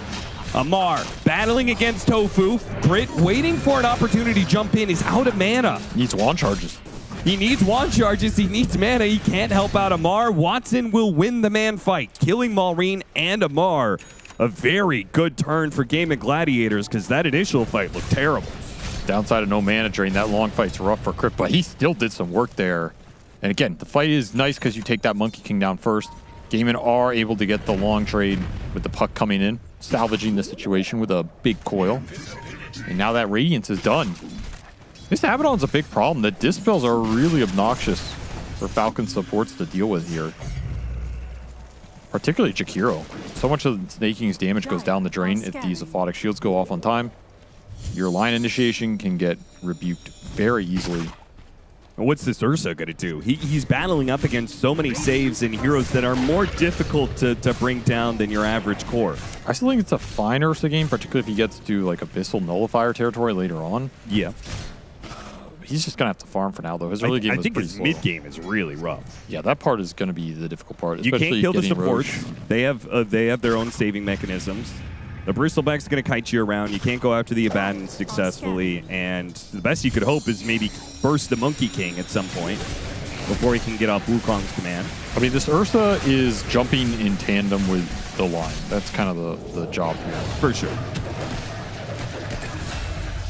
I like how Skeeter just walks by. I didn't see nothing. Is he thinking about Roche? This is earlier than I would have thought.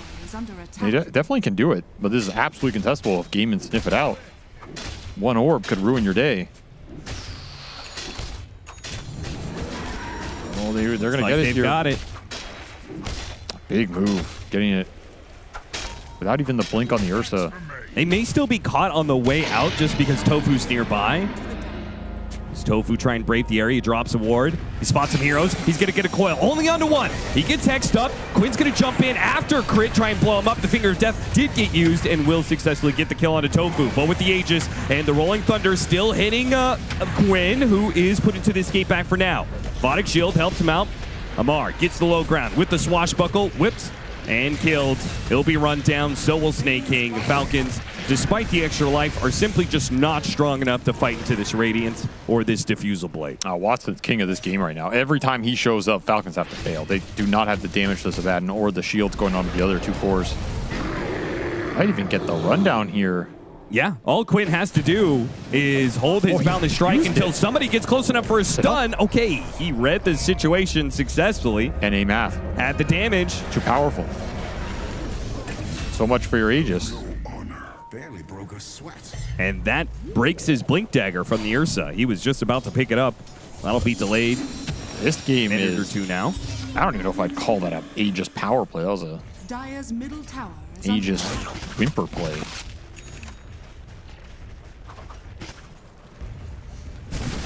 Could be better, but right, Austin. is under attack. Don't poke me to make me laugh. That's cheating. They don't know that though. Tier 2. This should be free for Gaming Gladiators. Falcons just simply can't fight them right now. Feels like I don't know when they can fight them. This does feel like a reverse of last game where when Gaimin group up, Falcons don't have an answer. And last time was when Falcons grouped up, Gaimin didn't have an answer. Yeah. They're just getting out-tempoed right now. I do think Falcons lineup is built more for a situation like this, though. Especially with the Furion, yeah. Like, they should be able to scale much better. But this Furion's not that farmed, to be honest. No, he's not. Like, he's behind net worth of the Monkey. Yeah, there's a lot of extra gold going to Quinn, but generally this Furion is supposed to just vacuum up the map. He's behind in levels, too. Valorant's game slowed down a lot. He needs a good fight. It's about to slow down even more. Oh, man, what a find. That is huge. It's going to blow this game open now.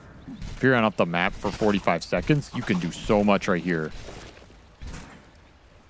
Get all the lanes pushed in. There's still 2 tier 2s remaining. Blink Dagger available for Tofu. He's eyeing up big coil here. Dire's middle tower is under attack. Oh, okay, yeah, that is not a free kill.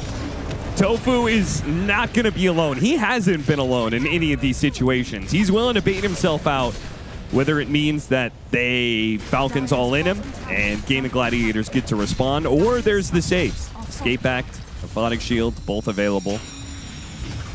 And a third Wisdom Shrine going to Gaming Gladiators. Definitely see the MO here.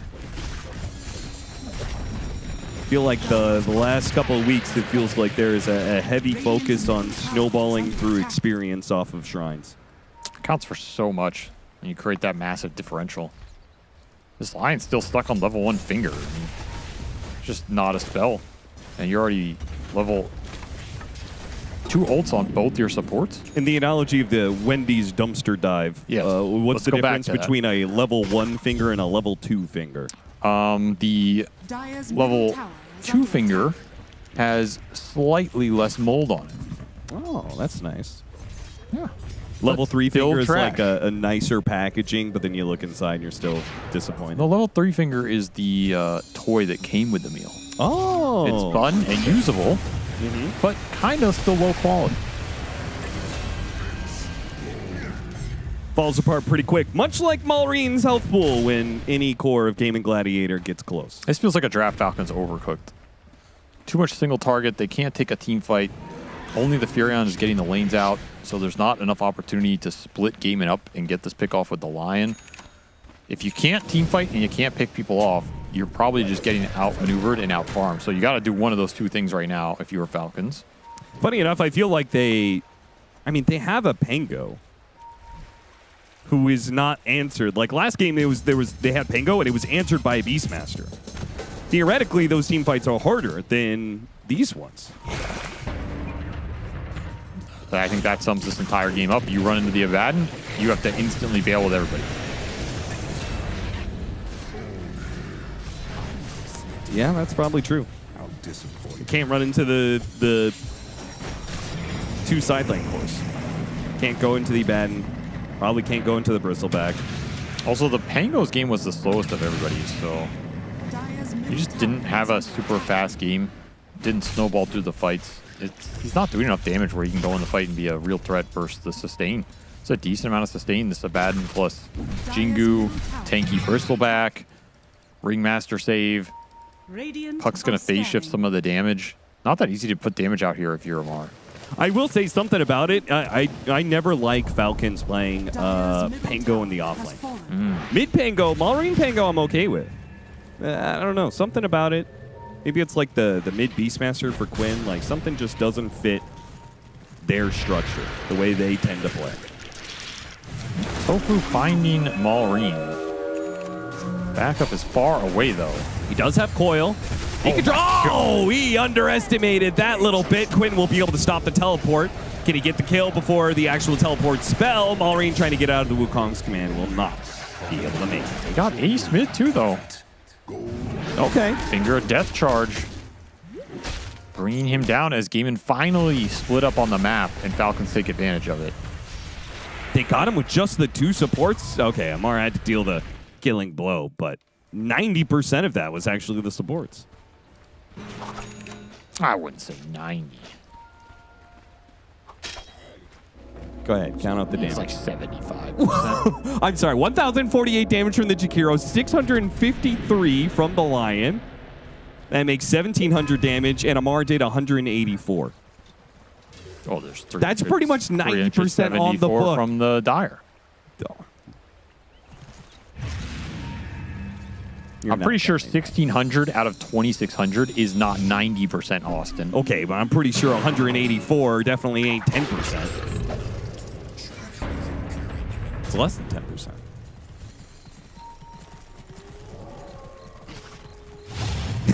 They just have to run from Watson. Quickly, Aphotic shields off the inhibit. They'll catch Snake King. Watson, item build-wise, he has Manta going on Basher.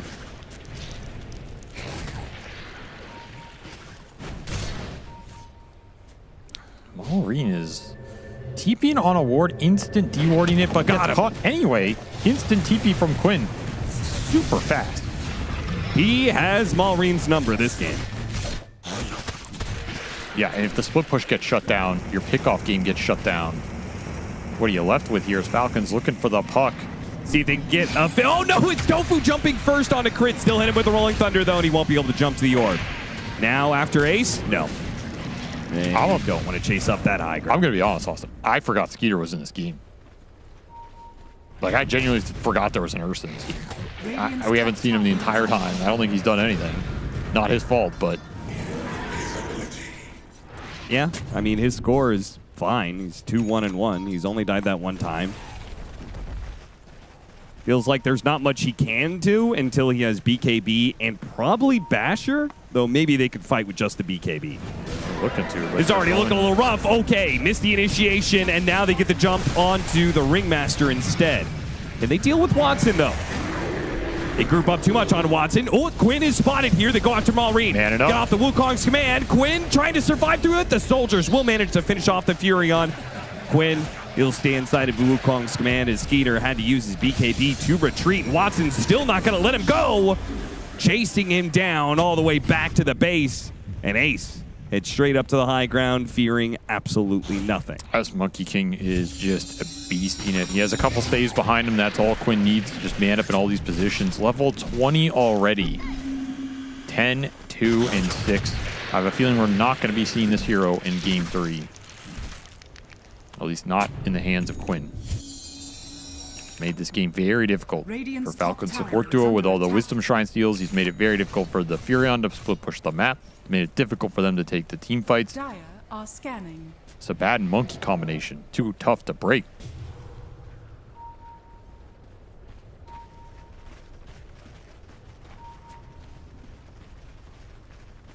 Well, I guess now we're going to wait for another Roche. And Gaming Gladiators, a chance at high ground with that, perhaps. A brawny gunpowder gauntlet. The Abaddon is so tanky. He's almost level 20 as well. Radiant are scanning. These two cores, indomitable this game. Dire are You scanning. put an Aegis on one of them, you can end this game for sure. Furion's not helping you. Man fight needs Hurricane Pike for sure. Probably needs another item at that. Another smoke. Smoke out is going to run into Watson. Is that a hero you want to run into? They're going to bring so many heroes to the pool that I think they can kill him here. But are they going to be able to kill him and get out? Because very soon, they're approaching. Watson blinks away, and they weren't able to keep chasing. Now they're going to be caught as they try and run away. Ace on one side, Quinn on the other. They go after Quinn, though. All in on this Monkey King. A save by the escape path, though. Skeeter is not able to put his single target damage onto him, and now will be kited to death. Well, that sums up this game. You're all in the Abaddon. You don't kill him. And that's all she wrote. This lineup looked pathetic from Falcons. Kind of did. Structures are fortified. Like, Falcons still got to many of their items that they were supposed to get to. Got to the BKB on the Ursa. They have Aghanim Scepter down for the Pango. But Malrine's game was non-existent. 3, 7, and 5. They had a good start, too. They just didn't get enough aggressive action going. I think the support duo for Falcons really just felt muted. Like, Crit had a good start, and then they just did not find pickoffs. They didn't get the snowball action. I think Watson played a really good game, joining all the fights early, making sure these supports couldn't have an impact. And when you group up, this line is really bad in the head-on 5-on-5 when you have sustained heroes. So you're saying the line looked really good until he hit level 6? Yeah. This hero is not... He is objectively not a strong hero in the meta. His spells are just not as good as some of the other control heroes. He's very niche. He can do some things very well, but you have to take advantage of it. And the second the game starts to go bad, it really feels rough to play. Illusion.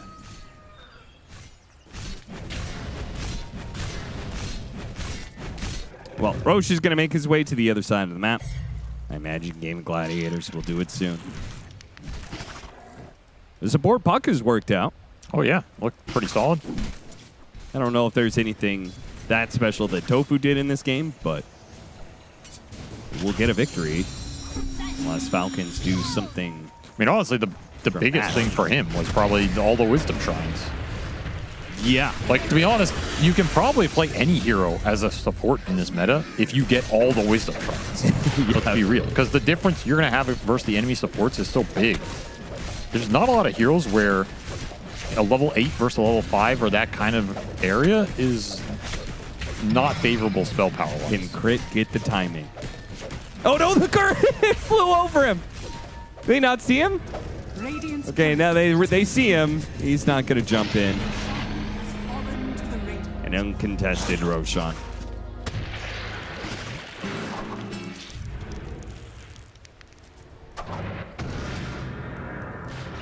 See if Gaming can end the game with this Aegis. Seems very likely.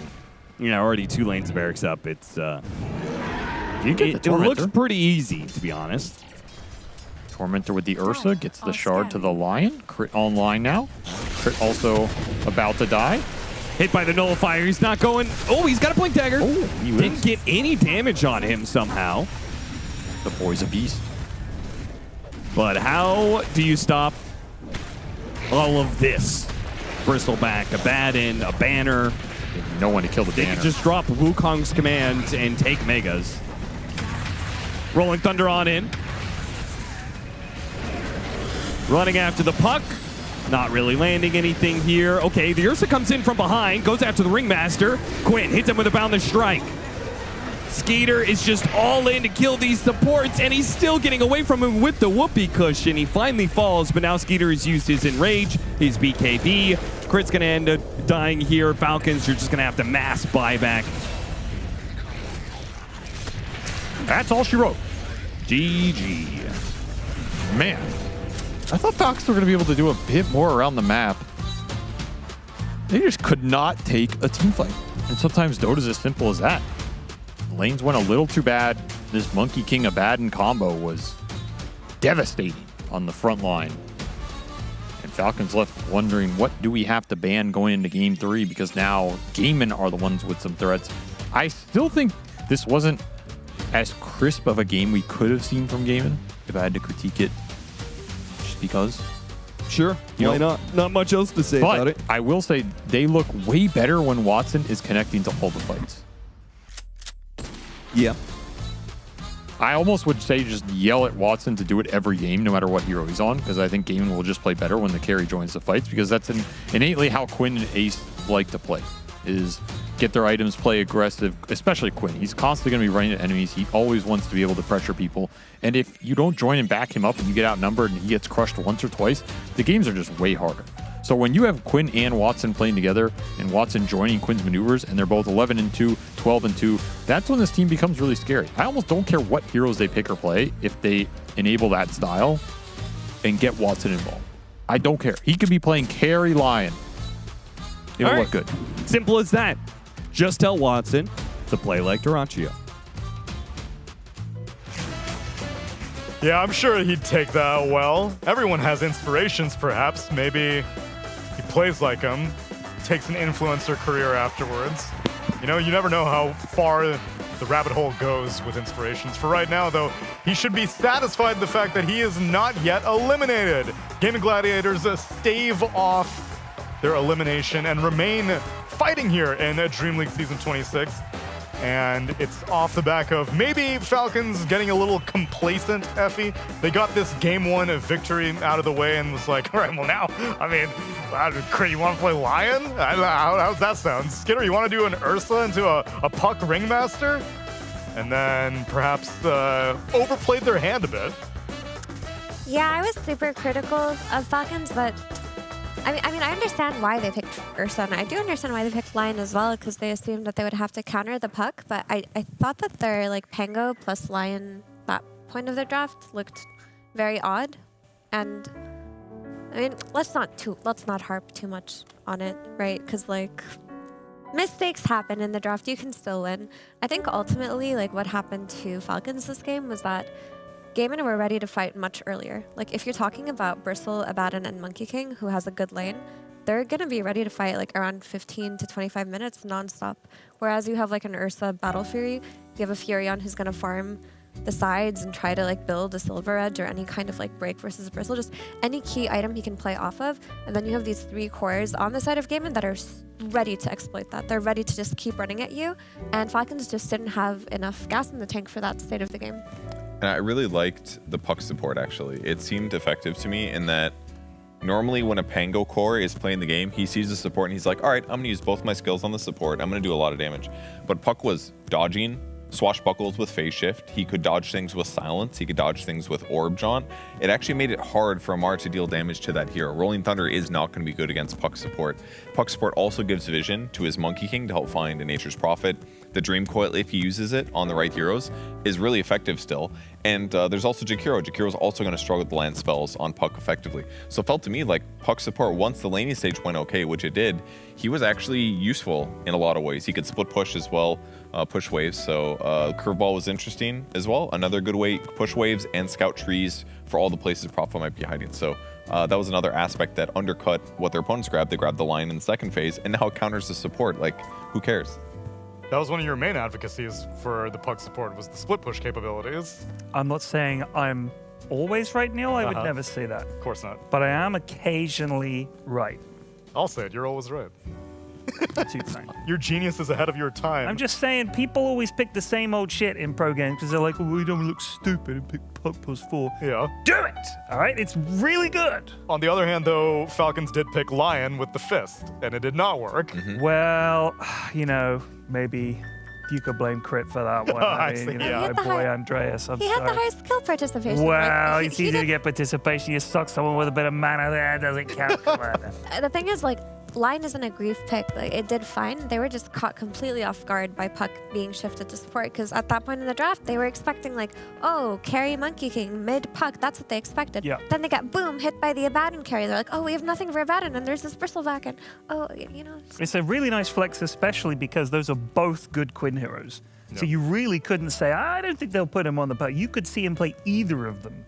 I really like that. And, you know, I'm going to be playing Puck 4 tonight. I bet you Look are. forward to it, Joe. See, these are all real people. When you asked me the other day, are I these know. real people? Yes. Okay.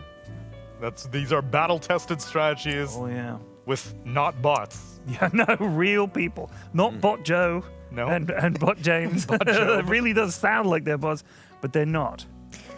Yeah, I'm not sold. There's like, you bring this tech to your pubs and you own. It's more like what it did for them draft-wise was where it got its value, because it could have been any elusive support and it essentially would have done the same thing that Tofu did this game. But the fact that they had to, like, they got this pivot at the end where it was thrown on support. They drafted the assumption that Monkey King was the carry, that, you know, Falcons did all of these things, and then they get curveballed at the end. That's The what double happens. entendre. Yeah. And I think Quinn also did like an amazing job just pressuring pressuring the Prophet. Every time we saw him, he just targeted him. There was multiple fights where one of them, he almost casted his ultimate and he's like, wait, Prophet's over there. Jump on Prophet, ulti on Prophet. And because they killed him so many times, and because he kept his net worth high enough, Prophet didn't have enough survivability items to get out of that. Later on, he gets a Force Staff, he would still die half the time trying to escape it. So I think Quinn played this game really, really good. And yeah, he just keeps winning on the hero. They did a really great job warding for Furion too. Like, they had like wards placed on the external corners of the map. So like, we saw Marine get caught farming on those like side camps by Gaiman, because Gaiman had already set up their vision with the desire and intent to hunt the Prophet. And it happened 2 or 3 times where he And was we do have some clips of that, I believe. Ooh. Yeah, let's take a look at those. Take me back down memory lane. I want to relive these moments. Check this out. They found him. Tofu finds him. He does die in this circumstance, but there's Quinn coming for the beautiful kill. The stun. The ulti. Good luck getting out of that one. Is that a diffusal slow? Looked like a diffusal slow. It was a diffusal slow. Diffusal blade. Oh, very, very good. Watch And this what happens ulti. here, All right, Kev? here's the moment. Quinn almost ulti. He's like, no, you're getting away from me. I'm going to ulti again. Diffusal slow, the ulti. He can't get out of that. Tries to, but it wasn't enough. Wicked 6 streak for Quinn. Excellent. I also like that when one of their players went godlike, the other guy immediately went godlike too. It was a good game for Gladiators. everyone's owning. That's a good time. Team effort. Hmm. Better hope that you got that synergy on point when you're on elimination. I will say this, young Neil. It's all very well winning a game when Falcons cock the draft up and hand it to you on a plate. Can they do it when Falcons have a good draft? That's the question. Interesting point, because the first game, Falcons won with a draft pivot that Gaiman didn't expect, right? They won by running their Abaddon 5 and last picking Viper. That changed things for Gaiman. This time around, Gaiman did the draft pivot of playing the puck support and bringing Abaddon out at the very end. Caught Gaiman off guard. Is there going to be more draft shenanigans in Game 3, or is it going to look normal? What a setup. So then I gotta just That's what I'm saying. take it and deliver. Mind games abound in this series. An elimination on the line. And our very first best of 3 here at DreamLeague Season 26 is going the distance. We'll be back with that third game after the break.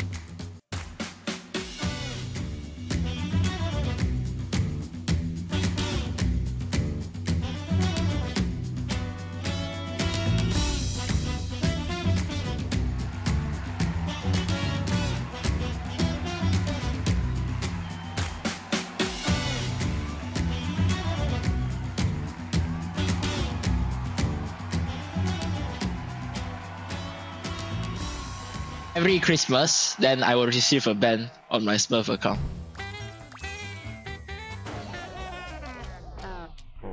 Hola, soy Hermillo y espero les guste. I guess there was more better balanced patch for last 2 years, but it's quite too long continuing without updates. That's why people find more and more Rainbow heroes. I think it's not balanced because I think the cores are so OP, like the Sun King, Beastmaster. The supports cannot do after the laning stage. It's like they just one shot with the epicenter or one roar, then just keep farming. I cannot stop. That's why the offlane hero go into jungle because of Swipe is too OP. 2 months ago, something like this was quite balanced, but now it's underbalanced because too many Rainbow heroes. 就有的英雄太强了，有的英雄太弱了，就很不平衡。就不是很平衡，因为很多英雄都没有上场，也没有人管他，就是选不出来。感觉最近几年都不是很平衡吧，我也想不起来平衡的版本。Yo no creo que el parche sea balanceado, creo que hay muchos héroes muy fuertes, Ancient Apparition, Terrorblade. El que más me molesta es el Beastmaster por los pets. Los pets para un support a veces es difícil matar, ¿no? if we talk about pro players, I think it's fine to have Smurfs. Like in the league, for example, I think everyone allowed to have second account, and for pro players, I think in Dota it should be same because for example, I cannot find games in hours. I don't like the Gaben make these Smurf rules because I get banned 2 or 3 Smurf account. No problem with the Smurfing, I like Smurf. For me, I don't have opinion because I never play with Smurf. So every Christmas, then I will receive a ban on my Smurf account. That's my Christmas gift. When I have Smurfs in my team, if it's professional players, they don't put that much tryhard into games, and you don't know how point flip and how this guy will play for you. I just played for training some heroes. That's why I create a Smurf account to play. But if you take lower MMR, you just got smashed or you got carried, I think both are bad because you don't enjoy game. Antes sí smurfeaba, ¿no? Pero ahora no, porque siento que jugar en un nivel alto, o jugar mi cuenta principal es como que hay más seriedad, se puede decir, ¿no? 我觉得就是差那种特别小的不行吧，就是大家但是那种1万1000、1万2000分以上就差不多吧，因为有些那种分很高的人就排不到人。感觉那种冠绝开那种传奇的就不行啊，就冠绝开冠绝就应该可以吧。我之前有一个比我大号分还高的小号就被封掉了。我有小号就没封。I feel I don't need caffeine to play Dota. Sometimes I just drink coffee, but it's not needed for me to wake up. I will order hot chocolate if I needed to drink something. We can play with caffeine and with no caffeine. Caffeine could help for morning games, but I can play without it. I mean, I like coffee in the morning when I don't have enough hours of sleep, but it's more about taste, it's not more about energy, I think. You just like taste of caramel latte. Need more caramel in it. No. 就是想喝就喝啊，就是不玩 Dota 也会喝，但是打 Dota 不需要喝。I think you should be honest, But not everything I think you need to tell also. You should be honest with your teammates when you play in pro level, in pro team, because that way it's way easier to fix problems.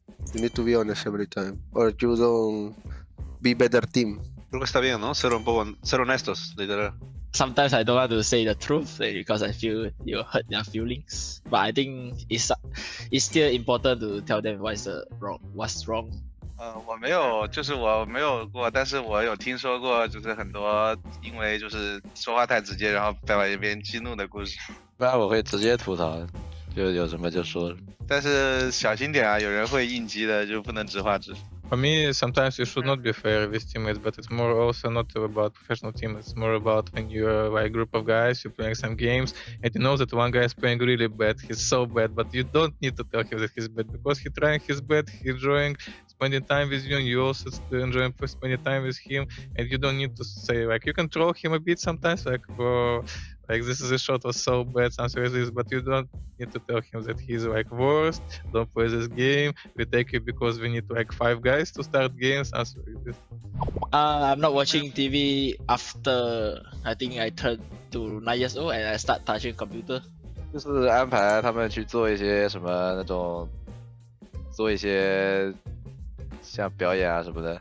我会看那个，我很爱看那个 Mr. Beast， 我会把它当那个真人秀来看。就他在 B 站有那个公众，就是官方号吧，就有字幕的。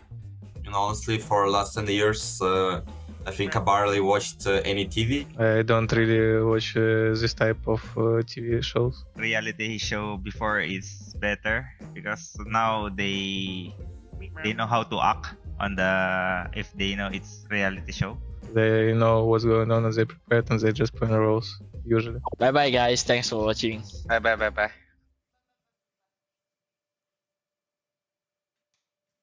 And welcome back to the rest of you as we get ready for our final game of Group Stage 1. It's Game 3 between Gaming Gladiators and Team Falcons, where during that content piece there was an interesting question posed, Ted. It said, should you always be honest with your teammates? Now, I'm not encouraging to lie to your teammates about anything, but are there levels of truthfulness? How honest should you be? I can't hear you yet. Hello? Hello? Try again, okay. All right.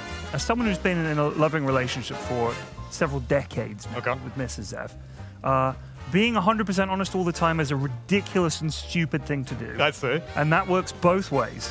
Sometimes you just say, I think those shoes are lovely, or absolutely, I love broccoli. You know, that kind of thing. How do you know when to pick your battles then? You just think, is this worth dying for? And if not, you move on.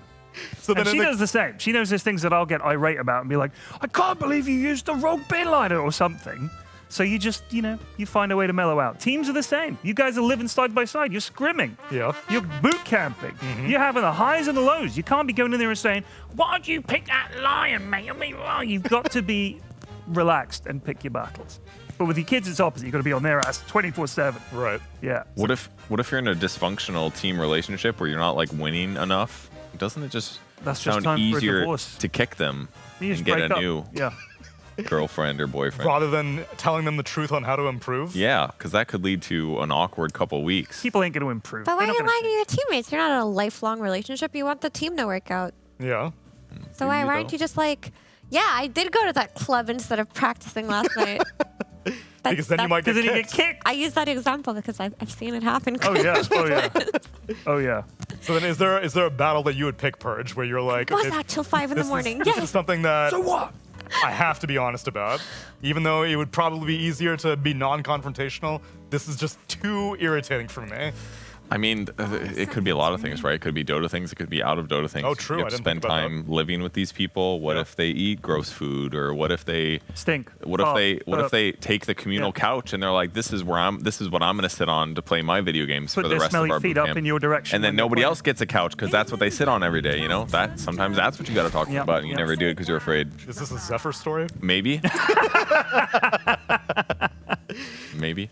Well, I hope that you have many couches in your future, Purge, because you have paid your dues now. That sounds like a William Blitz Lee dig. No, it was not him. Oh. Was it Corey? Was that the guy? No, Corey was very mild-mannered. Okay. He would. That's the thing, though. There's only a couple left. This is a Stephen Aosin situation. It isn't. It was not Steve. So it was Bambo? It was Bambo. Oh, rest in peace, Bambo. Well, lad. I hope he enjoyed the couch time at the minimum. He did. He sang that thing a lot. No one else did. And he got to use those video games, and then we're playing the video game of Dota 2 and picking our battles on who we need to ban, which is apparently not Beastmaster, not Bristleback. Both those heroes slipped through, but Falcons remain consistent as they have been banning out the Tinker, the TA, the Morphling every single time. But they have now, Neil, wisely banned the Monkey King. It moves up the ranks. Is that like the only hero that Quinn is winning on at the moment? 10 seconds remaining. I mean, we can look there's at a that? reason they're in tiebreakers. They both have a lot of wins here. They've got 7 wins each prior to the series.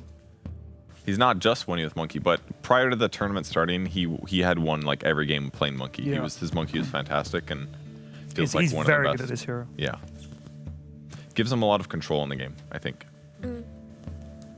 Meanwhile, a little bit of a mix-up for the bans coming out of Gaming Gladiators, as pretty much every single game they have opted to ban out the Doom, but in Game 1 it was Nature's Prophet and their own Monkey King. Game 2 it was Ancient Apparition and Beastmaster. This time it's the Ancient Apparition, the Doom, and the Abaddon. Did you see that?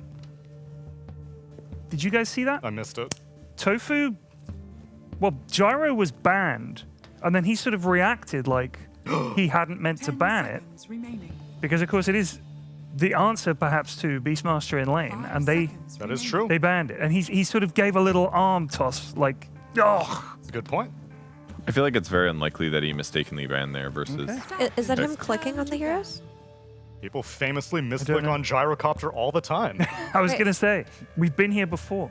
What if somebody told him last game that Puck wasn't a viable support, and he's like, oh yeah, I thought I proved it already. Yeah, that's true. No, I don't think he clicked the wrong thing, because otherwise they would have talked about it a little bit more extensively, right? Maybe it's a reaction to something someone said. True. Like an idea. He was like, You know, Gyro I thought in that game was good against Beastmaster, but it also laned well against Bristleback. Because against Bristle, especially with Green Facet, you don't really get punished at all by running him down and using Rocket Barrage. Rocket Barrage is a very high damage skill from a carry potential position, so I just feel like it's got an okay matchup against Bristle. What about Enigma? Are they setting up an Enigma pick, maybe? I think something like that That's a good we'll see Because later. the Gyro deals with the Eidolons. Oh, well, no, there's a silence. Not anymore. Oh my god, is that a dog Because operating the the camera? SD can save whoever's in their black hole. Gyro kills the Eidolons. But it's also protecting Bristleback, because Falcons have run Shadow Demon before Bristleback in the past, especially at DreamLeague. And like, if you look at all of the bans out of Game In, they're like they quintupled down on their first pick Bristle. Quintupled, I yeah. like that mirror. Doom, Abaddon, all of these are to protect Bristle because they succeeded with their Abaddon versus Bristle in Game 1. And then the Gyro because how strong it was on lane. And then the Shadow Demon because you don't want a hero that can provide break and slow and disrupt. Indeed. Ringmaster looks good here for Gladiators, other than the global silence. With the SD ban, it kind of looks implied, and it still has a really good win rate, so maybe a Ringmaster here for Gladiators. The sheer Shadow Shaman disrespect that has been on display during this series, sickening to me. Look, the win rate went down a little bit. Good Still higher call, than Kev. 50%. It went down a little bit. Still higher than 50%. Here's my question. If there's a black hole and you put someone in the box, can the box escape? Nothing can escape gravity's well other than Translocator. Yeah, other than That definitely so can. if you're in I don't the know. Ringmaster box, I actually don't know. I got What was the question? I don't think so. Because black hole's going off. Vroom, vroom, vroom. Ringmaster comes up, puts him in the escape act. Can they just go doodle-doodle-doodle and walk No, out? no, of course not. Well, you say of course not, but are they still taking damage in there? What's happening? They're just in a box? Any kind of ground damage you take, if it's pure, you take all of it. If it's magical, then you take a portion of it. Okay. And you still get disabled while you're in it. Falcons turn to In the box, you still act as a hero. So if you were stunned and then you were boxed, like you have You're to. stunned in the box. Yeah, you have to wait till the stun is over, then you start moving. They get their support duo on the board. Ringmaster may be struggling with Silencer, but Morsa might be a little bit more capable. 10 seconds remaining. And it's been a Tofu classic for quite a while now. Ring 5 is maybe a little weaker than Ringmaster 4, but should be fine. I think Ringmaster against Silencer doesn't seem very good. I feel like I've seen Ringmasters get kind of dumpstered by Silencer as a 4, so maybe this is why they swap their lanes here. Yeah, I think very few heroes can trade into Silencer if he goes for Wisdom Glaives level 1, but Muerta does trade very well. So that's probably why they go for this. But also it's just a hero that's going to comfortably stack. You play with a Bristleback, you need a stack hero. There's your break. The Fan of Knives from Phantom Assassin. We saw Nightfall doing very well in this hero, of course. Yeah. Okay, I have to ask. Well, I guess it's different now because they have Beastmaster.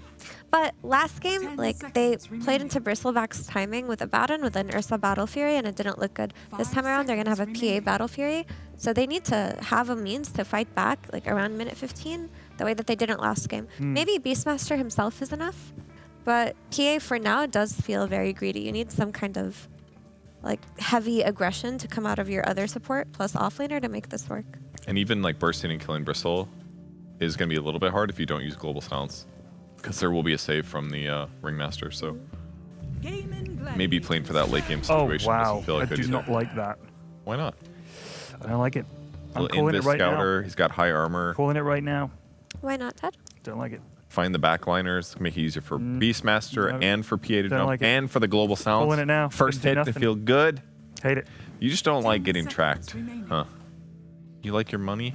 You don't like when people steal your money? I do like it. Crits run it 2 times in this tournament already. And? Won both games. Okay, well, I Don't like retract my doubt. Do you dislike it because of the support duo, maybe? I just think there's only got one stun in this lineup, and that's Beastmaster. And you've got Silencer, who's a waddler. True, he waddles. You've got Bounty, who is going to be scouting ahead. So you've got a guy. You split up. If you were walking with your dog, the three of you, he's going to be panicking, trying to round you all up again, because they don't like it when you walk spread out. That's a very specific dog owner thing. But anyway, Beastmaster's going to be there waiting to blink in and roar someone. Bounty's going to be scouting. Silencer's going to be, wait for me, lads, and doesn't do much damage anyway. So I don't think it's going to pay off. I hear you. I think that, so like with Bounty Hunter, you need heroes that can capitalize on the vision he gives you. That Right. for sure is true.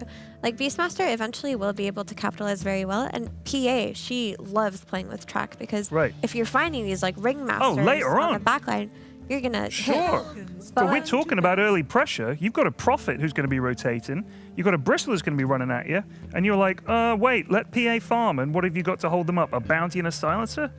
To that I will say, then you have this Bounty Hunter who can invade triangle stacks, right? We're talking about Bristleback, we're talking about Muerta's ability to stack for him. You need kind of hero that can provide you that vision and invasion early on, where even if he's not taking the stacks, he's at least soaking experience. Okay. He's at least like setting up.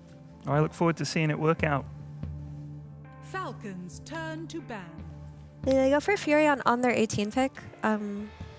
I really like Nature's Prophet games, actually, when it feels like when he TPs in, there's nothing he's afraid of. You know, because like if you're TPing to a side lane and you're getting hit by like an ice path or you're getting hit by some kind of stun, it can make it so a lot of your early game moves are pretty much counteracted. Whereas if you're playing versus like Silencer in a side lane plus the Bounty Hunter on the other side lane, you TP in to try to join in on an early kill, you're not that threatened. You're only really threatened once Beastmaster himself is there. And even then, he's going to have a blink in a lot of cases to land a good Aurora on you, so yeah, that's a good point. Your ulti will add some much needed damage, and the right click is going to be super charged by the Bristleback, so looks pretty good for me. Both teams do have a lack of disable, though.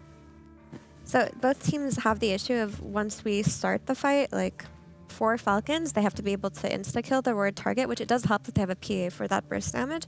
And on Game Inside, they're going to play for these like long and drawn-out fights and just Bristle running into you, 10 seconds. things like that. But it would be nice for both of these teams to round it out. If they're going to be playing for these long drawn-out fights, could they pick something like Dragon Knight maybe here and run that mid?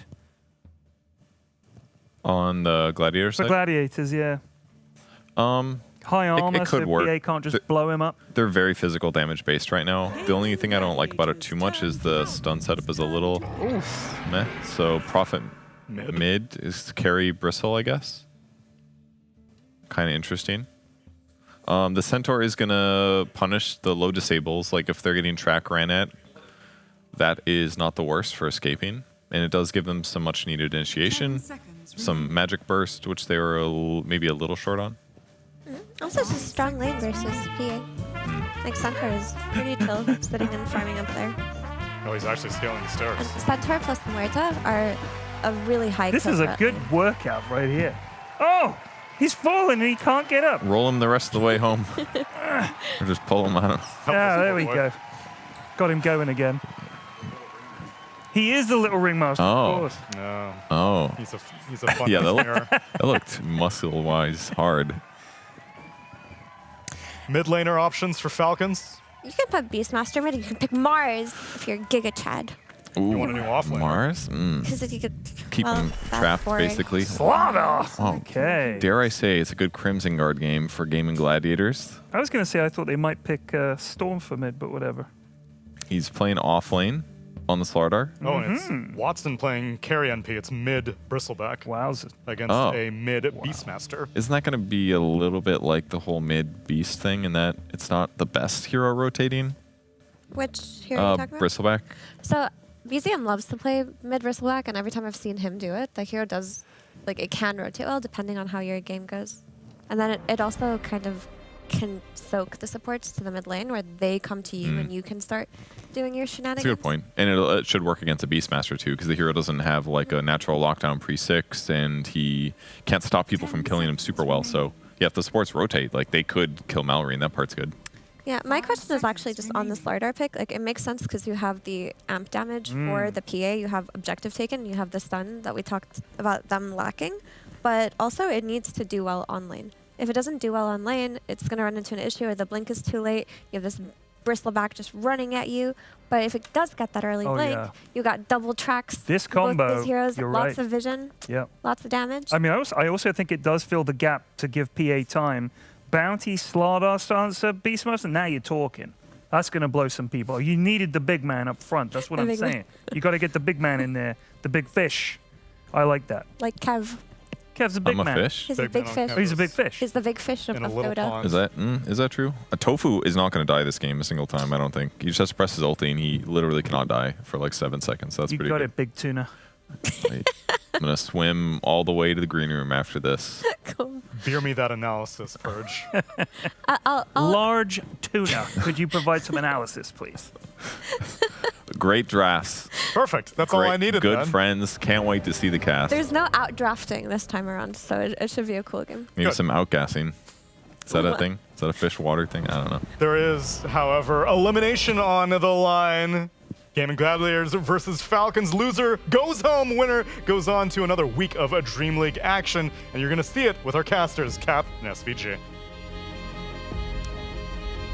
You okay there, buddy? I think my knees are bleeding. I think you're gonna need to keep that cane after DreamLeague. Somebody help me.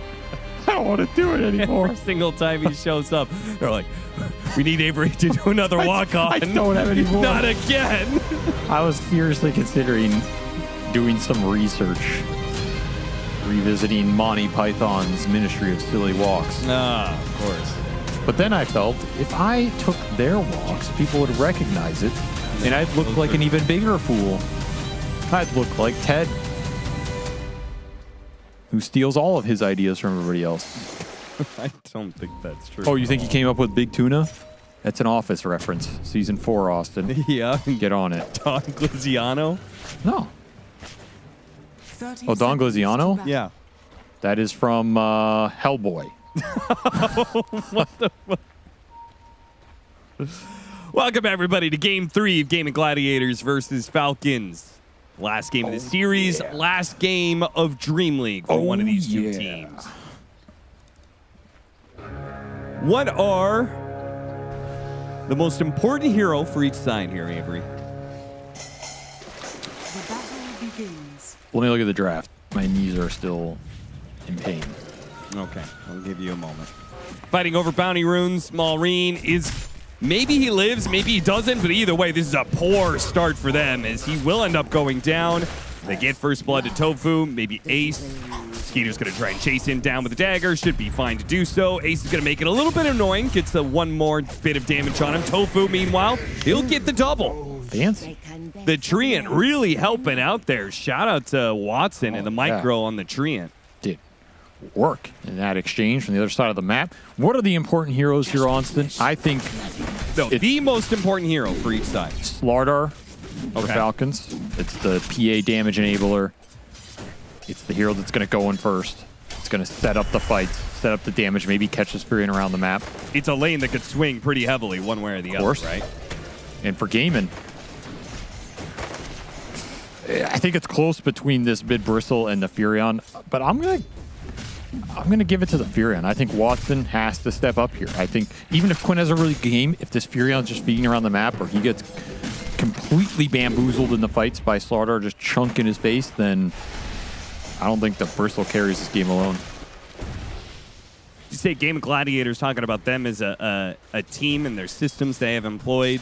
I would say Quinn is probably a guy who operates off of that. I'm just never that comfortable when they're rocking something new in the mid lane. I can't say I've seen Quinn bristle back too often. I do feel like this puts a lot more onus on Watson, as you said, to be an active playmaker. I'm not convinced Quinn is going to make this look like a BZM bristleback, you know? Maybe, Austin, maybe the onus is on you. There's a Dota. There's an old school Dota content reference. There's like 2 guys in chat who got that one. I don't think that's true at all. I think you underestimate how degenerate Dota fans are.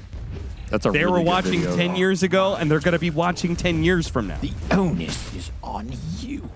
One of the all-time open bracket. What was your point? Didn't have one. Okay. What I was going to say is every North American player can play mid bristleback. It's just how it works. Don't ask me why. It's just how it works. So I have faith that he can do it here. And this matchup seems pretty good. I mean, what do you do here is beast. You don't win the trades. You don't outspam him. No. He can match you. He can chase you. He can potentially go steal your stacks. He's going to get mega farmed. He just does everything you do in this early laning phase, but slightly better. So I kind of like what Gaming got going on in this game 3. I think they might run into some scaling issues, particularly versus Slaughter PA as the minus armor heats up. Going in that late game, they have a bounty you can scout. You have track plus amp going out on these heroes. That's a lot of vision to play with. And there is the solo kill. Quinn Hallahan does it again. Chases down Tofu. Tofu had a Lotus. Will still die. And the intelligence still picked up for Snaking. But yeah, big win for Gaming Gladiators, being able to solo the mid lane. Did mean that Quinn had to TP back to base, so he'll miss a wave here. Well worth it, Maybe he'll though. get back in time, actually. Yeah, he has boots. He's pretty fast. Yeah, early boots pick up. Quinn's super happy about Top that. lane. Nice team, the Bees, to push away the heroes. Is it enough to get the kill on Crit first? It is. Oh, and what is that? The Centaur out of nowhere takes away one of Amar's kills, so he only gets the one on Malady. From the top rope, he came in Slytherin. And that was no Slytherin crush.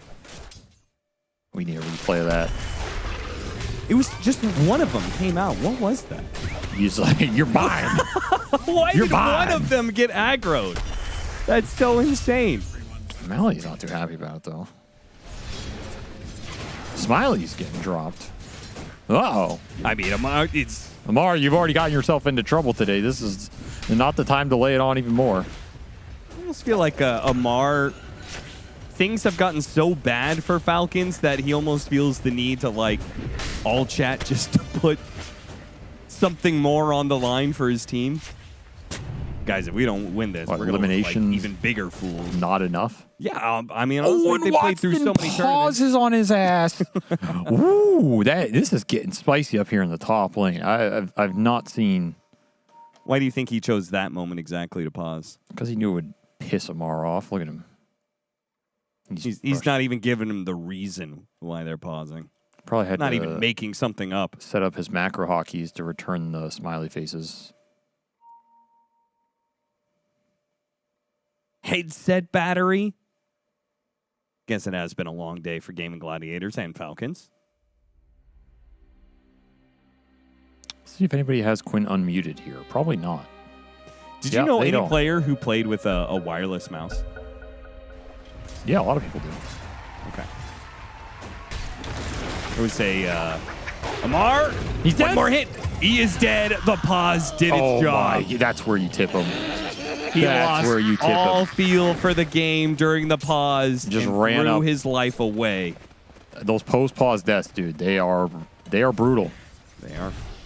But you get got. And they're getting going good. Quinn's going to hit level 6 before Maureen hits level 5. Yeah, he owned him.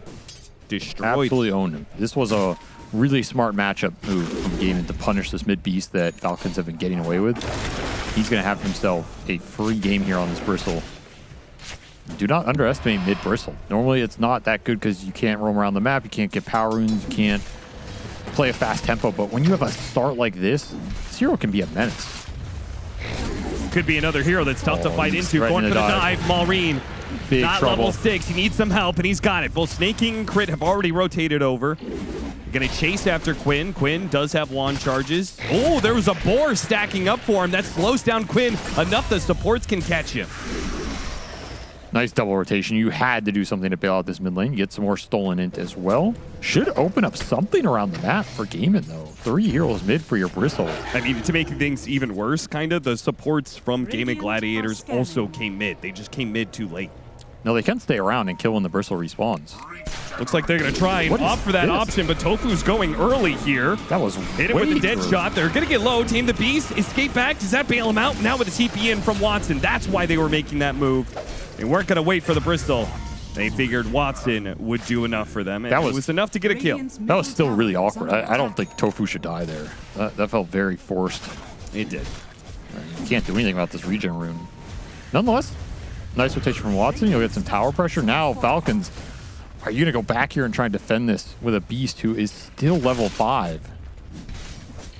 So tough to run into the Bristle when the Furion can TP and back him up. And he's doing the patented Eternal Envy pull to the camps, the extra farm. Something 7-minute Wisdom Rune. Familiar with. Tofu will get here in time, and I think he wins this. I might just kill Crit him. already being low enough. Crit is really sticking around. He had no choice, right? Can't TP out. You're dusted. No boots. What's he supposed to do, man? You're supposed to run in one direction, I assume. Mar, quick cut through the trees. He's okay. Oh, I didn't know you were a pro player. What TI did you play at? Are you seriously telling me you can't just walk one direction? Watson, he's going to be blown up before these TP rotations could come into play. Got a dagger on Amar, at least. Another int for the King. Nice little sneaky rotation from Skeeter. Enabling the starter, that is the name of the game. You enable ATF, he will pay it back with some good scaling, good amplification for the PA, good Roshan taking. Radiant's bottom tower is under attack.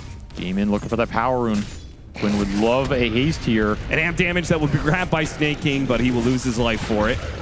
Radiant's bottom tower is under attack. He knew what he had to do, though. You know, you got to take that rune away from Quinn. Emotional damage. It's something. Amar has been having maybe a little bit too much of a free time here at top. Game of Gladiators plotting to slow him down somehow, but Amar has gotten away from it. He's going to TP to the other side of the map, go after Ace. This Centaur has no armor whatsoever. Negative 10 armor, got the stomp and a stampede though, so he will live. Expensive rotation for Amar. He's completely out of resource. Mana at least. TP down here, he's stuck. Ace doesn't have to go back up in this lane. This should open up something for Gaming across the map. They're even going to get Skeeter's Courier. Delay that cornucopia.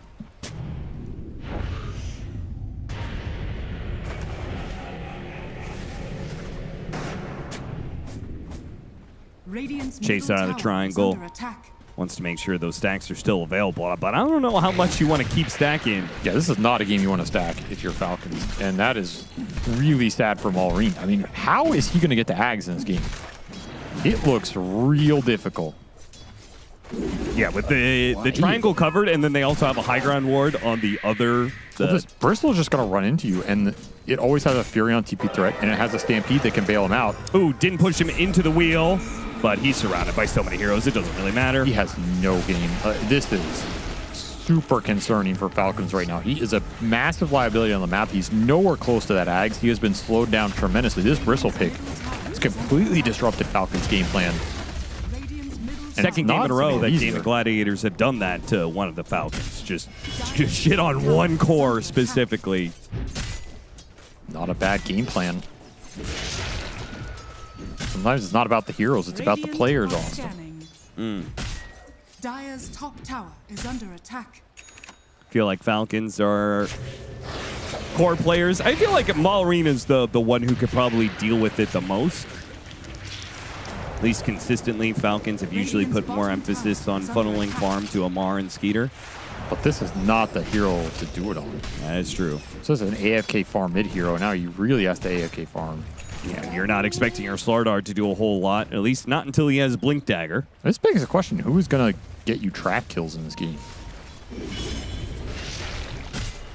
Yeah, it's just going to have to wait for Slardar's Blink. That's really the only option they have. Unless they can get some sort of defensive setup around towers. I don't know. Looking at this map position and the game state, I feel as though if you asked Gaimin, you know, what is your percentage to win this game from this state, I think they would say 100% every time. Now, I'm not saying it's 100%. Sure. But I think that's how they think as a team. Like, we have this lead out of the lanes with, you know, Quinn would say it's 200%. He would say there's no way I can lose the game from this state. Sure. Stampede, Skeeter in trouble. Nowhere to hop to. The only units he could jump to are enemy units, Gaming Gladiators. It goes from no heroes to all of a sudden Malady gets a solo kill on a Martop. And the tip towards Malady. Little Wrath of Nature damage, but honestly, he just got outplayed and soloed. Bad misstep from ATF. And now Malady, he's higher level than him. Yeah. That's what I'm talking about, man. Malady has been kicking some ass. He's stepping it up. Now he is probably going to die here. No, he's still got the escape act. And he's still got a strongman tonic. He's going to walk back at him. Falcons, they pop the global here. A teleport away. The blood grenade should finish him off, and Snake King's teleport will be successful. First track kill for Falcons. You lost a lot on the map for it, though. And there's another Wrath of Nature coming up in 30. This Bristleback train is not going to slow down. And Quinn's just continually going to take the space away from Malrine to ever recover in this game. It's getting to the point where you might just have to bring 4 or 5 heroes to kill this Bristle and live with the consequences. And that's particularly dangerous because there's some global influence there, right? Yeah, Wrath of Nature and Stampede that's could what I both was be saying. used for Quinn. It's so hard to force this Bristle out of positions because you go there, he gets stampeded away, you wasted your time. The Furion gets you in, suddenly that fight is not that favorable for you. You gotta start thinking about this Wisdom Shrine as well. This top tier 1 is the only tier 1 you have left to kind of play around in this early game. Tofu, can he hit the dead shot? Tries. Good attempt, but just a little off the mark. Rin gets dusted, but he pops his wand to dispel the invisibility, makes a run for it, turns around and hits another shuriken underneath the tier 2 tower. Quinn diving in, no punish from Falcons. Malrine comes in with his Invis rune. Still have Stampede. With Bristle. And you still have this teleport from Watson. He has a full Mjolnir done. They do not want to give up this Wisdom Shrine.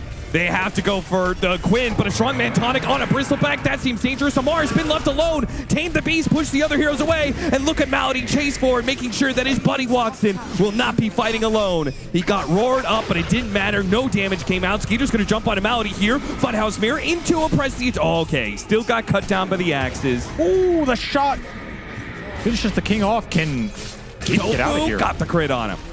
All right, start getting some track kills here. Maybe another one. Ace. No more Stampede. He's got a Blade Mail. Pops it now. Falcons are going to wait it out. He's toast. Stomp up next. But that's all she wrote. That's some track gold going Falcons' way. They need it here. So a good gold exchange for them. We ended up getting that Wisdom Shrine. It went to, I assume,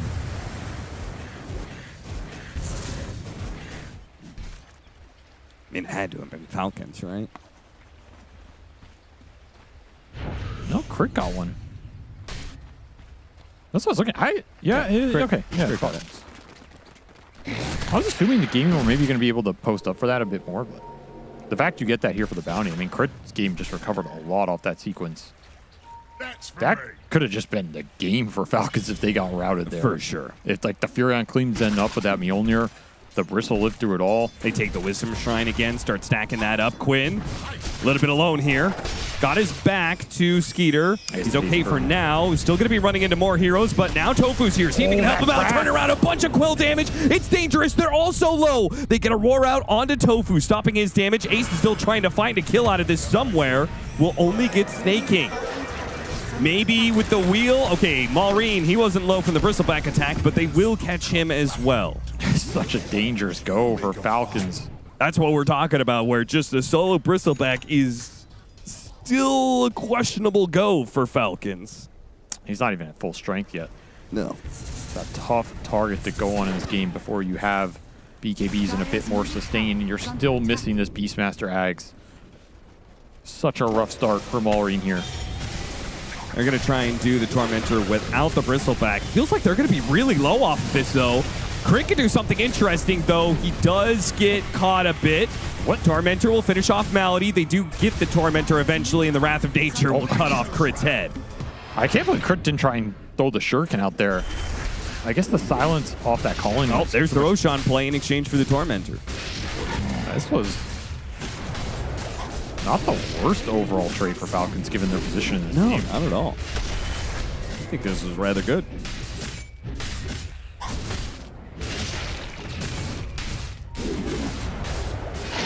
Even with all that minus armor, it still takes them a while. Mostly because Maureen still doesn't have his Aghanim Scepter. That will be coming in at 100 gold, though. So big power spikes coming in for Falcons. Chance to turn around this 7,000 net worth lead the Gaming Gladiators hold. And Ace just tempting them to take the fight. Straight behind the tier 2, pull the wave. Tracks are up. This looks like a tough fight to take, even with the Aegis. Are going to have the Beast Ags done. But Watson is very far ahead. If he gets a free fight on this Furion, you're not winning. For a second. They have that Rod of Atos. That was a very awkward go. Radiant's bottom It was very delayed. Yeah. Not coordinated well at all. Crit's getting so much information. They'll finally take that tier 2. Crimson Guard for the Centaur is the choice. Great Crimson Guard game. It's a good Crimson game, but you do have the minus armor. Isn't that part of the reason why the damage block is effective, though? Yeah. I mean, it kind of goes both ways, I know what you Yeah, mean, Falcons are really dependent on just killing you through right clicks. They have nothing else. So in that sense, it's an amazing Crimson game. At the same time, the overwhelming minus armor burst damage will override it at some point. Yeah, when but PA does 1,000 damage crit, Yeah. your 100 damage block isn't going to be that effective. But at this point in the game, it's super strong. So it does mean the Game of Gladiators want to accomplish more than just a 7,000 net worth lead. I like how Ace just not going Blink Dagger either. Tofu catching crit here, missed the dead shot. And that dust is not going to be enough. Ace, no Blink Dagger. Blade Mail, Crimson Guard into Lotus as his next choice. I really thought, okay, get the Crimson, sure. Earlier you get it, the more effective it is, I get it. But I thought he would go Blink after that. Expecting the fight to go into them. Malady finds another one. Just really nicely placed combo. Maureen, he'll lose his Aegis here. Can Falcons fight around the second life, though? No, they're Doesn't failing. look like it. No interest in salvaging that. 2 more deaths for Maureen here. He gets nothing out of it. As the route continues, Gaming controlling the map. It's only Amar farming up top. You're getting something for Skeeter bottom. There are double obs down bottom for Dire. So this is kind of a deadly area to farm if they can gate through, smoke it up, connect the Furion. Crit's going to kill one of them. But there's another down here. They see Skeeter. They ping him out. They're going to set up on this. Really big kill. Tofu setting up. Crit trying to break that play. He is going to run into him, and they will take the kill onto the Bounty Hunter instead. Watson teleports in. That's the best case scenario there. They are still going to chase after Skeeter. They might just have him. Oh, he's so close to his BKB. Look at how close he is. 10 gold. Can he get there in time? Trying to survive. Just live. Just live. A second or two more. Oh. He was 2 gold away. He was so sad. Look at him. Oh, that hurts, man. That hurts. power of the vision down there, though. They came and set up. In fact, they went to the other side of the map, forced Falcons into that area. It's just a death trap. Man, you die like that, it's like, it's a 45-second delay on your BKB just through the death itself, but then it's another, like, full minute. Yeah, he lost almost 300 gold off that. Rough times for the Falcons here. Radiant's middle tower is under attack. Dire's top tower is under attack.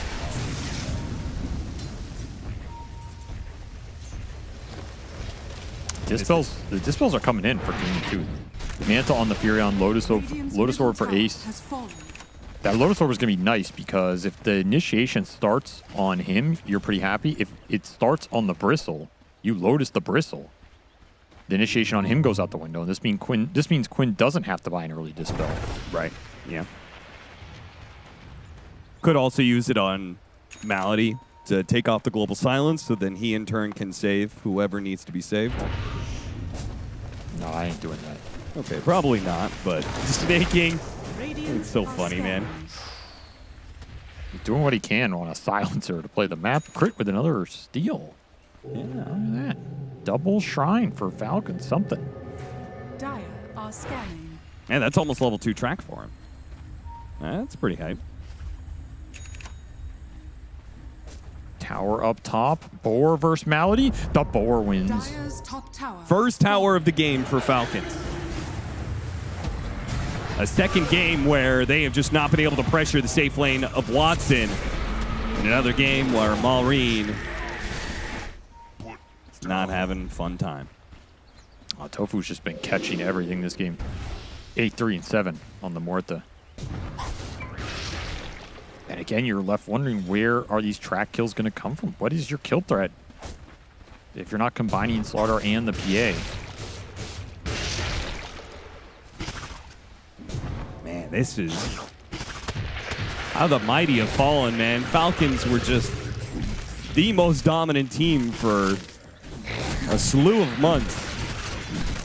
And now this is going to potentially be 2 tournaments within, like, what, the last month? How long ago was last PGL Wallachia? Where they got eliminated out of groups by Navi Jr.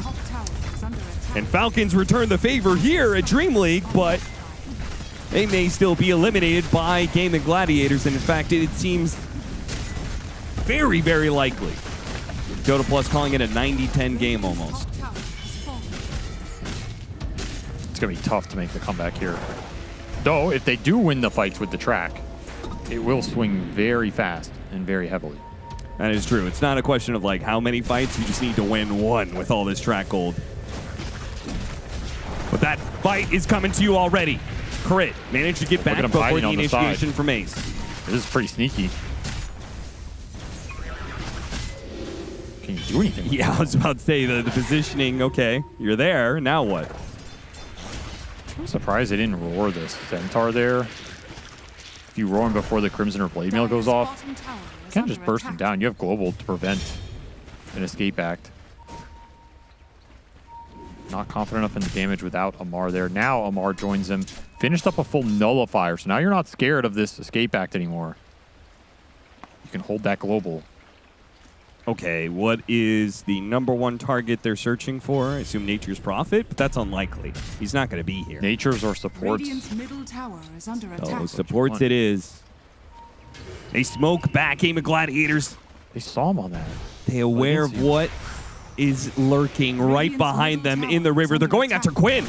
Quinn, he is a little isolated. They go after him. Skeeter, they get the break on him short, but he's already away with the stampede. And Ace with a beautiful stomp will completely stop Falcons in their tracks. Skeeter with his BKB, utterly wasted. Can't even make it out. Malady just landing dagger after dagger to the back of Skeeter. A stomp will find its mark, and that will be it for the carry of Falcons. As he'll eventually fall, Snake King gets run down by Tofu. 4 dead. I mean, that might have been your last chance to get back in this game. I think it was. And you didn't even use the Global. Snake King was trying to hold it for just the right time, but that hoof stomp completely ruins that play. Certainly glad Ace Went back for the Blink Dagger. Oh, yeah. Didn't complete the Lotus Orb first. Picked up the Plate Mail, picked up the Blink Dagger, said, you know, just a Plate Mail is good enough for me. And boy, that Blink Dagger paid off big dividends. It feels like so much of this game was determined in the first 5 minutes on that mid lane. This Bristol shutting down the Beast, then your lineup becomes ultra slow. And then it just takes a few clutch pickoffs around the map with this Furion. You're snowballing super hard, you're taking buildings, you're invading the ancient area. This Bristol is just a really nice answer to this mid Beast. Yeah. And not something Falcons can react to because their support duo, we saw it gank Quinn once, but they're kind of clunky in the early game. They don't offer a huge amount of damage to bring this guy down. Yeah, that's a good point. And you don't have a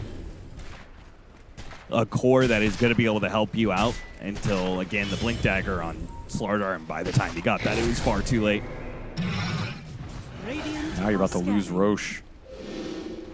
Cannot afford to lose this Roche. I think you have to try and contest this. Yeah, I mean, if you thought your window was the last team fight, that fails. All you could do is just run it back.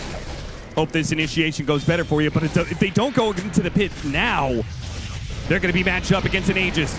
Not just a 6v5, a 6v4, as it looks like Crit's going to start off the team fight already dead. Malrain caught in the wheel, activates his BKB, too late for it. And he'll pay the price. Just no entry. Now Falcon, Skeeter, and Amar, they're going to jump back in. All in on the Bristleback. See if they can kill him with the Global Silence being used, but Quinn has a Lotus. He's running away. And even if they kill him now, it wouldn't be worth it. This game is done. This series looks over for Falcons. Crit on the buyback turns into a dieback, and he calls it out. GG. Falcons will be eliminated out of the first group stage of DreamLeague. I wonder how many people would have predicted that. This is going to be one of the worst performing months from this team we've maybe ever seen, as Gaimin are starting to find their stride. And I think the synergy is just going up between Malady and Watson relative to the rest of the team. It's going up every tournament we see them. It's starting to get to a point where they are a formidable force versus a lot of these teams, and that has got to feel good, right? You go into this BO3 elimination series, you take down one of your big rivals from the past few years, get yourself a huge win. Now you get to go into that second group stage with some momentum, some picks that are working for you, and some top-tier gameplay. That guy right there, Malady, continues to be on an upward trajectory. I really like this team when Watson connects to the plays. When he's on the Furion and he's joining them on the Wisdom Shrine fights, joining them on the Tormentor. Not all these plays have to work. It's okay. Even if some of them fail, I still prefer when the team plays in that style because it just works better for the rest of them. And they come out with some fast Dota. Game 2 and 3, awkward drafts for Falcons, and they will say goodbye. Yeah, Falcons, I thought maybe because of Blast, their performance there, I was like, all right, maybe they're back on the ump. Maybe PGL Wallachia was a rock bottom for them. Turns out, they're two rock bottoms for them. Another group stage that they will not make it out of. And Falcons, well, I guess they have some tournaments to look forward to still for the rest of the year, but definitely has been a rough regular season. Game of Gladiators, though, we'll see how they perform in the second group stage, but that closes out group stage number 1. Isn't that right, Neil? That is absolutely correct. We can close the curtain on Group Stage 1 and all of the best of twos and start to look forward to 8 teams competing every single day for the next week and a half in best of 3 action. Although Falcons is not going to be one of them. And what a shame. These are the champions of DreamLeague Season 22, the champions of DreamLeague Season 23, the champions of DreamLeague Season 24. That was all 2024, though. This year, they were able to scoop by a 5th place in DreamLeague Season 25, and now they're not even making it to Group Stage 2. Seems that DreamLeague might be slowly slipping out of their grasp, which is a bit unprecedented, Ted. As it is, we already thought that this kind of matchup is a grand final matchup.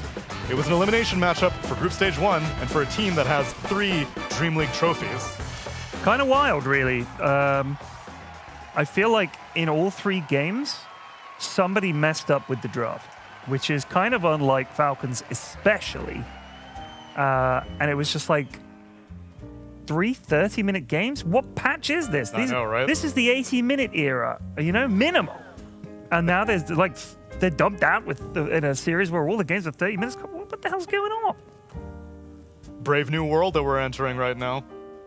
But regardless, it does bode well for Gaming Gladiators, on the other hand, because this is a team that, as you heard from Avery and Cap, they're synergizing with their new roster. Malady is feeling more and more comfortable, and it's showing up in these games.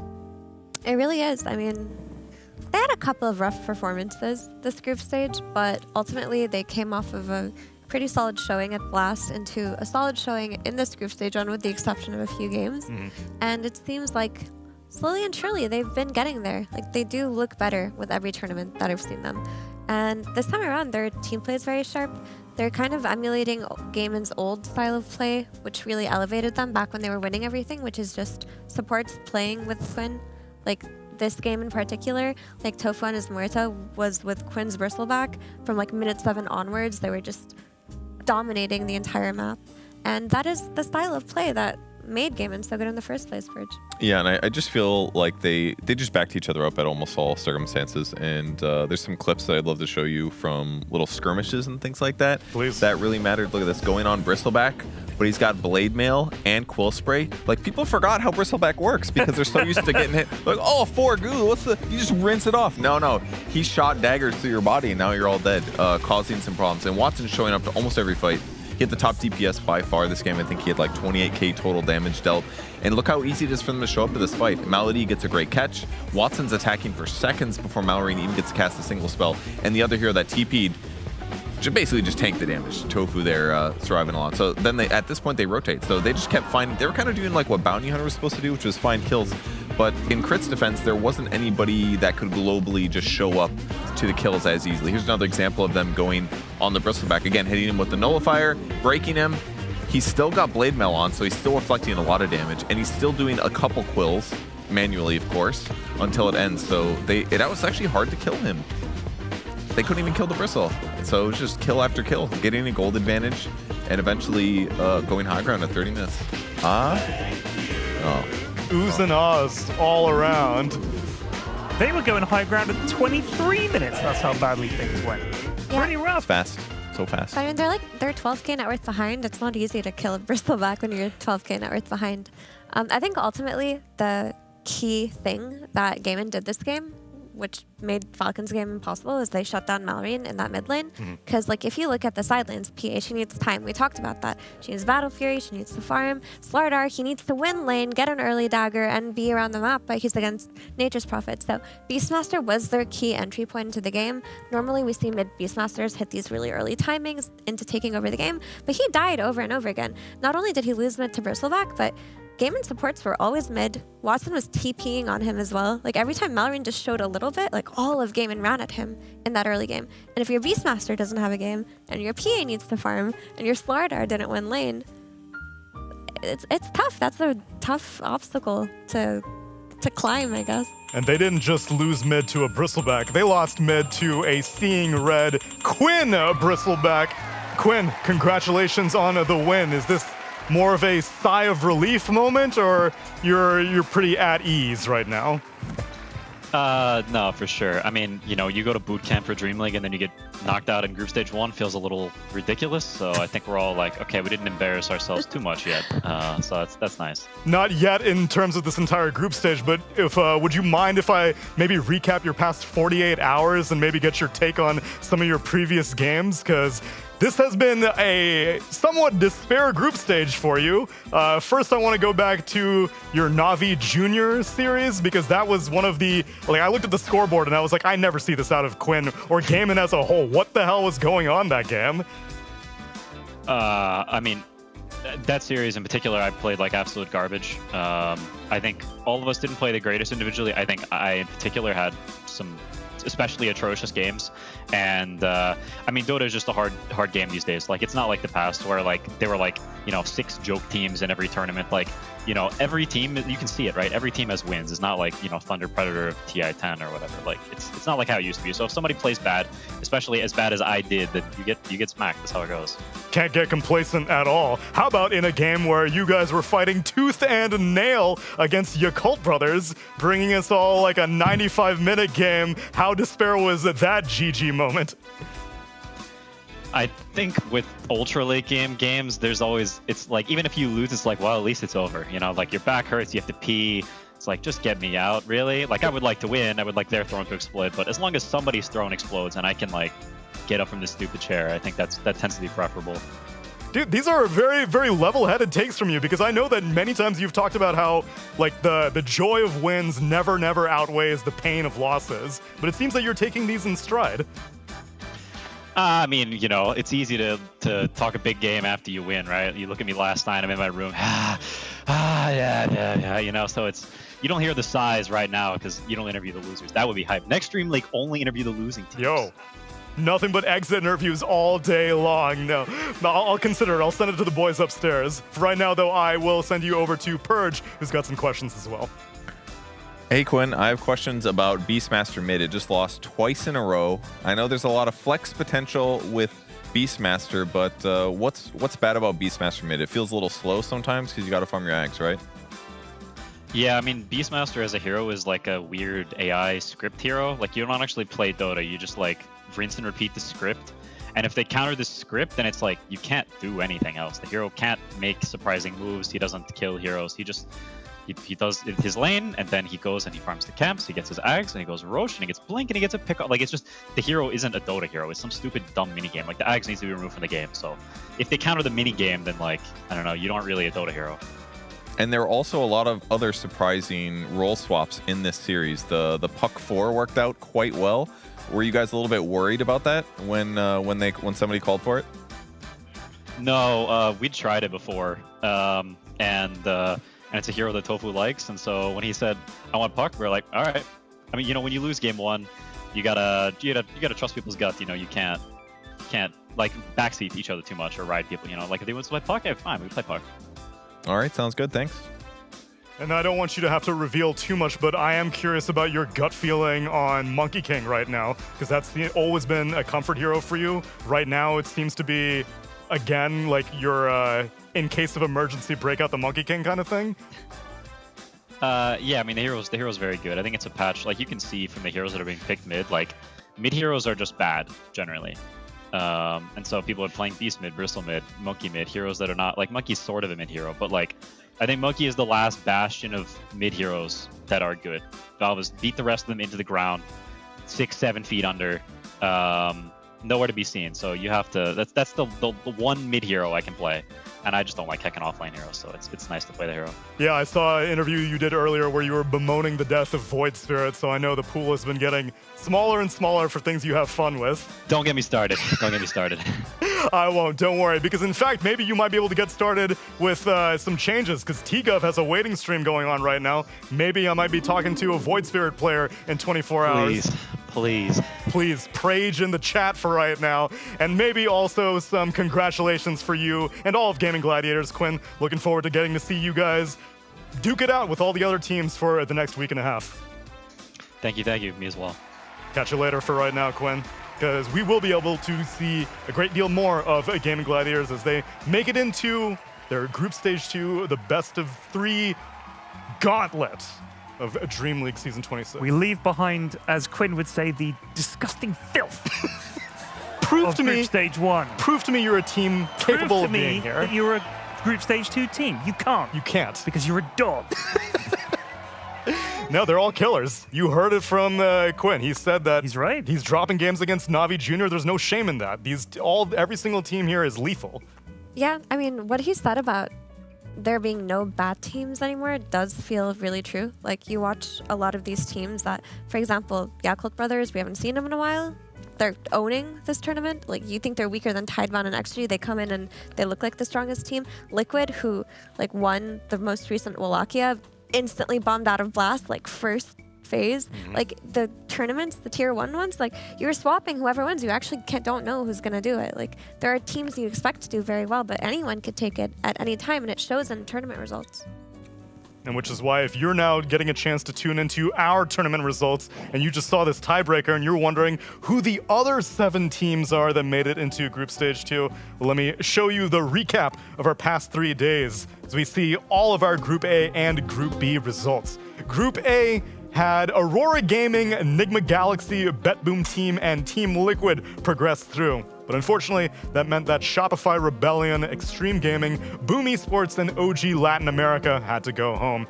In this group, Group B, Parivision confidently topped the charts with a 12-2 score, followed by Yakult Brothers, Flipster Talon, and you just saw Gaming Gladiators win their tiebreaker to move on in this 4th, 5th place, which meant that Falcons had to go home, along with Navi Jr., Avalis, and Edge. Condolences for all these 8 teams that showed up, but there were no free wins. You saw everyone had wins on the board. Now, however, there are no more wins on the board and no more losses because we've got 8 teams left to play round robins for the next week and a half. Every single team you see on this board will be in a best of 3 every single day. My favorite part. I'm licking my chops just thinking about it. Yeah, I mean, if the rumors are true, and there's a new patch. Who knows? This is when it gets most interesting in DreamLeague Group Stage 2, because a lot of the teams that were owning in Group Stage 1 all of a sudden are like, oh, I can't pick what I've always been picking. What do I do now? And they bomb out. While other teams that were just kind of cruising by suddenly bust out strats that it feels like they've been talking about that patch forever, but they couldn't have been. So this is the most exciting part usually. It also means that young Kev over there is going to be up all I might not flipping sleep night. tonight. I don't know. We'll see. We'll see what happens. Or I go to sleep and we'll call it doesn't. Yeah. Turn your phone off, do not disturb. I'm not sure what the best move to do is. But what I think is interesting is there's always the teams after the patch comes out, they go a little too crazy and they pick like that. goofy strats. And sometimes it works. And then there's the teams that are like, you know what? We're just going to play last patch like the first day, and they usually have a bad time because it's just worse than some like Rocket Barrage makes you max movement speed for the entire game gyrocopter strategy that just happens to be broken day one, you know? Right. So, And then, sorry, go ahead. so what team is going to show up? I don't know. But because there's less tier 1 teams in this group stage 2, it's going to be a really interesting coin flip, I think. I really don't know how it's going to go. Sorry for excitedly interjecting, but also another thing that happens is like some teams are way ahead of their time. Because I remember last DreamLeague, okay, when the patch came out, you know which team was running support Slark day 1? Tundra? Avulus. Oh, yeah. They ran sports like everyone's like they're idiots, they're crazy. What is this pick? And then all of a sudden, it's Paravision's like darling support pick a few months later. They did get knocked out of the tournament though, didn't they? Yeah, so there are some teams that actually discover the meta way before it actually becomes the meta. Genius is not recognized in their own time, unfortunately. And Avalis is not able to make it. And that means that if you at home want to see what the competitive players are doing, you're going to have to tune in here. We, however, have some housekeeping to take care of. Because Group Stage 1 has now ended, we have some points to dole out. Not only to the eliminated teams, as you can see, 15th, 16th, 13th, 14th, 11th, 12th, 9th, 10th, and... well, actually, those are the only ones we're handing out. Everyone gets some EPT points as we make our journey to the Esports World Cup. But the people who are at the top get a few more with those stage points, and you want to make it into that top 8 for invitation status into the Esports World Cup. Currently, Parivision, Spirit, BetBoom Team, Falcons, and Liquid are mathematically locked, which means that no matter what happens, they will be definitely going. But you see this next half of the leaderboard is when things start to get interesting. Tundra, Nigma Galaxy, Avalis unfortunately cannot get any more points, but they are hoping that Flipster Talon or Aurora or Yakult Brothers, Gaiman don't leapfrog them, because then who knows what happens. You gotta how many points could Gaiman get or Yakult get at this point? I missed the previous slide. I couldn't see it from this distance. Gaiman we won't calculate quite yet, because there's still some permutations depending on their defending champ status. Okay. But Yakult we can hypothesize about. So let's say Yakult Brothers win the whole thing. So if they win like Group Stage 2, they get bonus stage points, and if they win the whole thing, I believe that they can still make it. I think it's like 4,000 or something. Okay, so if they win the whole thing, it's 6,000, and if they win Group Stage 2, it's another, so they can get 6,600 max points. Okay, so 6,600 max. Let's go back to that other And slide. then we just take 1,000 off for each plate, first, second, third. Can we go back to the previous one, please? Apologies, graphics people. So 6,000's a lot. 7,700? Yeah. Right? That could put them up into 6th place. That could put them up into 6th place. It's all to play for. China Dota back on the menu. Washed down with a delicious bottle of Yakult Brothers. Effie, why are you not excitedly interjecting? I thought you were a big Yakult Brothers fan. After yesterday, I'm a huge fan. Yeah? Like, that was a great series. No, I felt bad about excitedly interjecting on Purge. so Don't ever. I had to hold myself back. How I dare you. interrupt people all the time. Look, I just interrupted him just then. Just do it. That's true. That's true, but when I do it, everyone gets mad. We won't get mad. Never apologize for loving Dota. It's the one thing I that do love Dota. God bless you. I just interjected. You see what I did? That was Yeah, beautiful, there and you I go. loved it. I savored it because that's what we're all here for, to watch some competitive Dota. And if you want to watch more competitive Dota, I got 4 best of 3s on the agenda for you tomorrow, just on this stream. No more Earth, Storm, or Ember, as much as I appreciated all of our remote commentators. And now it's time for the main event, with Aurora Gaming taking on a BetBoom team as our inaugural Group Stage 2 match. 11:30 CEST is the start time. After that, it will be Yakult Brothers versus a Team Liquid that did in fact make it to Group Stage 2, so you'll be able to see plenty more of them over the next week. And then we had this slot as a question mark for the past few hours, but now Gaming Gladiators have stamped their name and they are ready to compete against none other than Nigma Galaxy as the beginning of the evening shift at 17:30 CEST. And our night will be closed out with a little Flipster Talon versus Parivision. Any favorites on the board for that one, Ted? I mean, Gaiman having to come straight out of tiebreaker to get through and facing the top team in a group is going to be pretty rough. They had to do a tiebreaker. They had to do a 95-minute game yesterday. Yeah. When do they get to rest, man? I don't know. And then you got Paravision are probably going to stomp all over Flipside. But like Quinn himself said, there are no bad teams, so these all could go anyway. I kind of agree with that. I think that's what's normally interesting about Group Stage 2 is that the top 6 teams are usually pretty defined. You're like, okay, I know who the best 6 are. And there's 1 or 2 teams that squeak by going 7-7, and you're like, okay, I'm expecting them to go 0-8 or 0-10 because they're good enough to get Group Stage 2, but then they get smashed. I don't know who those bottom teams are going to be because there's so many new teams that made it through this one. So I'm really excited to watch how this plays out. And we are theorizing about the possibility of a patch simply because T-Gov has started his stream and he has a pretty strong hit rate. We are going to be taking you to that waiting room stream, which also means that if there is a patch, you're going to have to tune in to DreamLeague to see what the pro players are up to, which means that I won't take any more of your time. I appreciate all of you for tuning in to our Group Stage 1 for these past few days, and I can't wait to join you for more of the DreamLeague Season 26 action for the rest of the week. But that's it for right now. We'll see you later.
Just ask yourself.